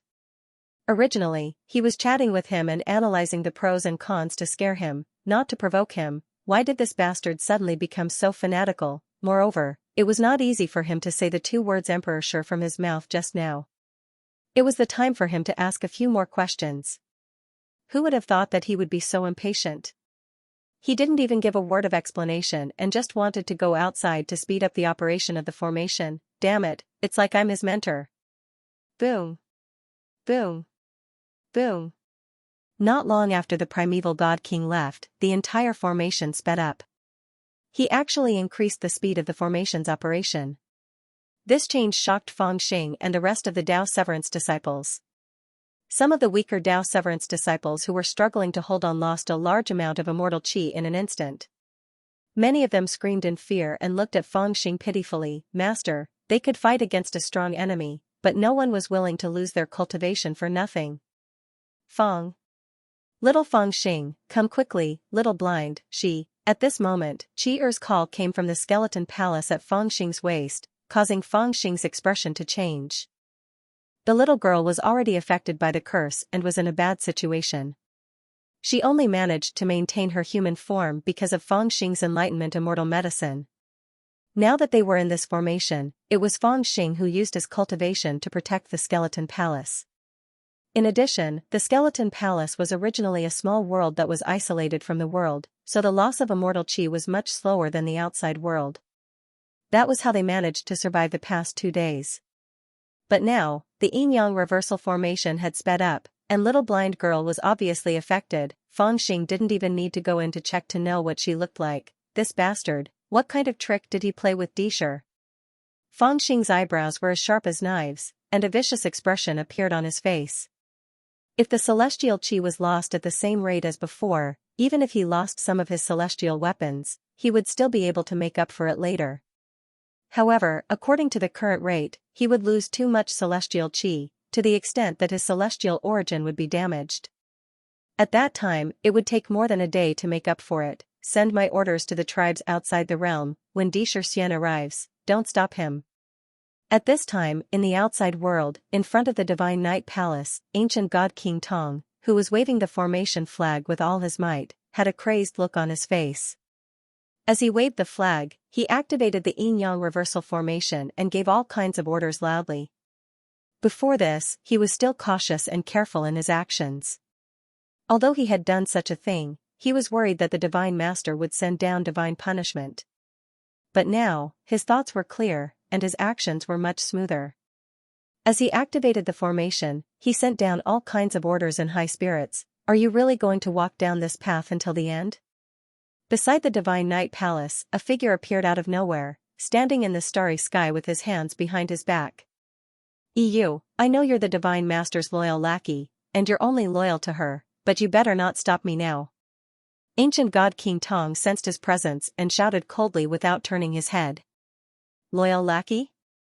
The remnant god king seemed to smile bitterly when he heard that. The title that the primeval god King Tongu had subconsciously mentioned had touched him to a certain extent, but he did not react in the end. He only sighed softly and said, Aren't you one as well? Of course I am not. Ancient god King Tong suddenly turned his head and glared at EU. If I'm a lackey, I'm the lackey of the entire celestial race.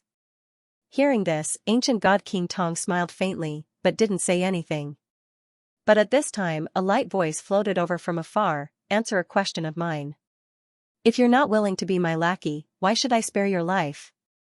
The primeval god king, who was controlling the formation with a fanatical expression of no one can stop me, suddenly froze. His movements stiffened as he slowly turned his head to look behind the remnant god king. He was completely dumbfounded. He saw a figure walking over slowly from the star domain. It was a woman wearing a light purple fairy dress. The hem of her dress fluttered in the air and even the light of the stars seemed to be covered. She was obviously very beautiful and elegant, but she had a masculine spirit. She walked over with light steps, but everything in the star domain seemed to be trembling slightly. Divine Master, there was no other woman in the world who could be so domineering and beautiful. There was no other woman who could cause the entire starry sky to dim in an instant. Ancient god King Tong stared blankly at the Divine Master walking over. His pupils constricted to the size of a needle. Behind him, every living being of the celestial race lowered their heads and bowed in the direction of the Divine Master, and the way they bowed became his background at this moment. In his heart, however, he was at a complete loss. Why did the Divine Master come back? Why did she stop pushing and return to the celestial territory at such a crucial time? Damn it, it's all that old hag's fault for coming so late. At this moment, Fangxing and the rest in the array were also in danger. In the skeleton palace, little blind girl's condition kept worsening. In the array, the immortal qi of the weaker Jia Dao disciples had been sucked away by the array, and some of them were already injured. This made Fangxing angry and anxious. He could only casually shove them into the skeleton palace. However, this was only a temporary measure. In his anxiety, he could not help but curse and blame the Divine Master for coming too late. However, before he could finish his sentence, he suddenly heard a qi-la sound above his head. They looked up in shock and saw a shocking scene. The top of the cage, which was formed by a continent, had been torn off, revealing the starry sky. The power of the formation in the cage was overflowing from the top of the broken cage, and the divine chi that had been sucked out suddenly increased at this moment. Like a wave, the divine chi surged back into the bodies of the subordinates. This shocking scene shocked everyone, and they looked up at the sky in a daze. Right next to the cage of heaven and earth that had been torn open, a faint purple figure appeared. She was incomparably beautiful and had a cold expression. She looked down with a pair of condescending eyes. "Which old hag are you talking about?" The owner of the pair of eyes glanced around the cage and her gaze fell on Feng Xing. It was as if some kind of cold light had swept across Feng Xing's body thousands of times, but she remained calm and asked softly without any expression, Feng Xing could not help but be stunned for a moment. He subconsciously defended himself. "No. I clearly said old." He said the word old twice, but he did not know what to use to replace it. He hurriedly said with a smile, "Hello, old godmother." Then he raised his head and cupped his hands with a smile. "It's really you." At this moment, the Master God's expression also changed drastically. She had doubts when she came, but she was not sure. After seeing the immortal envoys of Dachi Heaven, she also focused her attention on Di Lu. With her shocking cultivation base, she did sense that there was something wrong with Di Lu's divine soul with a sweep of her divine sense, but it was concealed by an almost unfathomable Buddha will. However, this little discovery was not enough for her to confirm whether the guy in front of her was the guy she guessed. As soon as he called her old godmother, the God Lord suddenly felt relieved. Even her face that seemed to have never changed for 10,000 years showed a little surprise.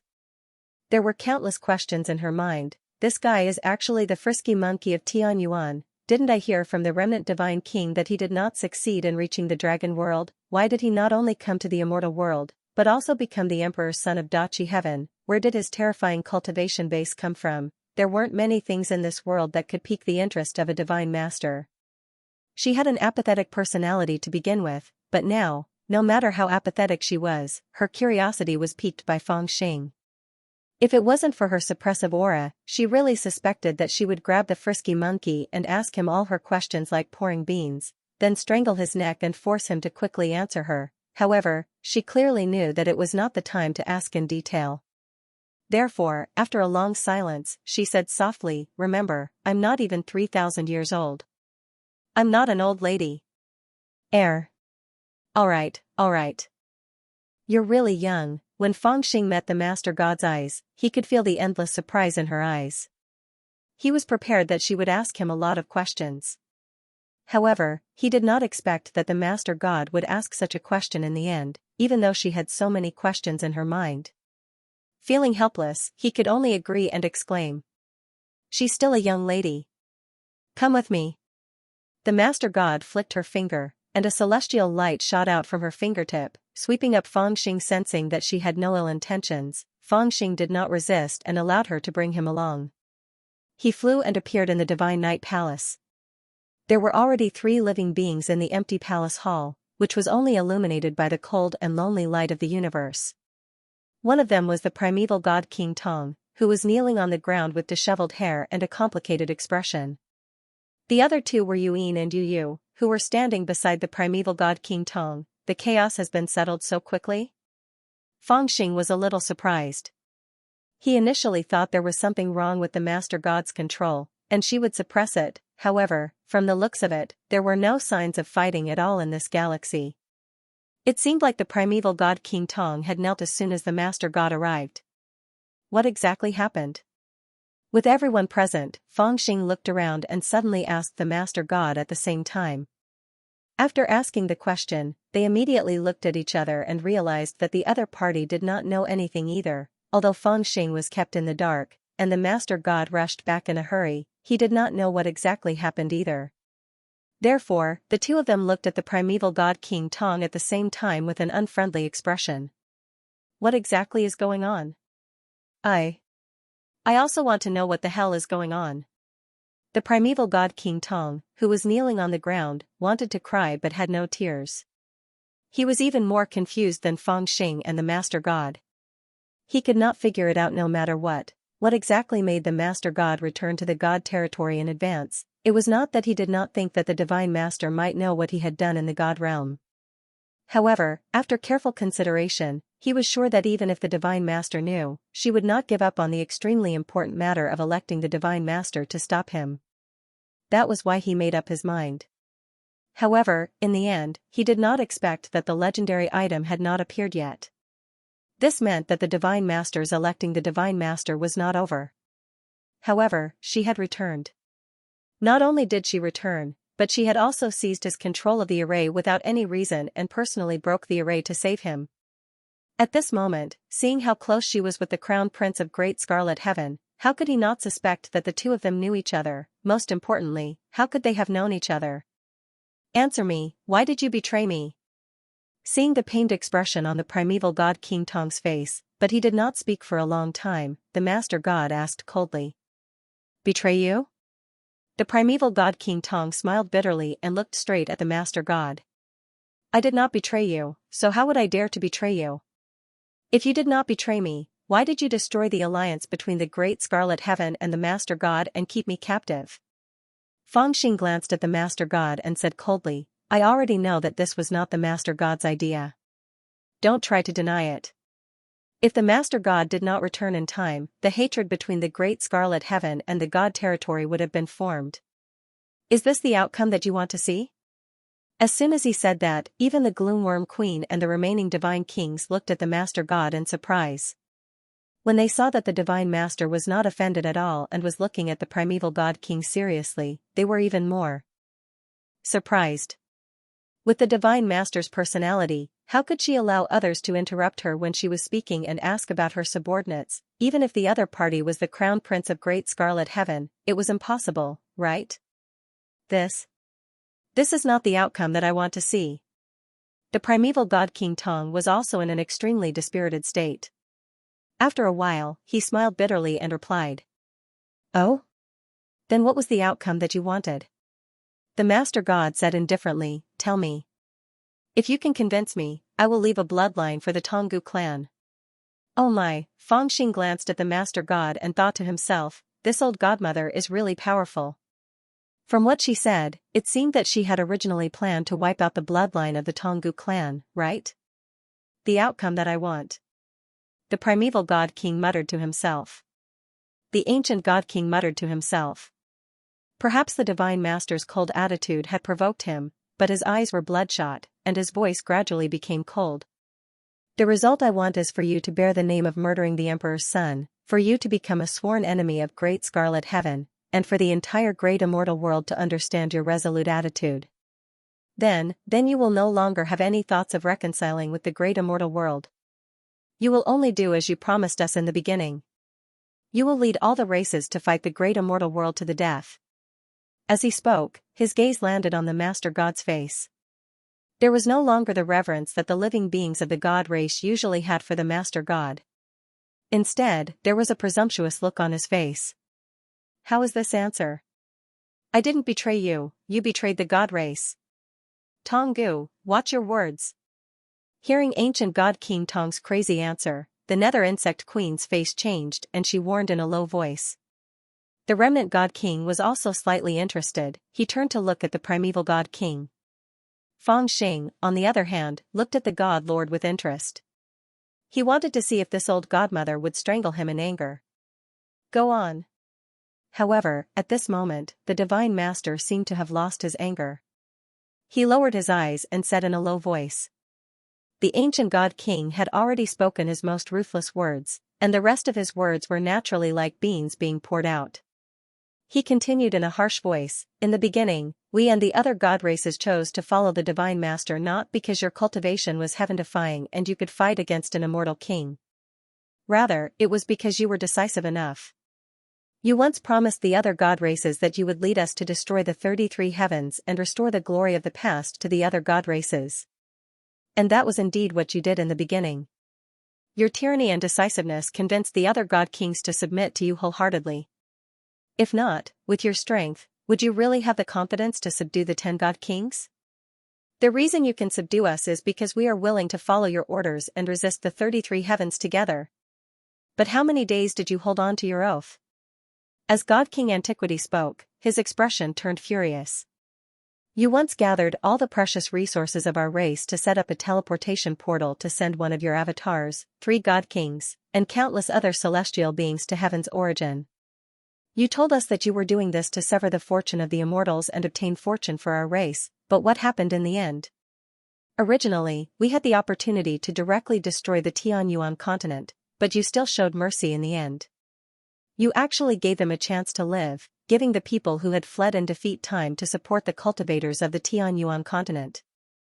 What should have been our most advantageous move has become the most stalemate on the Tianyuan continent. We can sense that you've changed.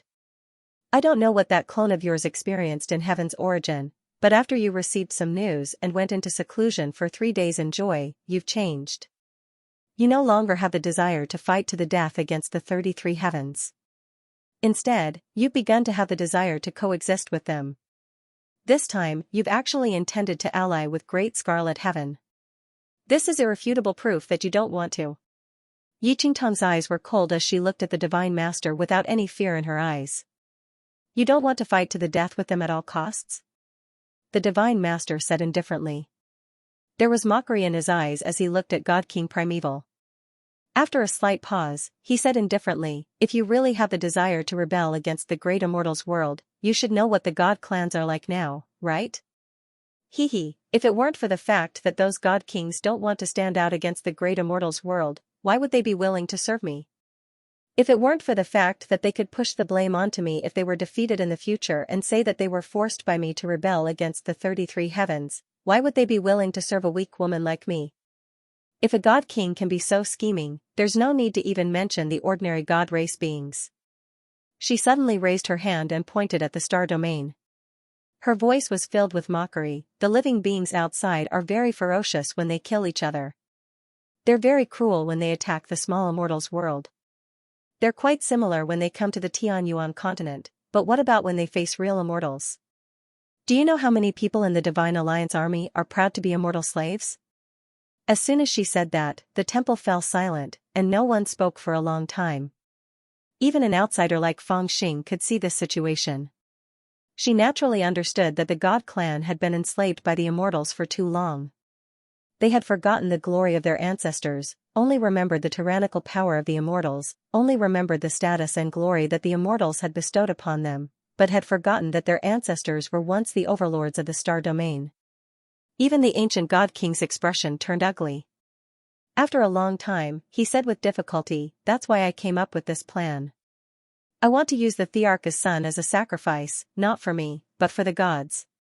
This time, no matter who kills the Thearch's son, the Divine Union will bear the blame. When the time comes, it won't just be you, but the entire Divine Union army. Killing the Thearch's son won't be the same as killing an ordinary immortal soldier or immortal general. This will be the strongest counterattack of the divine race in 100,000 years. The Great Red Sky will definitely fight with us to the end. Only then will they believe that the Great Red Sky will not let anyone in the Divine Union off. Only then will they fight wholeheartedly even though there's no turning back.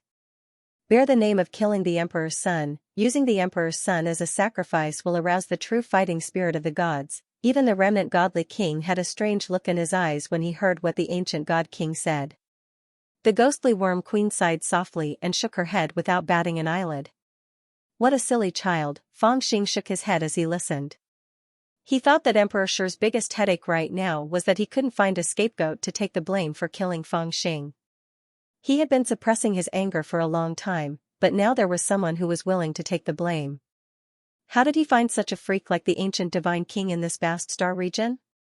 Therefore, I dare not say anything else, but I definitely did not betray the gods or the divine master. Ancient god King Tonggu voiced out his thoughts. He straightened his body and stared at the Divine Lord. He said coldly, I have my own reasons for doing this. If the Divine Lord wants to kill me, I will have no objections. However, I hope that the Divine Lord can understand my difficulties. You said that you did not betray the Divine Alliance or me? The Divine Master did not comment. He merely smirked as he looked at the ancient god king and said, you had your reasons for killing this emperor's son. However, what about my previous instructions? What should I do if you mess up my plan? As he spoke, the mockery in his eyes intensified. You can't really think that I hinted for you to form an alliance with Great Scarlet Sky just to leave a way out for myself, right?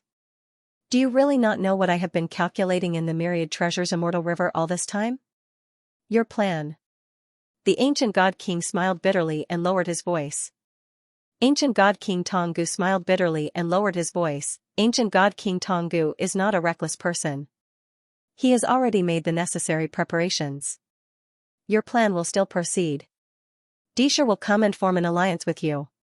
For a short period of time, before the three immortal sovereigns of Great Red Sky learn of Dilu's death, we can still work with Great Red Sky. Whatever the Divine Master wants to do, he can also do it through him. This is not fake. He has already promised me that he will personally take the life of his younger brother. At the same time, he said that he will meet with the Divine Master to exchange something. He said that if the Divine Master knows what he has, he will definitely meet him. Oh? Hearing this, the Master God sneered, what can he have that interests me? The ancient God King paused for a moment before he continued in a low voice, I heard that he is the only descendant of the Guangqing Immortal King in this world. The Guangqing Immortal King? The Divine Master's expression changed.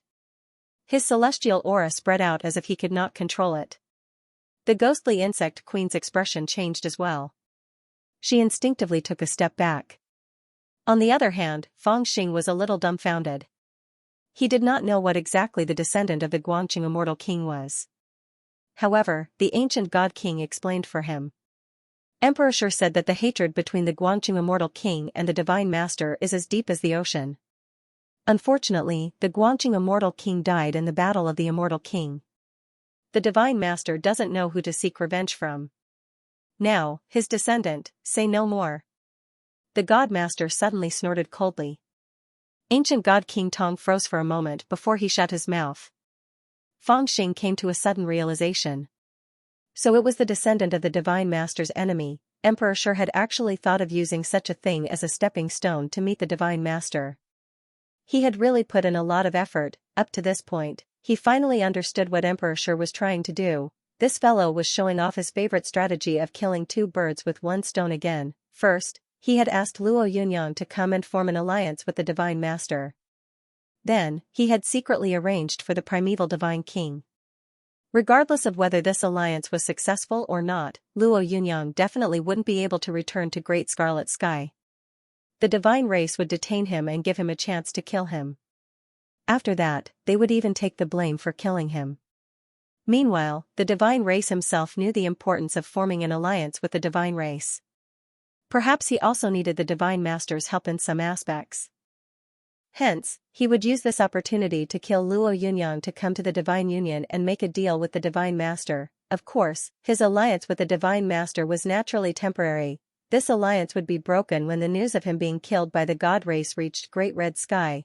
This was also in line with the ancient God King's intentions.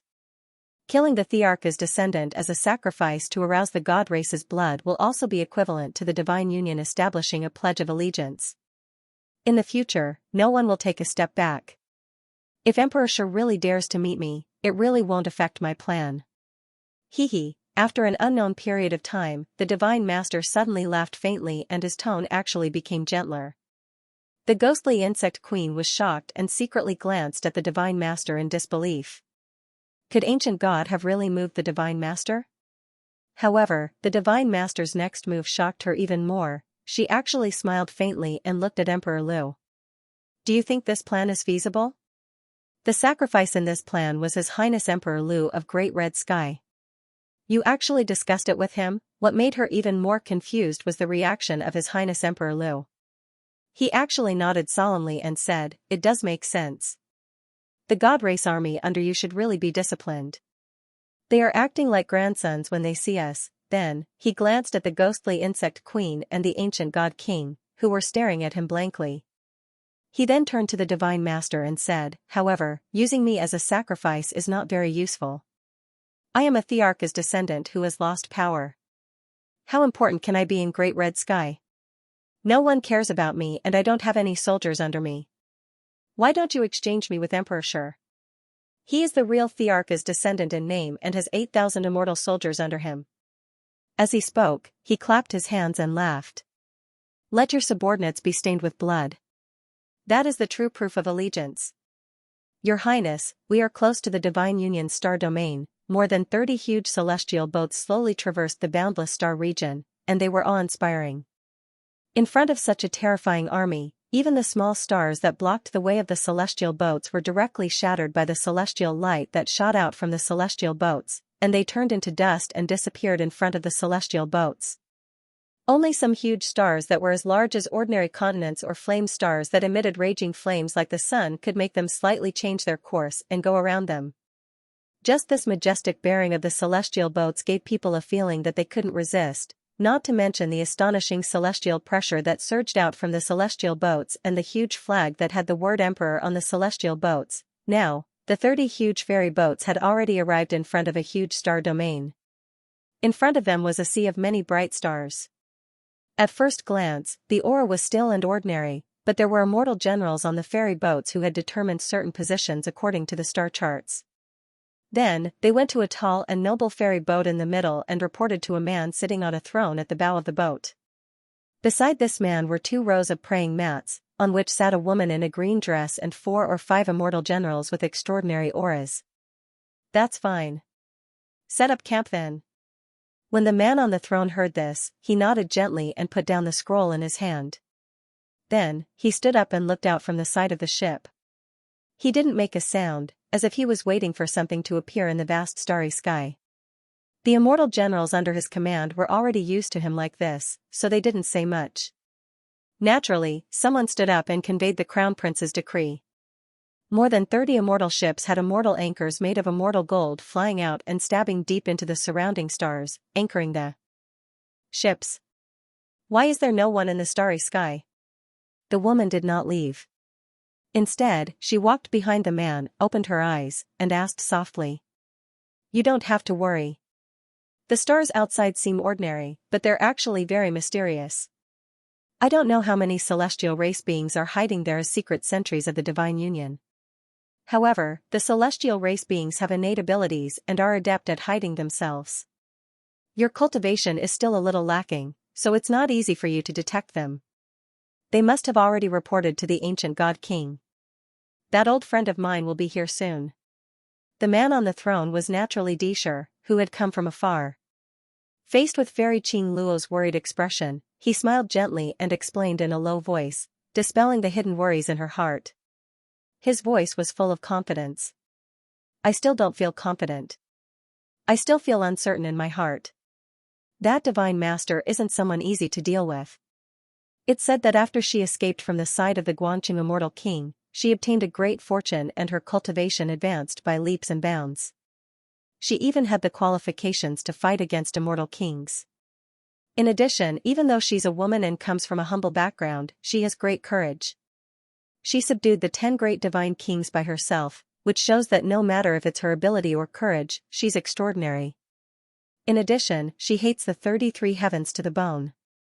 No matter how I think about it, I don't think she'll be willing to ally with us. I don't think she'll be willing to form an alliance with us.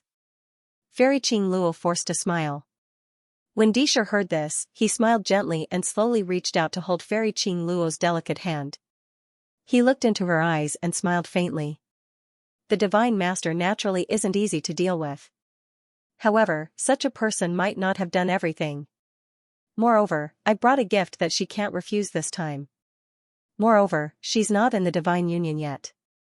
When she returns, everything will be settled. Even if she doesn't want to form an alliance with me, it's not up to her. After all, I didn't give her much choice. She had been friends with Dishur for 700 years. Their marriage had already been decided, but Dishur had always been busy cultivating and improving his own cultivation. He had been in closed-door cultivation all year round. The few times they had met were in the Great Hall. Now that they were on this ferry boat, this was the first time he had done something so intimate with her. Fairy Qing Luo was surprised and also a little frightened.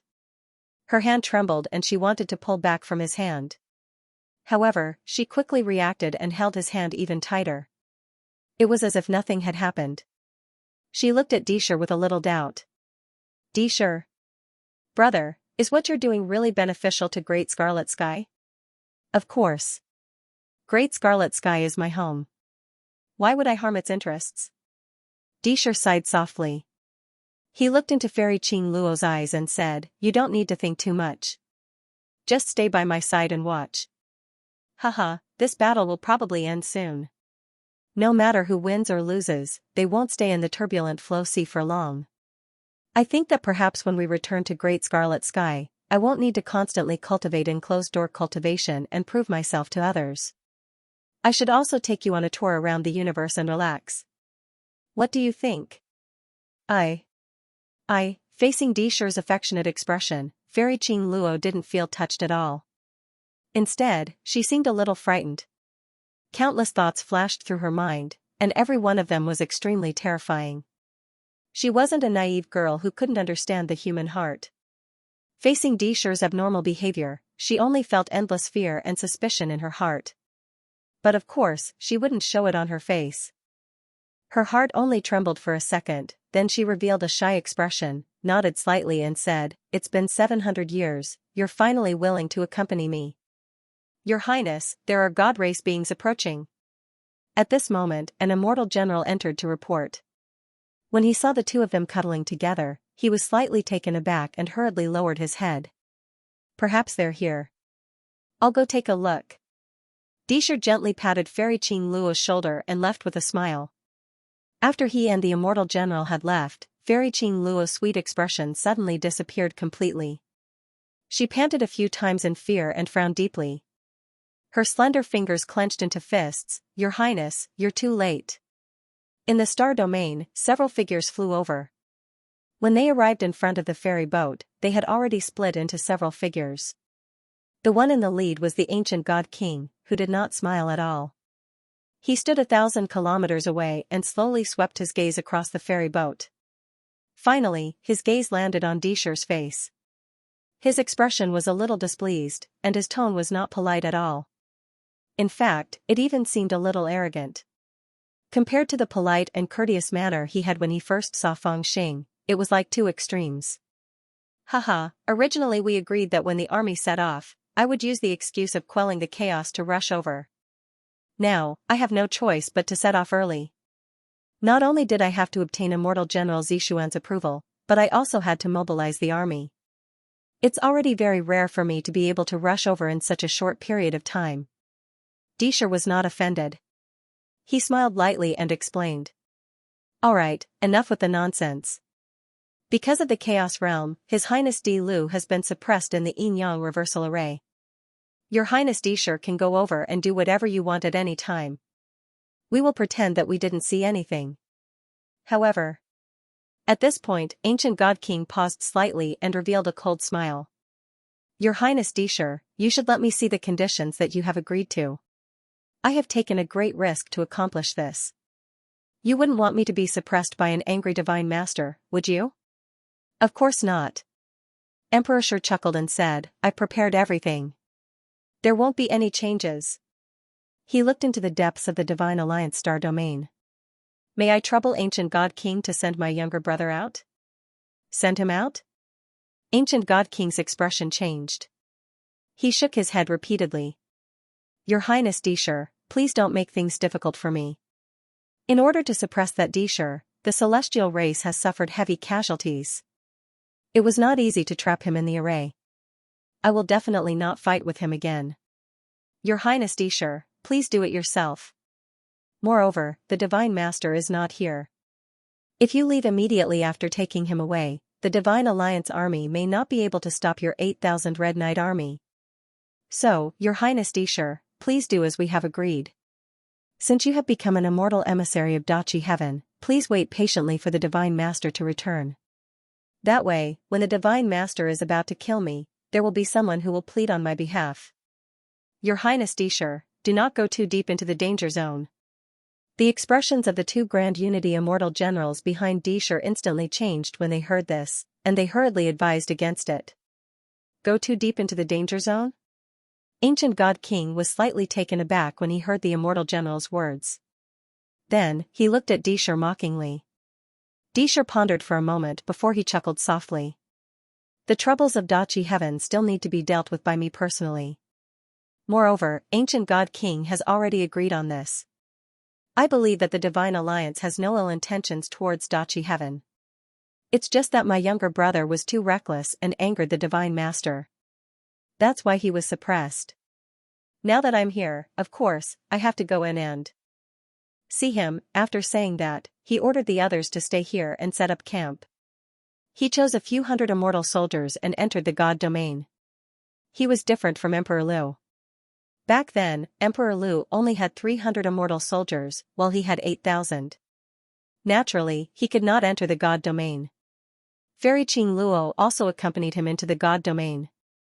However, the more she walked, the more uncertain she became. She frowned deeply. But now that things had come to this, she also knew how to comfort herself. In the lineage of Great Scarlet Heaven, from the immortal venerables to the prefectures, who doesn't say that Sakura is intelligent and has unparalleled schemes? Since he dared to enter, he must be confident. Logically speaking, his plan indeed doesn't have any loopholes. This Divine Alliance wouldn't really dare to kill two Great Scarlet Heaven Imperial Princes, right? Furthermore, Disher seems to have some trump cards in his hands. He isn't afraid of the Divine Master falling out with him. In that case, we can kill Emperor Liu first and then form an alliance with the Divine Master. Everything is within our control. At this thought, she relaxed slightly. She was looking forward to seeing Emperor Liu, who had been suppressed, she didn't know when, but in her heart, she really felt that Emperor Liu was more terrifying than this unfathomable Disher. The gifts prepared for the Divine Master are all here. Disher nodded lightly as he sat down in the main hall of Xianxia Palace. The immortal general beside him placed a box, a wooden tray covered with a purple cloth, and a black coffin at the back of the hall. Then, he introduced with a smile, the first gift is a number of immortal enlightenment immortal medicine for the Divine Master as a token of our sincerity. Then, with a tap of his finger, he removed the purple cloth covering the wooden tray, revealing a small sparkling and translucent bottle. He pointed at the small bottle on the tray, revealing a faint smile as he said, "This is the second great gift, a bottle of immortal treasure Emperor essence unique to my great scarlet sky. Even though Divine Master's cultivation is matchless, I believe you will still need it, immortal enlightenment immortal medicine and great scarlet sky's famous immortal herb Emperor's liquid." Hearing this, even the ancient God King and the two God Generals on his back couldn't help but stare blankly. He could casually take out such a precious medicine as a gift. This Disher was really generous. This is just a small gift to show my respect for the Divine Master.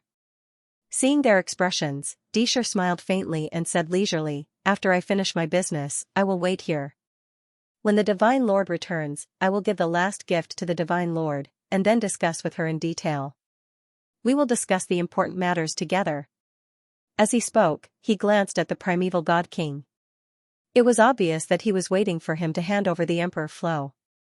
Moreover, when he first arrived at the Xianxia Palace, he had already seen the lotus-like yin-yang reversal formation outside, so he could naturally guess that his younger brother must be inside the formation. He was not a person who liked to drag things out, so he naturally wanted to finish this matter first before anything else. From the beginning until now, everything had been under his control, which made him very satisfied. The ancient God King was not weak, but his mind was not much stronger than the immortal corpses and divine remains that he controlled, which gave him the feeling that he could control everything. After killing Di Lu, the ancient God King naturally could only rely on himself. It was too difficult to make a comeback. "Settle your worries?" The ancient God King smiled when he heard this. "You want to see His Highness Di Lu, who has been suppressed by us, right?" Fairy Qing Luo could not help but tremble when she heard this name, a strange light shining in her eyes. When he looked at Emperor Shi again, there was fear in his eyes. Did he really have the ability to control everything in his own hands? But before ancient God King Tong could reply, a faint voice came from behind the curtain. "Why are you in such a hurry to settle your worries?" "Settle mine first." "Your Highness, what do you want to talk to me about?" Swoosh, abruptly hearing such a voice, Dishi and Qing Luo's expressions changed instantly. They turned around and looked at the source of the voice. As the voice rang out, the faint purple curtain gradually disappeared, revealing a figure leaning lazily on the throne. She was dressed in a purple robe and looked languid and seductive. Immortal might could be vaguely seen between her brows. It was a woman, and as the curtain disappeared, her figure was gradually revealed. Immediately, the huge temple seemed to be filled with a hint of coldness. It was a kind of majesty that seemed almost tangible. It was as if the sun had risen from the east and all the stars were hidden. All living things in the world did not dare to raise their heads, especially Fairy Qing Luo, who was originally one of the 10 great female immortals of the great immortal realm. She was alluring and charming, and she was definitely prettier than the woman on the throne. But in front of this woman, she lost all her brilliance and looked extremely dim. Divine Master. It's the Divine Master. After an unknown period of time, 2 voices suddenly rang out. Their voices were shocked and solemn. Without any introduction, Emperor Shi and the others immediately recognized the Divine Master. Other than the Divine Master, who else could hide behind a curtain without them noticing at all? Other than the Divine Master, who else could make a beauty like Fairy Qing Luo lose her brilliance the moment he showed his face? The person who was the most shocked was undoubtedly Emperor Shi. The expression on his face even froze. A slight sense of astonishment rose in his heart.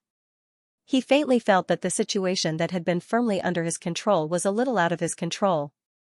Haha, I didn't know that the Divine Master was here. I'm sorry for being impolite. Emperor Shi was a dignified prince after all. He was very good at maintaining his composure. After being slightly stunned, the shock and astonishment on his face disappeared. He stood up unhurriedly and bowed to the Divine Master on the throne. He smiled and apologized. Then, he glanced at the ancient god king beside him and said to the Divine Master, I wonder when did the Divine Master return? Seeing this man's reaction, the Divine Master's face revealed a hint of admiration. However, his tone did not change. He only smiled faintly and said, You're so daring to lure me down the Divine King and mess up the plan of the God realm. How could I not come back to take a look? Hearing this, Emperor Shi's face became slightly helpless. He smiled bitterly and said, Divine Master must be joking. Emperor Shi only came to form an alliance with the Divine Master. How could I dare to have any selfish motives? Even if there is, it is just everyone taking what they need. Shi has come from his sincerity. Maybe the Divine Lord will not put the Enlightenment Immortal Medicine and Emperor Liquid in his eyes, but Shi has heard that when the Divine Lord left the great immortal realm, he swore to exterminate all of the clansmen of the Cloud Desolate City's Guangqing Immortal King. But it is a pity that the Guangqing Immortal King was defeated in a 1,000-year battle, and all of his clansmen were massacred, so the Divine Lord naturally has nowhere to vent his anger, but Shi coincidentally found a descendant of Guangqing. I hope that the Divine Lord can. Although his words were cunning and polite, the current him was clearly negotiating with the Divine Master. Moreover, at this time, he was very confident in his heart. He thought that he could use this condition to move the Divine Master and talk to him. However, when the Divine Master heard this, he did not have the reaction he had imagined. He only glanced at him indifferently and said, Since the Guangqing Immortal King is already dead, there is no place for me to take revenge. Back then, when I said that I wanted to slaughter his entire clan, it was also because I was angry. Speaking of which, although I was his immortal attendant in the Cloud Desolate City, I also have the immortal veins of the Guangqing bloodline in my body. It's just that it's a branch family that can't compare to the main bloodline. The person that you've spent so much effort to find, I'll keep him. However, you said that we should take what we need, but even though you asked for something, what I can get seems to be too little. Isn't that unfair? This Divine Master, why is he different from the legends? Shi could not help but feel nervous. He frowned too. Although it had only been a split second, the changes that had happened one after another made his heart heavy. The sudden appearance of the Divine Master had messed up his plan. Some of the things that should have been handled secretly were messed up. In addition, the Divine Master did not seem to care about the descendant of the Guangqing Immortal King, which made him even more confused. You want to form an alliance with me with just these few things? The Divine Master chuckled and looked at Shi with a hint of disdain. At this moment, Fairy Qing Luo and the others were a little nervous. They were shocked that the Divine Master was not satisfied with him, because Shi's original ally was the ancient God King. He would only force the Divine Master to form an alliance with him after killing Lu. Although it was not obvious, it was still a challenge to the Divine Master's dignity. No one knew if the Divine Master had returned in advance because he had seen through the plan, or what he would do. In this silence, Emperor Sure seemed to have finally made up his mind. He clearly had a trump card. Divine Master is not satisfied? Fortunately, Sure has prepared a great gift for the Divine Master. He smiled and raised his head, looking straight into the Divine Master's eyes. Oh? The Divine Master was slightly surprised and seemed to be interested. However, Sure seemed to be in a difficult position. He looked at the others around him and remained silent. The Divine Master ignored his hint and said directly, "Say it." Sure frowned slightly and said, "Chaos Immortal Garden." Fairy Qing Luo and the others were stunned. They did not know why he would say these words. No one was unfamiliar with Chaos Immortal Garden. Although there were not many in the 33 heavens, there were still many. Many great clans that had existed for a long time had such resources. It was their foundation. Why did Sure mention this now? However, to everyone's surprise, after Sure said these words, the Divine Master's eyes turned cold and he looked at him. "How did you know?" After a while, the Divine Lord spoke coldly, and he actually seemed to be serious. "I am the Emperor's son of Great Scarlet Heaven. I naturally have my own information channels." Sure's answer was vague and natural. He seemed to have returned to his previous state of being in control of everything. The Divine Master looked at him seriously and said indifferently, "How many people know?" Sure smiled and said, "Not many. I didn't tell the Immortal General either." The Divine Master fell silent and did not speak for a long time. The cold aura from his body made everyone in the Divine Hall fearful. Only Sure seemed to be much more relaxed at this moment. When he saw the Divine Master still didn't speak, he directly smiled and said, "Divine Master, a straightforward person doesn't beat around the bush. Presently, all the powers in the surroundings have gathered at the Myriad Treasures Immortal River. Others might not know, but Divine Master would surely know, right? The army of the 33 heavens naturally wants to quell the chaos in Tianyuan. That's why they are waiting for an opportunity. However, Tianyuan's side is clearly at a disadvantage in terms of strength, but they are still guarding Myriad Treasures Immortal River. Why? Moreover, Your Excellency, the Divine Master, clearly did not gather troops here to watch the show, right? Haha, it is not difficult to figure out that the various treasured fruits, immortal medicines, and various resources in the Chaos Immortal Garden are very much needed by both Tianyuan and the God Clan, right? Moreover, in the garden." He paused and looked at the Divine Master. "There should be the Taishu treasure tree, right?" "I know. The Great Void treasure tree is very useful to the Divine Master." Sure stopped talking and closed his mouth, waiting for the Divine Lord to speak with a big smile on his face. However, his words had already given Fairy Qing Luo and the others a great shock. After hearing the words Great Void treasure tree, they already knew that the Chaos Immortal Garden that Sure and the Divine Master were talking about was not an ordinary immortal garden, but the Chaos Immortal Garden that the Great Void Immortal King had destroyed. Back then, the Great Void Immortal King wanted to use the human heart to nourish the heavenly heart, and cultivate the kind of immortal medicine that could only appear naturally. He had devoted himself to it for many years, and even delayed his cultivation. In the end, no one knew whether he had succeeded or not. However, it was true that his Chaos Immortal Garden was filled with precious immortal medicines that he had collected from all over the world. Some people said that there were hundreds of immortal medicines that were treasured by others in his herb garden. Not only that, there was also a legend that the Great Void Immortal King had actually succeeded. In his herb garden, he had used a piece of chaos spiritual root to cultivate a peerless treasure tree. It contained great mysteries, and it was called the Great Void Treasure Tree. The great immortal emperors were still immortal kings back then. They had joined forces to fight him for this tree. However, when he was besieged, the Great Void Immortal King would rather die than live in dishonor. In his agitation, he had shattered the Chaos Immortal Garden with a palm strike, and used the power of the All Heaven's Great Formation to send the fragments of the Chaos Immortal Garden to various places in the universe. The great immortal kings had also fought everywhere for the fragments of the Chaos Immortal Garden that they could find, so they had given the Great Void Immortal King a chance to escape. However, the people who had besieged the Great Void Immortal King did not manage to obtain too many fragments of the Chaos Immortal Garden, and there was no news of the Great Void Treasure Tree. However, it was said that many small immortal realms had run into great luck and encountered a few fragments of the Chaos Immortal Garden. Of course, those immortal gardens were of different sizes, and they were incomplete. Some might have several top treasures in the world, but some only had a few pitiful spirit flowers and spirit herbs. In particular, there had never been news of the Great Void Treasure Tree. Some people said that it was because the garden had not appeared yet, while others said that the treasure tree did not exist at all, but no matter what, the name of the Taishu treasure tree still spread. For thousands of years, the name of the Great Void Treasure Tree had been passed down by everyone, but no one had ever seen it, but at this moment, Emperor Shi said this name in such a solemn way. And from his words, it seemed that Tian Yuan and the Divine Master were both here for this immortal garden. However, the myriad treasures immortal river was now a place where all the major powers had gathered. They had already searched the entire battlefield, but there was no sign of the Chaos Immortal Garden.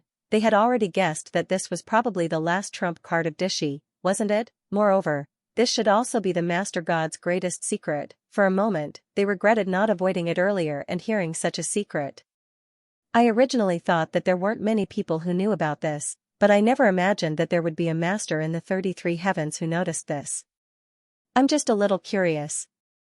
Since even you know about this, why hasn't the 33 heavens done anything? After a while, the Divine Master chuckled and said, could it be that the immortal emperors of the great celestial world are so rich that they don't care about the Chaos Immortal Garden? Haha, Divine Master, you must be joking. Emperor Shi had become very calm at this moment. He straightened his back and looked at the Divine Master with a smile. However, the resources in the Chaos Immortal Garden aren't precious to the great celestial world. If there's anything in the Chaos Immortal Garden that can attract the attention of the 33 heavens, it's probably the Great Void Treasure Tree, right? But until now, no one has been able to confirm whether the Great Void Treasure Tree is in this Chaos Immortal Garden. After all, although we received news that this Chaos Immortal Garden was the core of the Great Void Immortal King's destruction, who knows what the truth is? After saying this, the Divine Master still didn't speak. He just looked at him coldly. Emperor Shi had no choice but to laugh. I won't hide it from you, Divine Master. Not many people in the 33 heavens know about this. The Divine Master didn't speak. He just stared at him. After a while, he said, what do you mean by telling me this? Emperor Shi was silent for a while. He said, Divine Master helps me, so I can help you. The Divine Master raised his eyebrows. Are you really willing to help me snatch this Chaos Immortal Garden that is of great use to Great Red Sky? This question was very impolite. The others understood the hidden meaning in his words. If Emperor Shi really knew the whereabouts of the Chaos Immortal Garden, why didn't he think of a way to get it for Great Red Sky? Why did he come to the deity domain and make a deal with the Divine Master? If there wasn't a suitable reason, the Divine Master could really suspect that Emperor Shi had ill intentions. But Emperor Shi quickly gave an answer. First, the resources in the Chaos Immortal Garden aren't that important to Great Red Sky. After all, this is only a piece of the Great Void Chaos Immortal Garden. Even if it's full, how many kinds of celestial medicines can there be? It's not necessarily better than the resources in the hands of the forces in Great Red Sky. And the Great Void Treasure Tree is very likely only a half-finished product. It probably can't compare to the Emperor essence of my D family, right? If we really get it, it's not necessarily a good thing. It will break the balance of the 33 heavens. At this point, he paused and looked at the Divine Master seriously. The second point is very simple. If you don't look out for yourself, heaven and earth will destroy you. I naturally have my own plans. First, I want to get rid of my worry. Second, he smiled bitterly and sighed. To tell you the truth, I also have something to ask of you, Divine Master. Looking at his current appearance, there was no flaw in his words. But the Divine Master didn't move. He was deep in thought. After a while, he suddenly opened his eyes. How can you help me? When Emperor Shi saw that the Divine Master directly asked him what he could help with instead of asking him for anything, he was happy in his heart. But he didn't show it on his face. He said indifferently, it's very simple. I think the Divine Master also understands that the Chaos Immortal Garden is about to appear. Although the great celestial world doesn't know about it, Tian Yuan knows about it. And if I'm not wrong, the Divine Master probably got the news from Tian Yuan, right? Haha. However, even though the Divine Master knows about this, you didn't make sufficient preparations after all. I know that the Divine Master has been secretly calculating somewhere in the myriad treasures Immortal River during this period of time. If I'm not wrong, you ought to be circulating your extraordinary divine sense to deduce when the chaotic Immortal Garden will appear, right? In the face of his probing answer, the Divine Master didn't say anything but just looked at him. Emperor sure didn't wait for the Divine Master's answer. He continued, "Forgive me for being disrespectful, but the method you used is too stupid. The Chaos Immortal Garden can appear anywhere in the upper reaches of myriad treasures Immortal River at any time. The space in this star area is too big. Even if you calculate the time of its appearance in advance, it'll be too late for you to rush there as soon as it appears. Especially in front of the traitorous cultivators of Tianyuan who have been prepared, it'll be even more difficult for you to take the initiative. Are you going to rob it by force, Divine Master?" "Yes, rob it by force." The Divine Master nodded and said directly, "Among the allied forces of the 33 heavens, only the Great Red Heaven Immortal Army can threaten me. Therefore, I'll use the Crown Prince as a hostage to force the Great Red Heaven to not dare to take action. Then, only I and Tianyuan are qualified to rob it." Hearing the Divine Master's words, Emperor Shi was stunned. Then, he shook his head and smiled bitterly. "Divine Master, of course, you're powerful, but this method is too stupid, and the chance of success is not high. I'm here to show my greatest sincerity. I can help you get the Chaos Immortal Garden.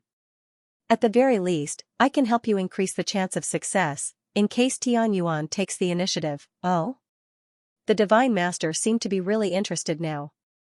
He stood up slightly and looked at Emperor Shi in the eyes. "What method?"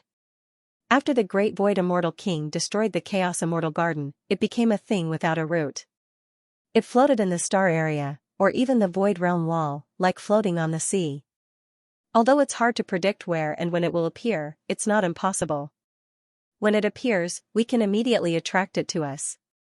And it's more convenient to pull it to our side than to chase it, right?" Emperor Shi smiled and took out a scroll.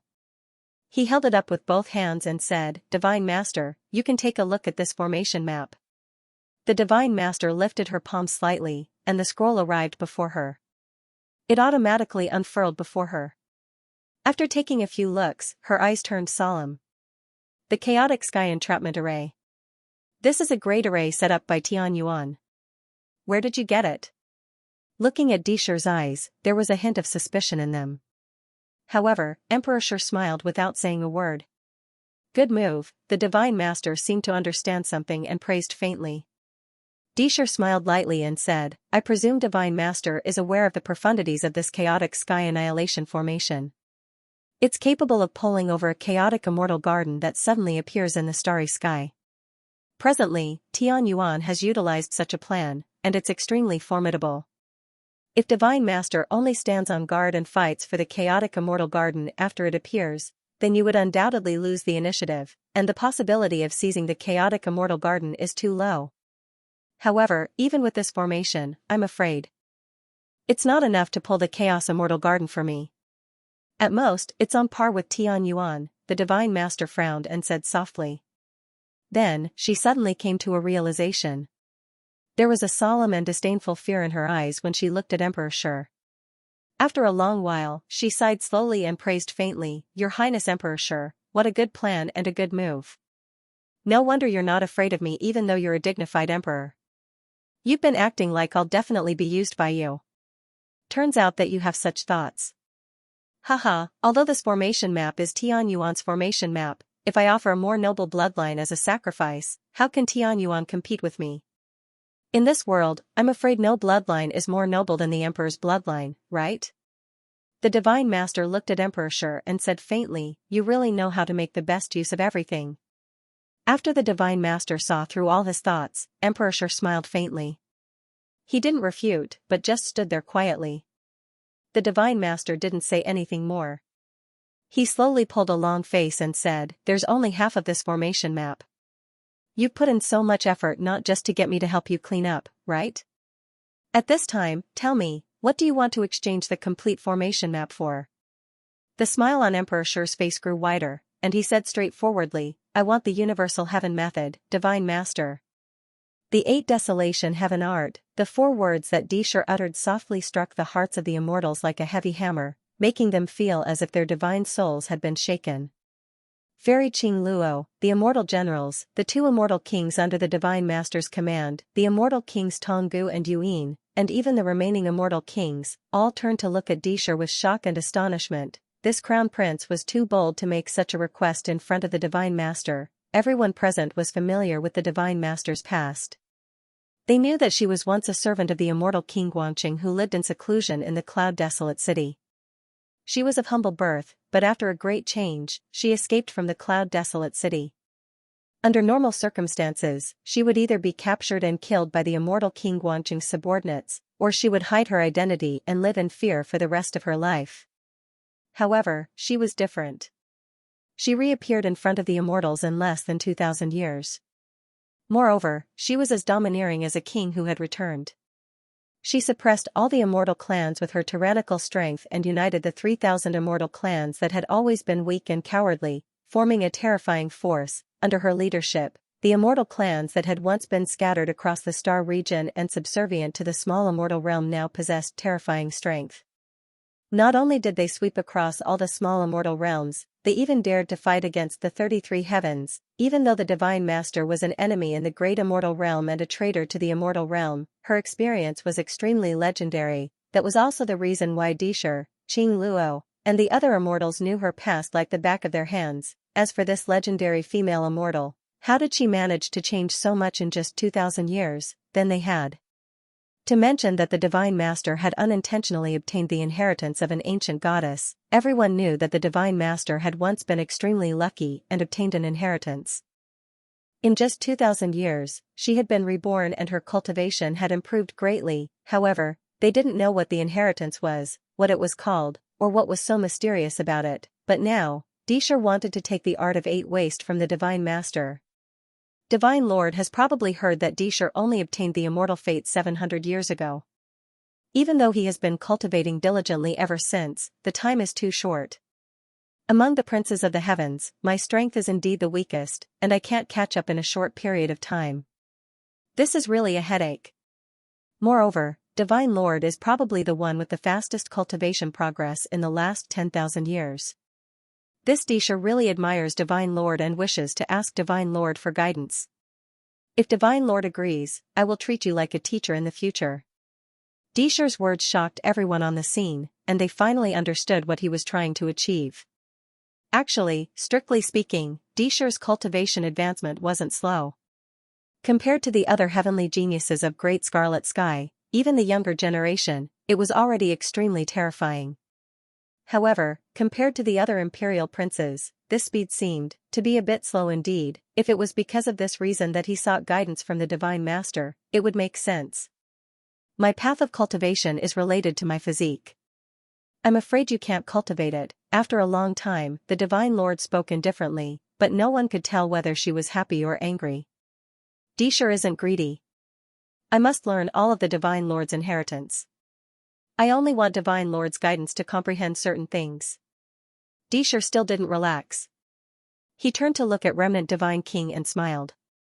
Then, he looked at the Divine Lord. I once heard that this mysterious Remnant Divine King was only a righteous immortal when he first became the Divine Lord's disciple, but now, Ancient Divine King and Hidden Divine King couldn't help but turn to look at Remnant Divine King.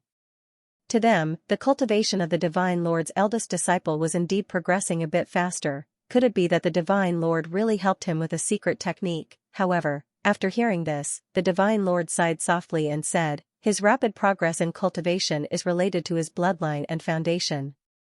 I actually didn't teach him anything, but... At this point, she looked at Dishur and smiled. All the conditions that you proposed today are indeed very useful to me. It seems that I have no choice but to agree to them. Dishur smiled. I've already said that I'm willing to take what I need with the Divine Lord. At this moment, looking at Dishur's bright smile, Fairy Qing Luo's heart also relaxed a little. After such a conversation, her heart had been on a roller coaster ride for so many times, until now, she finally saw the light. She admired Emperor Shi so much, she even found it hard to imagine how Emperor Shi managed to achieve this. The atmosphere was already relaxed. The Divine Lord smiled faintly, and Dishur also laughed heartily. Their laughter made Fairy Qing Luo happy, and she also laughed. The few immortal generals behind Di Shi also felt that the matter was settled, and they admired this crown prince even more. They didn't feel the pressure of being killed at any time when they first met the Divine Lord, and they laughed relaxedly. The atmosphere in the Divine Hall was simply harmonious. However, at this moment, the Divine Lord had laughed enough. He looked at Di Shi and said, "Speaking of which, I really have no reason not to cooperate with you. However, I have some concerns now, and I don't know how to answer you. What should I do?" The smile on Di Shi's face froze, and he was even a little confused. He asked in surprise, "What concerns?" The Divine Lord chuckled softly and said, "That is, both crown princes have come to discuss conditions with me. Who should I agree to?" After saying this, he looked outside the Divine Hall lazily and said, "If you still don't come in, I will really agree to his conditions. Haha, how can we do that? Our relationship is right here." Suddenly, there was a burst of laughter outside the Divine Hall, and then they saw a tall figure appear at the entrance of the hall. The starlight outside the hall outlined the outline of his figure. His long hair fell over his shoulders, and his facial features were firm. He held a large saber in his hand. Although the immortals didn't see his appearance clearly, the smile on Fairy Qing Luo's face suddenly froze. She felt cold all over, as if a bucket of cold water had been poured over her warm heart. This feeling made her suddenly jump up like a mouse that had been electrocuted.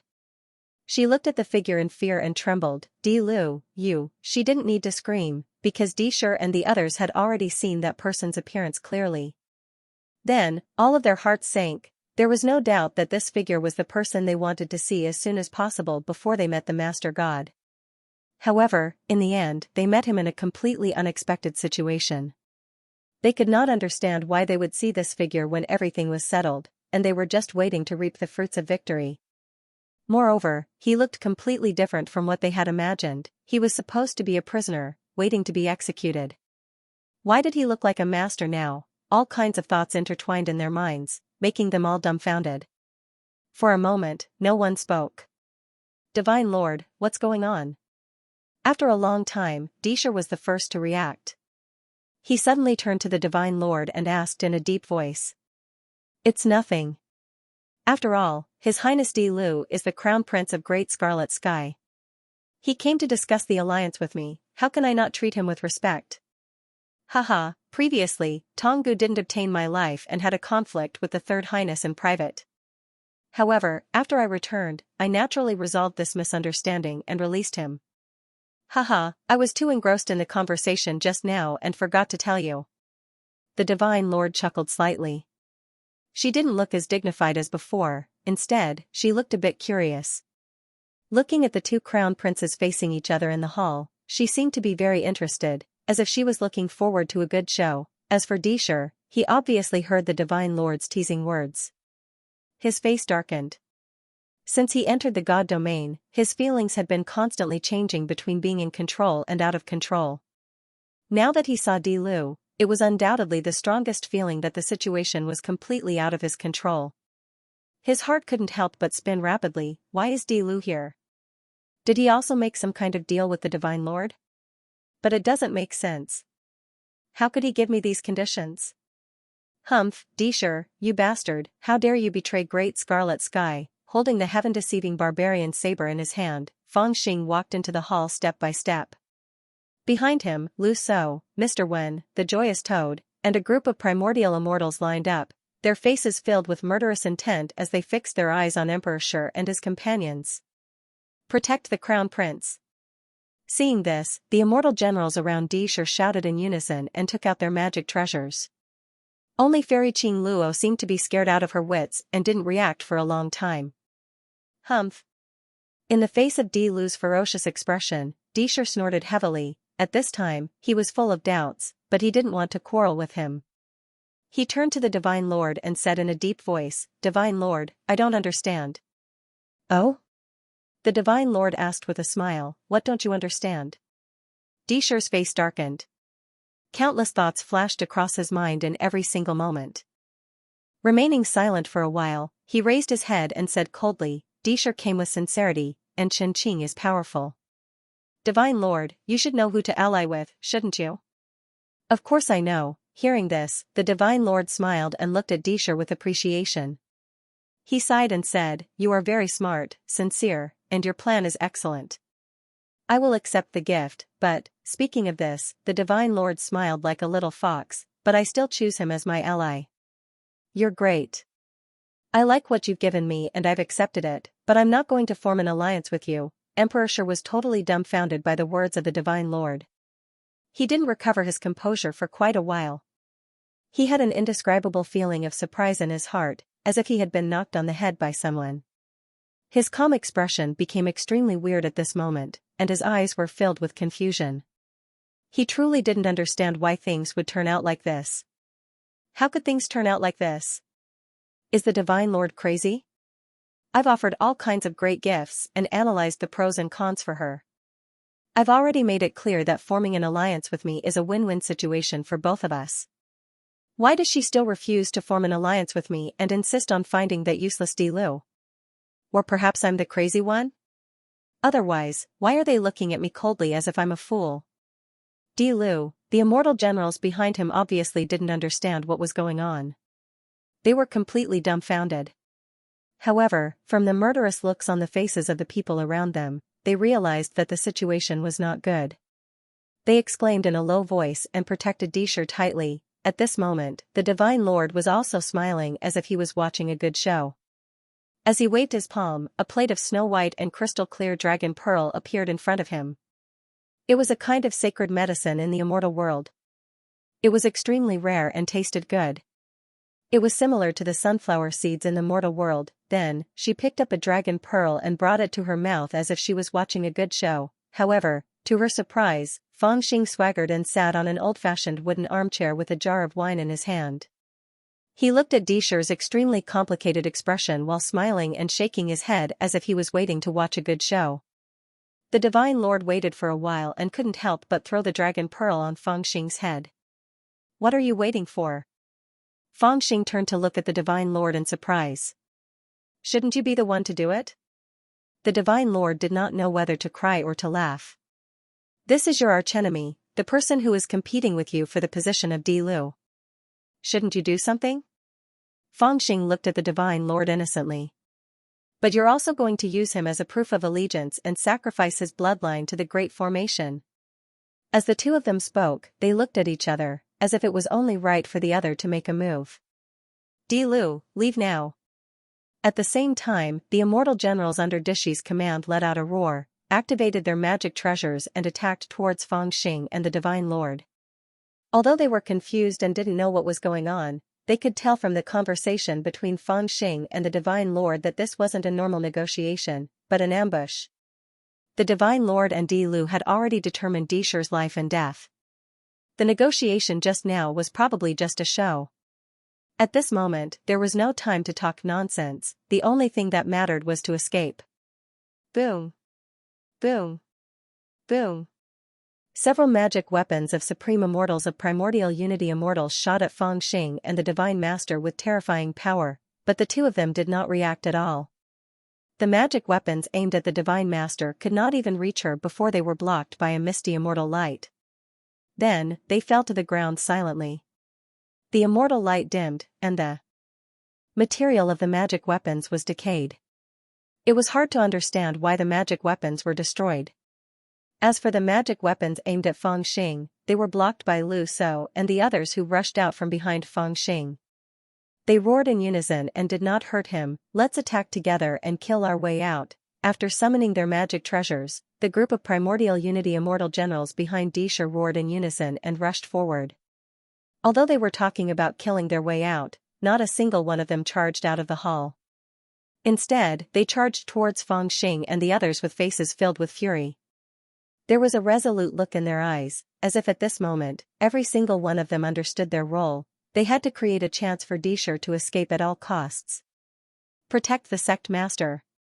The moment they charged forward, Lu So shouted and charged forward with the Jiadao generals. In an instant, the hall was filled with immortal power, and shocking divine powers were unleashed. "Di Lu, you're indeed capable." At this moment, Disher's expression was cold as he glared at Fang Xing. "I'm not as capable as you, traitor of Great Red Sky." Fang Xing scolded him without holding back. He placed his hand on the deceiving heaven saber. Do you choose the Divine Lord or me? Do you really think you can defeat me? Disher's expression was so dark that water was about to come out. He glared at the Divine Lord from Fangxing's face and said in an extremely cold voice, I don't know what kind of agreement you've made, but do you really think that the Divine Night Palace can trap me? Eh? Fangxing turned to look at the Divine Lord.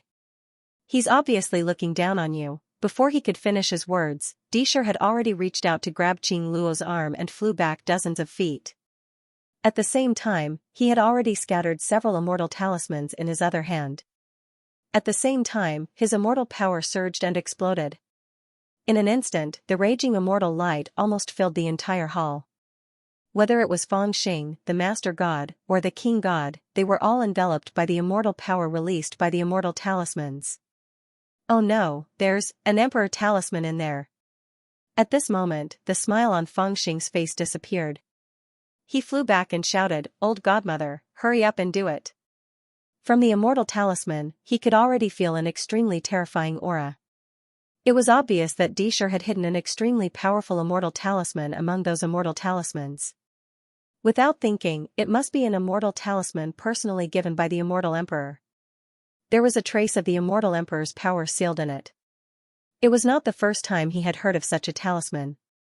Back in Foot of Heaven, Qing Luo had used this talisman to leave. Guan Feixing, who was under the command of immortal King Xianxia, had been captured and interrogated by him. He had heard about the immortal talisman, however, this was the first time he had seen it with his own eyes. It was normal. Even Qing Luo had such an immortal talisman, so there was no reason for Disher to not have one. Haha, a immortal talisman personally written by the immortal emperor? At this moment, the sky was filled with immortal power. No matter who it was, they all retreated quickly. However, at this moment, the Divine Lord's calm voice was heard. At the same time, the figure on the throne leaped out, and a domineering aura spread in all directions. I've been waiting for you to take it out. Whoosh, immortal light filled the air, and a hand that was as slim as jade reached out from the palace where no one could see clearly. This hand seemed to have pierced through all the immortal light and chaos, and it reached out as if it had pierced through the void. The hand was reaching out to one of the immortal talismans that Disher had sacrificed. It was the Emperor talisman that was hidden among the other talismans and emitted endless immortal power that could destroy everything. The Divine Lord grabbed the Emperor talisman in his hand. She seemed to have expected the existence of this immortal talisman and had been waiting for Disher to use it. Rumble, when she grabbed the Emperor's talisman, it was as if she was holding a sun in her hand. Monstrous purple flames were emitted, and the immortal power that could destroy everything surged in all directions like a raging sea. In the Divine Lord's hand, monstrous immortal power was released as well. It gathered from all directions and surpassed the star region and space. At the same time, it pressed down on the Emperor talisman and collided with the energy emitted by the Emperor talisman. Retreat now. At this moment, Fangxing widened his eyes and shouted. At the same time, he waved his sleeves and pulled his immortal generals back as much as possible. It could be said that he had used all his strength to pull them away from the Divine Master's palm. He knew how terrifying that place was. The immortal king's immortal power was sealed in the Emperor talisman, and the Divine Lord was suppressing that immortal power with the Emperor talisman. To some extent, it was a battle between the Divine Lord and the Red Emperor. No matter who won, the battle would be extremely terrifying. The further they stayed, the better. As he had expected, the two energies were extremely terrifying. As they clashed with each other, the enormous immortal power couldn't be released and was condensed between his fingers. Even so, the residual light of annihilation still spread out. Fangxing's immortal generals were fine because Fangxing managed to retreat in time. However, the immortal generals under Disher's command who charged at the Emperor talisman as if they didn't care about their lives were all in trouble. Whoosh, almost instantly, the immortal generals were engulfed by the residual light, and they screamed in pain. They were righteous immortals, but they were turned into ashes by the residual light. To be able to let out a scream before death meant that one's cultivation was extremely high. Rumble, Fangxing, who had forcefully pulled Lu So and the others back with his heaven and earth sleeve, fell backward with them. They only stopped when their backs hit the wall of the Divine Hall. Their auras were surging, and they felt extremely uncomfortable. They forced their eyes open and looked into the Divine Hall. only to see the residual light of wind, fire, thunder, and lightning raging in the divine hall like a tidal wave. Whoosh! After the time it took to drink a cup of tea, the residual light gradually dispersed. Only the divine lord was left in the center of the divine hall, standing there quietly. She was holding a talisman in her palm, but it had turned into a piece of withered paper and was dispersing into ashes bit by bit. Between her slender, jade-like palm, there was a small cut, and a drop of sparkling and translucent blood slid down. "It's a tie." Fang Xing frowned. It seemed like the divine lord had suppressed the emperor talisman, but she was also slightly injured. It was difficult to determine who had won and who had lost from this result. However, Dishur and Fairy Qinglua's figures were no longer in the divine hall. The Red Emperor's cultivation base really surprised me. It seems like he has improved a lot after being crowned as the emperor. The divine lord clapped his hands and wiped off the ashes on his palms. He turned to look at Fang Xing and said with a faint smile, "I've forced out his biggest trump card, and I've suppressed it for you." With the suppression from the Divine Night Palace, the teleportation formation hidden in his body won't be able to exert much of its power. At most, it will send him back to the 8,000 soldiers. Shouldn't you help with the rest? Of course. Fang Xing jumped up and waved his heaven-deceiving tyrant brute blade twice. His eyes were fierce, and with a look of righteous indignation, he said hatefully, "Scarlet Emperor's stupid talisman actually dared to injure you. Old godmother, don't worry, I'll go kill his son right now to vent your anger." The Master God and Fang Xing had expected that Dishur possessed the sovereign talisman. It would be a joke if a dignified prince did not have any life-saving means. Hence, everything that happened in the Divine Palace was within their expectations and did not affect their plan. It was obvious that Emperor Shi was able to escape from Xianxia Palace by using the sovereign talisman to disrupt the situation and divert the Master God's attention. Then, he took the opportunity to use some kind of teleportation formation to escape. This plan was not difficult to come up with, because even the Master God had to use all his strength to suppress the sovereign talisman that contained the power of an immortal emperor. Naturally, he had no time to care about other things. When the power of the sovereign talisman was released, everyone in the hall had to protect their lives, so they had no time to stop him from using the teleportation formation. However, the Master God and Fang Xing were not worried about this, because under the suppression of the power of Xianxia Palace, Emperor Shi's teleportation formation could not teleport him too far. The star field was boundless and could easily reach hundreds of millions of miles. Even for immortals, it was a very difficult thing to travel. Although immortals had teleportation formations, the construction and activation of such formations were very strict. For example, in the extraterritorial battlefield, only General Celestial Xian had a teleportation formation that connected to Dachi Sky. That formation could only teleport some urgent resources or news. Every time it was activated, it would consume a large amount of resources. Hence, it would not be activated normally. As a prince, Dishur was naturally treated differently. Of course, he did not have a teleportation formation that led directly to Dachi Sky. Even if he did, the formation base was very large and he could not bring it with him. However, he had a short-distance teleportation formation with him. Just now, he had used this teleportation formation to escape from Divine Night Palace. Of course, such a teleportation formation had a limited distance and was suppressed by the restrictive power of Divine Night Palace. It was already good enough for him to escape from Divine Night Palace.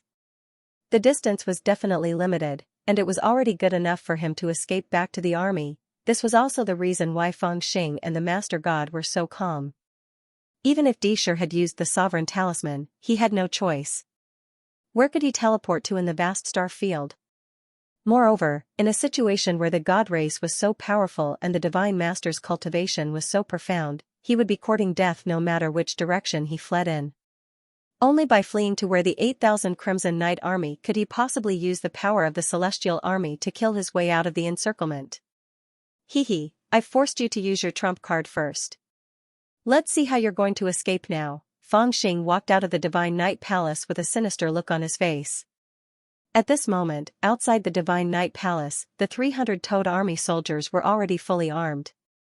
They rode on big toads and held celestial treasures, looking ferocious and awe-inspiring.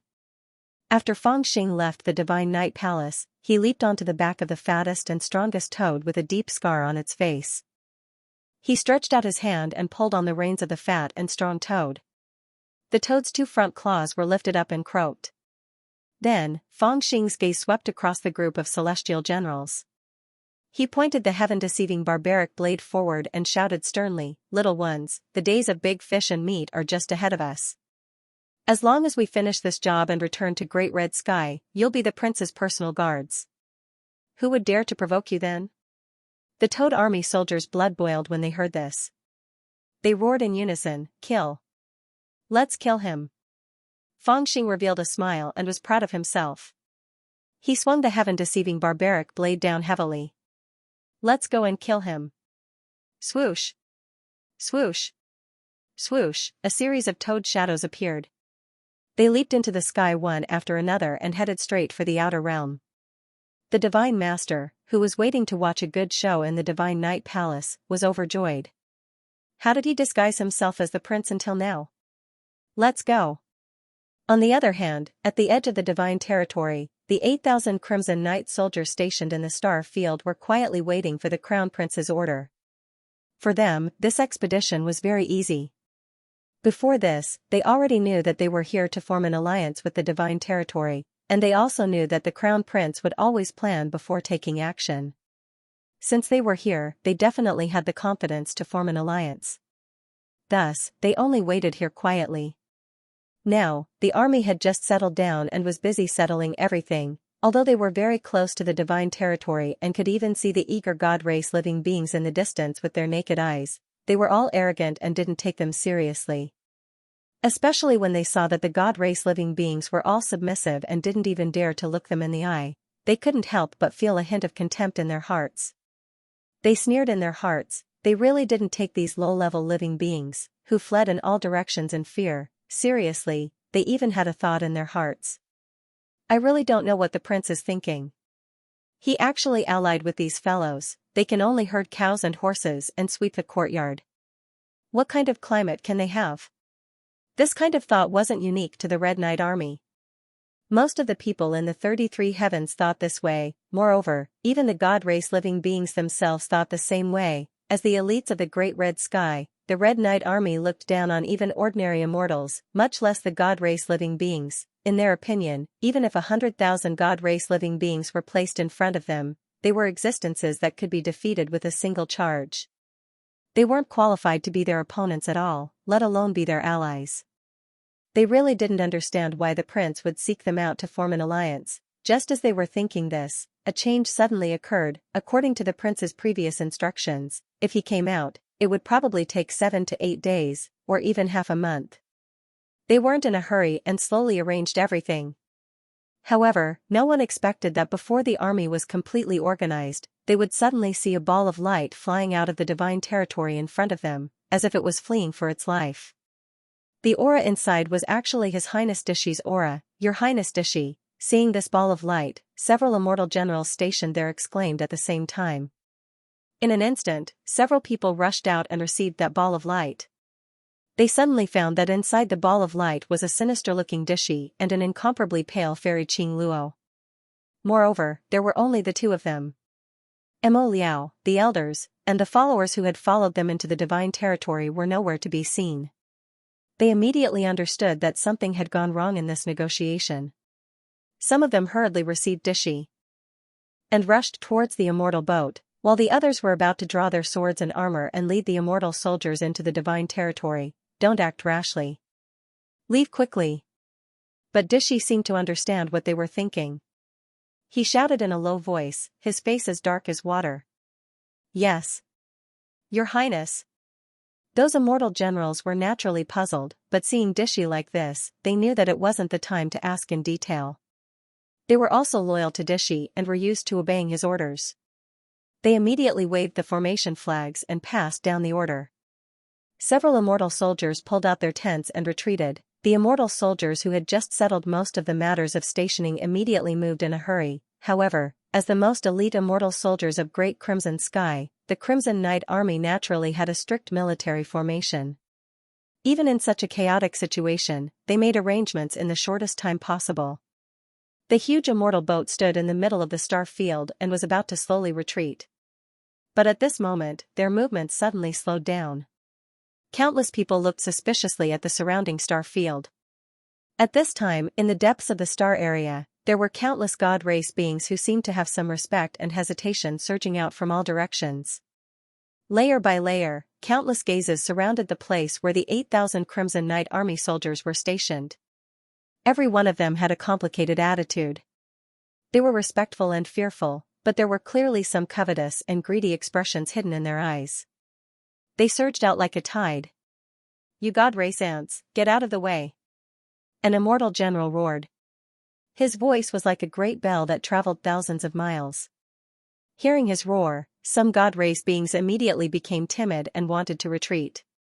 However, this thought of retreating was dispelled by the people around them, and they just stood there to guard the place. It was only at this moment that the Crimson Knight army felt a chill in their hearts when they saw the densely packed god race beings. Unknowingly, they had already been surrounded by the god race beings. "Ignore them. Kill our way out. Those who block our way will die." Just as the immortal generals were hesitating, a decree had already arrived on the immortal boat where Xianxia was. When the immortal generals received the decree, their hearts trembled. They knew the severity of the decree and immediately passed down the order. In front of the huge army, various Dharma treasures were immediately activated. They moved slowly and were about to tear an opening in the encirclement of countless god race beings and kill their way out. "Xianxia, where do you think you're going?" But it was also at this moment that a cold shout suddenly spread throughout the various regions. The Crimson Knight army raised their heads and saw that there were meteors flying over above their heads. When they took a closer look, they realized that those meteors were actually celestial generals riding on toads. They flew out from the depths of the god realm at a terrifying speed and directly flew over their heads, blocking their path of retreat. The man standing on the back of a fat toad in the lead was His Highness Lu, who had long hair that fell over his shoulders and was overflowing with a fierce aura. Behind him, there were hundreds of soldiers from the Toad army standing scattered around. Although there were only a few of them, all of them had ferocious expressions. The Crimson Knight army knew about the conflict between Lu and their Highness Xianxia. At this moment, when they were surrounded by the god race beings, they suddenly saw His Highness Lu, whose face was full of murderous intent. No matter how slow they were, they knew that something was wrong. Their hearts couldn't help but tremble at the same time, and they felt a little heavy.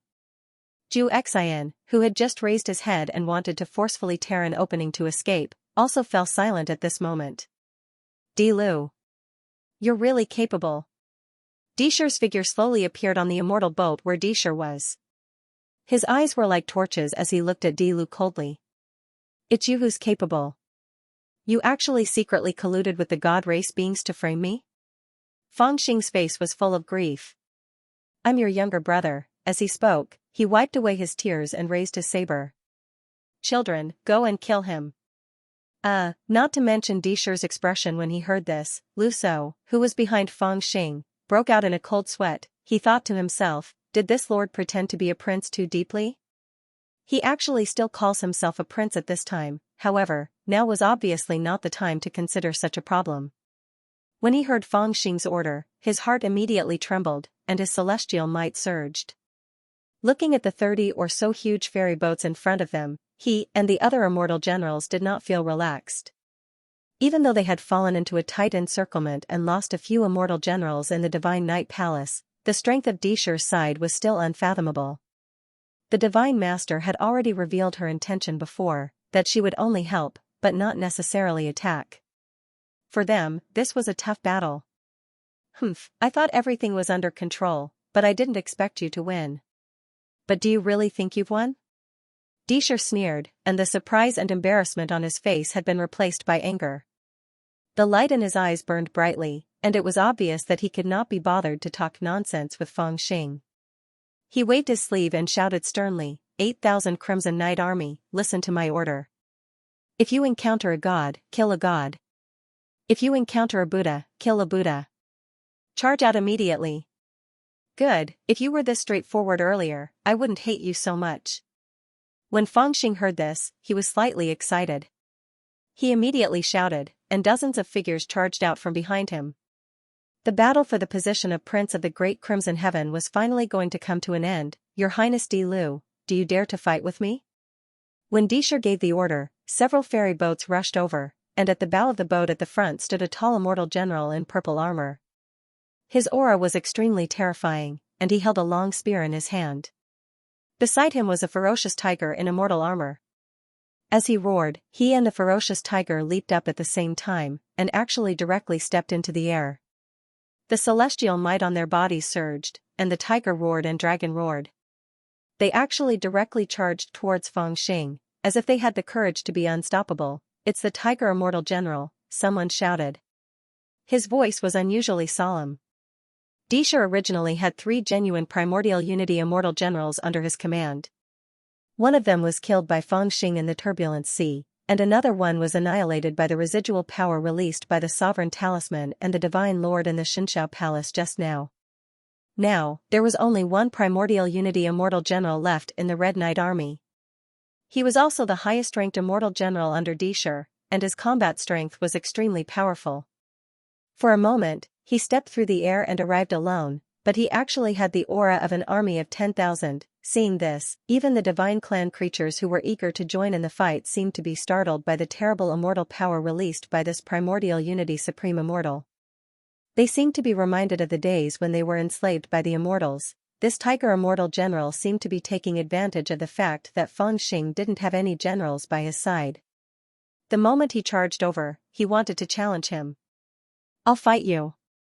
But at this moment, Feng Xing did not even look at him. Beside him, someone had already shouted and rushed forward.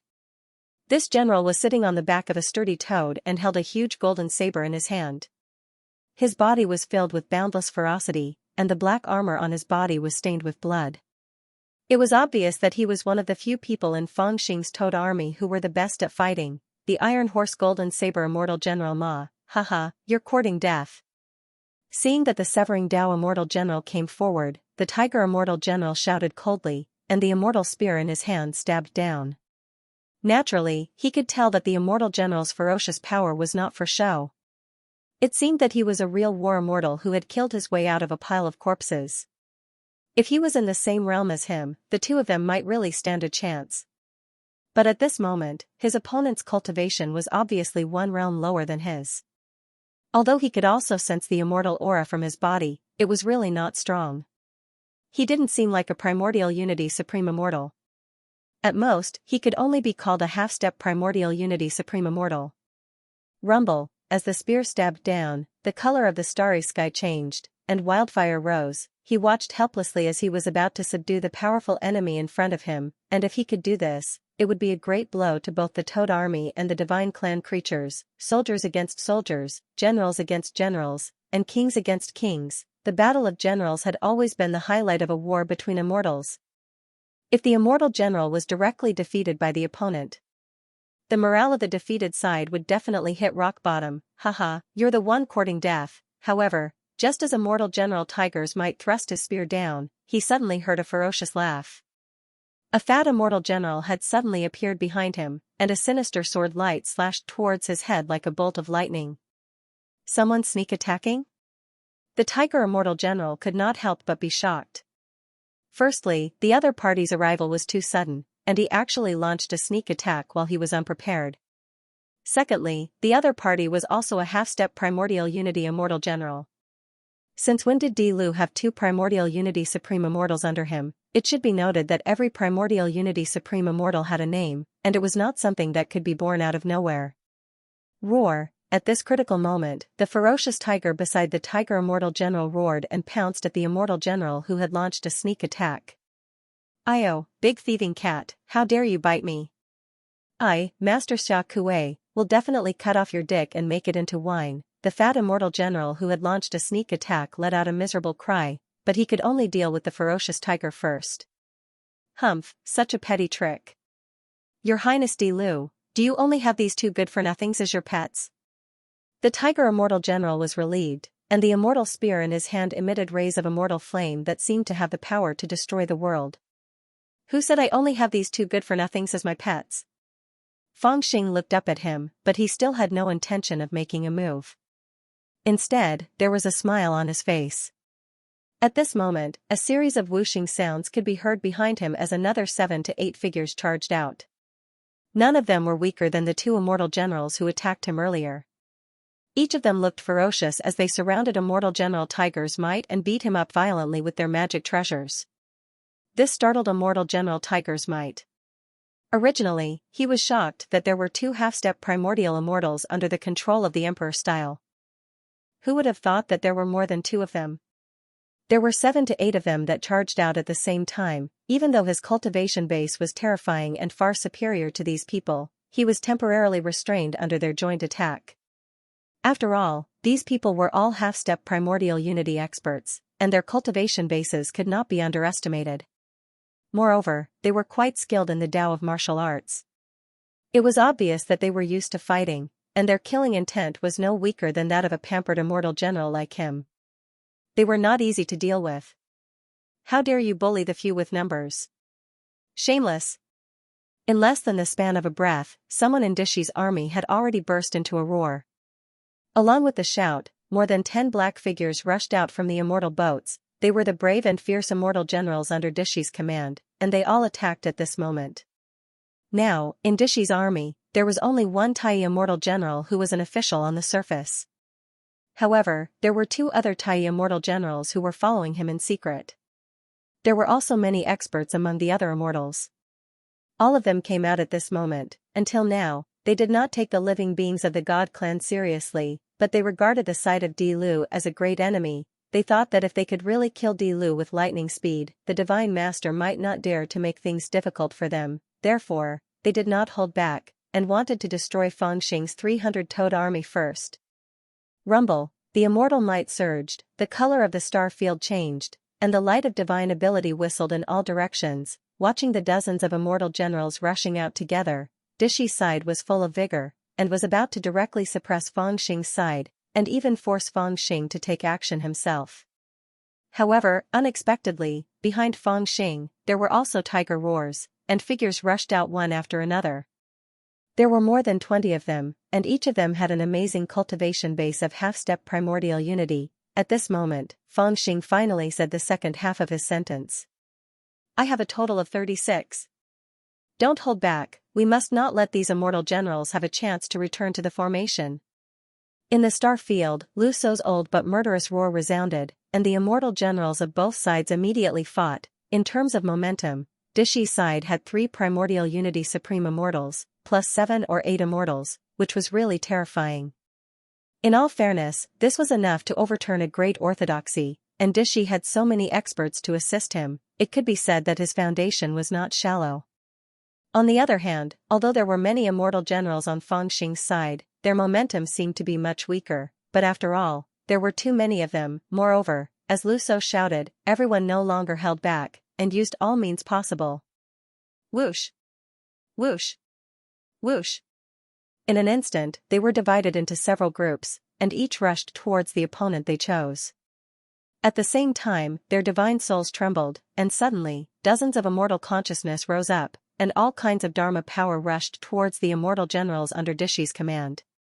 Compared to the 3 genuine primordial unity immortal generals under Dishi's command, the Dharma power they used was naturally far inferior, but after all, it was the immortal consciousness of the same level as them, and coupled with the large number of people, they immediately drowned the immortal generals under Dishi's command.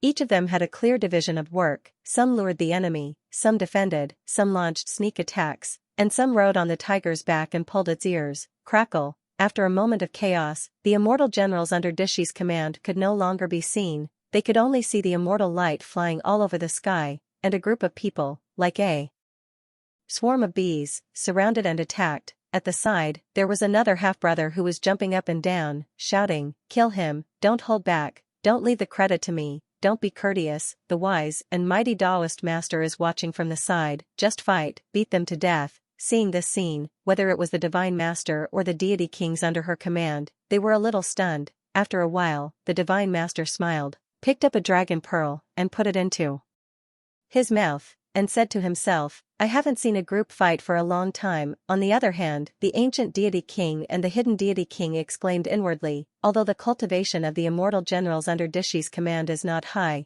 they have awakened the immortal consciousness after all, and can be considered as half-step primordial unity figures, but when they fight, they actually are so shameless." They had to say, for the first time, they realized that this kind of fighting style, which did not have the consciousness of an expert, was quite terrifying. Weren't the immortal generals under Dishi completely suppressed by them? The fact that the immortal generals were completely suppressed was beyond Disher's expectations. He had never thought that Di Lu would have so many half-step primordial immortals under his command. No matter how he looked at it, it was extremely unreasonable, but at this critical moment, there was no time to worry about these things. At this point, he could only admit that Di Lu's skills were superior and he had once again deceived him, but now, the idea of using the power of the immortal generals to break the formation of the Toad army under Di Lu's command and then charge forward with the army to break the siege in one fell swoop had been dashed. Di Lu could only make a ruthless decision with a cold face. A decree floated in the air above the Red Knight army, and then a divine sense was sent into the consciousness of the immortal generals. More than 30 immortal boats received the order and immediately moved forward with a rumble. They pressed forward eerily. Disher had already planned to forcefully break the formation of the Toad army by relying on the strength of the soldiers under him. This method would naturally cause a lot of casualties, but at this critical moment, he could not care so much. Boom. Boom. Boom. The incomparably huge immortal boats rushed forward with an unstoppable momentum. No matter how strong an individual immortal was, standing in front of an immortal boat, he would also seem extremely small and fragile. On the other hand, the might of the 30-plus immortal boats under Dishi's command moving in unison was truly indescribable. To a certain extent, Fangxing's 300 Toad army was simply like a nest of toads facing 30-plus elephants when facing the 30-plus immortal boats that were charging over. There was no need to fight at all. No matter how strong the Toad army was, it would be difficult for them to resist the 8,000 Red Knight army. Moreover, in addition to these 8,000 Red Knight army, there were also 1,000 personal guards of Fairy Qing Luo. This was a total of 9,000 immortal soldiers, 30 times more than the Toad army. Moreover, they were all riding on the best immortal boats in Great Red Sky, which were equipped with immortal treasures, inscription formations, and talismans. It could be said that every immortal boat was a formation that could move freely. Not only was it fast, it was also the best to use it to break through enemy lines. They're finally getting serious. At this moment, Fangxing, who was standing guard in front of the 30 ferry boats, frowned. Then, he looked into the distance towards the Divine Territory. On the Divine Territory's side, the Divine Master was sitting on a throne, eating a dragon pearl and watching the lively battle like a country bumpkin. Beside her, the primeval Divine King and the ghostly Insect Queen, who were still awaiting punishment, were watching the chaotic battle nervously. Hee, that frisky monkey just doesn't want to suffer any losses. You guys go and lend him a hand. Looking at Fangxing's pitiful gaze from afar, the Divine Master couldn't help but cover her mouth and laugh. Then, she calmly instructed the ancient God King and the ghostly Insect Queen beside her. As for herself, it was obvious that she had no intention of taking action. Yes, sir, the ancient God King and the ghostly Insect Queen looked at each other curiously. In their opinion, at this moment, they should let Di Lu and the others fight fiercely with Emperor Shi for a while. After both sides were exhausted, they would reap the benefits. However, for some reason, the Divine Master was so nice to Di Lu that they had nothing to say. Since she had given the order, they had no choice but to follow the order. After all, the Divine Master wasn't a person who was easy to negotiate with. Gods, heed my command. Charge into the immortal array. With a mighty roar, the ancient God King and the ghostly Insect Queen flew up and occupied a star region each. The celestial beings who had surrounded the 30-odd ferry boats but didn't dare to charge forward were startled. Some were eager to try, and some were terrified. However, under the suppression of the Divine Master's majesty, they slowly moved forward, and the circle of encirclement became smaller and smaller. Humph. Then, let's start with the two of us. The ancient God King and the ghostly Insect Queen looked at each other from afar and made a decision secretly. Countless corpses, all my generals. The primeval God King was the first to make a move. He stretched out all 10 of his fingers, forming black lines that pierced into the depths of the void. No one knew what he had triggered, but suddenly, everyone felt the aura in the star domain become chaotic. Space shattered, and 3 huge black statues descended from the 9 heavens. They were like 3 huge swords that each landed on an immortal boat. Just the aura of their descent alone was enough to shatter the 3 immortal boats, and the immortal soldiers and immortal generals inside them all fled from the immortal boats like ants. Without the protection of the celestial boats, the celestial soldiers and celestial generals were a little weaker. The celestial race beings were not as afraid of them as before. Some of the bolder ones wanted to perform well in front of the Divine Master, so they boldly charged forward. With one person taking the lead, the people behind him also became bolder. 1, 2, 10, 100. Very soon, the celestial race beings gradually charged forward. The 3 huge black godly statues controlled by the ancient god king charged forward and attacked the ferry boats. The statues were so hard that even when the ferry boats crashed into them, they weren't damaged at all. This was the perfect way to break this kind of battle formation. However, what was even more terrifying was that every time a celestial being or his 3 fierce gods killed an immortal soldier, a spiritual light would fly out of his mind and enter the corpse. Then, the lifeless corpse would jump up again and continue the battle. However, when the corpse jumped up again, it would become his puppets. After a short while, the number of puppets under his control increased like a rolling snowball. Buzz buzz. Just as God King Tongu made his move, the ghastly insect queen, who had flown in another direction, also smiled. She used her mystique, and 3 pairs of transparent wings unfurled behind her. They buzzed, and no one knew what was so special about those wings, but they were able to make annoying noises in this star domain. At the same time, her lower abdomen swelled up, and even her 2 slender legs seemed to have melted in an instant, to be replaced by a huge tummy. Then, at the end of the stomach, one white and soft giant egg after another shot out. Those giant eggs were directly shot into the battlefield by her. There was already endless slaughter in the surroundings, and the smell of blood assailed the nostrils. Those giant eggs smelled the blood and immediately exploded, and within them were actually pale white and twisted insects that devoured blood and bones in large mouthfuls. They were indescribably ferocious, and as they devoured more and more flesh and blood, they grew rapidly as well. Very quickly, they had already grown to a size of 3 to 4 meters, and they brandished their sickle-like forelimbs, chopping all living beings in front of them into 2. Is this the Master God's trump card? Feng Xing looked on coldly. He had already discovered how powerful these 2 godly kings were, and his expression was somewhat solemn. He had originally thought that as the 2 godly kings who were ranked so highly under the Master God, the strength that these 2 had displayed was indeed a little weak. However, it was only now that he realized that the reason why they were ranked so highly was probably not because of their own strength or the power of their race, but because of their terrifying mystique. If the ancient god king were to fight him alone, he might not be his match, but this technique of controlling corpses was really powerful, and it was incomparably suitable for fighting on the battlefield. This was because it could control all the corpses that had died. This meant that on the battlefield, other people would only have fewer and fewer soldiers, but it could fight more and more. Once this shameless mystique was used, who wouldn't have a headache? The Netherworm Queen was even more terrifying. She was clearly using the flesh and blood of the battlefield to incubate her children and grandchildren. As long as there was enough flesh and blood, as well as an overflowing spirit, her children and grandchildren would be able to grow rapidly.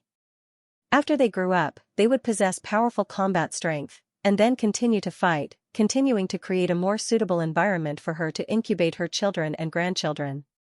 This cycle was simply invincible. The 2 of them could be conferred the title of godly kings, and have a respected status. This was definitely closely related to this mystique.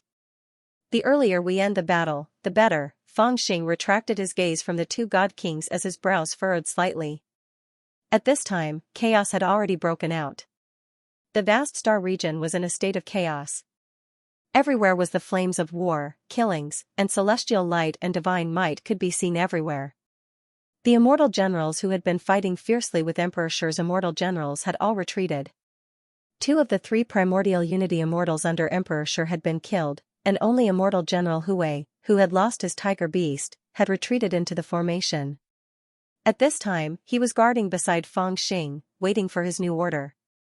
All of them were waiting anxiously, staring fiercely at the battlefield. It was obvious that they had not killed enough. Let's not waste time with him. Let's go, let's kill our way in. Fang Xing stretched out a finger and pointed at the immortal vessel at the center of the battlefield as he spoke in a low voice. Follow the master. The immortal generals and immortal soldiers shouted in unison, their voices shaking like a tide.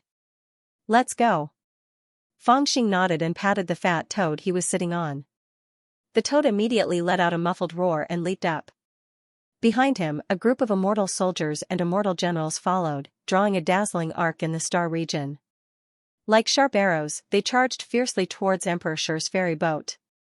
During this process, whether it was the immortal soldiers in front of him, the creatures of the god clan, the puppets of the ancient god king, or the hatched son of the hidden worm queen, all of them were shattered by his immortal might and chi. It was as if he had cut a huge rift in the battlefield with his army of 300 toads. Emperor Shi, do you still remember the sword you stabbed me with in the turbulent sea? As Fang Xing roared, the heaven-deceiving barbaric saber whistled out, and a saber light pierced through the star region. End of chapter 1605. Don't forget to subscribe, like, and share the video to support the channel.